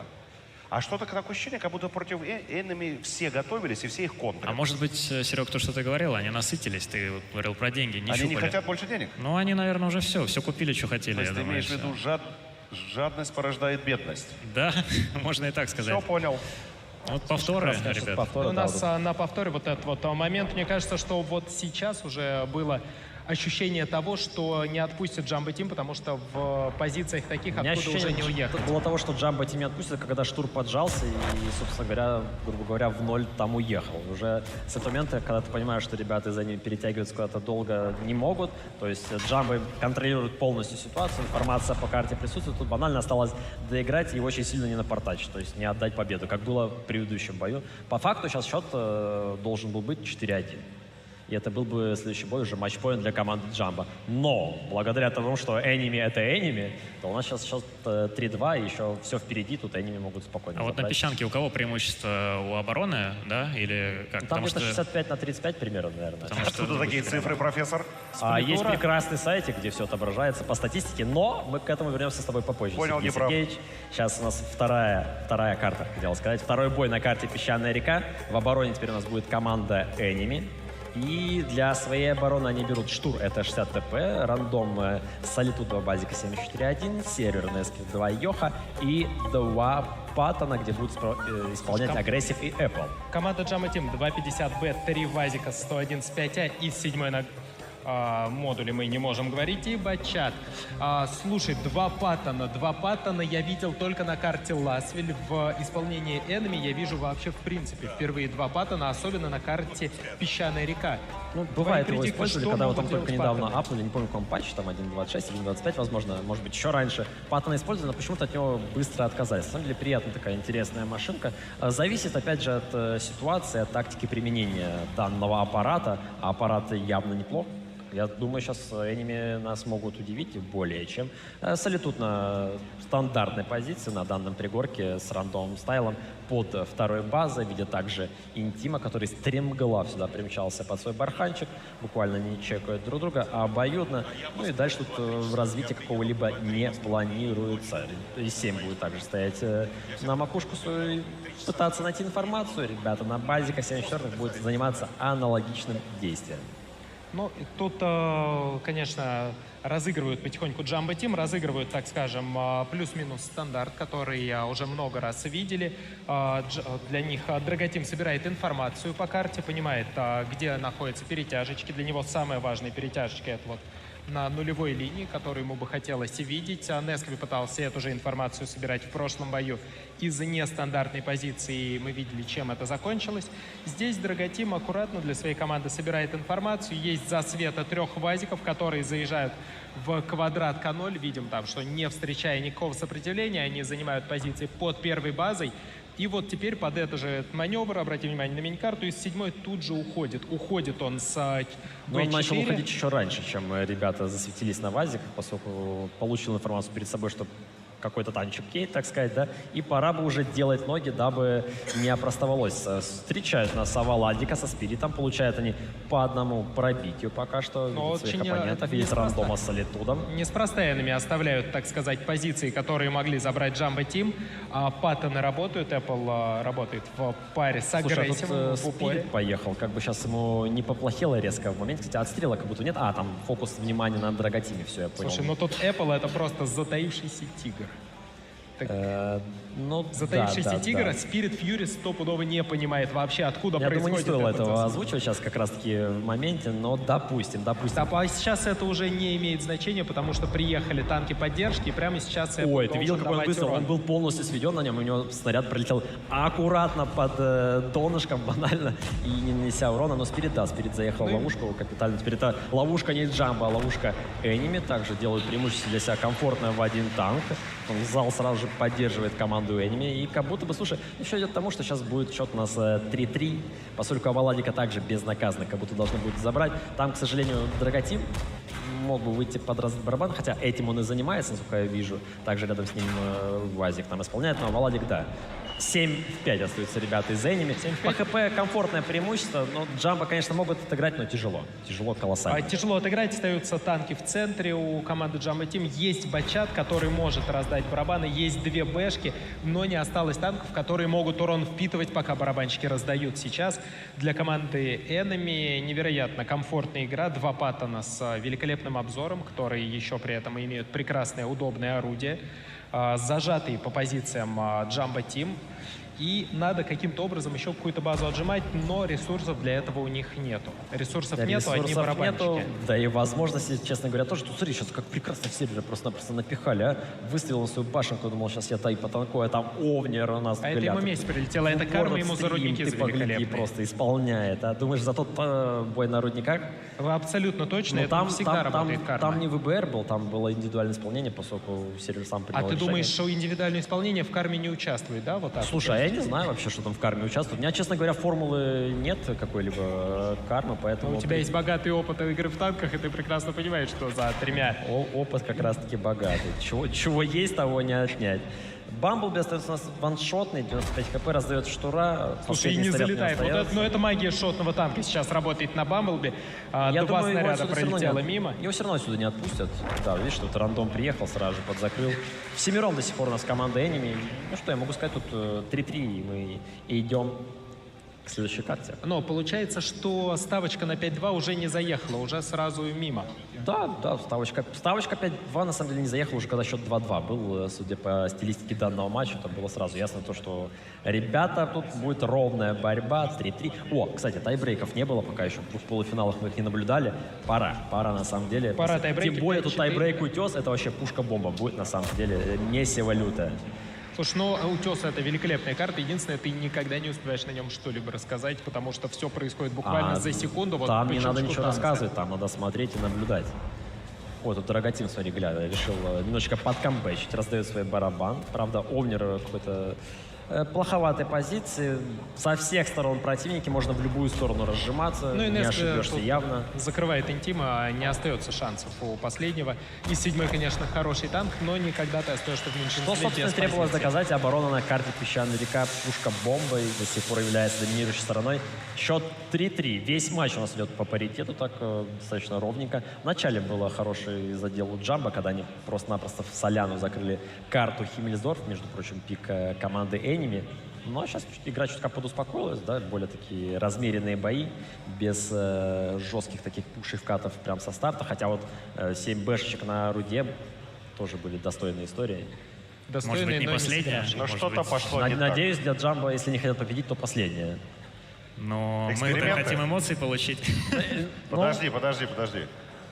Давай, сколько там... Третье место, ладно. Третье 2 миллиона 800. Ну, 3. Подходишь, Джамбо, приносишь 2 миллиона 800 своих. Пацаны, я хочу получить эмоций. Пожалуйста, без проблем. Хочешь 7 бэшек, хочешь 7 фачей. Да все, что 7 арт. Арт. За Да, 2 миллиона 800 любой. Тогда я лучше к тебе на стрим зайду, я думаю, там будет дешевле. Все понял, без проблем. Тоже получу эмоции. Если на арте, это ко мне, да. Это было неплохо, на самом Если деле. за деньги. За деньги, да. Без проблем. Ну, вот у нас статистика боя. Вот Джамбо, Спирит поджался, собственно говоря, у него 0 урона. Тут... Ну, видим, что по урону совершенно не зашло ни у кого из Джамбо, ну, то есть 2000 максимальный урон.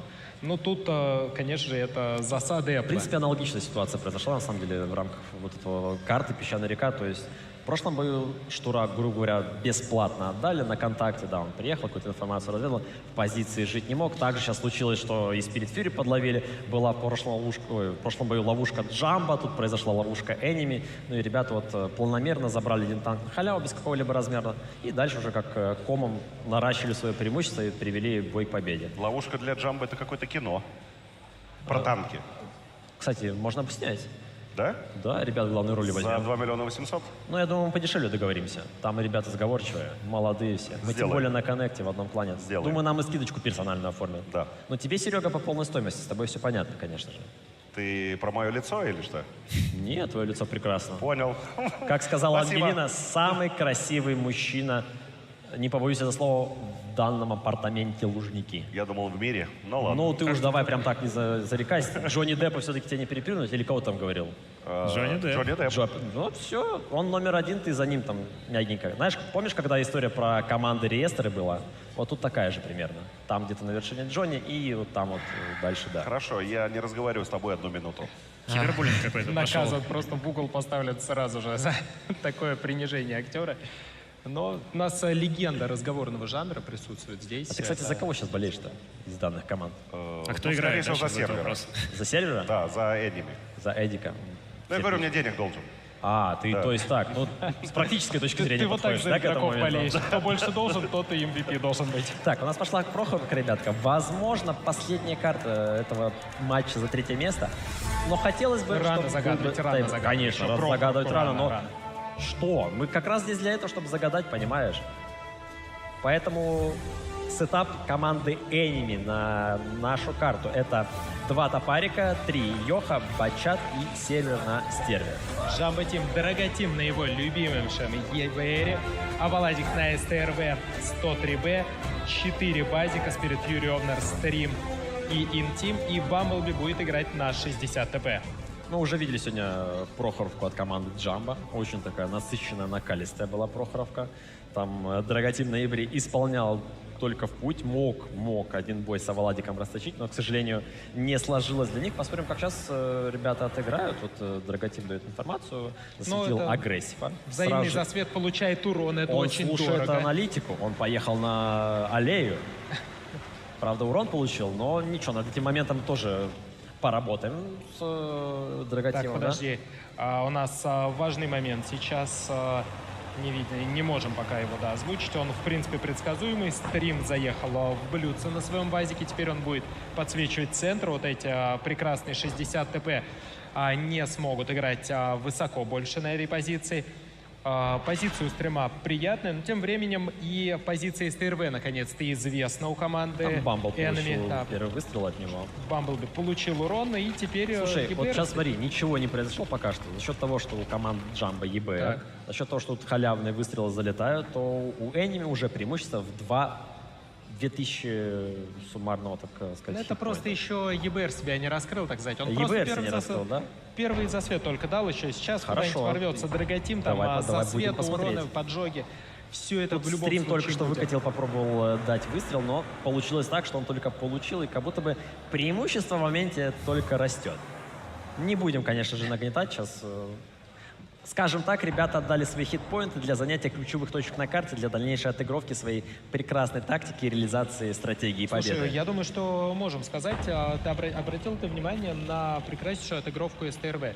Он выполнил свою работу по нанесению урона и в лучших традициях снайпинга тут же применил позицию изменения позиции. Такая стратегия снайпера. Выстрел 2, все, сразу другая позиция. И ищите меня, гадайте, в куда я теперь переехал. Будет Давай ли теперь первый, разбавим, что он второй? переехал полквадратика, допустим, туда-сюда кустик сменил, чтобы теперь люди гадали, что из этого является настоящей правдой. Хотя зрители в зале это прекрасно это понимают, поскольку у них мини-карта на экране Но присутствует. игрокам, наверное, не до этого, чтобы слушать. Игрокам, такие конечно же, не до этого. Мы все это прекрасно понимаем. Я с тобой полностью солидарен. Пока что Драготим наваливает километры.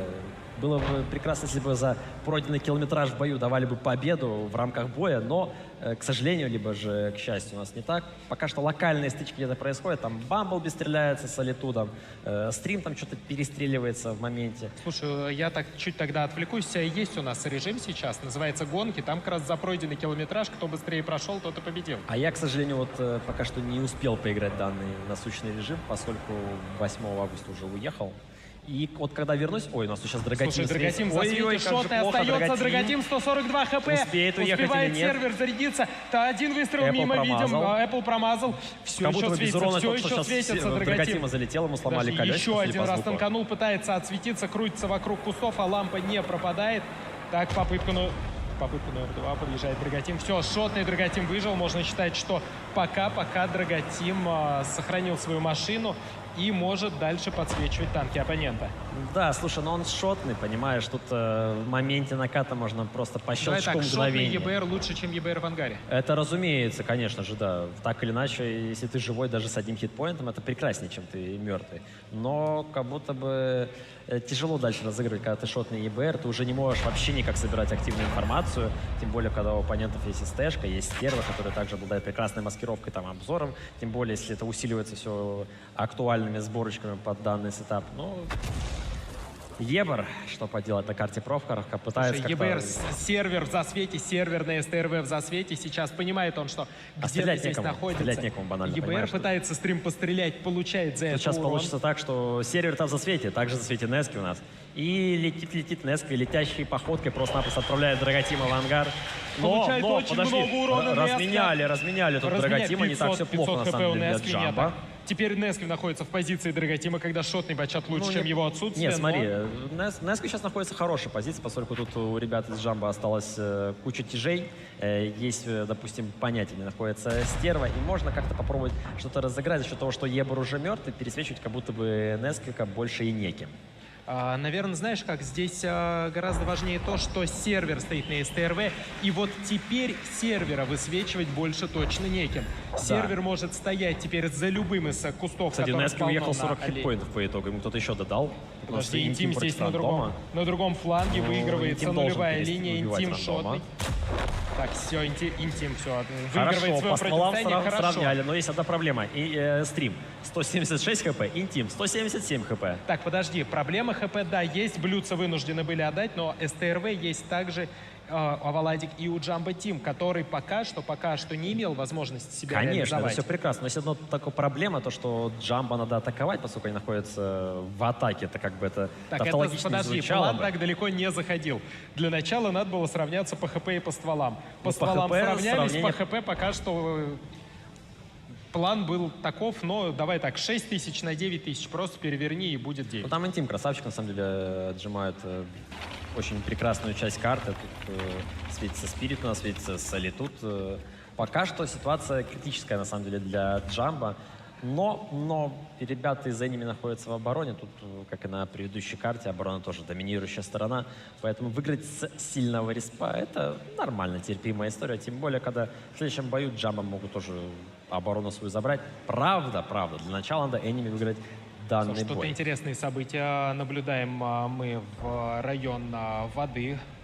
Тут интересная попытка забрать сторону от команды Джамбо Тим. Интим не поехал один, позвал друзей, сказал Spirit Fury, Овнер, давайте помогайте.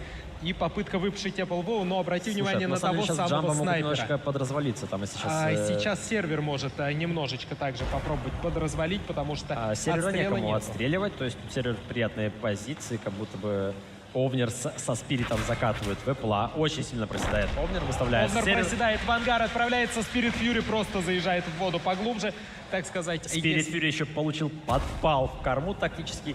Ну и на самом деле тут все очень тяжело, как будто бы шанса камбэка больше нету. Ну слушай, тут Spirit Fury пытался потушиться в воде. Кстати, почему в воде танки горят? Это как работает? Вообще парадокс. И не говори, а как мы... Он целиком в воду заехал, при этом он и горит. Но он потушился же по итогу, видишь, не сгорел по факту. Остается у нас Валадик на своей стерео, да, он фуловый шот, у нас стрим шотный Интим, Бамблби на топарике, но как будто бы уже все предначертано судьбой. Хотя по ХП тут еще как-то Валадик пытается сравнять. Слушай, ну давай так, попытка защитная, попытка хорошая, благодаря тому, что выиграл свое противостояние у нас Интим, из-за того, что он забрал нулевую линию, перетянулись туда игроки Джамбо и попытались допушить 0, но все-таки Enemy не просто так играют в финале, не просто так, это самая стабильная команда. Да, Enemy прекрасны, когда играли в финале, но сейчас они играют матч за 3-е место.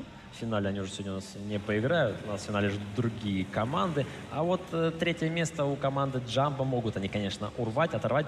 Тем более, что я до этого говорил, у Джамбо, кстати, тоже 3-е место, не помню, было или не было в рамках какого-либо турнира. А вот у Enemy бронзы на лан-финалах не было точно. У них есть золото и не одно, есть парочку серебряных медалей, так сказать. Ну и бронзу как будто можно в коллекцию также забрать. Забирают, к сожалению, у нас тут Интима. Остается минута 40 на таймере. Enemy в обороне. То есть, слушай, но к чести Джамбо Тим парни стараются, играют. Все-таки ХП есть в Оваладике и в Бамблби. Некоторое количество все еще присутствует. Да, СТРВ — это не тот танк, на котором хочется иметь ХП в конце боя. Это хочется все-таки иметь на оттяжек, и приятнее было бы перелить тоже в стриме. Приятно в конце боя на любом танке быть фуловым, нежели чем шотным. Это база, как говорится, да? Вот тут, смотри, Валадик приехал с позиции силы. Слушай, такая реализация стерва, так сказать, от башни. Попробуй пробить башню СТРВ, если у тебя нет башни. Получается, законтрил с тяжей. Это неплохо. Тут сейчас могут просто в зал ребята выйти, дать солитут одну, дать штурм. И И буквально все ХП Владика в моменте просто-напросто скончалось. Ну и да, можно безоговорочно сказать, что тут точно счет 4-3. И уже следующий... Ну, это последние крохи ХП команды Jumbo Team остаются. Остается их только добрать. Но нет, стрим все еще огрызается, дает минус по своему оппоненту и остается последним в своей команде. Капитан умирает, последний покидает корабль свой, да? Так, подожди, ну корабль еще не утонул, тут счет Но только 4-3 уже продырявлено в так пользу неплохо, знаешь, уже там одна палуба подтоплена. Мне сейчас показалось, или ты оскорбил кого-то? Но если капитан покидает последний свой корабль, то крыса первая. На всякий случай, извините. Ну, я такого, Серег, не говорил. Это уже с твоей точки зрения. Все, Извиняться то будешь? есть ты сказал, что если кто-то первый умирает в катке, тот... Кто? Я такого не говорил. Ну ладно, хорошо. Не, мне просто показалось. Бывает, Серега, возраст уже, всякое кажется. Да. Тут, понимаешь, таков путь. Все мы там будем рано или поздно. Ничего страшного. Я тебя не осуждаю, Сергей, в этом плане. Там? Где-то. На пенсии.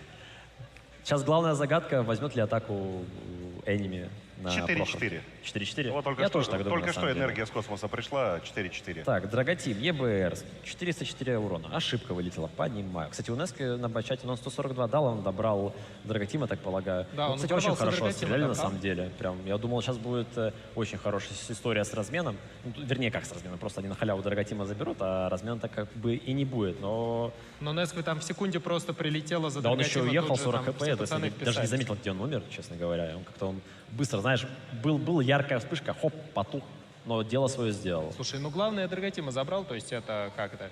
В рандоме ты тоже частенько видишь, а потом говоришь, что вот фуловый танк за меня Упоролся. отдал. Да, упоролся, но в данном случае это помогло, и команда Enemy выиграла. А вот сейчас посмотрим, кто Да, там щас упоролся. посмотрим. Во, смотри, как раз Вот сразу же идеальный этот момент, просто, тайминг. да. Enemy так 400 отлетело от Драготима. Так, ё-моё, я думал, там всё. полный залп не показали. Интим с рандом. Кстати, интересно, интим с рандом 1 к 1 ПВП был, или там кто-то помогал где-то друг из своих команд? Но этого мы уже в любом случае не узнаем, Ну, потом потому что мы повторю, этого не узнаем, видели. но уже не сейчас. В бою, да, в любом случае это может быть реплей, спросить игроков, как это было на самом деле. Но прямо сейчас здесь такую информацию мы Ну, а получить не если бы можем. фуловый Несквик, да, был на бачате? Да, если да. фуловый бачат бы не разминировал, как говорится, вот этого Драготима?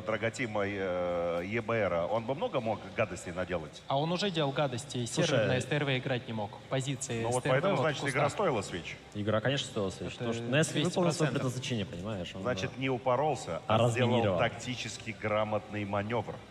О, Да. это так Фиплех называлось в Да, свое время? да. Я Да, понял, Серега. Да я всегда так называю, когда сам играю в рандоме. Это тактически грамотный маневр. Тактически грамотный маневр Да. с точки зрения. Ну, когда я вот так вот делаю, как бачат. Пошел, разминировал, Да, да, хорошо. Давай так, сделал, на благо команды играл. Конечно, То есть не ради себя, а ради команды, ради О победы. народе только думаю. Так, у нас сейчас промокодик будет, ребяточки. Как Серега, раз твоя Серега, магия. Так, Вот, нет, пожалуйста. Серега, Давай давай. так вот магия, Опа. вот теперь. Изи. Вот тут, вот ваш промокодик следующий. У меня тут наша игра стоит. Вот все, что надо для счастья. Не хуже. Я думаю, даже лучше. Конечно. А лучше, если комбо выпил и промокодик вел. А выпил что? Ну, конечно же. Смотри. Гранатовый, малиновый. Аккуратненько. Напиток. Твой любимый. Мой любимый. Всё, Я как знал. всегда с ним, он всегда со мной. Учитывая, во что мы все играем. Ну, конечно. Любимый по-другому, напиток, конечно. по-другому без этого никак. А вы помните, Бионды выкатили 7 СОВ-7 на Прохоровку? Был Было какой-то дело, такой момент. было дело. Я жду, я вот потираю ручки. 7 больше семерок. А, я было, смотрю, ты может быть, любишь нас таких, да? Я, конечно, Любителей я за таких сетапов. эмоциями. Вы там что-то рассуждаете, а я эмоции. Команда там за результат потеет. У нас вот он Зачем сидит. мне вот покайфовать? 7 Вот бэшек, 7 бабах. люди включаются, болеют, кричат «Джамбо, Enemy», я кайфую с этого. Так они могут и так поддержать команду без экстравагантных сетапов. Ну а когда это вот так необычно происходит, это же еще лучше. Экстравагантный сетап, как говорится, не способствует результату. А когда Ну, не нет всег- результата... Слушай, а если совместить, это вообще будет прорыв. А, Кто вот сможет? Ну тут гением надо быть. Ну, гением надо быть, чтобы сюда выйти. В том У нас числе. тут 14 гениев уже играют, а второй будет. Так, ладно, давайте, у нас тут матч-поинт для команды Enemy. 4-3 они лидируют над командой Jumbo и берут для своей атаки. Это 3 базика 74, рандом Солитуд Штурм, 2 Эйоха Apple Агрессив Нески с бачатом и сервер на сервис 103Б. Для команды Jumbo Team сейчас в сложнейшей ситуации берут ЕБРа, 4 Риноцеронта и 2,60 ТП. Ребята, надо Шума поддержать за команду Jumbo! Джамбо. Тут целых 4 Риноцеронта во главе с Ебром. Не к добру все это, надо не к добру. надо поддержать сетапчик 4 Риноцеронта. Видели мы 3. Сейчас ЕБР будет светить для 4 уже барабанщиков. И, А будет ли светить-то вообще? ну, будет по-любому светить. Так, агрессив штур есть за света, сам не светится, уезжает в инвизе. Это скрытый ассасин. Скрытый ассасин. Скрытый Дело ассасин свое ЕБР. сделал и ушел как ниндзя, собственно говоря. Ну да, небольшую информацию получила команда Jumbo Team. Собственно говоря, все в дефолте, банально, ничего такого экстравагантного. Слушай, И- Драготим делает свое дело. Он скрытно продолжает разведывать обстановку. Нет, Двоих делать свое обнаружил. дело — это прекрасно, конечно, светить на ноябре. В этом проблем на Прохоровке нет. Надо еще делать второе дело — светить для своей команды и побеждать бой. Вот это будет более благоприятная ситуация. А когда ты светишь просто так, ну, как будто бы, ну, можно, да, ну, было бы на чем-то другом посветить. А так-то надо побеждать еще. Это у нас Федя любит сетапчики в угоду Слушай, результата. мне интересно, было бы 7 Риноцерон, ты был бы доволен Федя? Ну, конечно, однозначно, вместе с залом на пару. Слушай, не знаю, как зал, я все еще кайфую с вот этих сетапов Риноцеронта, которые начали показывать. Не, Рина, на самом деле, Jumbo Team. прекрасный танк, очень сильный в текущей мете. Прям после последнего патча его достаточно серьезно переделали, ребаланснули, он стал прям весьма-весьма-весьма хорош. И от этого он как раз-таки появляется. Но вот команда Jumbo Team как будто бы амбассадоры Риноцеронта. Они берут их больше, чем остальные команды. Слушай, но очень аккуратно играет команда Jumbo Team. Видим мы, что по миникарте как будто бы давлеет над ними этот матчпоинт их оппонентов, потому что сейчас Но они очень находятся в аккуратно обороне, стоят. могут себе позволить, на самом деле, закрытые такие позиции. Ничего такого не вижу. Банальная оборонка. Тут вот у нас происходят блайнды на карте. Светится у нас Бамблби пока что единственный. Слушай, и смотря вот так Я, кстати, не миникарту- обратил внимания, а Нески у нас получил урон в засвете или ему откуда-то прилетела Нет, внезапная это плюха? был блайнд с центра по Нескве. Получил он пробитие с центра и больше пробить, Смотри, собственно, не рандом было. очень спокойный, 90, меньше 100 пульс у человека, уверенный в себе. Прошу прощения, он не с центра, с 9-й линии получил, то есть есть понимание по Ой, спидфьюри. Небольшой уверенный в рандом себе, поднялся рандом высоко. сразу на 1800 Вот прилетает вам, ему в вот загривок. вам Ирина Церонта, вот вам Неприятный 60 такой ТП. залп для команды Enemy. Кстати, вот по хитпоинтам-то ситуация достаточно такая драматургичная для Enemy. Но я на самом деле за такое развитие событий. Хотелось бы посмотреть на тайбрейк, хотя бы единожды в Слушай, рамках ну мы-то сегодняшнего понятно с финального тобой за этапа. такое развитие событий, а за какие развития событий зал у нас? Ребят, поаплодируйте те, кто хотел бы видеть тайбрейк в матче за 3-е место. Слушай, ну очень вот так много довольно тех, кто за тайбрейк сейчас, поэтому Jumbo Team Надо на пути к поднапрячься, да? этому, надо поднапрячься еще чуть-чуть, надо там и еще урона налить. Ну, слушай, разыгрывать больше, если так говорить, по бою рандом больше не может. 985 хп, это буквально 2 танка скинутся. И дальше он разыграть не может. Драготим здесь по-прежнему находится в засаде. Куда-то поехать он не планирует. Ну и а зачем ему это надо делать? Ты правильно заметил, что сейчас Jumbo Team в обороне и... Кстати, вот сейчас первый урон только что в инициатива Enemy у нас... Ой, в Джамбо прилетел, до этого они все фуловые у нас стояли, находились. И только проседали в моменте Enemy. Пытаются, не пытаются где-то найти какие-то уроны, блайнды кидают. Слушай, ну тут Солитюд весь бой пытается кого-то найти на 6-й вертикали, но пока ни один блайнд не закончился пробитием танка. С другой стороны, обрати внимание, у нас такой очень аккуратный бой. И засветов у команды Enemy-то нету больше по карте. То есть светился иногда Солитюд, есть по нему информация, что откуда-то с центра он Я стреляет. удивлен, что рандом отпустили с этой позиции. То есть ямки он в нее приехал, очень много там получил, просел, но при этом всем имел возможность даже уехать. Оттуда, скорее всего, это плюсовая ситуация для Enemy, то, что они имеют в своем арсенале еще один танк в атаке, который могут использовать где угодно, там, либо на аллее, либо по 5-6, может, возможно, через гору. То есть тут руки полностью развязаны, можно атаковать в любых направлениях, и везде будет прекрасно. Слушай, я сейчас кайфую с перемещений двух игроков на быстрых танках. С одной стороны, я кайфую с того, как перемещается сервер уже второй бой подряд. дает урон и какое-то перемещение совершает на полквадрата, на квадрат, на 3. То есть никогда не остается вот ровно в той же позиции, откуда давал прострел. С другой стороны, Драготим, такое ощущение, что вот он чувствует тайминги, что вот сейчас могло что-то поменяться, могли перетянуться на другой фланг, и он ездит с одного фланга на другой и просто читает своих оппонентов буквально. Да, можно так, Ну, давай так, сказать. насколько успешно, пока неизвестно, но как минимум его действия вот связаны с тем, что я вижу прям буквально тайминги в головах игроков, что так, они могли куда-то переместиться, могли сместиться на аллею, наоборот, на ЖД, на центр. И всегда вот этот Драготим находится в позиции... В нужное время, в нужном месте. Да, в позиции наибольшей опасности, по Это мнению опыт, Jumbo Team. это опыт. Тут появляется у нас засвет по агрессиву с Эпплом. Очень сильно их встречают. Тут принимают Риночерон, там много-много урона залетает. Агрессив, скорее всего, должен не доезжать уже до позиции без урона. Пока что танкует, и погляди, должен сейчас был отправляться в ангар, но тем не менее живой. Слушай, ну живой он благодаря тому, что это Йох и гусеницу ему полностью сбить невозможно. Когда ему сбивают одну, он продолжает ехать.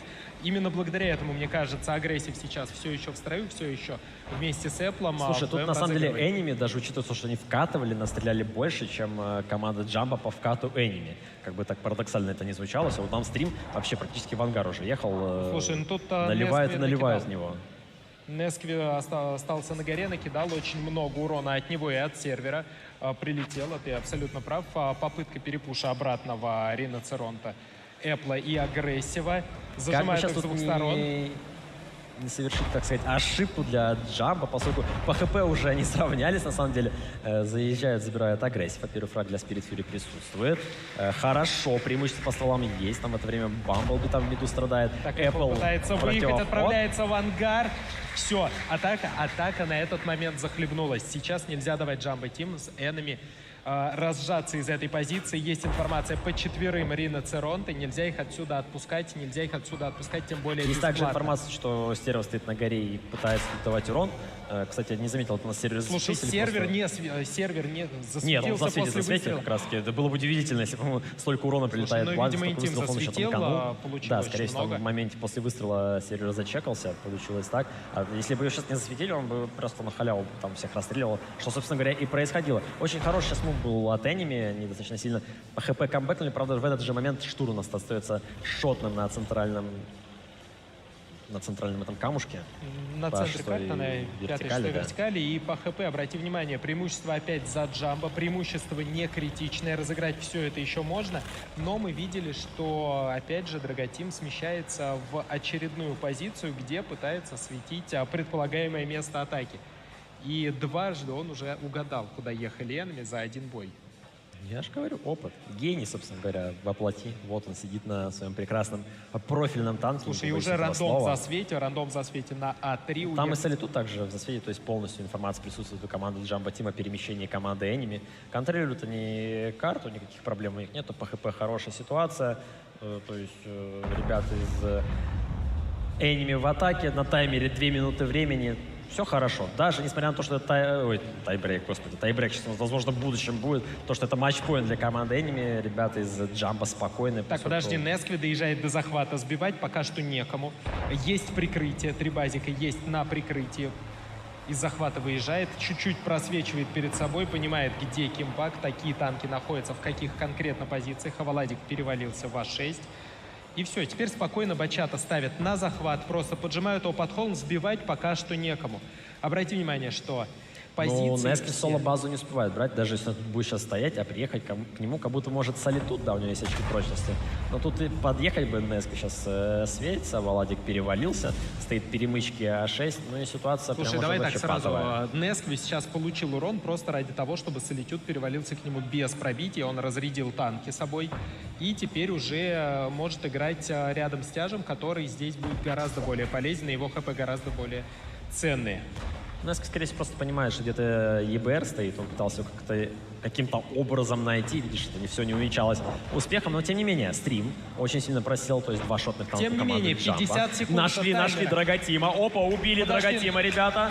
Драготима Камбэкует Enemy в игре до сих пор, но на табло 40 секунд.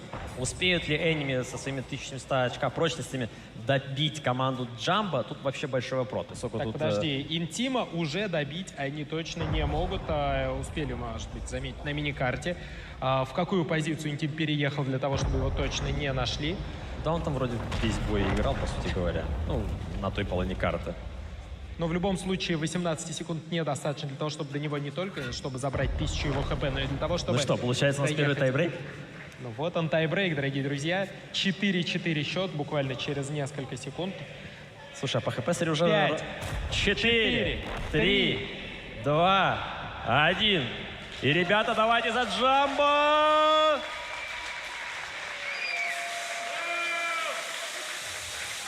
Ну и вот он тайбрейк, вот оно то, что мы ждали так долго. Карту утес, Которого сегодня не было. Не было ни одного тайбрейка, 2 матча закончились 5-2, 5-2. На стриме несчастные случаи были, тайбрейк? Не было. Будут? Ну, если бы еще год назад мне сказали, что 4 или сколько, Рина Черонте будут играть и побеждать, это было бы очень необычно. Я бы прям попросил... Не просто 4 Рина Черонте, а еще с Ебром. С Ебром еще, это да. самое главное, договаривать. Вот, пожалуйста. Я, конечно, заказывал 7 ИСов седьмых, но... Ты уж тоже давай, ты 2 миллиона 800 тысяч принес? Но он заказал за бесплатно. За бесплатно. За бесплатно ну, как получил очередь дойдет до тебя, мы тебя наберем, так сказать. Да. А пока что довольствуйтесь тем, что Слушайте, дают. а у нас есть в зале 7 волонтеров, которые за бесплатно на ИСе 7 проедут, нет? Я думаю, найдем. Найдется, вот казал. Найдем, ребят, да? Я бы тоже на ИСе-7 прокатился бы, Серег, как старые добрые. Да? По Малиновке, по полю сразу. Знаешь, креспанулись, так и поехали. W только нажал, а там дальше уже как Раш судьба по ляжет. центру. Раш по центру. Именно так. О, смотри, ребята из Джамбо веселые, на самом деле. Прям улыбаются. Там Владик наконец-таки уже эмоции какие-то свои показывает. Ну, для них это будет очень мощный результат, на самом деле. Если они смогут сейчас... Выиграть они? Подожди, а для АМГ играть в финале не очень мощный результат? Не, ну я говорю про Джамбо и Enemy, потому что Enemy это 3-е место, ну так уже, а для Джамбо это что-то будет мощное, потому что команда-то новенькая. Разница там колоссальная, да? Ну, не то, что... Ну, я больше не про призовое, а 900 вообще... тысяч копейки. Ну, там только миллион. Только про деньги, Серега, это же репутация. Какие деньги? Я за ребят переживаю, чтобы до дома добрались, обратно до билета осталось. Настолько дорогое такси в Москве, по-твоему? Да, да. Я думаю, ребята дома так или иначе доберутся. Пешком. Ну, полезно здоровье так или иначе все равно. Не, ну я... Так, а скажи, пожалуйста, вот сейчас будет карта, которая на тайм... На тайбрейке. Тайм, без М, там не тайм, там не время. Все, хорошо, я просто, да. Это... А кто выбирает сторону? Да. Слушай, по идее, команда, которая выиграла самую быструю атаку. Самую быструю атаку по времени? По времени. Ну, это надо ребятам, вот, кто в зале у нас сидят, объяснить, почему так. Да, но я, кстати, не запоминал, кто у нас тут быстрее всех. Нет, ты не запомнил бы. Это запоминают специально обученные люди. Да. Черный тюльпан в зале. Нет, это он не в зале, он Леста называются они. Вот так. Вот. И Серег? пока там выбирают, у нас внизу где-то, прямо вот здесь, вжух, так, пожалуйста, вот. крибли, крабли, бумс. Вот он. Вот тот вот промокодик.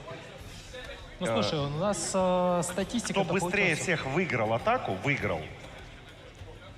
Вот, кто быстрее всех выиграл атаку, тот и будет выбирать сторону, да? Да, сторону. Атака-защита. Да, Атака-защита, обычно те, кто выбирает сторону, на утесе, они берут А что оборону, вот на этой разумеется. карте, которая для тайбрека, что брейка, да? Ага. Подучите меня английскому. Тайбрейк, пока. ага. Вот. Что больше в имбове, защита или атака? Оборона, конечно. Оборона? Да. Ну, то понятно, то есть все уже, да? Если люди выбрали оборону, все понятно. Ну, не прям уж так. Можно Там же собирать не вещи, 100% уходить, результативность ехать выигрыша домой, обороны. да? А вот вообще ни разу не так, потому что все выбирают оборону, но ты отсылался к одному сайту со статистикой. Так. Сайт, может быть, можешь говорить, наверное, сайт Плитур. Там есть статистика респов, то есть какой сколько побеждает. Так. И вот согласно этой статистике, оборона действительно побеждает чуть-чуть чаще, но...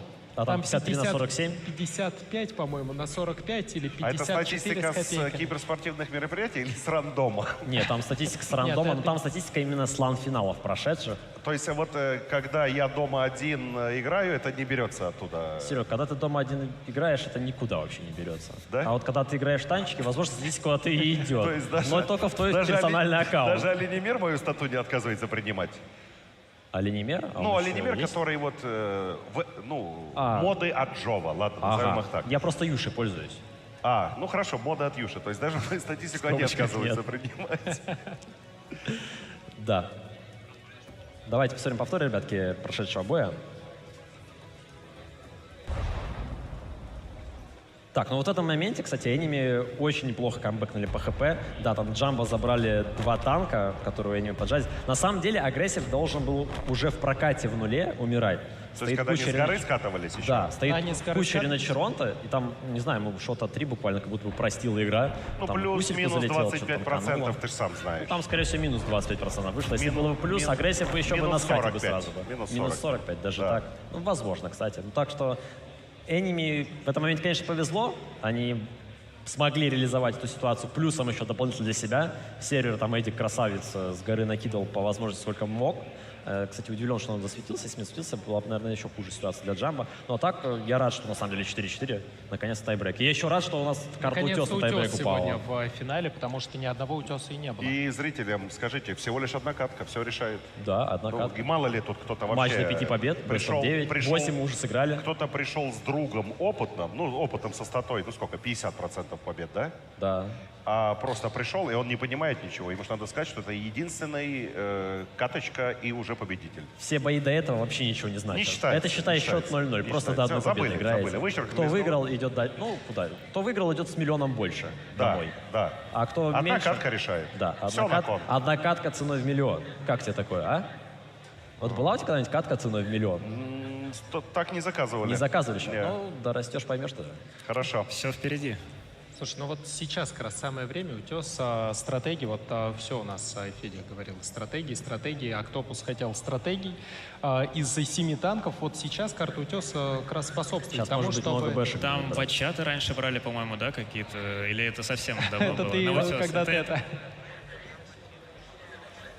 У нас тут как раз-таки хозяин тайбрейка Джамбо. Наконец-таки выяснили, в обороне. у кого была самая быстрая атака в этом матче. От Джамбо. У Джамбо, и они выбрали оборону. Получается, шансов больше у Джамбо.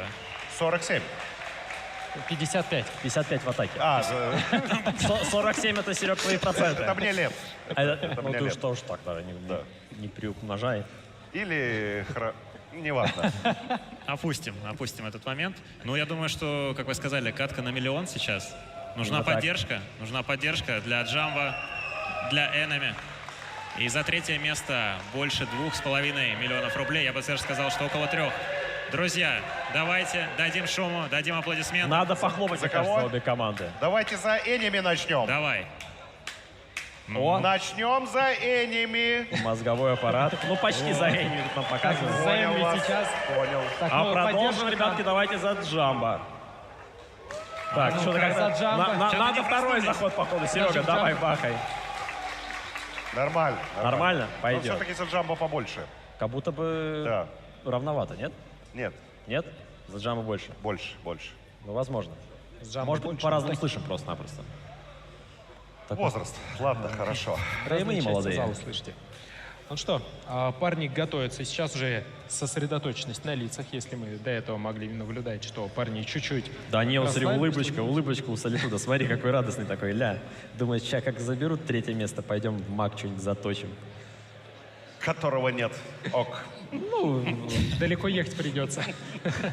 За миллион, как говорится, доедем. Все хорошо. Да не, ребята полностью сконцентрированы. Давайте коротенькие, может быть, предикты. Предикты? Пока, да, я за Джамбо сразу же мы понимаем, что Джамбо в обороне, утес. Серег? Я спросил, мне статисты сказали, я за оборону, а в обороне Джамбо. Все, понял. Ну тогда сервер денег не даст. Тогда сервер. Да, я подожду. До следующего, да? Да, до следующего финала. Хорошо. Турнира. Но мне придется тогда за Enemy быть, потому что атаковать им будет явно тяжелее, чем обороняться Джамбо. Ну и потом все-таки престиж сохранять свой. И такой там, я слышал, болельщик громкий, который за Enemy топил у нас в зале, поэтому будет нас 2. Ром, ну а у тебя что? А я за Джамбо сразу же. Еще до того, как ты вопрос полностью задал, я уже сразу вкинул. Ну, я тоже, я болею сейчас вот все-таки за Джамбо, как я изначально 3-1. говорил. Посмотрим. Не, я имею в виду 3-1 втроем против одного. Ну, так уже было. Так уже было, и тогда победило меньшинство. не большинство. Не меньшинство. Не победит. Не победит? Ну, у нас сейчас, как говорится, тут уже даже 4 против 1, я бы сказал. Ну, защита. Согласен. 50%. Ну, шанс. Есть карты, где дисбаланс там 70-75 на 20-25. Тут не такой, тут более ровная карта, на самом деле. Потому что зачастую месиво на центре происходит. Сейчас, возможно, не знаю, как Джамбо расставится. Либо куда-то Или поедут. будут ли они вообще расставляться? Сейчас мета такая, что есть много бэшечек я используют. расставился бы. Я бы никуда не поехал. Раскорячился бы, да? Ну, я бы и пополз бы, и сальтуху бы сделал за 2,5. Я бы на это, кстати, посмотрел бы. Да, вот, поэтому Вот я ты думаю... теперь знаешь как. Я думаю, когда на кону такие серьезные призовые, они, наверное, будут отыгрывать аккуратненько. А может, наоборот, надо удивить? Ну, не факт, но поехать? карта утеса, она очень такая стремительно играется зачастую. Удиви меня, пожалуйста.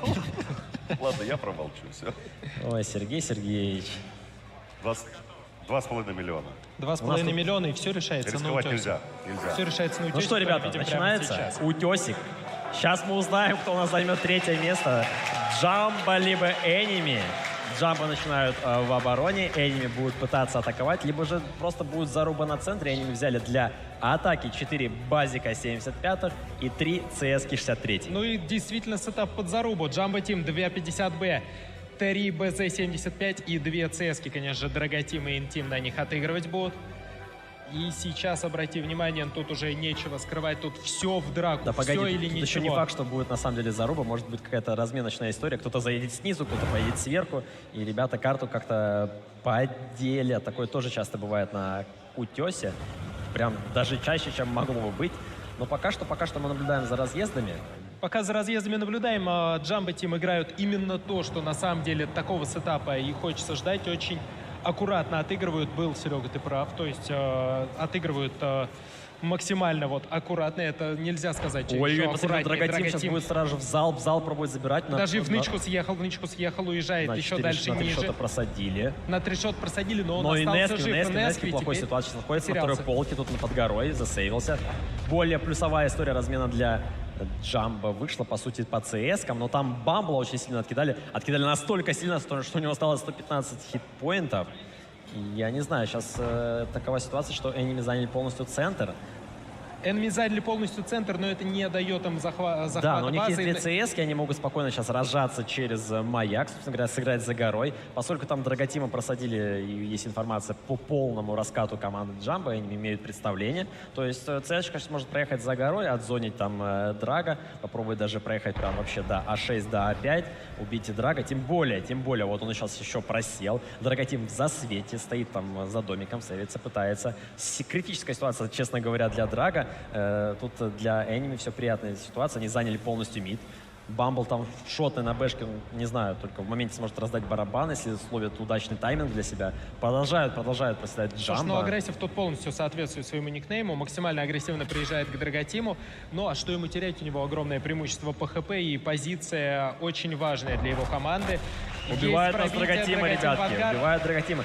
И принимают решение Джамбо сразу же пушить мид, поскольку у них нет больше никакой возможности стоять и перестреливаться. У них сейчас отожмут агрессив А5, А6, они приезжают очень много, Нет проседают на возможности прокате. перестреливаться, но Бамблби в это время раздает свой Кстати, барабан на Бамбл убивает балконе. Нескви. У него великолепная позиция, и дальше он Да, ее но он может раздал только свой улучшать. барабан, тут на миду все так плохо. А Валадик, 800 хп, Овнер шотный, там агрессив сбоку наваливается, Летут закрывает штура, приезжает сервер на турбине, таранит Слушай, стрима. Должен сейчас приехать сейчас агрессив максимальная еще. поддержка нужна для Джамбо Тим, потому что очень Ой, тяжелая как же ситуация плохо в бою. команда Джамбо, как же плохо, ребята. Очень тяжелая ситуация, ХП не остается, 3500 на 7,5. Приезжает, сейчас агрессив доедет, подожди, долику своего, как говорится, победного клинча внесет сюда. Ну и остается Бамбл последний дальше раздает, Цаританка, смотри, уже который второй на барабан раздает с базы. Но, к сожалению, тут рассыпается, ребят, команда Джамбо. Остается один Спирит в миду, просто-напросто одинешник. Вот тут вчетвером месяц Эними. Летит за ним Apple, летит агрессив. Но что я могу сказать, ребятки, тут надо поздравлять просто-напросто команду Эними с 3-м местом. Тихо. Остается последний Бамблби, еще он... Бамблби уже нету, брат. Уже все, уже. Пока ты это все говорил, у нас команда Эними занимает топ-3 легендарной семерки. Финальный эпизод. Аплодисментов, товарищи, надо побольше. Побольше? Аплодисментов побольше. Давайте добавим, ребятки, еще аплодисментов команды Эними.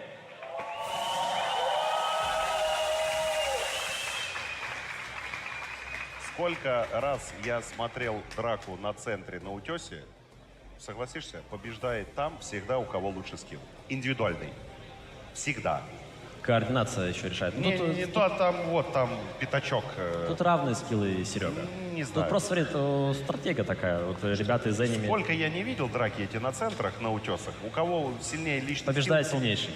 Как такое тебе мнение? Слушай, по-моему, вы говорите об одном и том же, только разными словами. Действительно побеждает скилл вот в этих малых группах, где вы... Но тут перестрелки как таковой не было. Джамбо приняли решение перепушить, когда уже все плохо для них стало. Поскольку они позиционку теряют, у них умер Драготим, а Агрессив бы приехал в полочку по 6 занял бы. 50Б что случилось вначале, не пропустил? Лицо треснуло. А как? А вот выстрелился барабан раздать. Думал, знаешь, одним глазком заглянул, а прилетело в 2. С центра ему прилетело.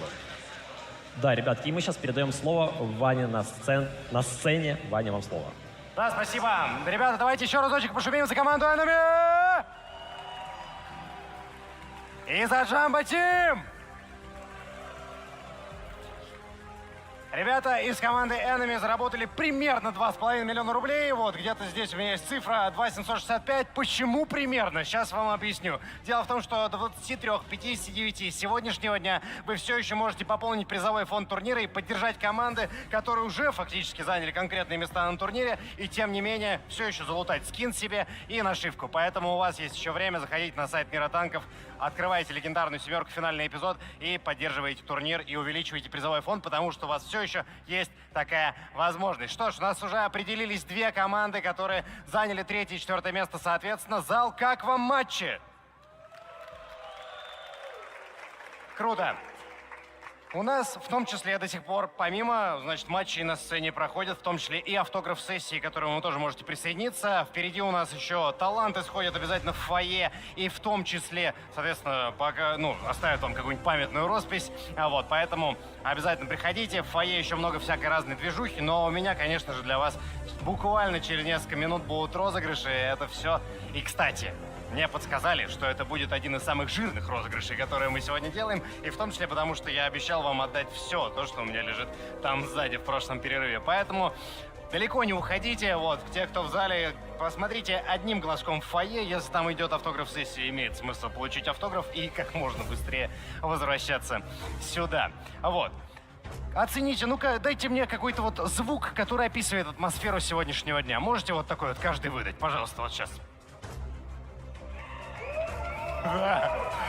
Вот это вот мне очень понравилось. Я, к сожалению, не могу повторить, но это чудно совершенно. Сегодня прекрасная аудитория у нас здесь собралась. Спасибо еще раз большое за то, что вы все сегодня к нам пришли. В том числе, кстати, я сейчас в мерче, потому что сейчас финальный эпизод. То есть последний турнир фактически этой серии. И, соответственно, легендарное событие происходит у нас прямо сейчас. Вот. У нас здесь огромный кубок стоит, который будет разыгран буквально в следующем матче после вот этого коротенького перерыва с нашими розыгрышами и все такое. У нас впереди финал, и какая-то из команд поднимет этот кубок. Зал, готовы? Отлично. Что ж, впереди у нас танцевальный номер. Конечно же, красивые девушки специально для вас здесь выступят. В прошлый раз я их забыл, но мне доходчиво объяснили там за кулисами, что больше забывать не стоит. Поэтому девчонки сейчас выйдут и для вас танцуют. Пожалуйста.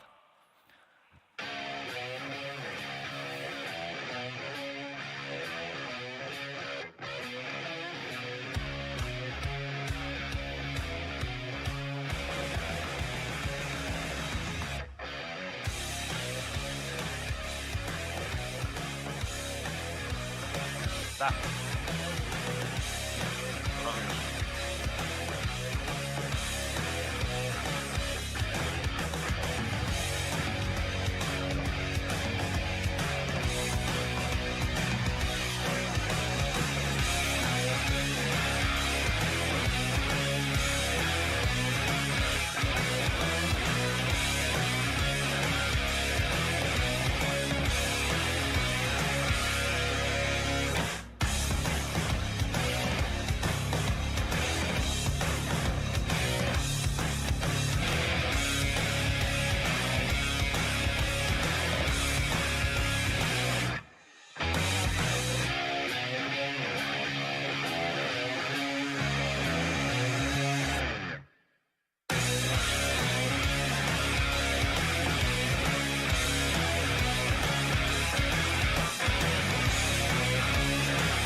Актер Сергеевич, как вам внезапная популярность?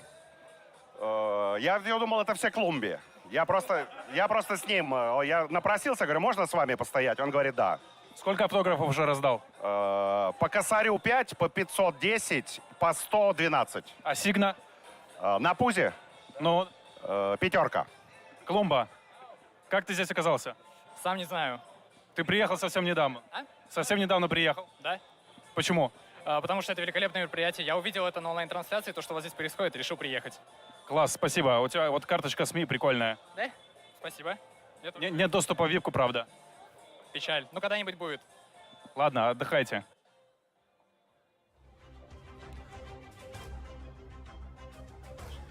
Клумба чудно сказал, что это великолепное мероприятие, но немножко ошибся. У нас все-таки легендарное мероприятие на самом-то деле здесь. А вот, зал, подтвердите. Ну и круто.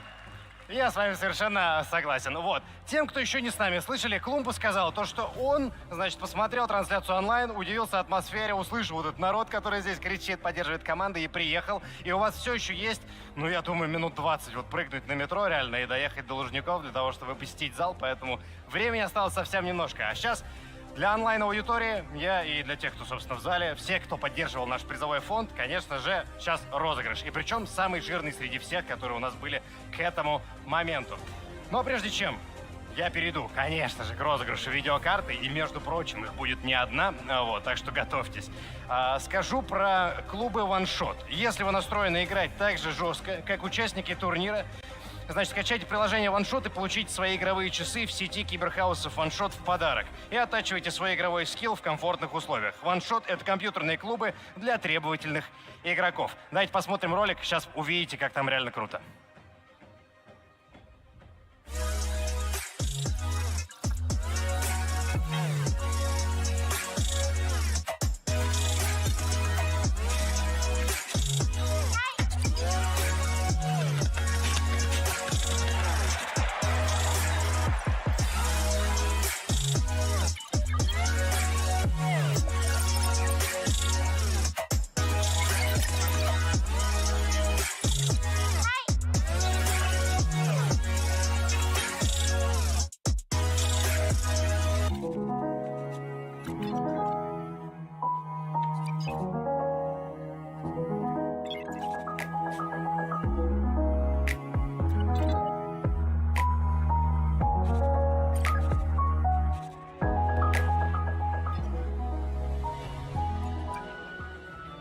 В общем, вот так вот круто у ребят внутри. И сейчас самое время для тех, кто, соответственно, ну, особенно счастливый, у вас появится возможность получить 2 видеокарты. А если нет, приходите в OneShot, у вас бесплатные часы за установку приложения. Готовы, зал? Тогда розыгрыши начинаются. Погнали. Значит, 2 видеокарты разыгрываем среди всех тех, кто поддержал призовой фонд турнира. У вас у каждого есть какой-то свой собственный номер, по которому мы определим ваш никнейм и все такое. Короче, вы уже поняли, я думаю, к этому моменту всю схему и логику. Спасибо за поддержку. Встречно хотели бы вас тоже отблагодарить и подарить вам видеокарты. Их будет 2. Это 3060 Ti для того, чтобы танки летали просто... Ну, танки вряд ли будут летать на самом деле, но будут хорошо производительны. В общем, поехали. Давайте запускать рандомайзер. Здесь он у нас на экране должен появиться, и мы определим 2 победителей. И вот их номерки. Кстати, 106 тысяч. Это вот, я подозреваю, количество людей, которые поддержали наш призовой фонд. И это мега, на самом деле. Спасибо еще раз всем большое. Вот эти 2 цифры, соответственно, которые вы сейчас видели на экране, они соответствуют каким-то никнеймам. И сейчас буквально через минутку ребята сведут там цифры с буквами, и получится победители видеокарт. Типа такая логика. У них там все сложнее, на самом деле. Я стараюсь как-то себе объяснить, как на самом деле работает. В общем-то, вот они, пожалуйста. Анастан 1. Это первый победитель. RTX 3060 Ti. С чем мы его и поздравляем, или ее. И время тащить. Yes, у меня получилось в этот раз произнести правильный никнейм. Поздравляем! 2 видеокарты уходят к ним, конечно же. Вот, зал, спасибо за аплодисменты. Вот, уверен, им приятно. И, соответственно, ну, с вами свяжутся и отправят призы. Как я и говорил, это самый жирный розыгрыш среди всех тех, которые я делал, потому что я отдаю вам все, что у меня есть. Мы почему-то мы были зажаты. Я вот говорю с теми людьми, которые там организовывают вот это все. Почему-то мы были зажаты в предыдущих перерывах. Теперь я отдаю вам все. Значит, 5 кресел, девчонки, Нет, я сам. 5 кресел, это вот как вот типа вот это одно, и представьте, что их 5, просто я один. Ну, и там 2, 3, 4, 5. Короче, можете понять. 5 кресел вот таких будут разыграны среди вас сейчас рандомным образом. Кто хотел бы себе такое?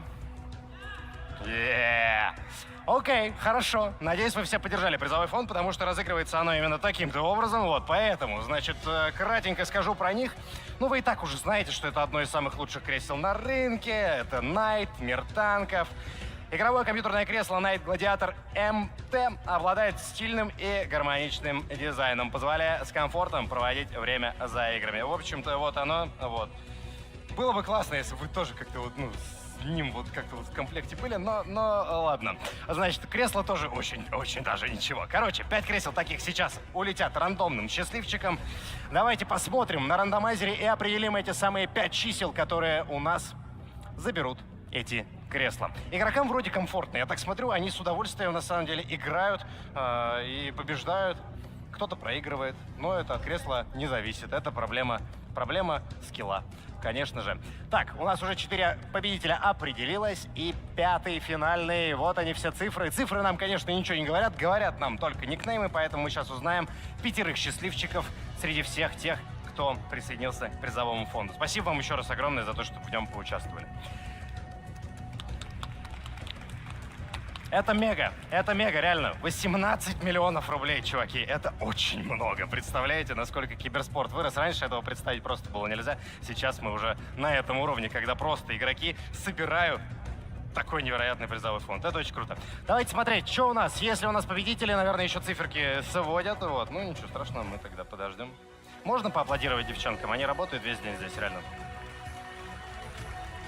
Да. Ну, тебе же нравится? Ты первый раз на киберспортивном турнире? Нет? Ну вот, уже профессионал получается. Круто. Оно и видно, кстати. Вот так. Ладно, никнейме, пожалуйста. Персей67 Югра. Это первый победитель наш, который появился сейчас на экране. Его поздравляем. Будет с удовольствием сидеть на удобном кресле. Вертуха Воин, второй победитель, который у нас появился здесь на экране. Тоже круто. И Вертухе будет особенно удобно крутить с этим креслом, я подозреваю. А вот. Дед Диверсант. Ну, дедушку надо уважить. Дедушку надо уважить хорошим креслом, конечно. Вот, пожалуйста, еще одно уходит ему. Good luck to... И мы не узнаем кому, но пусть будем считать, что удачи всем вам. Вот. Поздравляем тоже. И Бруклин 99. По-моему, 4-й это, да? Поздравляем его. И финальный, по-моему, у нас остался один никнейм. 5-е кресло уходит. Уходит. А, все 5 уже были? Я все, да, это моя математика. А ты меня не проверила, я тебе говорил, считай. Еще в прошлом перерыве. Все, тогда возвращаю назад. Значит, кресло, все 5 победителей, друзья мои, определены. Вот, это, да, моя математика, она как всегда. Но я точно знаю, что следующий розыгрыш — это аж целых 2 пылесоса от Redmond. Давайте посмотрим, что они делают с полем боя.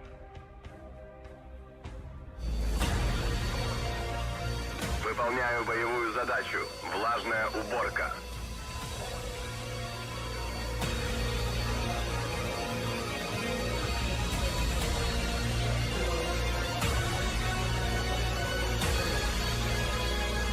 Боевая задача выполнена.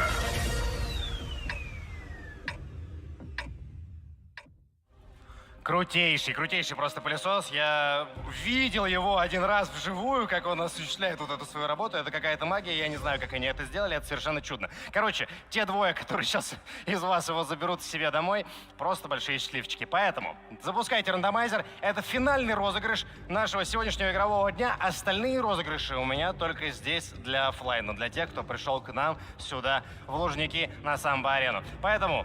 Если вы готовы, пошумите, реально финальный розыгрыш. Все, больше не будет. Спасибо. Спасибо, это приятно. И вот он, рандомайзер. 2 победителя у нас уже определены. Они заберут пылесос, и сейчас мы узнаем буквально через минуточку их никнеймы.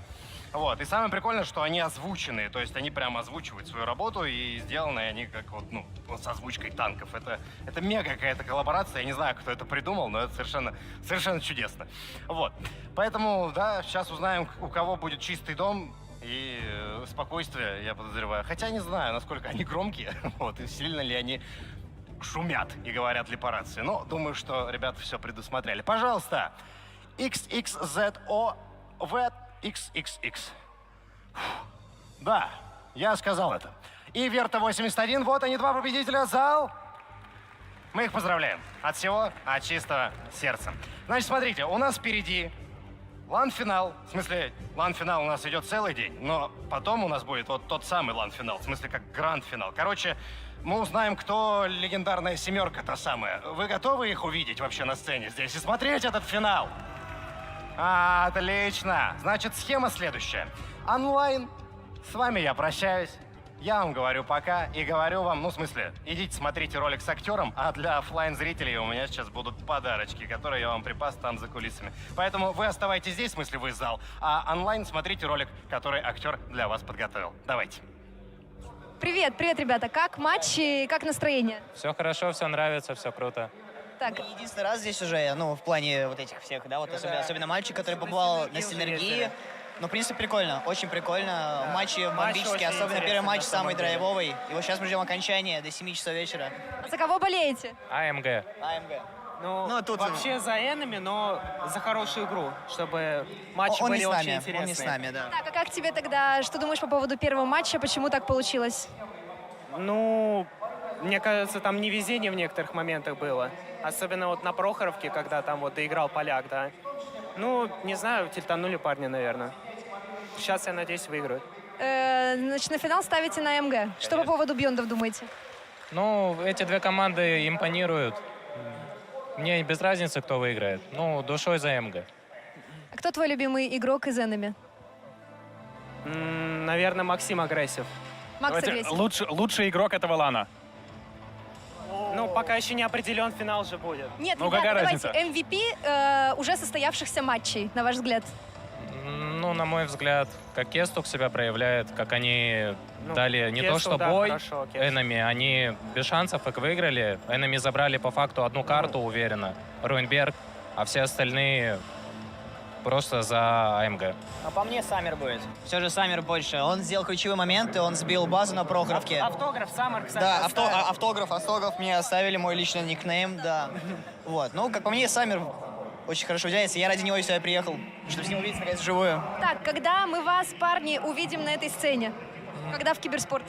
Когда найдется время? Пока только... Когда уволят с работы, тогда и устроимся в Киберспорт. Шансы есть, почему бы и нет. Пока Главное только желание. в 15 на 15 начинаем. Скоро в 7 на 7 перейдем. На ГК участвуете? Да. Ты один участвуешь, да? Ну вот, тоже Я играем участвовал в потихоньку. клане Мерси когда-то. Давным-давно еще, когда были там два состава. Тогда нас выбили очень плотно и больно. Но вот мы сейчас, получается, я вот в ФК Сэми играем, а вот, получается, Руслан ЕВГ. играет в ЕВГ С Толей сейчас. Сакрасом. КСМ — это Федерация киберспорта Москвы? Нет, это вот там внизу фанаты Спартака, которые, да. Так, ребята, а каких-то блогеров смотрите? Да. Смотрите, знаете танковых блогеров? Мы смотрим Джова. У нас... Папа Джова, да. Вы смотрите Джова. То есть, смотрим соответственно, хорошо, что актер до вас не добрался. Да, мы То смотрим. есть не Вот там постанова. страшно Сергей сейчас. Сергеевич, вот, мы нашли зрителей Джова. Это не постанова. Ребята. Не, без паспорта. Значит, задание будет максимально простое на бонус-код. Мы вам называем какой-то никнейм блогера. Вы выбираете один из 3 вариантов. Вы бы его А. забанили, Б. задонатили и С. поставили бы лайк. Хорошо. Вроде понятно. Да, лайк. Итак, поехали. Джов. Лайк. Лайк. Забанить. А как же Отлично, донат? отлично. Актеру понравится. Подожди, стой, как же донат? Богатый. Значит, задание будет максимально простое на бонус-код. Мы вам называем какой-то никнейм блогера. Вы выбираете один из 3 вариантов. Вы бы его А. забанили, Б. задонатили и С. поставили бы лайк. Хорошо. Вроде понятно. Да, лайк. Итак, поехали. Джов. Лайк. Лайк. Забанить. А как же Отлично, донат? отлично. Актеру понравится. Подожди, стой, как же донат? Богатый, так, ему не нужны донаты уже. Он купил себе квартиру, зачем ему еще что-то? Машину хорошую купил. Так, Эвил Грани. Лайк. Донаты Лайк. лайк. Донаты лайк. а на Гранифест приедешь? Я хотел, но я один не решил поехать. Я звал своих друзей, я был готов хоть прямо сейчас вылетать. Но никто не поехал, а одному скучно будет. Ясно. Дима Левша. Лайк. Донат. Лайк. Так, подожди, то есть получается Костя Джов богатый, у него все нормально, а у Димы есть какие-то... Семья. У Левши семья, дети. А, ему нужнее, вот так. Клумба. Можно и донат туда. Ну, можно и донатик реально бахнуть. Ну, можно донат с лайком. Вот так, клумба, короче, у нас зарабатывает нормально, получается, да? Зарабатывает. Сколько денег уже зарубил, конечно. Ну, отлично, ребята, ваши бонус-коды, спасибо вам большое. Да, у вас еще, кстати, есть возможность в эфир передать какие-то приветы. В эфир? Да, потому что прямо сейчас у вас Передавай, ты же там любишь? Кто? Я не... Ну что, будет какой-то привет? Передай брату, маме, папе. Давайте тогда не привет, а знаете что, какое-то напутственное слово команде, за которую будете болеть в финале. А за Я третье место тоже желаю хорошей игры, уверенной, чтобы не было никаких проблем, была отличная коммуникация. И надеюсь, что победят АМГ. Ну да, чтобы красивая игра была, это А я самое скажу главное. просто, что всем сесам за МГ и за Q-Rage клан. Обожаю. Спасибо, ребята. Спасибо. Спасибо. Слушайте, ну, еще раз здравствуйте. Я рада приветствовать вас. Мы немножко так поменялись с Октопусом. В студии снова Нестеренко Ангелина. Я уже хотела влететь, на самом деле, с какой-то речью пламенной по поводу фан-базы АМГ, которая появляется, вот взращивается буквально на глазах, что очень хорошо. Ну и со мной в студии все те же лица, как говорится, Сережа Актер, Никита Шотник и Артем Помидор. Еще раз привет, ребят. Давно не виделись. Давно не виделись. Ну, как что-то- ваши дела? Ну, Как что-то матчи? изменилось, аутфит сменился. Да, платье поменяла. Да. Хорошо сидит. Спасибо. Я ждала этот комплимент. По тебе было видно, что ты ждала. Хотелось бы, во всяком случае. Слушайте, ну, хотелось бы, конечно, наверное, для большинства, и многие сюда шли, чтобы увидеть Эль Классика, то есть это Beyond против Enemy, но что-то не... Пошло не по плану. Пошло не по плану, действительно. Не по Мы будем сценарию. смотреть, да, матч между AMG и Enemy. Встретил Ой, Enemy. AMG и Beyond. Да, встретил Enemy, выходили.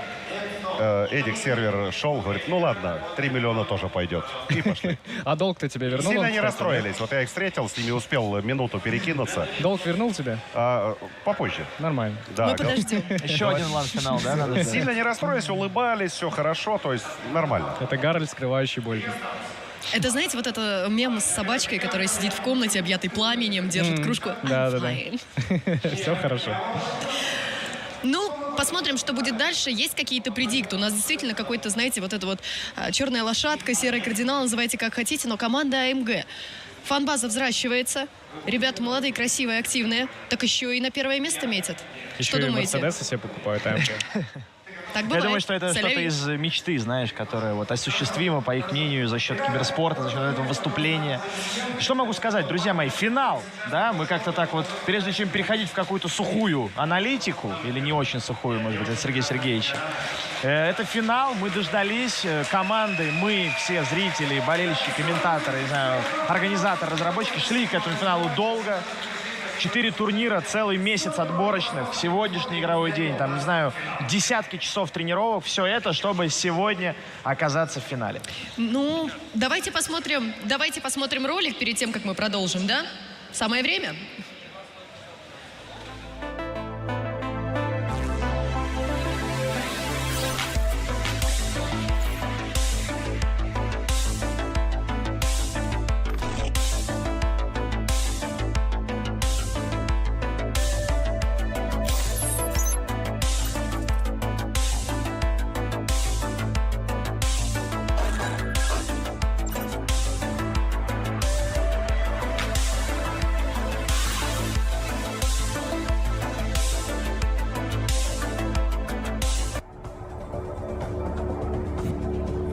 Так, друзья, что ж, я вернулся. Перерыв оказался короче, чем я думал, но ничего страшного. Это значит только одно, то, что у нас сейчас начинается финал, и действительно пора его начинать. Вот. Прежде чем мы это сделаем, я напомню о том, что наш турнир проводится при поддержке ряда департаментов государственных, которые поверили в киберспорт, поверили в танки. Это на самом деле очень круто, то, что кто-то смог объяснить, что вообще у нас здесь происходит, что за классная движуха. У нас же здесь классная движуха. Спасибо, это важно для отчетности. Спасибо большое. Да, это чтобы мы потом объяснили. Значит, все проходит при поддержке Департамента спорта города Москвы, Федерации киберспорта Москвы и Московского киберспорта. Собственно, у Московского киберспорта есть собственная платформа, на которой вы можете играть, тренироваться, практиковаться. cybermost.ru. Спасибо им за поддержку этого турнира. Это очень важно.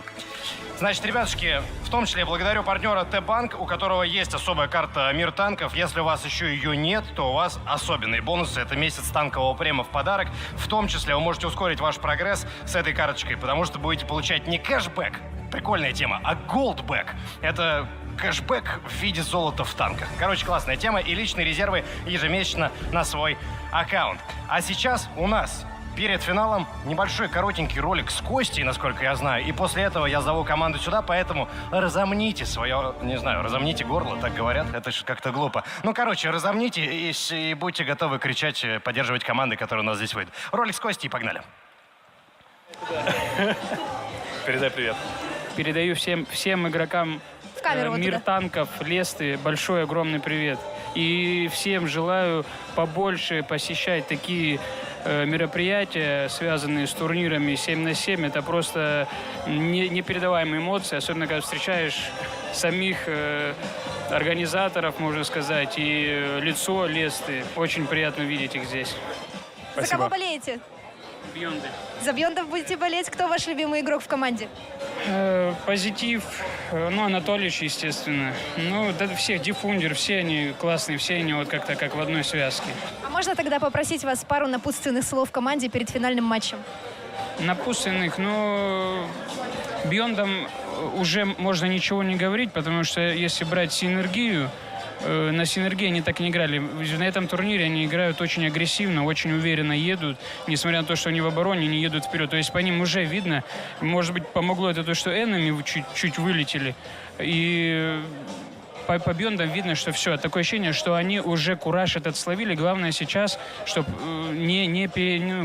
недооценить противника. То есть вот это самое главное. А так они только вперед, вот в том же духе продолжать, вот это вот напорство, вот этот нахрап, которым они просто едут. Они в обороне должны как бы стоять, они просто едут вперед, и все. Красивую игру показывают. Костя, у нас есть бонус-код? У нас есть для вас бонус-код. Бонус-код есть, обязательно сейчас мы его найдем. Так, что тут у нас? О, это хороший бонус-код, кстати. Все хорошо вам дня. Смотрите, какая очередь. Смотрите, какая очередь. И это они уже разошлись. А пошли мы туда за стойку зайдем прямо. Пойдем. Давай. Давай к Сергею Сергеевичу проберемся немножко. Слишком много оборудования. Сергей Сергеевич, извините, мы вынуждены вас отвлечь. Вы тут так Секундочку. давно стоите. К вам самая большая очередь собралась на автограф-сессию.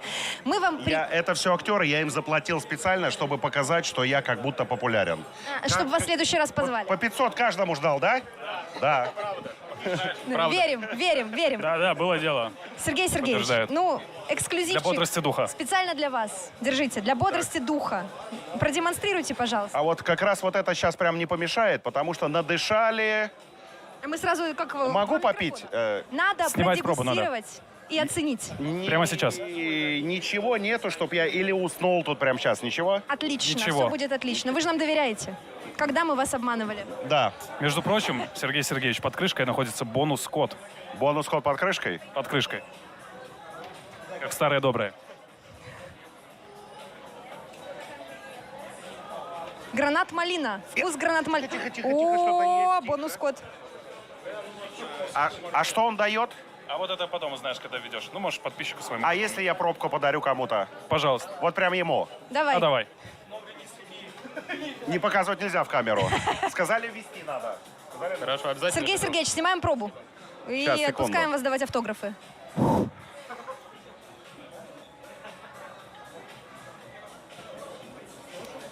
Аж мурашки пошли. Как вкус? Аж мурашки пошли. Лимонад — наша игра.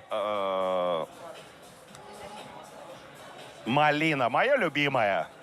Там еще гранат. А, тоже моя любимая. Как знали. Сергей Сергеевич, спасибо. Спасибо, не будем вас отвлекать. Спасибо.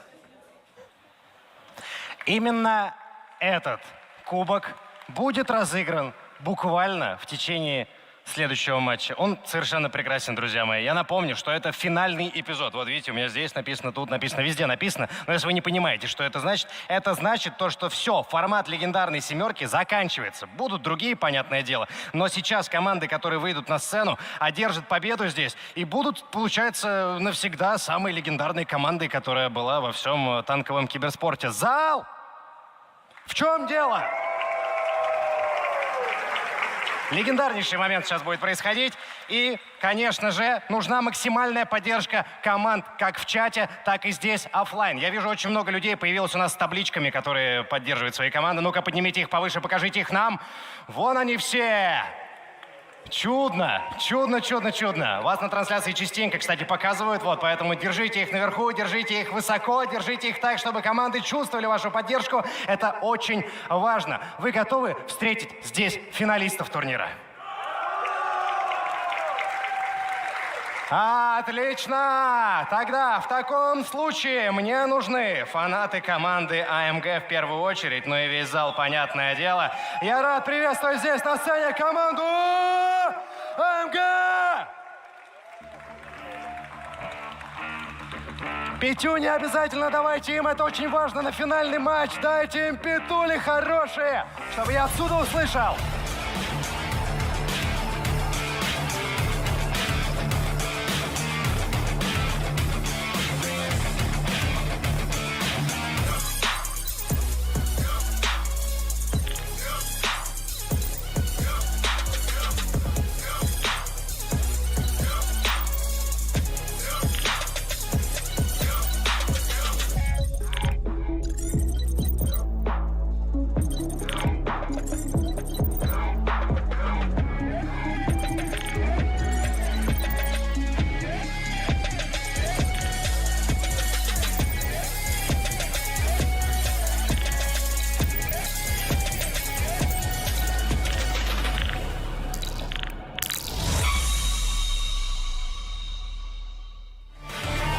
Ребята, могу я попросить самые громкие аплодисменты для команды АМГ?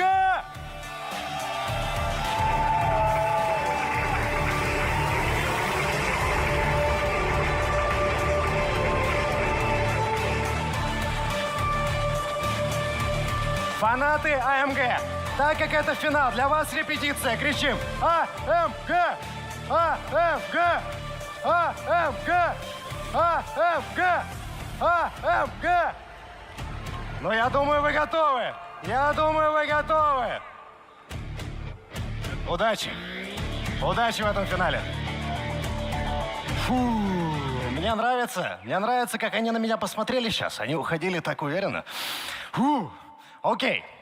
Вторая команда, которая встретит у нас команду АМГ в финале. И мне нужны фанаты Энеми сейчас. Вы здесь?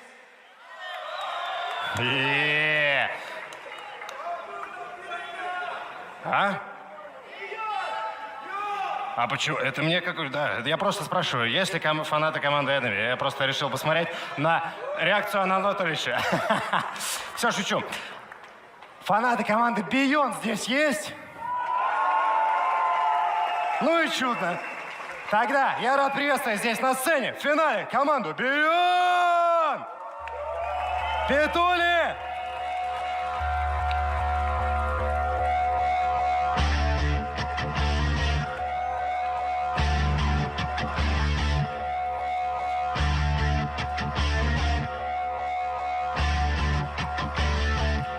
Вот так, вот так. Заряжаем команду на финал.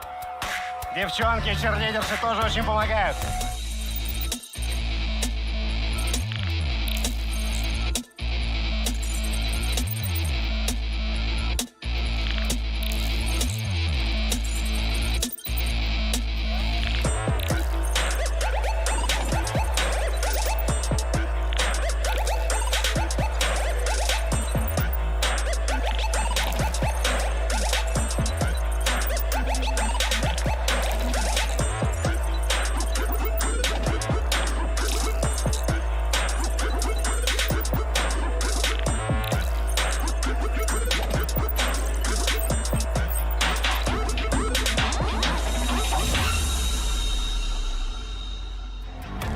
Ребята, максимально громкие аплодисменты команде Beyond!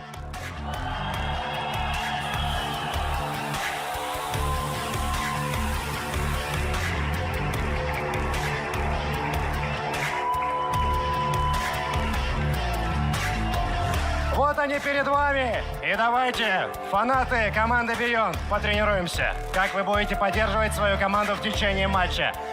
Beyond! Beyond! Beyond! Beyond! Beyond! Beyond! Beyond! Вот так! Вот так! Вот они, самые преданные. Что ж, ребята, желаю вам удачи. в этом финале. Давайте, больших успехов и побед. Зал, давайте замерим кое-что. Фанаты команды Beyond. Шумим. Фанаты команды AMG. Ах, как хорошо это звучит. Фанаты киберспорта в мире танков. Друзья мои, комментаторы, аналитики, мне кажется, зал готов, разогрет. Я все сделал. Поддерживайте коллективы, шумите максимально. Это гранд-финал легендарной семерки, финальный эпизод. Погнали! Я создал.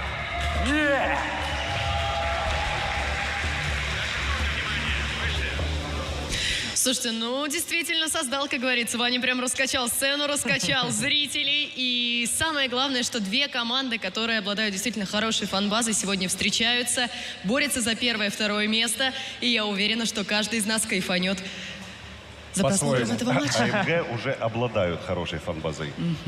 То есть, А ты не слышал? Был один болельщик. Быстро переобулась, с самого начала был один, и стало много. Хорошо. Ну, немало. Не свести, у Бьондов денег не будет. Ну, слушай, буду морально поддерживать, насколько только смогу. Так что надеемся на то, что все будет. Все, может быть, будет, но не сразу.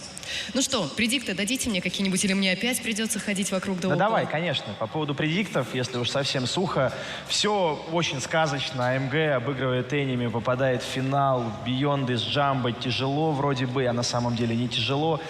Но вот в этом финале, несмотря на то, что сказка была уже, знаешь, так, начата, этот рассказ был уже сформирован, но мне почему-то кажется, что этот финал для АМГ будет еще в разы сложнее против Бейондов, потому что им нужно было сотворить сенсацию, им нужно было сотворить чудо, и они в это поверили, поверил в это Кестлух как капитан и сделал.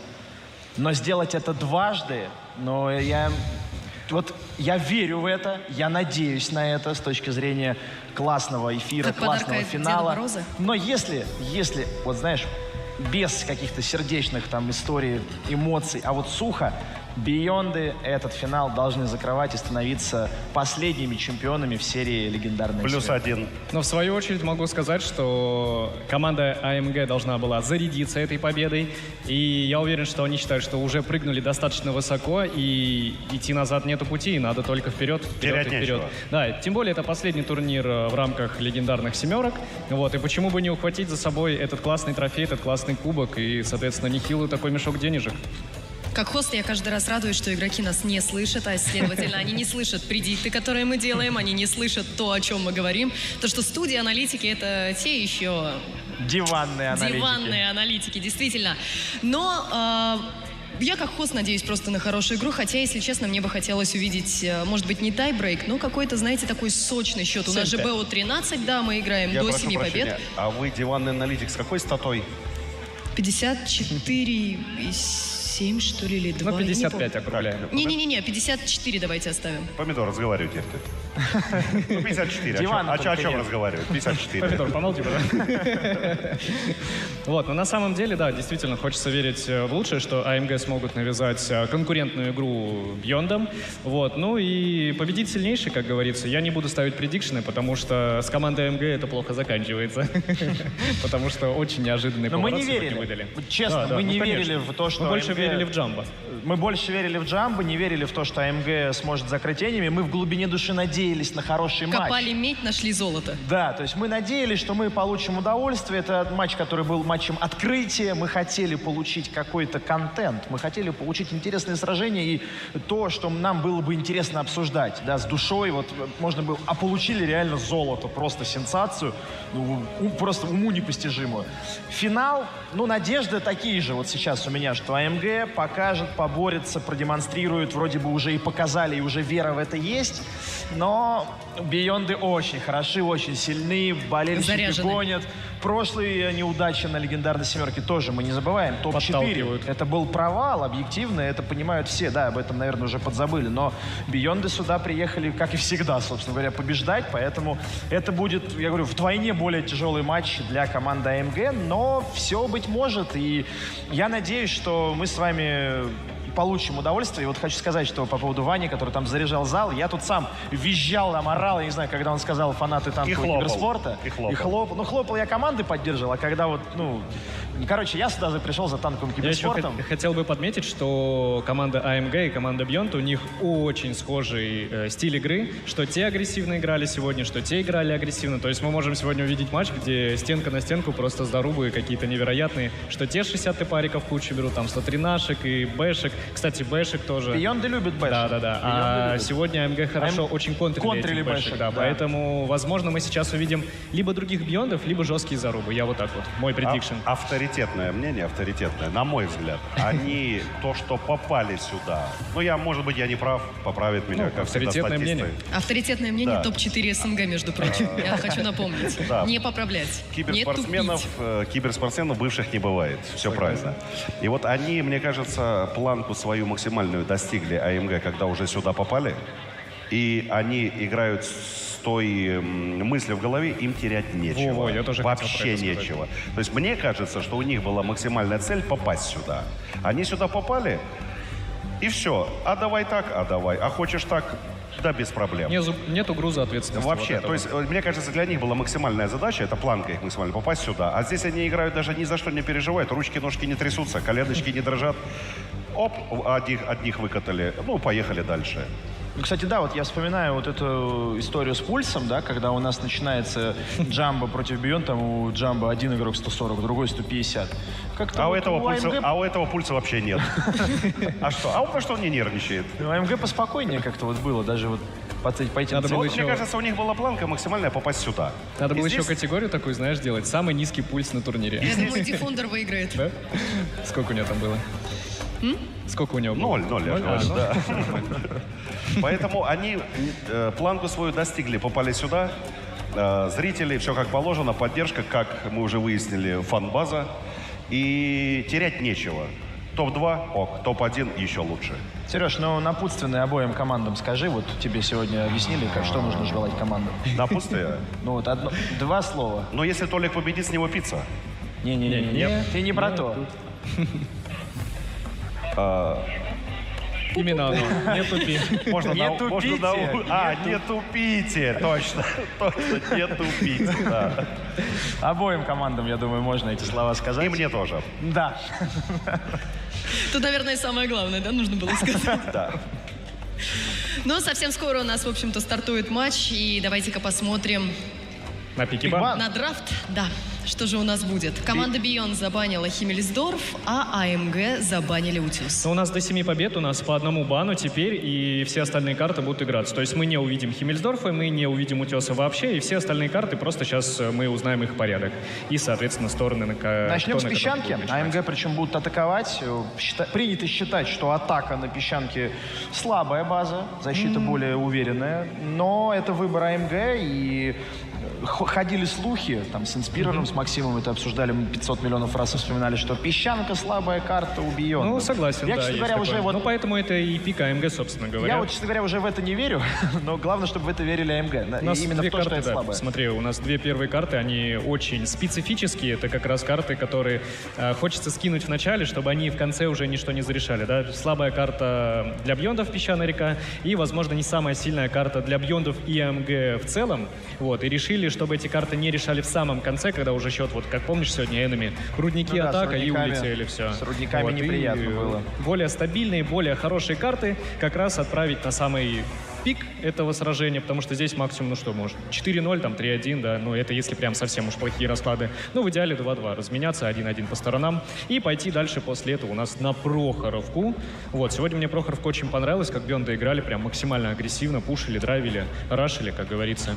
И посмотрим, как они будут сегодня в финале показывать. Прохоровка классная карта для киберспорта, много всего разного на ней бывает, и затяжные позиционные бои, тактические какие-то зарубы на центре. Но я хотел бы вернуться быстренько насчет бана Химмельсдорфа и сказать, что мы говорили о том, что это карта, которую АМГ выбрали, сильная, они ее любят. Ну и вот Бейонды, не знаю, нас Бейонды, да. послушав или там потренировавшись, или что-то поняли, но сразу прям Химмельсдорф не надо нам сегодня. Даже не задумываясь. Даже не задумываясь, наверное. Хотя я хочу сказать, что Бейонды на Химмельсдорфе всегда да, очень, да, да. очень Кстати, я уверенно играют. добавлю свои 5 копеек. Толик Толик, кошечку и собачку съел на Химмельсдорфе, еще начиная их-то за что? с более других форматов киберспорта. Он на Химмельсдорфе, наверное, провел больше времени, чем я на заводе. Да. Скорее всего, так и есть. Руинберг, карта номер 4. В атаке начнут Бионды. И мы сегодня уже говорили о том, что на Руинберге атака вроде как поприятнее стала. Важно ли это в рамках 4-й карты? Мне кажется, что не очень. Безусловно, будем смотреть уже по ходу матча, какой будет счет. Да, самое будет интересное, развиваться. что Бьонды пикнули эту карту, а значит, резко выбирала команда АМГ. И обрати внимание, они выбрали защиту, да, то есть очень интересно. Они решили начать карту Руинберг со слабого респауна. Видимо, есть какая-то тактика, и они ее придерживаются, очевидно. И Согласен, после Никит, но согласись, что все-таки 4-я карта, но она не такая ключевая, как, например, 5-я или 6-я. Ну, согласен, да. Ну, тут все зависит, конечно, от счета еще. Если Да, до 4-й с плохим счетом, там уже... Ну, если 4-0 летишь, там, конечно... Там какие 5-й, 6-й карты? Там бы до 4-й дотянуть. До 4-й бы дойти кое-как. Вытаскивали.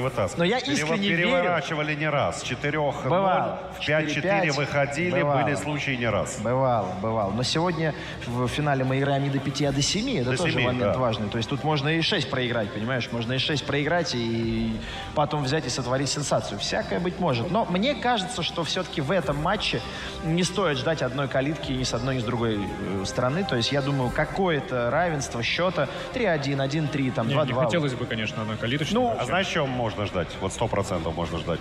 Быстрых заруб. Врывов всяких. Ну, вот потому таких что и вот. Я одни, и думаю, те, да, другие одни и агрессивно вторые, играют. они как бы любители.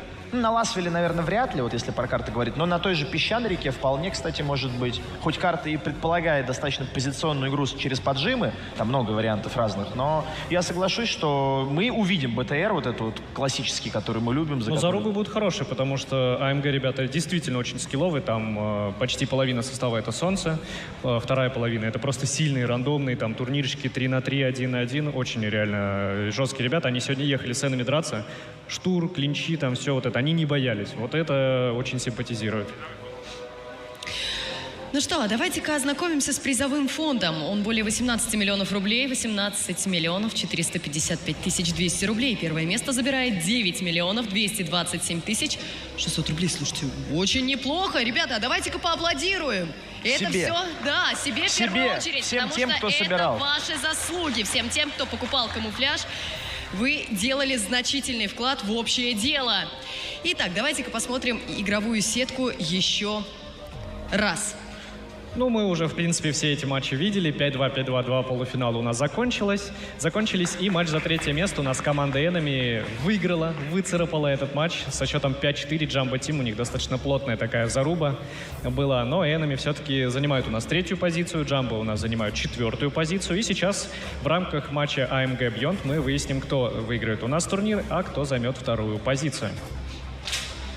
Слушайте, ну, прекрасно. У меня все первое место никак в покое не оставляет. Ребятам сегодня прям придется попотеть знатно, чтобы и деньги забрать, и авторитет не уронить. Ну, я думаю, тут большинство все-таки за авторитет, за кубок, в первую очередь. Ты видела, какой он красивый?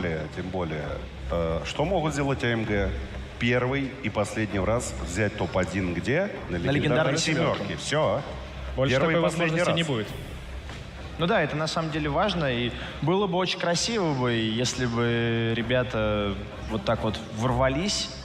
И поставили жирную точку. Да, Кстати, сейчас как можно бы точку сейчас в турнире можно посмотреть, легендарная как- семерка, но многоточие для своей команды. Так, это у нас актуальная статистика команд, да? Это у нас по квалификационному периоду, как я понимаю, процент побед 67, количество боев, то есть 79, очень много. То есть там целый месяц, каждая суббота, 4 субботы было, то есть 79 игр сыграть. И Ну, всего один тайбрейк.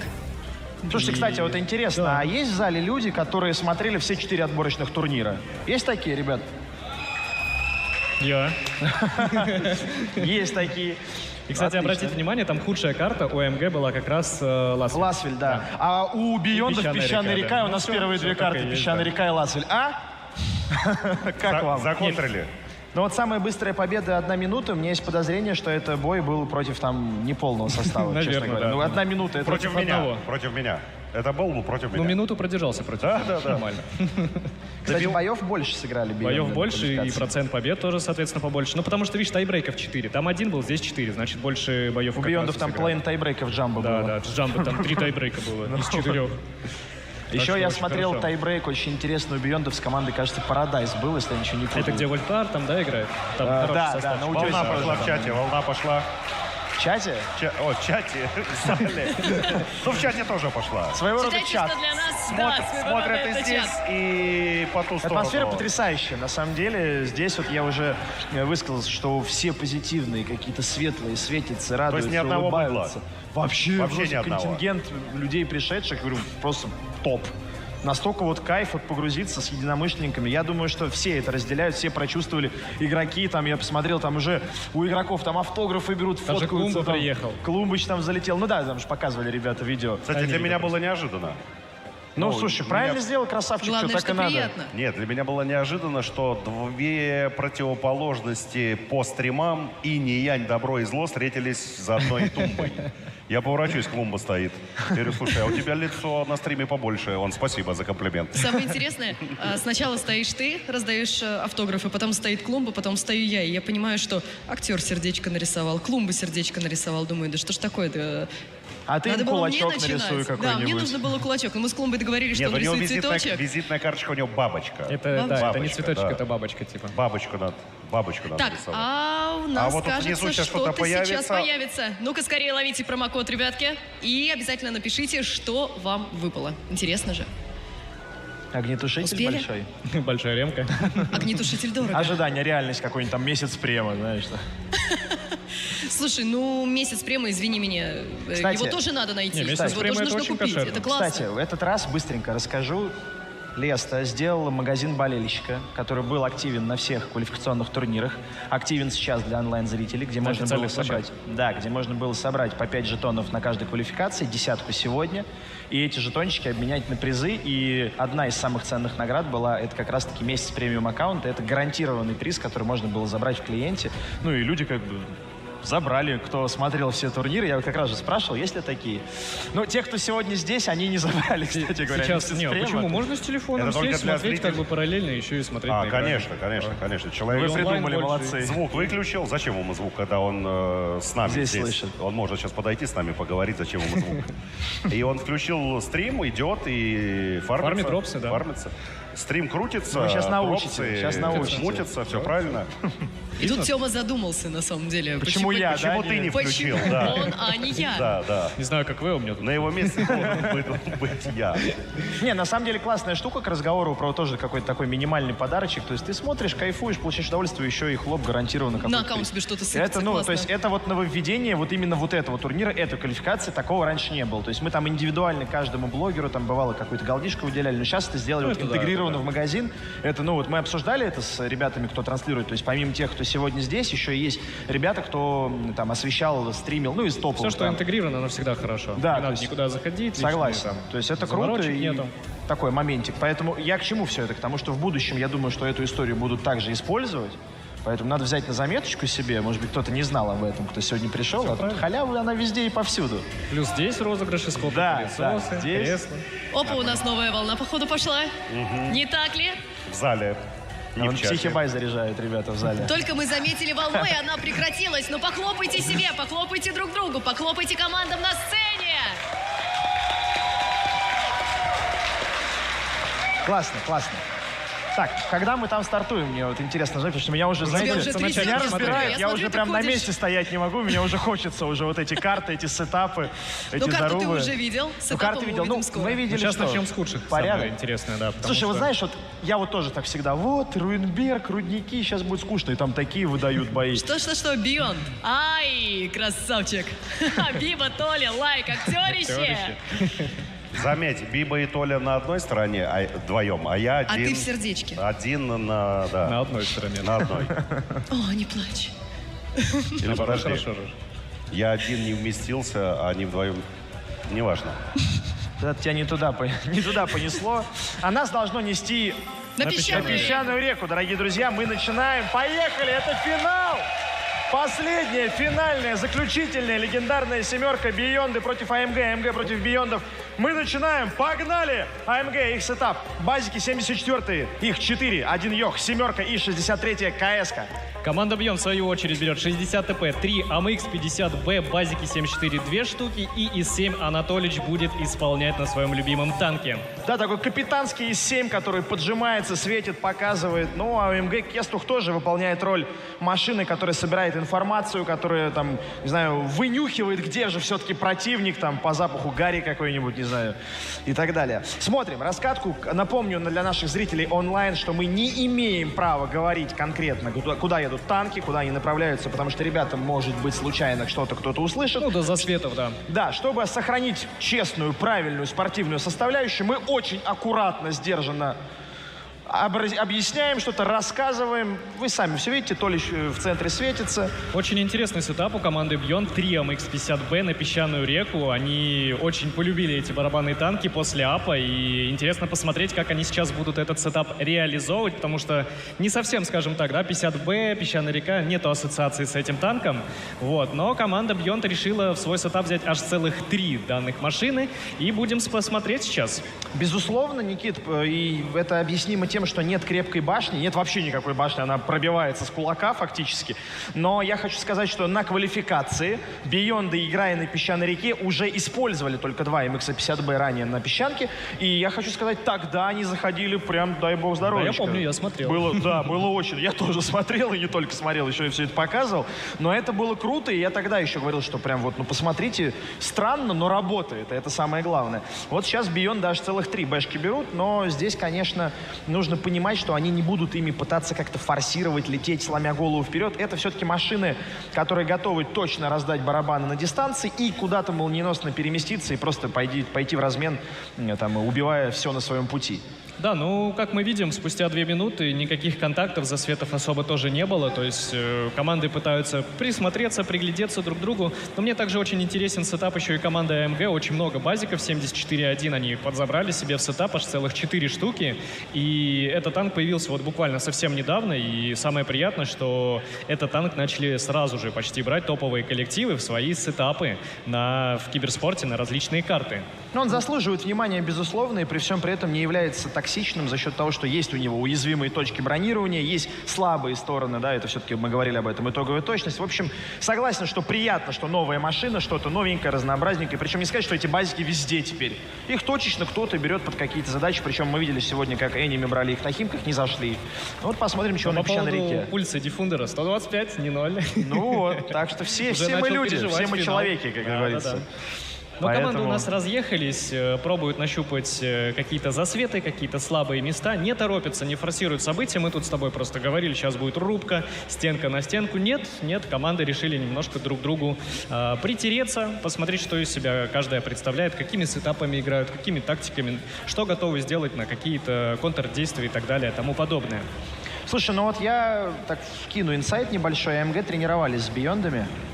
Они не понаслышке знают друг о друге. Я уверен, что, конечно, что-то не показывали друг другу, что-то специально показывали, что хотели, да, там как-то запутать. Но в целом тренировочный процесс был организован так, что они были спарринг-партнерами друг друга. Поэтому да, тем временем у нас Габелла поджимается под центральный бархан, обнаруживает себя, засвечивается 50Б Вильф, получает он тычку от 50Б, и с базы ему также прилетает от одного базика, это у нас Эвил. Но Габелла засейвился, да, получил какое-то количество урона, но его, к сожалению, здесь никак не получится убить у команды Beyond. Но, тем не менее, информация по 2 машинам уже у АМГ присутствует. Если только вылазку в Габеллу делать, но мне кажется, что пока это не оправдано, особенно с учетом того, что те самые MX-50B, которые хоть и имеют барабан, но крайне низкое бронирование, в скобках его отсутствие, поэтому... Ой-ой-ой, Саммерс тоже ошибается, получает у нас от Диффундера очень, хорошую оплеуху. Габелла также ошибается. Там 2 MX-50B вышли через центр, начинают наваливать Габеллу. Габелла очень сильно ошибается, у него нету сейва, ему приходится подставляться под все прострелы, и он просаживается уже до шотного состояния, у него безысходная ситуация, он просто вынужден выйти в 60 ТП, и, скорее всего, да, будет отправлен в ангар. Это первый минус для команды Beyond. Да, финал открыт, и Диф из команды Beyond делает этот самый минус. Ну так, публика встретила аплодисментами, овациями. Вообще, я только, да, сказал, что 50Б не будут выходить его убивать, они хлоп вдвоем вышли с центра и убили. И показали, что все работает, все нормально, вот зачем мы брали эти бэшки. Пока хорошо все для Бейондов, они в защите, они поэтому никуда не торопятся, играют от соперника и реагируют только на действия своих оппонентов. Ну а у АМГ ситуация неприятная, но бой еще не проигран, это важно. Да, потеряли машину, да, есть просадка по ХП, да, время уже полбоя прошло, но еще они пока в борьбе, они еще могут, и мы видим, что пошла какая-то здесь движуха, пока не совсем понятная для Бейондов на первой линии, но она пошла. Тут какие-то засветы, перестрелка с Беовульфом. Очень грамотно отжали К-линию команда Beyond и тем самым позволили своим AMX-50B выставиться через центр, подзабрать Габеллу. Сейчас, как мы видим, пошла контр-вылазка у нас Беовульфа, но вопрос, успеют ли, потому что команда вся, скажем так, не совсем готова к этому контрпушу. Но Беовульф это все прекрасно понимая. Ой-ой-ой, двушечка с Бибой просто срезается, знаешь. Биба все понимает, но ничего сделать с этим не может и ловит у нас на 2000 урона и отходит. Но, возможно, скорее всего, будут не отпускать, будут дожимать, и таким образом у нас получится размен 1 в 1. Сейчас посмотрим, момент луп. Вот сейчас мажет Кестух. Но тут и Анатолич, он в засвете, и сейчас кормой едут к своим оппонентам игроки команды Beyond, и, так знаешь, подловили. Но получает ли сейчас Анатолич, потому что он в засвете. Луп Лехич, вредина. Влетает. Вертухи Лехич откидывает, ты чё? Хорош. Сегодня очень много вертух залетает у команды АМГ, прям, знаешь, на кураже. Бывают дни, когда ты играешь в танки, и у тебя прям, ну, все летит. И, скорее всего, это один из... Кстати, обратите внимание на пульс Лехича, даже сотки нет, то есть вполне спокоен игрок. Хотя в лицо залетает, будь здоров. Залетает больно, да, там переживал бы на позитив на своем AMX-50B уже больше 3000 урон нанес. Но здесь Беовульф шотный, надо как-то попробовать его забрать, это важно, сохранить свое ХП, но при этом и сократить вот это отставание и сделать равное количество стволов. Но, скорее всего, сейчас Беовульфа будут убивать, потому что не зря сюда все базики приехали, дорого, тут уже в размен выходит очень дорого, еще не пробитие от нот вредины. Ты смотри, как живет, ты посмотри, как живет. Луп вынужден уже падать, говорит, парни, я сам все сделаю, и проходит тем самым.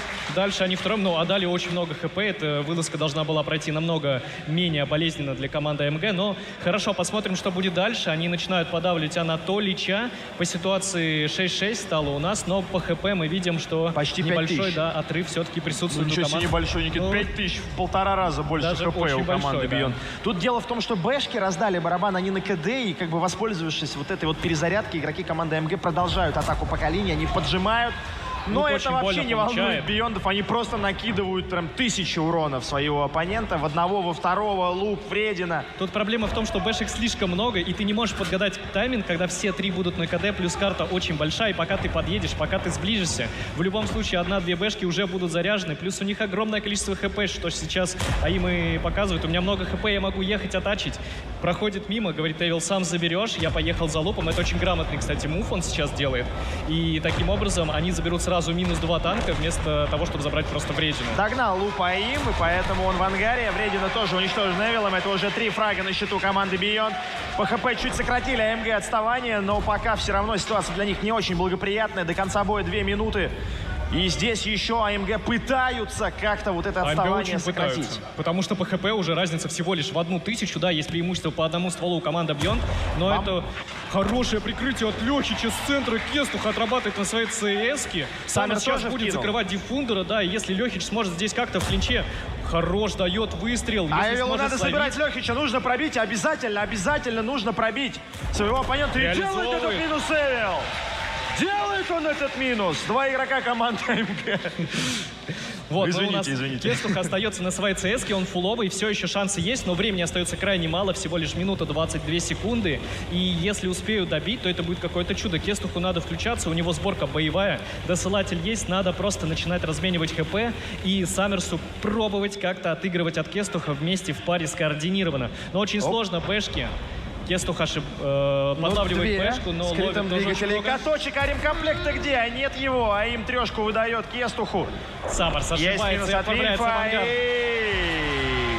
Шотный Кестух против 3. Минута до конца боя. Невозможно. Такое упустить Бейондом просто невозможно.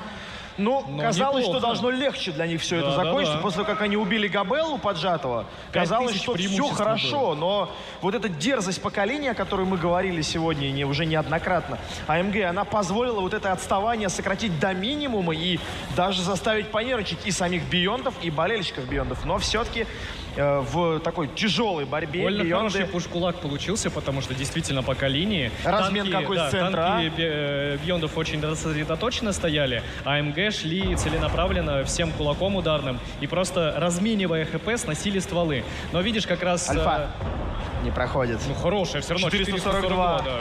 Будь здоров. Beyond 1-0. Открывают счет набранным очкам в этом финале именно Beyond. Именно та команда, которая является самой популярной. Я уже, знаешь, такую фразу использую, наверное, уже год, что Beyond — это команда, которая является украшением каждого турнира, каждого лана.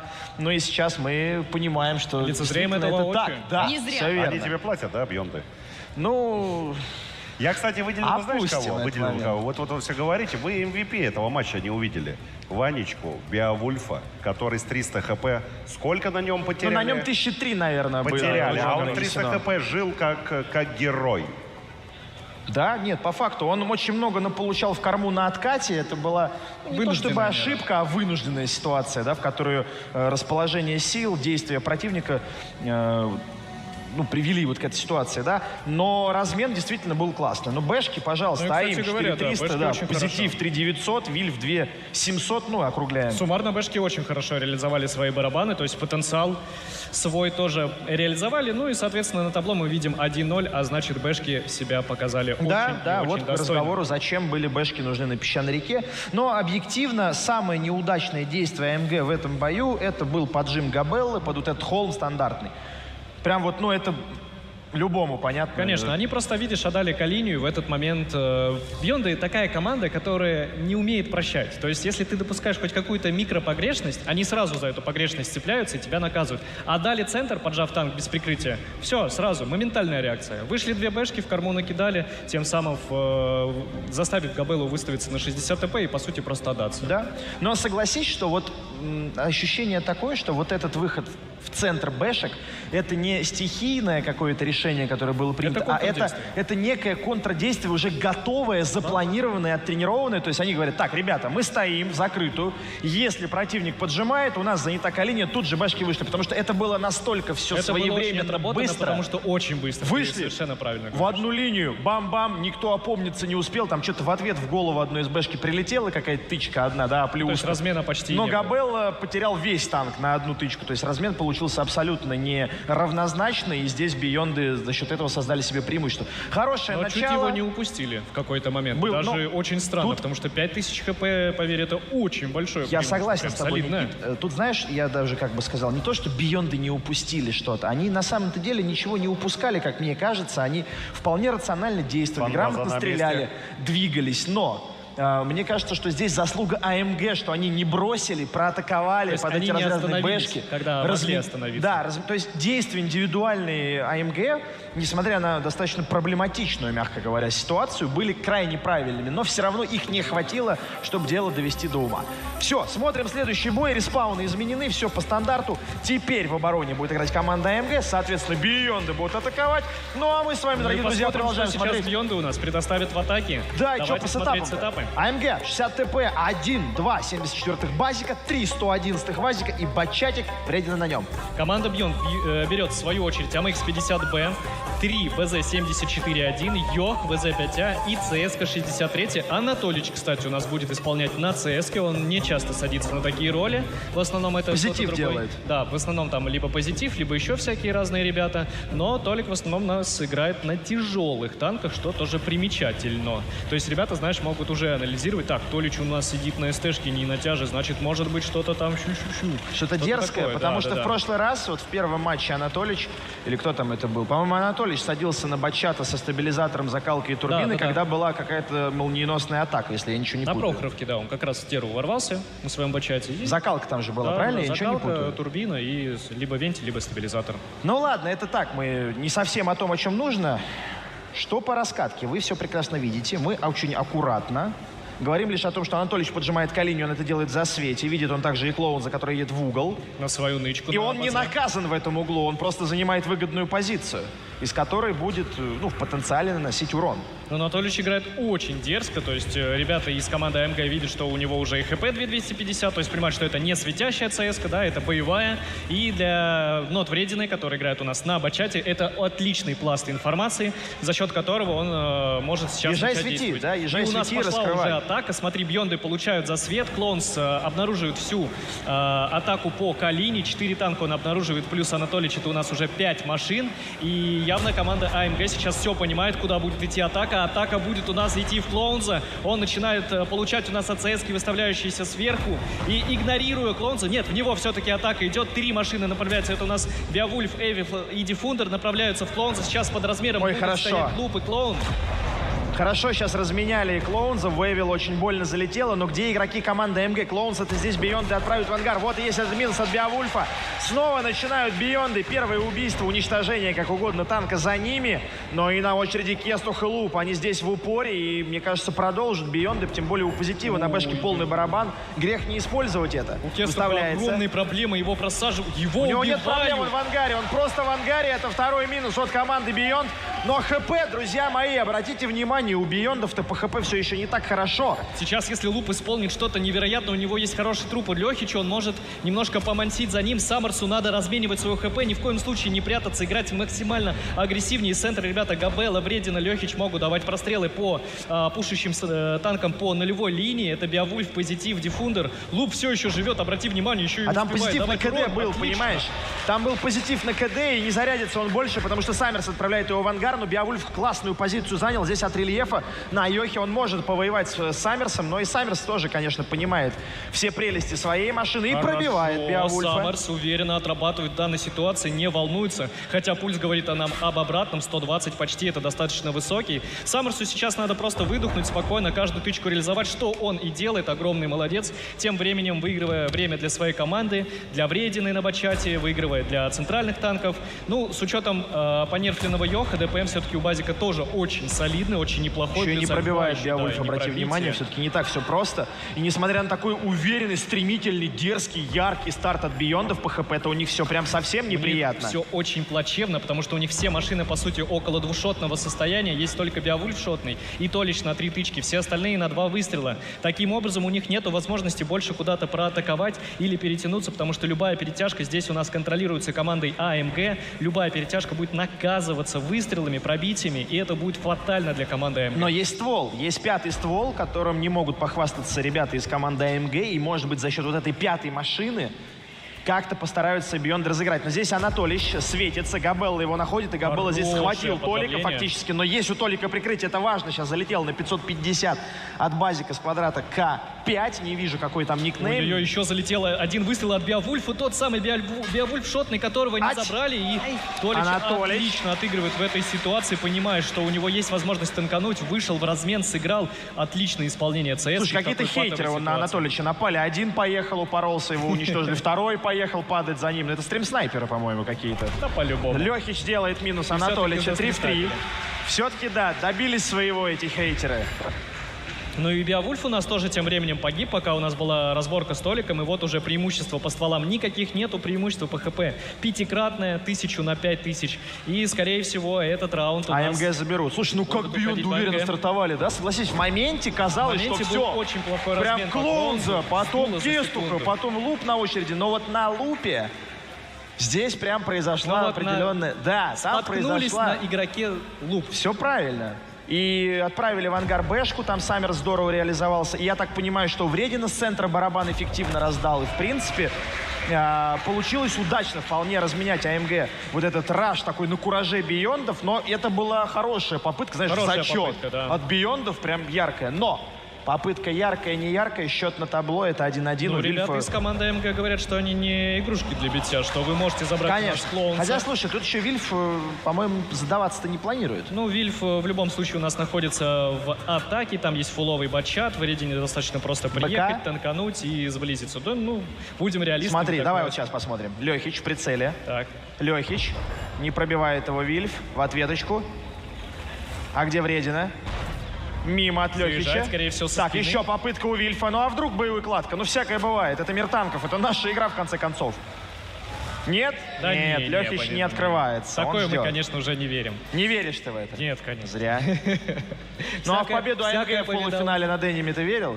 Тоже, если честно, особо Ну не вот, верил. видишь, а это случилось, потому что сегодня финальный эпизод легендарной семерки. Сегодня день чудес. А вот у нас, кстати говоря, Вредина объехал по флангу, уже спокойно забрал Вильфа. Сыграли на Верочку, уверенно, Ну ладно, знаешь, без... ладно. 1-1. без 1-1. нервов.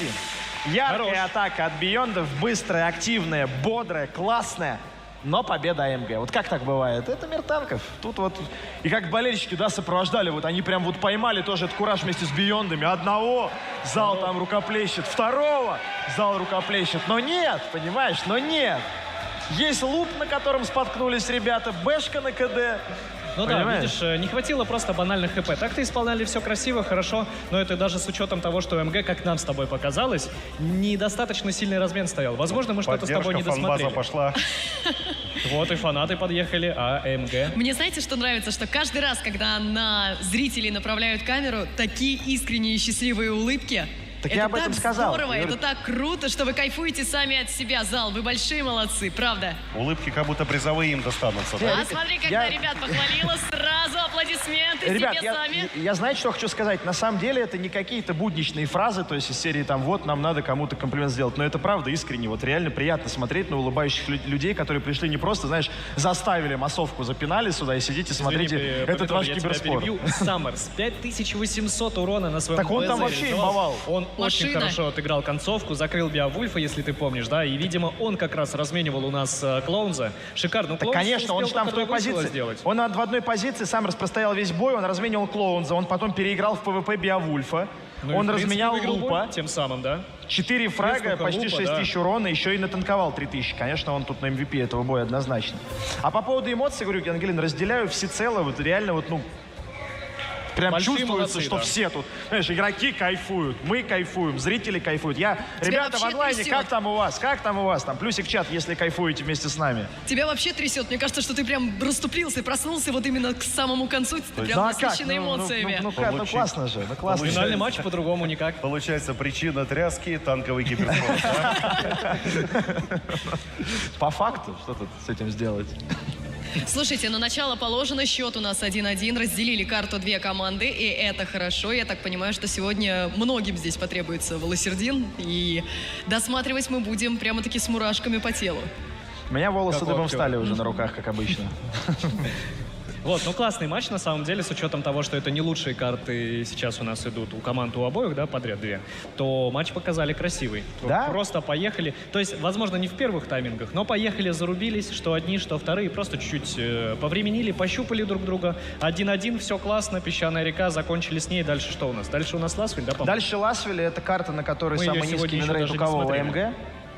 Ласвель мы сегодня Да. еще даже Не было ни смотрели. разу. Не да, было, нет, подтверждаю. Ласвеля не было. А напомните, нам карточку показывали. Самый это низкий худшая винрейт карта, у АМГ да. на Ласвеле за Нелюбимая все карта, квалы. да. Правильно? Все правильно. Вот тоже, да, такой моментик. То была песчанка у Биондов. То сейчас Ласвель у АМГ. Сейчас посмотрим, что Давайте нам команда смотреть, что с сетапами. предоставит. От АМГ 1.113, 2.60 ТП, 3 Азика 74 и 62 Кестов капитан на ней.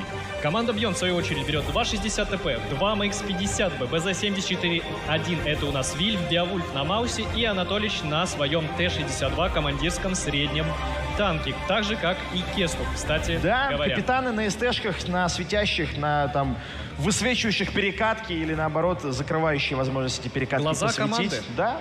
Ну, я об этом уже говорил как-то на трансляциях, что это абсолютно логично и правильно полевику или там человеку, который принимает решение, командиру, да.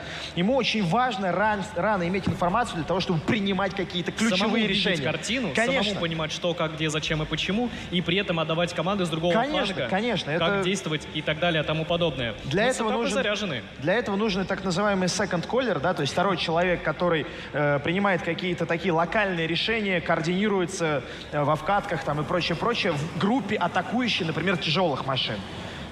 Ну, у Согласен Биондов с этим тобой проблем полностью. нет. И однозначно, что у команды Бьон, что у команды АМГ с этим нет никаких проблем. Игроки сами вполне способны принять решения в каких-то экстренных ситуациях, перетяжки, оттяжки, подпушить куда-то и так далее.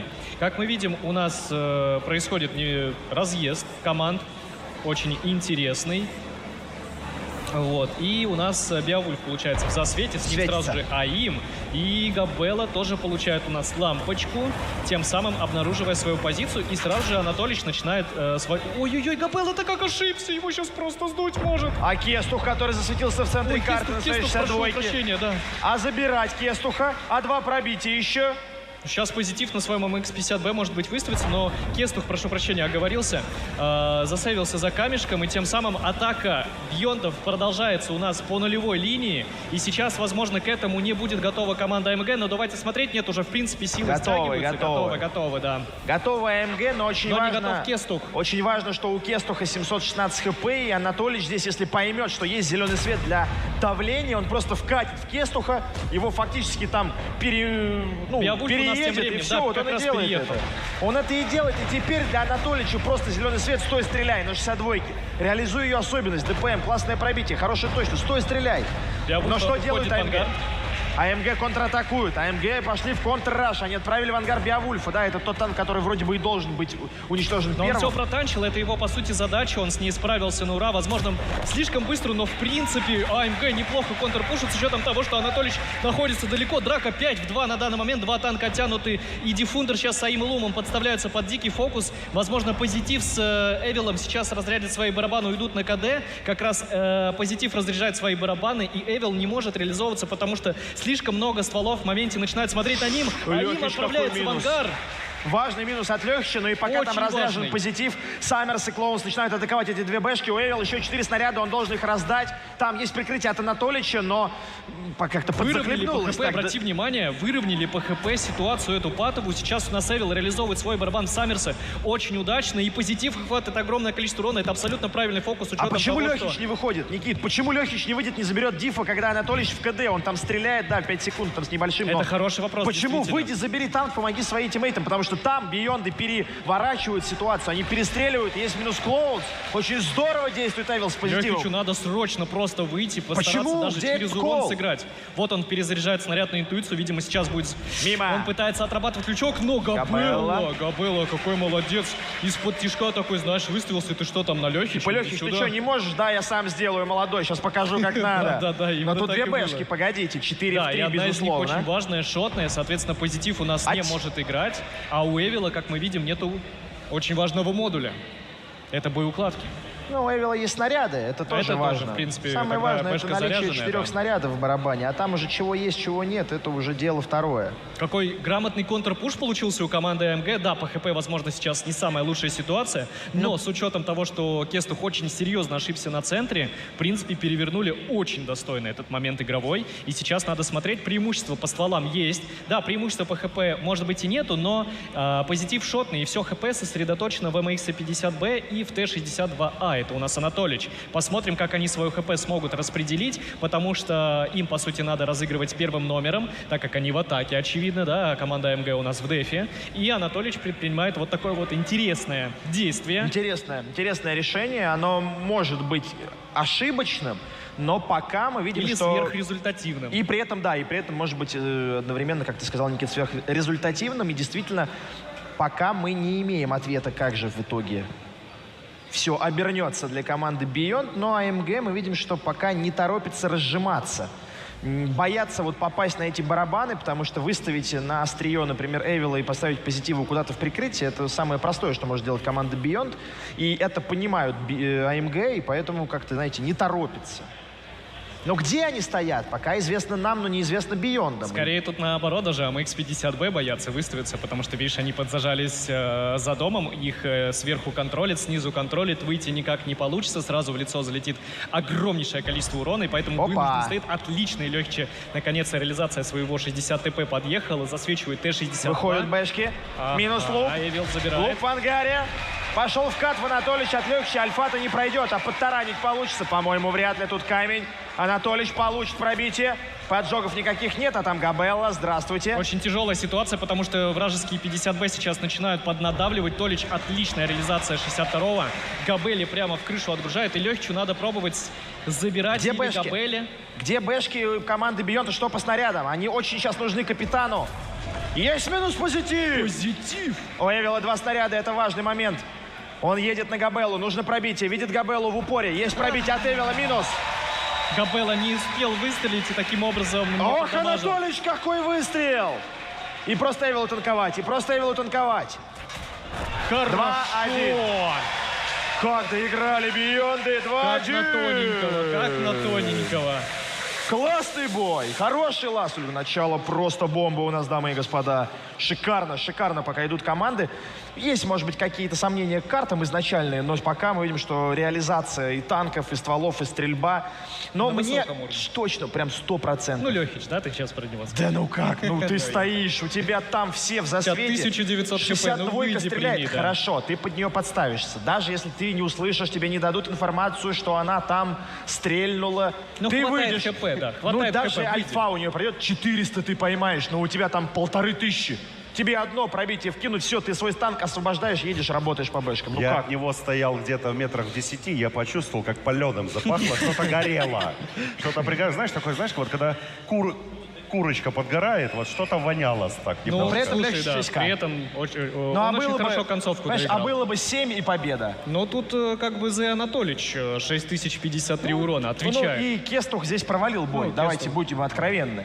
Его решение занять позицию в центре, его лампа, последующий отстрел, остаток 7 сотен хп и дальнейшее уничтожение от Анатолича, это все приводит к тому, что у команды АМГ вырисовывается некая отрицательная тенденция. Они отдают одну машину в начале, потом потом сенсационно, пытаются героически пытаются просто вырвать, выгрести это очко. Ну, в свою очередь, скажу в защиту... Я, в свою очередь, тоже, извини, перебить. У нас стоит хорошая водичка. Я думаю, надо полить, там горит. Вот, у нас стоит наша игра.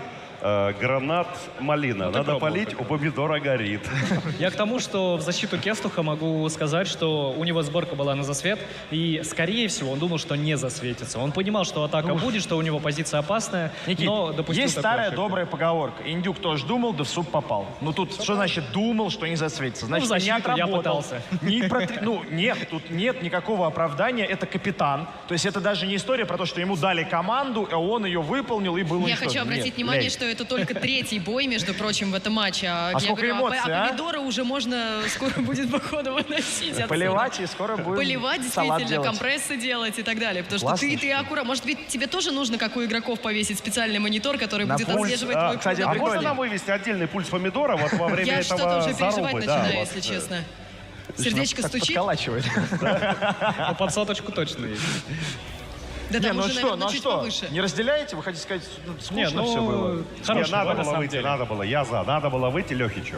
Надо было. Конечно, конечно. Там была информация, да, все правильно Помидор говорит. 62-й стрелял, у него плюс ХП, даже там не 1500, по-моему, 1900. Ну, прими ты Да, этот да, выстрел, да, чуть меньше 1-2. двух. Убей танк, развяжи свою команду, И приедь, поедете помогай просто, там. да. Там- Вы отсветитесь, поедете 50 Б этих, зажмете, они и так зажатые стояли, их просто дожать надо. У тебя Вот и два всё. базика поехали разжимать в две бэшки, подставились под 62-ку и бэшки их набарабанили. Дай туда топарик, и все, ничего бы они там не разжали. Ладно, все, проехали. Бионды 2-1. Едем дальше. Опять же, Ласли. отмечаем, как Толик шестерку дает, как бэшки живут, да? То есть тут же Ну, все не очень-очень. так просто. Уровень игры АМГ как будто равный. 3,60 ТП, 3,75 базика, Кестух на 62-ке. Исправится ли за прошлый бой? Команда Бьон берет 113-го, 2,60 ТП, 3 АМХ 50Б и базика 74-1. Обратите внимание на оборудование бэшек, дамы и господа. 3 АМХ 50Б, 3 АМХ 50Б с разным оборудованием. Не, ну там полевая модернизация, возможно, выставит, скорее всего, одинаковая. Ну, может или быть. роли разные. Может То, быть, что роли. должен делать. И, Смотрим. судя по разъезду, у команды Beyond такой очень сильный сетап, агрессивный 3.50Б на Ласвель. Я смотрю, очень рейтит этот танк. Команда Beyond прям полюбился он им после апа и очень-очень любит на нем играть. И уже у нас 3 бэшки, как раз Толич, Позитив, а им у нас получает засвете, небольшой выстрел от Кестуха им прилетает. Они прекрасно это понимают, что это вражеский средний танк по альфе. И таким образом не удалась у них вылазка. Хорошее наказание от Габеллы по Диффундеру в проезд центральной улицы, очень хорошо его штрафанул, и команда АМГ явно как будто была к этому готова, судя по тому, Да, как они расставились. прочитали Биондов и встали, как будто бы АМГ в обороне находится, но вопрос, Бионды чего с этим делать будут? Уходить, закрываться, ставить засаду в городе или продолжать додавливать? Вообще есть 62-ка у АМГ, которая хпшки-то не разменивает, и брони тоже Не имеет. Слушай, ну пытается Диффундер все лезть, получает уже второе пробитие, просаживается до 1700 хп, Бэшки в засвете. И сейчас всю эту атаку видит команда АМГ. Судя по всему, через хп будут заходить. Сейчас главное фокус. Смотрим на реализацию АМХ 50Б, какую цель выберут. Судя по всему, Клоун, он самый далекий, самый отсоединившийся от всей команды. Клоунс получает действительно много, и Бэшки здорово его разбарабанили вот в ангаре, но пока Бэшки раздали барабаны, команда МГ принимает решение контратаковать. Эвил под ударом, его надо минусить. Есть минус от Лехича. Там еще остались снаряды у Позитива и продолжают атаку. А где Кестух? Кестух уже на месте, Кестух уже подлетает в эту драку, и сейчас будет фокус жесткий по цикличным танкам. Подставляется у нас Диффундер. Скорее всего, сейчас будут пробовать забирать Позитива. Ставит отличный каток, забирают Позитива. Но по ХП у Биондов преимущество, дорогие друзья. Здесь нет еще никакого, знаете, точного результата, что вот победит Бионд. Сейчас скоро Бэшки зарядятся. У Аима 4, у Анатолича тоже, по-моему, 4. Диффундера забирают. Бэшки действительно зарядились, все ты правильно говоришь. У Аима остается 2 снаряда. Он реализовывает свои барабаны, забирает еще одного. Это у нас Габелла на 60 ТП. И Кестуху пора включать свой ДПМный средний танк. И по ХП у нас ситуация на самом деле и надо Вильфу забрать Саммерса, но это делает Беовульф. 2 в 3 остаются. На КД Анатолич, и Кестуху надо цикличные танки убивать, а не может он это сделать. Он там Проблема в том, что тут Кестуху убивает, его Анатолич постоянно подтаранивает, не дает таким образом сняться с гусеницы. И здесь Вредине придется в соло держать эти 2 танка, пока Кестух разбирается с Толичем, но Толич заряжается и успевает его забирать.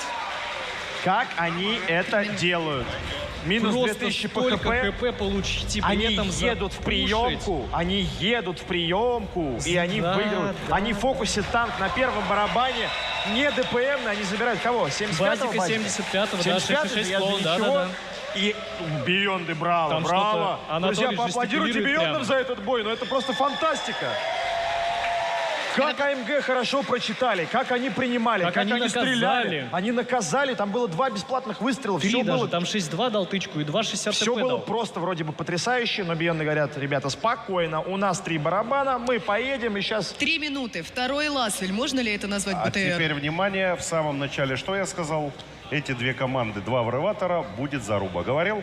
Говорил. Ну и все. Я же говорил, самый главный аналитик здесь. Ну и все. Вопросы, да? Не, очень классная заруба. Если честно, я думал, не смогут зайти в эту приемку. Уж больно хорошо расставились команда АМГ, но, судя по всему, Клоун все-таки ошибся, да, как-то смог подставиться под эти 3 барабана, хотя странно, у него вроде был БЗ-75, там турбину нажми, угди куда-нибудь там на ручном тормозе за дом, чтобы тебя не смогли зафокусить, но при этом, что самое интересное, получив такое количество урона, первый танк, который умер, это был танк команды АМГ, с учетом того, что на приемку ехала команда Beyond. Да. Очень грамотно говорит о том, что рассосали фокуса ХП. не хватило. Вот в этом бою однозначно проблема не в тактике. Тактика была конечно. более удачная, на мой взгляд, более удачная была у команды АМГ. Они прочитали нормальный сетап. 62-ка включилась достаточно быстро. Я помню, я кричал, где Кестух? А ты говоришь, вот он на месте. Вот он в упоре стреляет. Сейчас бы, кстати, статистику посмотреть, сколько 62-ка дала. Я думаю, он много успел настрелять, потому что он почти в самом конце умирал. По-моему, не помню, кто был на 60 ТП. Он когда вылетел вперед и справа увидел за домиком 2 танка, у него такие глаза, знаешь, как в мультиках. И он сразу назад стал пятиться. То есть принимали там... Диффундер, да, принимали там очень хорошо. Да не, приемка классная была, я говорю, по тактике у АМГ все было прям так, а чего не хватило-то? Классно. Индивидуалки. С фокуса, в конце концов, база. Про этот фокус говорят на любом уровне игры. Вот самые начинающие танкисты. Там. Ну вот, обрати внимание, Кестух на 6-2. Кестух на 6-2 успел настрелять 3200 урона. Ну вот, кстати говоря, Клоунс, да, на базике есть всего лишь 1 тоже выстрел. маловато урона, на самом деле. Полторашка. Знаешь, что такое полторашка? Какой-то из 60 ТП должен принимать на себя фокус, но явно не 1 выстрел должен давать. Явно. То есть это надо база, как-то это аккуратнее. фундамент, это основа. А да, вот смотри, правильно. Какой MVP у нас интересный. Ваня. Биба. А? Иван Беовульф. Аплодисменты Беовульфу, дамы и господа. 4800 урона. Персональные. И 2 уничтожает еще, забирает за собой. 18 выстрелов, 92 попадания, получается, и 85% пробития. Неплохо, очень неплохо. Не, было 100%, там лагануло. Ну да, наверное, пошли. Пошло не так. Не, ну, судя по лицам, по настроениям, команда... Вредина. Вредина вредничает. Нет, он... Кулачок просит отбить, по-моему, Лехича, а Лехич там немножко, видимо, Знаешь, так Не, ну тут расстроился, а обратите вот внимание давай, на траекторию, нормально, смотри. соберись. А нет, это был Эвил. Все-таки Эвил Эвил, был да? очень удивлен. 2 танка за домиком. Эвил. Там прям Да вот его и сейчас забрали сразу. в повторе Да, было да. очень хорошо видно, как 666 клоун чуть-чуть не успел зайти за дом, и в него просто вышли 350Б, поставили его на 2 гусеницы и сказали: родной, ты приехал, здравствуй. Не, очень классная игра здесь от Биондов, индивидуально была, прям вот в их стихии. Они примерно в таком же стиле игры будущего тогда выигрывали против Энеми в Да? финале. Вот Да, они да. вот так просто Не, они ехали. просто составом Вот ехали, они по просто ним и всё. ехали, реально. Как локомотив какой-то, знаешь, А который помнишь, прет. прям вот мем просто и- был, когда машина, локомотив, Beyond Enemy. Да, да, Анатолича видел? Было. Говорит, что не съем, то покусаю. Стоит, таранит. На него внимания раз не обратили, 2 не обратили. Он все таранит. Повернулся, донаты. А следующая карта у нас Прохоровка. Поехали! 3-1, Бионды впереди, Ласвель закрыли всецело, все 2 очка, все возможные очки на этой карте они забрали. Я напомню, что игра идет по системе БО-13, то есть до 7 побед, дамы и господа. Счет пока всего лишь 3-1 в пользу Биондов. Впереди еще куча интересных сражений, ну и Прохоровочка с этапы 60 ТП, 2 штуки, 1.74 базик, 1.75, 2 ВЗ, 111 и Т-62. Команда Бьон берет 2.60 ТП, базик 74, ВЗ-5А 2 штуки, Бачат и СТРВ. Стерва у нас появляется, а им будет на ней исполнять тоже очень интересный выбор. То есть, если мы сейчас видели такие жесткие зарубы, то со Стервой не факт, что получится зарубиться. Но давайте смотреть. АМГ в защите, 1-3 счет, не в их пользу. Еще все впереди, шансы есть и на чемпионство, и на то, чтобы отыграться. Но Биондов, вот эта связка АИМ, Стерва, Анатолич, Бачат, это тоже уже отработанная история. Анатолич на квалификации выигрывал своим Бачатом, своим пересветом аллеи Скорее бои. Если связочка. вы смотрели, вы помните эти катки, там просто творил что-то фантастическое Анатолич. Ну, а АИМ, мне кажется, последние турнира 3 на Стерве играл, и там были катки по 7 тысяч Тут, урона скорее всего, тоже на знаешь, какая Прохоровке. связка? АИМ плюс Диффундер, когда на играх будущего доигрывали. Был моментик там, был. Тычка в Курьезный. своего залетела, да. Был момент. Но в Помним, любом случае помним мы. игроки сильные, это все делается случайно, то есть никто не хочет своих продамаживать, так просто получилось. С вертушки отработали, как у нас сегодня на Прохоровке, кстати, много вертушек было. Там залетело, тут Вредина залетело. тоже выдавал с этой же респы с обороняющейся стороны, там, когда отступал. Было дело. Ладно, смотрим. Раскаточку. Не торопимся как-то выдавать позиции до засветов игроков. Ну, только Эвил у нас получил лампочку в информации из команды Beyond на центре. Это, в принципе, стандартная позиция. Он говорит, что я свечусь. Приблизительно понимаю, где находится техника противника в районе там зелени или центра, предполагает. Вот. Но пока капитальной информации по команде АМГ нету по их расстановке. Но ребята из Beyond'ов сейчас будут за счет Анатолича, за счет его батчата пробовать находить эту информацию и уже принимать решение, как будут атаковать. Согласен, хочу еще такое наблюдение отметить. Эвил, единственный БЗ-74, играет около чашки с прицелом на то, чтобы в эту чашку упасть. Ну, квадрат вот пересечения Е2, F2. Прямо да? перед ним, который. Да, прямо перед ним, который. Так вот, это, знаете, такая любопытная ситуация, что Эвил в этой чашке, вот говорю, всю квалификацию проиграл. Вот какая-то вот фишечная, видимо, Вот, кстати, позиция. он и поехал Да, уже. он туда постоянно, каждый бой едет на базике, только он, никто другой. То есть он, видимо, какой-то там специалист по этой чашке и базику 74-му, причем действительно там у него получалось. Ну, это, знаешь, хорошо, когда у игроков есть свои позиции, на которых они прикреплены. Они там уже миллион боев отыграли, они знают все микромоменты, как в той ситуации действуют, как в той. То есть это намного лучше, чем постоянно у тебя разные игроки будут кататься на позиции и не понимать, что там происходит. То есть это тоже в своем понимании такой уровень команды высокий. Насколько подготовка, да, серьезно, что позицию для, казалось бы, там, ну, просто тяжелый, там, занимает один и тот же игрок там на протяжении 1 месяца. А у нас тут информация на горе. У нас Беовульф засвечивает Кестуха на своем Т-62.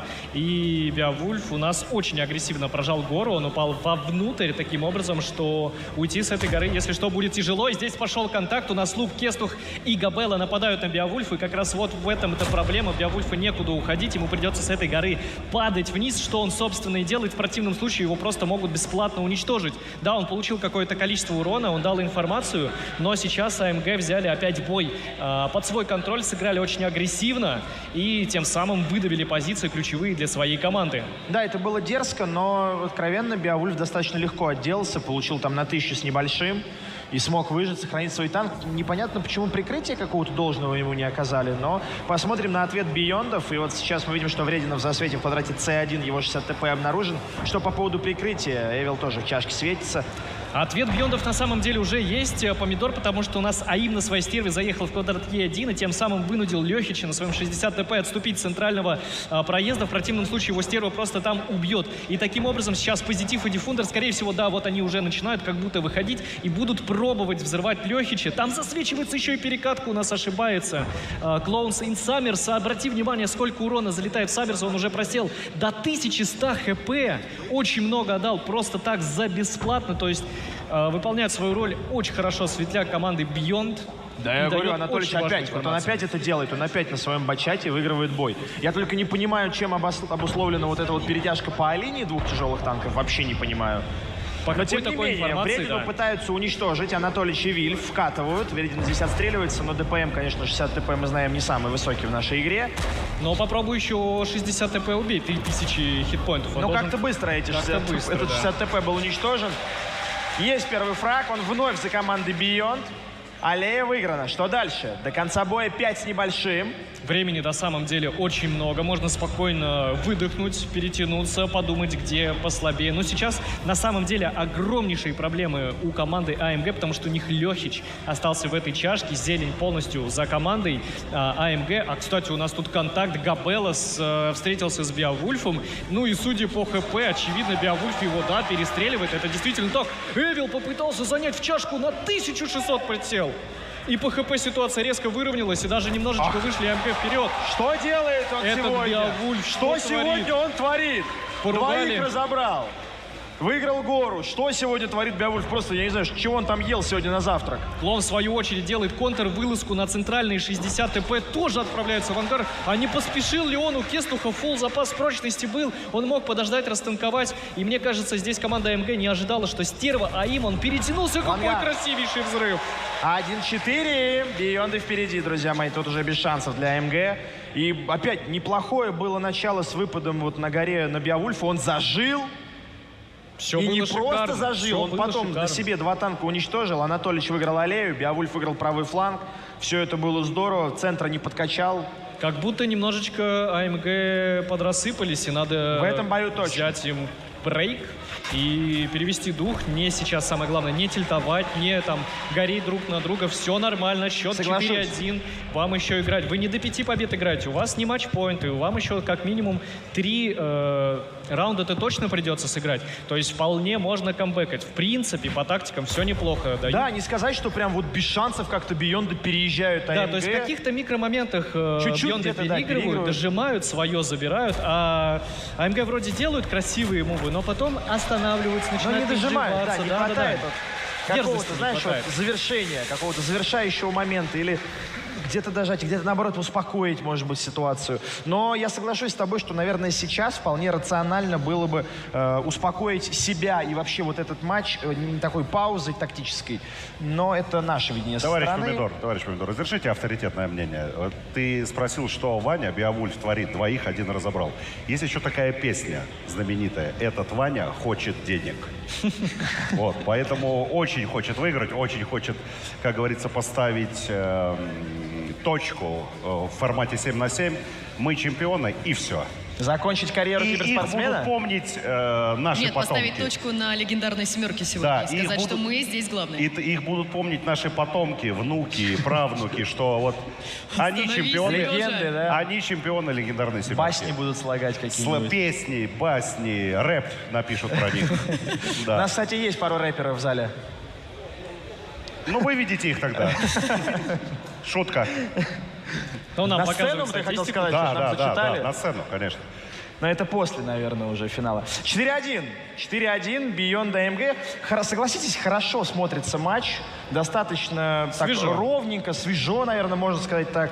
Динамично, молодежно. Но счет-то какой, а?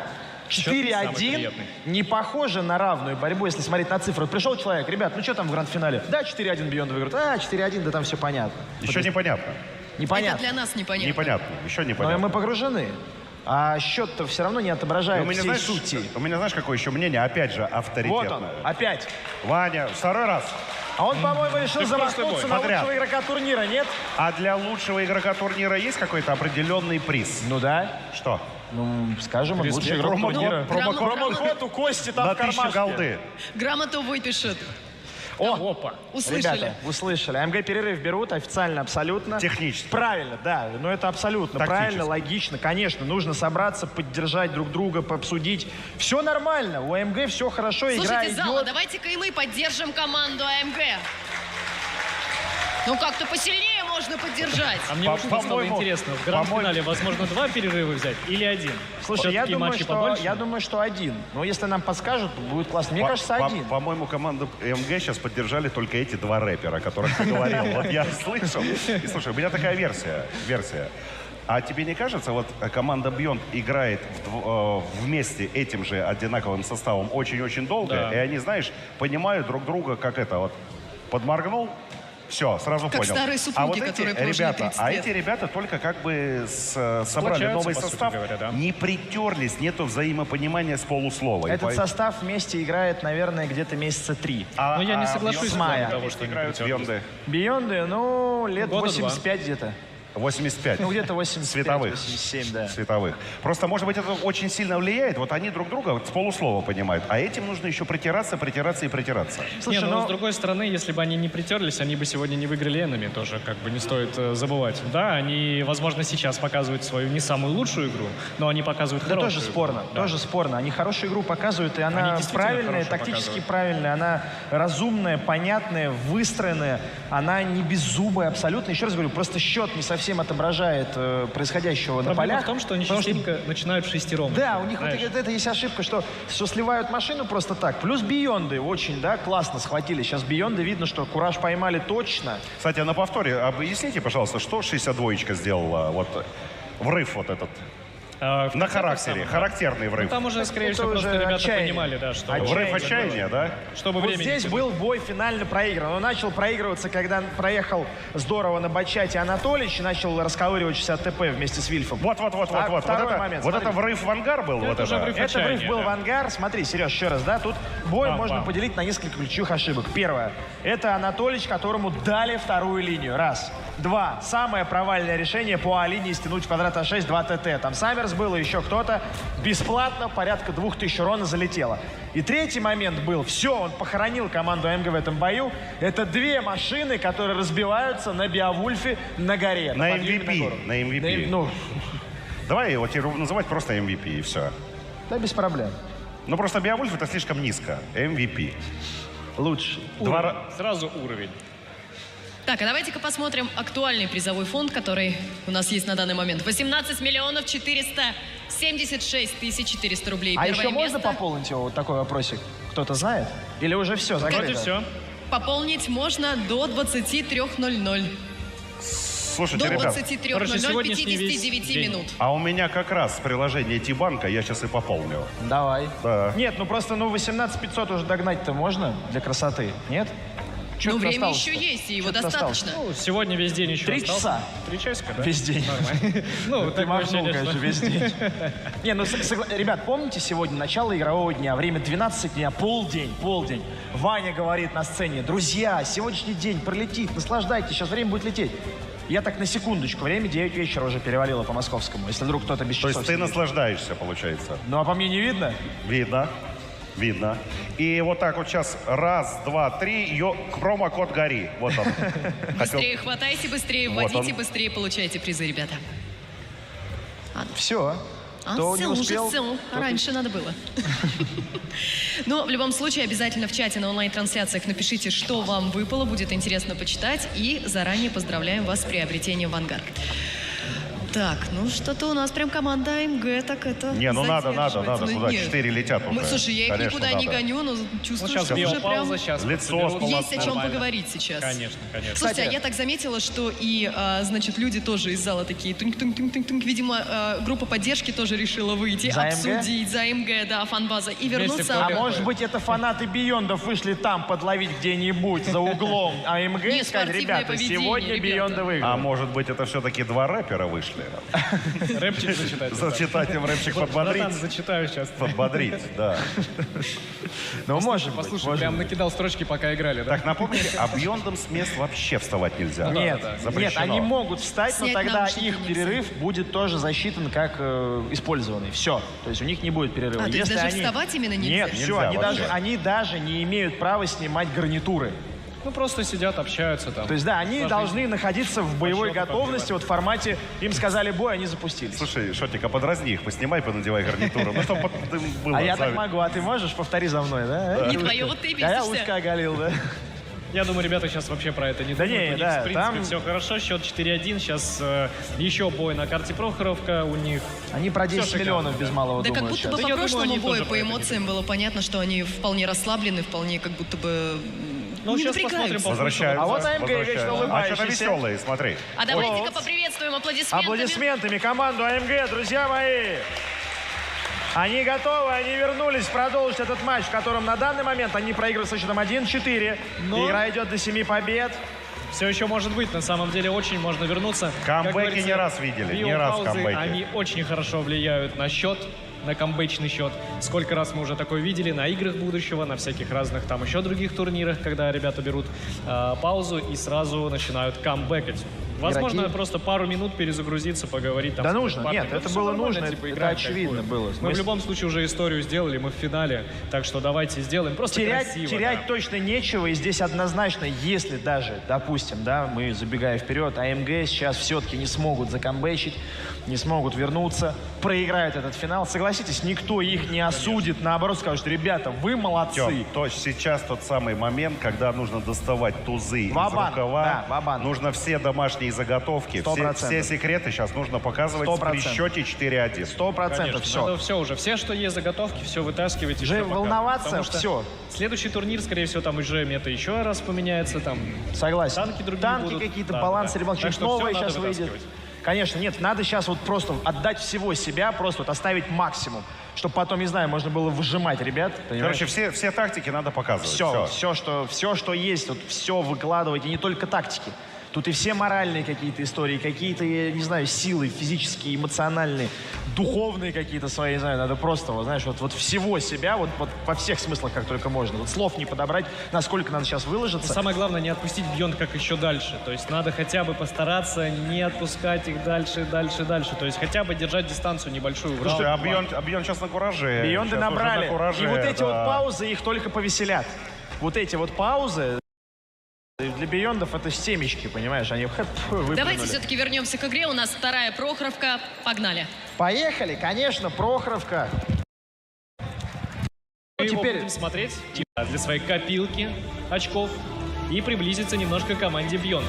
А у нас по сетапам тем временем команда МГ. Да, 2,60 ТП, 62 1 и 4, 74 базика. Они в атаке. Команда Beyond, в свою очередь, берет 113, 2,60 ТП, 2,50 Б, Рина Циронте, кстати говоря. И у нас Анатолич на бачате 25 Т в своем любимом, светлящем, скорее всего, бачате. Стервы нет, тоже интересно, а им не на ней, он на бэшке. И Рина. Мы сегодня видели много Рина от Джамбо. Так такой же сетап, по сути говоря, Не как работало. они играли. Ну да, в один. с одним. Да, один Рина Циронта, там две бэшки, бат был как раз. Все то же самое, прям 1 в 1. И тактика-то, скорее всего, 1 в 1 не будет, потому что, очевидно, противник Сейчас будет к этому увидим. готов. Сейчас увидим. Сейчас все посмотрим, все оценим, все обсудим. Но какие планы, какие варианты развития, оборудование. Достаточно спокоен, 100 пульса, то есть пауза действительно пошла на пользу. Они передохнули, успокоились, перевели дух, если можно так сказать тоже. И сейчас, возможно, со свежими головами, идеями, вот, будут реализовывать свои карты. Но мне вот мысль, что Кеструх, несмотря на свой достаточно юный возраст, очень таким, знаешь, зрелым капитаном выступает для своей команды. И те интервью, которые он дает, и как играет, и там, ну, пульс, наверное, сюда можно привлечь как такой не очень сильный аргумент, но тем не менее. Дополнительный такой. Как, да, как, знаешь, еще сюда вот в копилку этих аргументов. Но пока, еще раз повторюсь, это все здорово, это комплимент, а счет 1-4. Засвечивается Див, получает он одно небольшое пробитие. Неприятно для него, но не критично. Ни для него, ни для команды Beyond. Да, но тем временем информацию своей команде. И сейчас мы будем наблюдать в атаку от команды AMG. Она спускается всем стаком своим с горы. Клоунс получает сильный фокус, но Дипунтер тоже получает очень сильный фокус. У нас Клоунс отправляется в ангар раньше, чем А Дипунтер забирать? умер. А кому забирать? оставили? А добивать-то кто будет? А забирать будет добивать-то Кестух, кто пробует будет? сбоку. Есть Хорошо. минус. Саммерс будет добивать. Ответ по локус был поклонит, успел. А Очень ему уже хороший. начинает раздавать. Лишь 1600 неплохим ДПМом. Там еще и сверху один базик лезет, так что, скорее всего, АИМ здесь будет отправляться в ангар. А тем временем у нас команда Beyond сделали очень по команде КП MG. ровно. Команде Beyond сейчас нужно как-то попытаться нанести максимум урона, потому что позиции у АМГ неплохие. Или сменить, да, что и делают. Не стали никуда выкатываться, просто Beyond перегруппируются. Больно! Позитив не успевает переехать на другую сторону Прохоровки и выхватывает нас на более чем 1000. Интересно, что не сказать, плюс-минус просадили свою ХП. Вот нам показывают в этом бою, может дать эти позиции, дать эту инфу. И ГБ.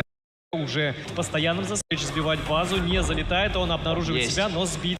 Логично, но не просто способ наказать. Но на второй стадии 25 ТН. Или команда АМ. Очень непонятно все-таки, кто же возьмет, получает. Вредина здесь самое главное, понимает. Саммер здорово прокатывает позитивы, но сейчас все прекрасно.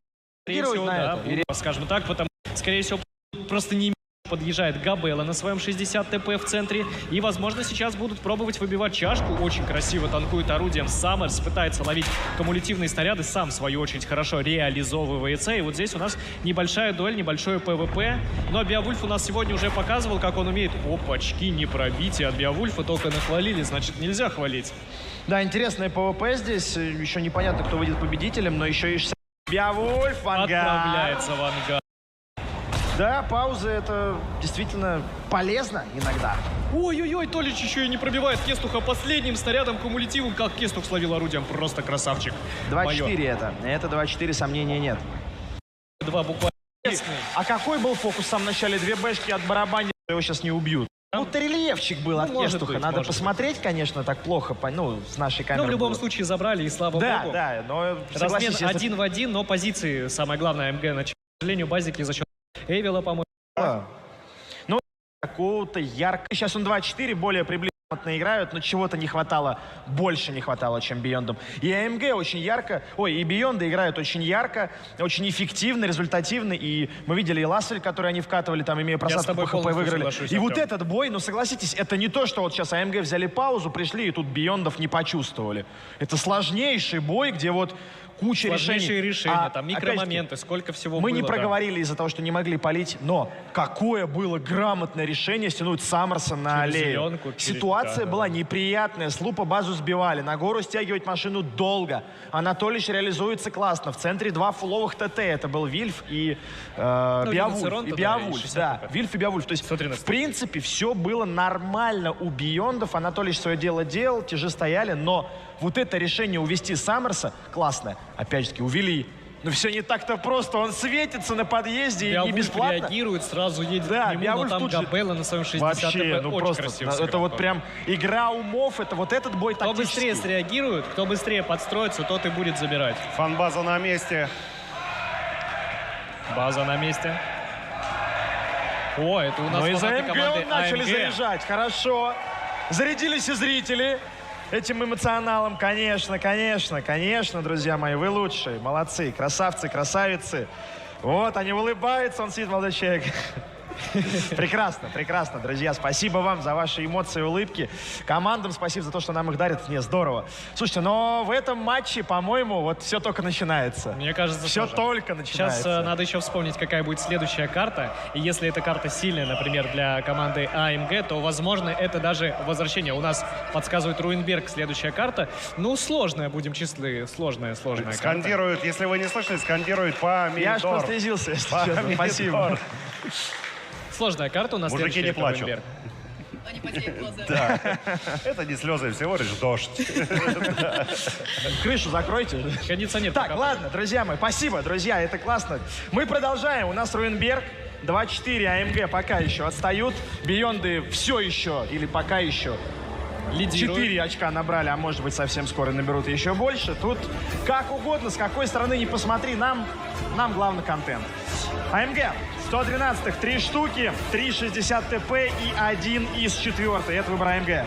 Команда Бьон, в свою очередь, берет 60 ТП, 4 БЗ-75, Мауса и Анатолич на своем батчате любимом будет исполнять. Очень интересный сетап у МГ. Я бы подметил все тяжелые танки, и они у нас на секундочку находятся в обороне. Слушай, да. они сегодня играли то же самое, только вместо 4 была 62, если я ничего не путаю. А у Биондов тоже был сетап с большим количеством базиков, просто сейчас их стало еще больше. И мы видели, что они пытались ставить первую базу, и, в принципе, сейчас сетап с таким количеством базиков, он показывает что? Что это может быть захват первый за счет базиков и на Маусе. Пытаются обмануть, соответственно. Да, но и, в принципе, мы видели раньше в квалификациях атаку базиками и центра карты, и, по-моему, А-линию тоже как-то играли. В общем, как на это реагирует АМГ? Да, вариативность есть у Биондов, на самом деле, и давайте смотреть, дамы и господа. А нет светляка у АМГ, это важно. В засвете идут танки здесь по нулевой линии, по 9-й, вернее. По нулевой, да. Тут карта просто, кто-то отгрыз кусок обрезана, карты. да. Кто отгрыз кусок карты, признавайтесь. Вот, у нас засвечивается 3 113-х. Это ударный кулак команды АМГ. Соответственно, прекрасно они понимают, что это... Ой, вот и боеукладка улетают у лупа. А посмотрите, кто взрывает боеукладку, друзья мои. Беовульф? Ну, конечно. Я говорю, он сегодня точно MVP турнира хочет. Вот это начало боя, здравствуйте. Отрывается боеукладка, еще и Саммерс получает отличнейший залп на 1300. Это половина его очков запаса прочности. И кажется, Саммерс тут тоже будет отправляться в ангар. Получает он слишком много урона. И... Центр пошли пушить ребята из команды АМГ. Все плохо для них в этом бою. Саммерс шотный. Луп уже наблюдает в ангаре. Позитива вкатка, это 3,60 ТП, хороший фокус по позитиву, максимум еще выстрел от него стоит ждать. Но там, в углу карты, в правом верхнем, атака стремительнее от Биондов идет. Накал в этом матче продолжает нарастать, и, не знаю, мне кажется, мы скоро будем не успевать просто произносить то, что происходит в бою. Очень высокий темп, Редина делает минус позитива, нужен размен Клоунзу и Саммерсу. Но Клоунс пытается убежать на своем 113-м, у него все еще есть ХП, у Саммерса, к сожалению, уже нету этого ХП, он не позволит себе убегать, он будет драться уже до конца. И Клоун тоже у нас не успевает, будет здесь оставаться, драться до конца, пробовать и опять кто делает минус? Это Беовульф опять делает, ты посмотри на него. Команда АМГ уже просто устремилась кулаком по полю. Обрати внимание, 3,60 ТП из 4-й просто едут спасать Клоунса. Говорят, что мы сейчас... Опа, ошибка. Ошибка. Каточек. Да, хорошо подкрутил корпус 6,6 Клоун. И, возможно, кстати, команда успеет к нему подъехать, но больно медленная техника у команды МГ остались. Очень много 113-х поумирало, и осталась медленная техника. Это 60 ТП Левандовского из 4-й. Клоун все-таки здесь через буквально 7 секунд будет уходить в ангар. В момент, когда Беовульф у нас зарядится. Клоунзу не выжить точно, но нужно отметить, что 3500 хп у Биондов на Маусе. Это Эвил, и он пока тоже не совсем включился в бой. А тут Лехвич с Габелла отправляют в ангар Дифа. Вредина вкатывают в Анатолича. У Анатолича есть снаряды, но нет ХП. Еще 2 пробития или одно от Топарика и Анатолич в ангар. Преимущество, безусловно, у Биондов есть. Мы все понимаем, мы все видим. Но 3500 на Маусе. Этот бой АМГ еще не проиграли. Они вновь начинают с -1 и вновь начинают пытаться геройствовать. Вредина живет. И на самом деле это получается геройствовать, потому что хорошо очень получается зафокусить базиков и бачата. У них остается крайне мало ХП, но проблема в том, что Эвил уже приехал, и он начинает давать диагональные прострелы. Отлично Лехич реализовывает. Вредина тоже оставляет шотным. 2 в 3. А ХП-то в Эвиле, ему ехать надо. Я не знаю, ну выходить из танка, он уже толкать его, что ли. он уже стреляет помидор. Лехич подставляет борт свой и получает от него пробитие. Эвил уже на самом деле очень близко. Ему, в принципе-то, уже и ехать тут всего ничего. Буквально парочку квадратов. Четко. Ох, Эвил хорошо находит прострел в Лехича. Лехич шотный. Беовульфа забирать надо. У Беовульфа здесь снаряды. Нет пробития. Габелла тоже выкатывается. А им зарядился уже. И взорвать хоть Габелла. кого-нибудь. Нет! Бионды! Минус от Лехича 2 в 1, но у Эвила 3500. А им здесь 1300. У Лехича сломана боеукладка. Ну как такое вытащить? Как такое вытащить? Слушайте, ну персональные болельщики Лупа здесь, конечно, думаю, расстроились сейчас. Очень жестко взорвалась боеукладка. Там даже не совсем было понятно, с какого выстрела взорвалась, но было видно, не что с первого ли, да?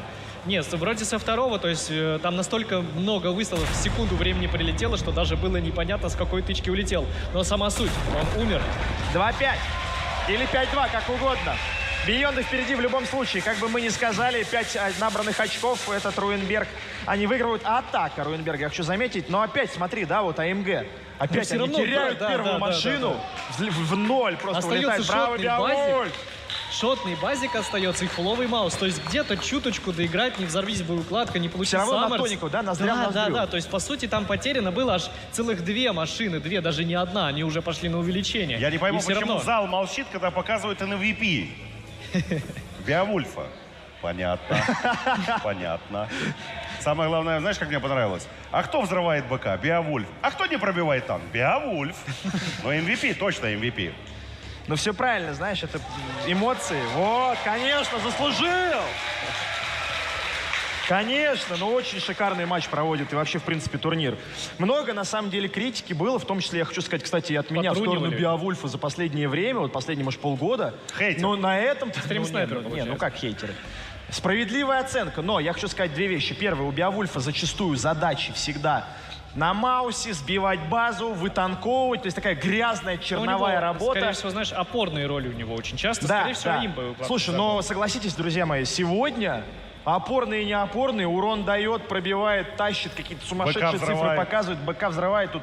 Но любой вкус, хочешь на рандом, хочешь на скилл, акцент делай. Я все помидор тебя выдает. перебью, обрати внимание, вот луп 0 урона, да, и Саммерс у нас тоже дает Но всего это вот лишь те 2 один танка, выстрел, которые в да, то есть, салат. по сути, команда АМГ сейчас играла в 5-ром. И даже при этом, при всем, они действительно почти зацепились за этот бой. Там остался шотный БЗ-75 и фуловый маус, которого можно там кайтить даже 2 шотными танками, если у тебя не выживут. То есть настолько близко все равно смогли подвести эту ситуацию. Как АМГ в плане личного скилла умудряется это переворачивать, то есть им надо просто, ребята, я не знаю, стойте на базе, там первые 5 минут, не потеряйте эту машину, а потом хотя бы всемиром доиграйте. Как-то, да, пожить немножко. Слушай, не хочешь к ним пойти? пойти тренером, например? Ты так это вот все показываешь, если бы сейчас только зрители это Ты видели, как раз но пока в мы МГ не смотрим был, на Никит. сцену. Надо? Ты побывал во всех, каких только можно было командах за последние Частички пару солнца я лет. побывал, там есть как раз. Да, но в МГ-то не был. В МГ не был. Ну ладно, а кого тут менять? Команда, по-моему, прекрасная. Не, все хорошо. Все у них вот- надо просто чуть-чуть подсобраться вот ребятам там, да всем, в принципе. зернышко, да, какого-то поддержать. хватает. Просто каждому друг другу подойти, сказать, братанчик, ну давай, Так, смотрим нормально, всё взрыв БК, чётко. взрыв БК. Смотрим. Со второго, Пожалуйста. со второго Криты взорвал, 2 залетело. 2 жестко. залетело. Но опять же таки, да, смотрите, АМГ не купились на этих базиков, не поверили, что это захват первой базы, не поверили. То есть, в принципе, прочитали своего оппонента. Но отсутствие какого-либо среднего танка равно отсутствие активного светляка, равно отсутствие света. возможность, да, равно отсутствие взрыв света, боеукладки. равно возможность спокойно Анатольевичу светить перекатку, равно возможность стрелять базиком. Давай уже равно взрыв боеукладки. Равно Нет, взрыв нет, нет. боеукладки, да. Равно 9 миллионов 200 за первое место. Это уже 9400. это уже финальное 9400. равно. 9400. Но может быть больше. Может быть больше. Время есть. Это если до 10 тысяч 19 добьется призовой фонд. Ну что, погнали посмотрим второй бой на Руинберге? Но сейчас у Погнали. нас команда МГ будет в атаке, у них есть шанс зацепиться за этот раунд. Все-таки деф у нас, ну, немножко послабее, будем честны, даже немножко. И есть шанс камбэкнуть немножко. Шанс есть. А какие танки для этого шанса? 60 ТП, 74-й базик, 3 75-х базика и 2 Мауса. Это АМГ. И они в атаке. Там и X50B. Врывы Скорость просто в моё есть, но нет уважение. средних танков. Снова Да, нет света. А куда? Засветит. Дифо, также Брустер спереди. Да. Ну, сейчас команду бьет со спины. Давать урон, но Клоун. мне и таймер немножко назад. бэшки, они Сбите. Били базу. Жилье еще унот вредит. Слушайте, 6. Но Сейчас. попытаются Но- гранд-финал. 4 Да, секунды да, где-то был. оставалось. Пытался- Я, пытались честно говоря, не закрывать. люблю такие тактики. Я вот тоже. эти классы, Как но гранд-финал выигрываешь. вот этот, наверное, будет акцент. Моя победа. Ты у нас Стать решающей. Команда Бьон. что прочитал? В этом что-то нового. Прям, ну, Тактика, конечно, выигрывать. Как бы имбовый all-in. У них на стаке маус. Как быстро надо было просто сбивали. Сколько? 8-9. С дивана виднее. Так, статистика была немножко... просто. Беовульф. Не выдуманно. Залутает MVP, если сейчас они просто закончат. Один из лучших в исполнении Беовульфа, по-моему. Ну, просто машина. Просто машина. Собрался. Просто и выдает. машина. За этот матч. Подряд причем, по-моему. Да вопрос- Нет. Он просто не чувствует. Вот он уже MVP было. Дают все равно. Будут 2 3 победы. Достаточно много боя. 430 у этого. пятых, 2 рина. Акцент делает это малошумка, но при этом Контроль густиков. Ну, интересный выбор. Очень интересно. является Ой-ой-ой. Первая линия, летает Анатолич. Анатолич, летит позитив, летит Беовульф. Ну все, пошла просто мясорубочка, фарш во все стороны летит. Где вредина, где позитив? Все подъезжают, все в этой драке. 15 500, Куча вала. Вангар Клоунс, вновь он первый уходит. Анатолич туда вторым. же. Габелла под следующий. фокусом. По Габелло огромные проблемы тоже. 4 в 4. Вроде выглядит... И что? Шмотов. Огромные проблемы. Сейчас будет уходить. Небольшой у АМ. БЗ-75 Ирина, который, скорее всего, сейчас катает 430. Ходит Див Ангария. По-моему, это повоюет выдержки в лицо. Чин. Вот, по-моему, да. Сгорел там. Просто взорвал. Да там даже если бы он не сгорел. АМГ. Но справедливость сильнейшая. 6 Я АМГ. Третье место у Эними и Джа. Не, этот лучший, этот самый лучший. Этими зрителями обсудили. Я говорю, слушайте, ребята, должен быть вот 15 идут. Особо так не было. Это... Шмет бывает. Конечно. Матчи. Когда- Вот смотрю на Беовульф. Твоя задача. Я отгрузил 6120 Как единиц Ленин урона. на броневике. Просто красота. Обратите внимание на концепта пятого. Всего лишь 2. Посмотрите на активно. Каждый бой Клоунс первый где-то втанковывает, влетает, получает вот этот люлей. Да? Жил, капитан покажет. 100%. Или 6. Ну, а им Меняют Пазика, ФВ-215. 5 бои с легкой. И давайте посмотрим, что получит Свет и модуля. Зритель, что будет команда. 3 танка команда. По сути, есть. Ходит, который он но получил урона, но теперь, так как у сегодня, как уже мы соперников в том числе ЛТ, у него по ХП есть преимущество. свою отрабатывать всего уже ты остается в игре. Добить их. 2 боя. 4-6. 5. Коллектив. Но они дали это. Что, ну так много... Стихи и команд футбола. Могу сказать, Ульфа. аутсайдеров за более слабые команды. Эмоции круто, это круто.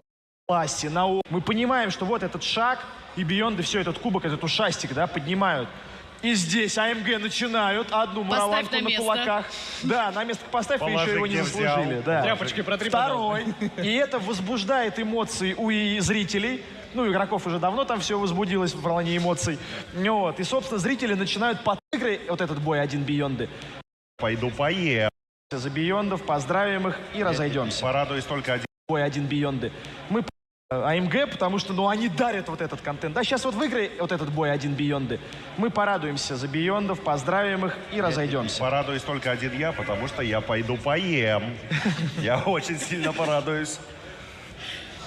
Показывают капитанов нам. Ну, сейчас Анатолич... мы видим, да, как Кестух жестикулирует и что-то объясняет своей команде. Анатолич тоже не уступает.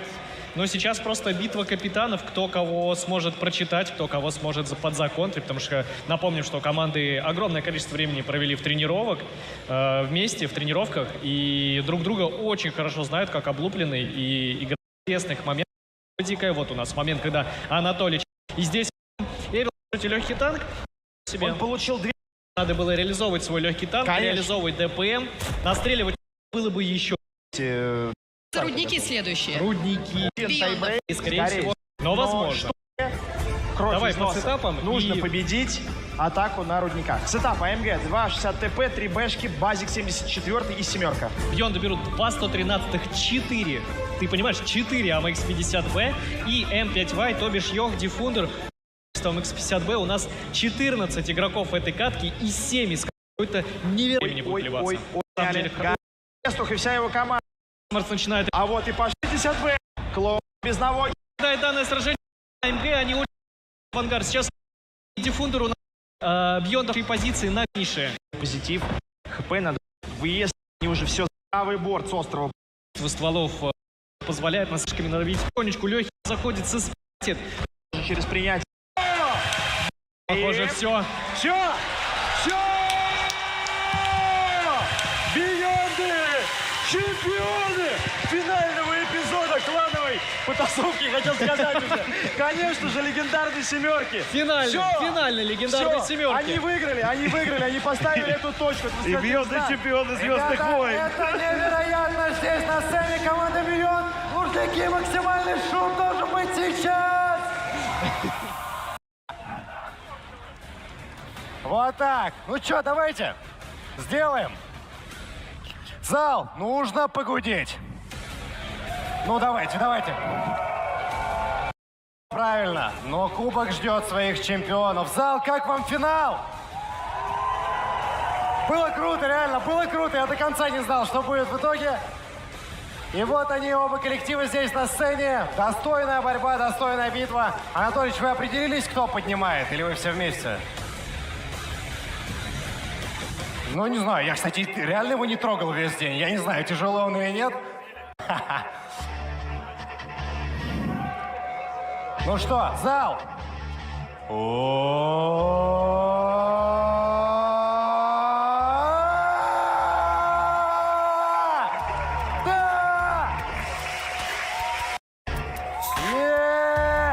Зал, запустим чемпионы, чемпионы, чемпионы. Команда Beyond сейчас выиграла более 9 миллионов рублей на турнире. Легендарная семерка, финальный эпизод. Вот они!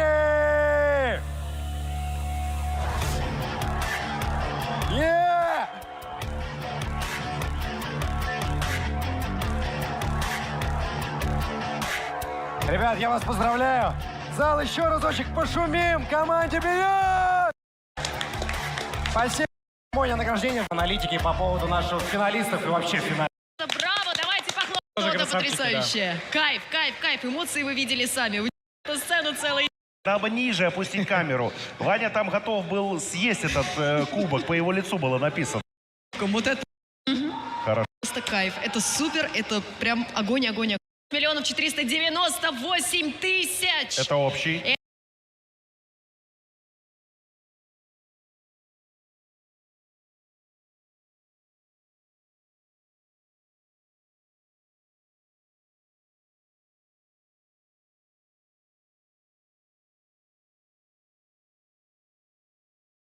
Это общий. Первое место 9 249 000 рублей. Круто! Круто, друзья. Второе Спасибо место, всем, кто собирал. 4 624 500 рублей. Тоже круто. И третье место я не увидела, но там тоже было за что побороться. Это все благодаря игрокам. Правильно? Зрителям, игрокам. Легендарные семерки, об этом классно. Похвалить. Камбэк, все очень красиво. Они понимают. На самом деле, вот говорили, что да, но в танках, киберспорт скучновато. Сегодня не было скучновато, особенно на финале. Вообще Сереж, ну вот не смотри, было. да? Товарищи зрители, а у нас церемония награждения. Не хотите посмотреть? Зря вы расходитесь. У нас еще фотосессия, церемония награждения. Даю одним голосом. Без негатива. Будет. Ну вот, еще и тонкость. Людям таким это зрителям. Те команды, которые ставлю за, но к благодарности мы обязательно еще придем и вернемся. А я рад сюда позвать на сцену команду, которая прошла реально через тернии к звездам. Молодой коллектив, который показал себя очень даже. Доехали. Если хотите, без проблем, без проблем. Тогда шаг назад, вот, и под аплодисменты мы вас наградим медалями, моя прекрасная девчонка, которая готова это сделать. Поздравляем еще раз команду Jumbo Team. Кто вот следил за командой с самого начала? Кто прям такой прям преданный фанат? Вон он в первом ряду сидит, вижу. Действительно достойно вам представить. Прошу переменить обширной фан-базы. Команда Enemy. Прошу сюда, ребята.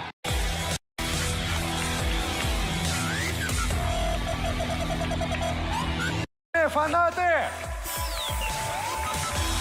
Как получилось в самом начале? Пожалуйста, награждайте. Это очень ценно. И очень, как вы видели сейчас на сцене, выиграли примерно 1 700 000 рублей. И это очень достойно. Похлопаем. 9 сегодня добавить к призовому фонду. Команда или на сцене. И команда видел.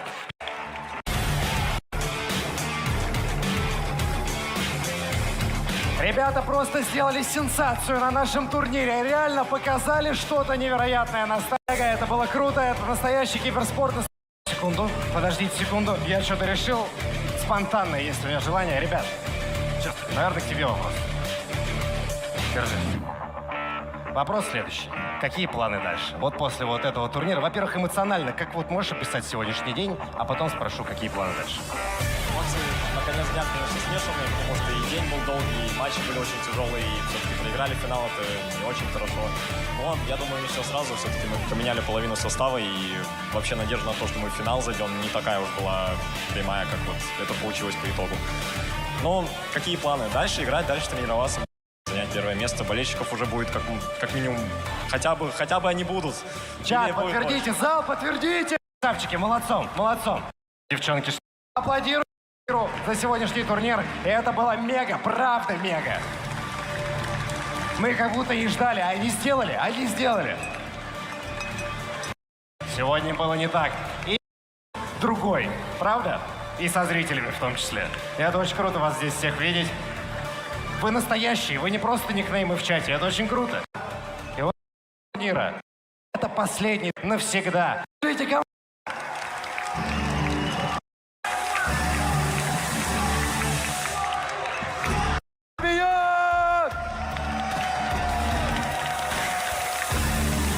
Анатольевич, я знаю, что одна рука у тебя уже занята. Скажи все, что хочешь сказать. Так и получилось. В какой момент... Сегодня будем бороться до последнего, и то, что сегодня наш день, так и получилось. В какой момент времени ты это понял, что вот сегодня ваш день?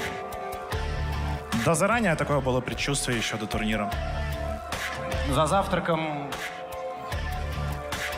Нет такого. Что за завтраком? За завтраком думали о еде. Окей, хорошо. Смотри, мы собрали на этот турнир 18 миллионов рублей. Игроки собрали на этот турнир 18 миллионов рублей. Что хочешь им сказать?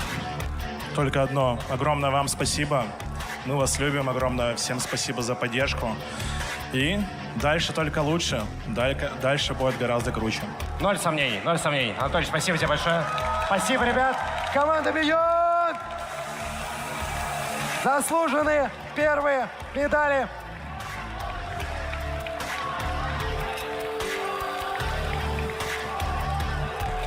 Молодцы! Слышу, молодцов!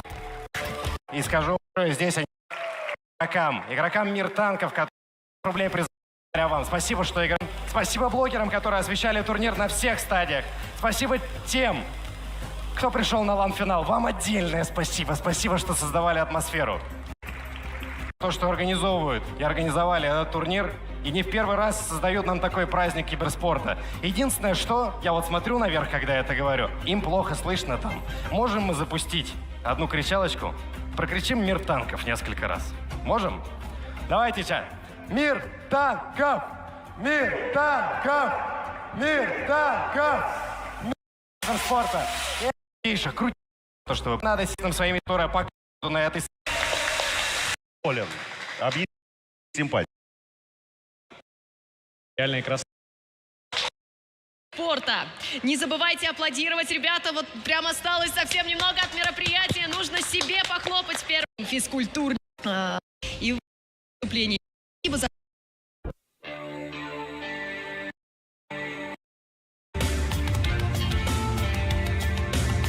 Кто один в поле войн и не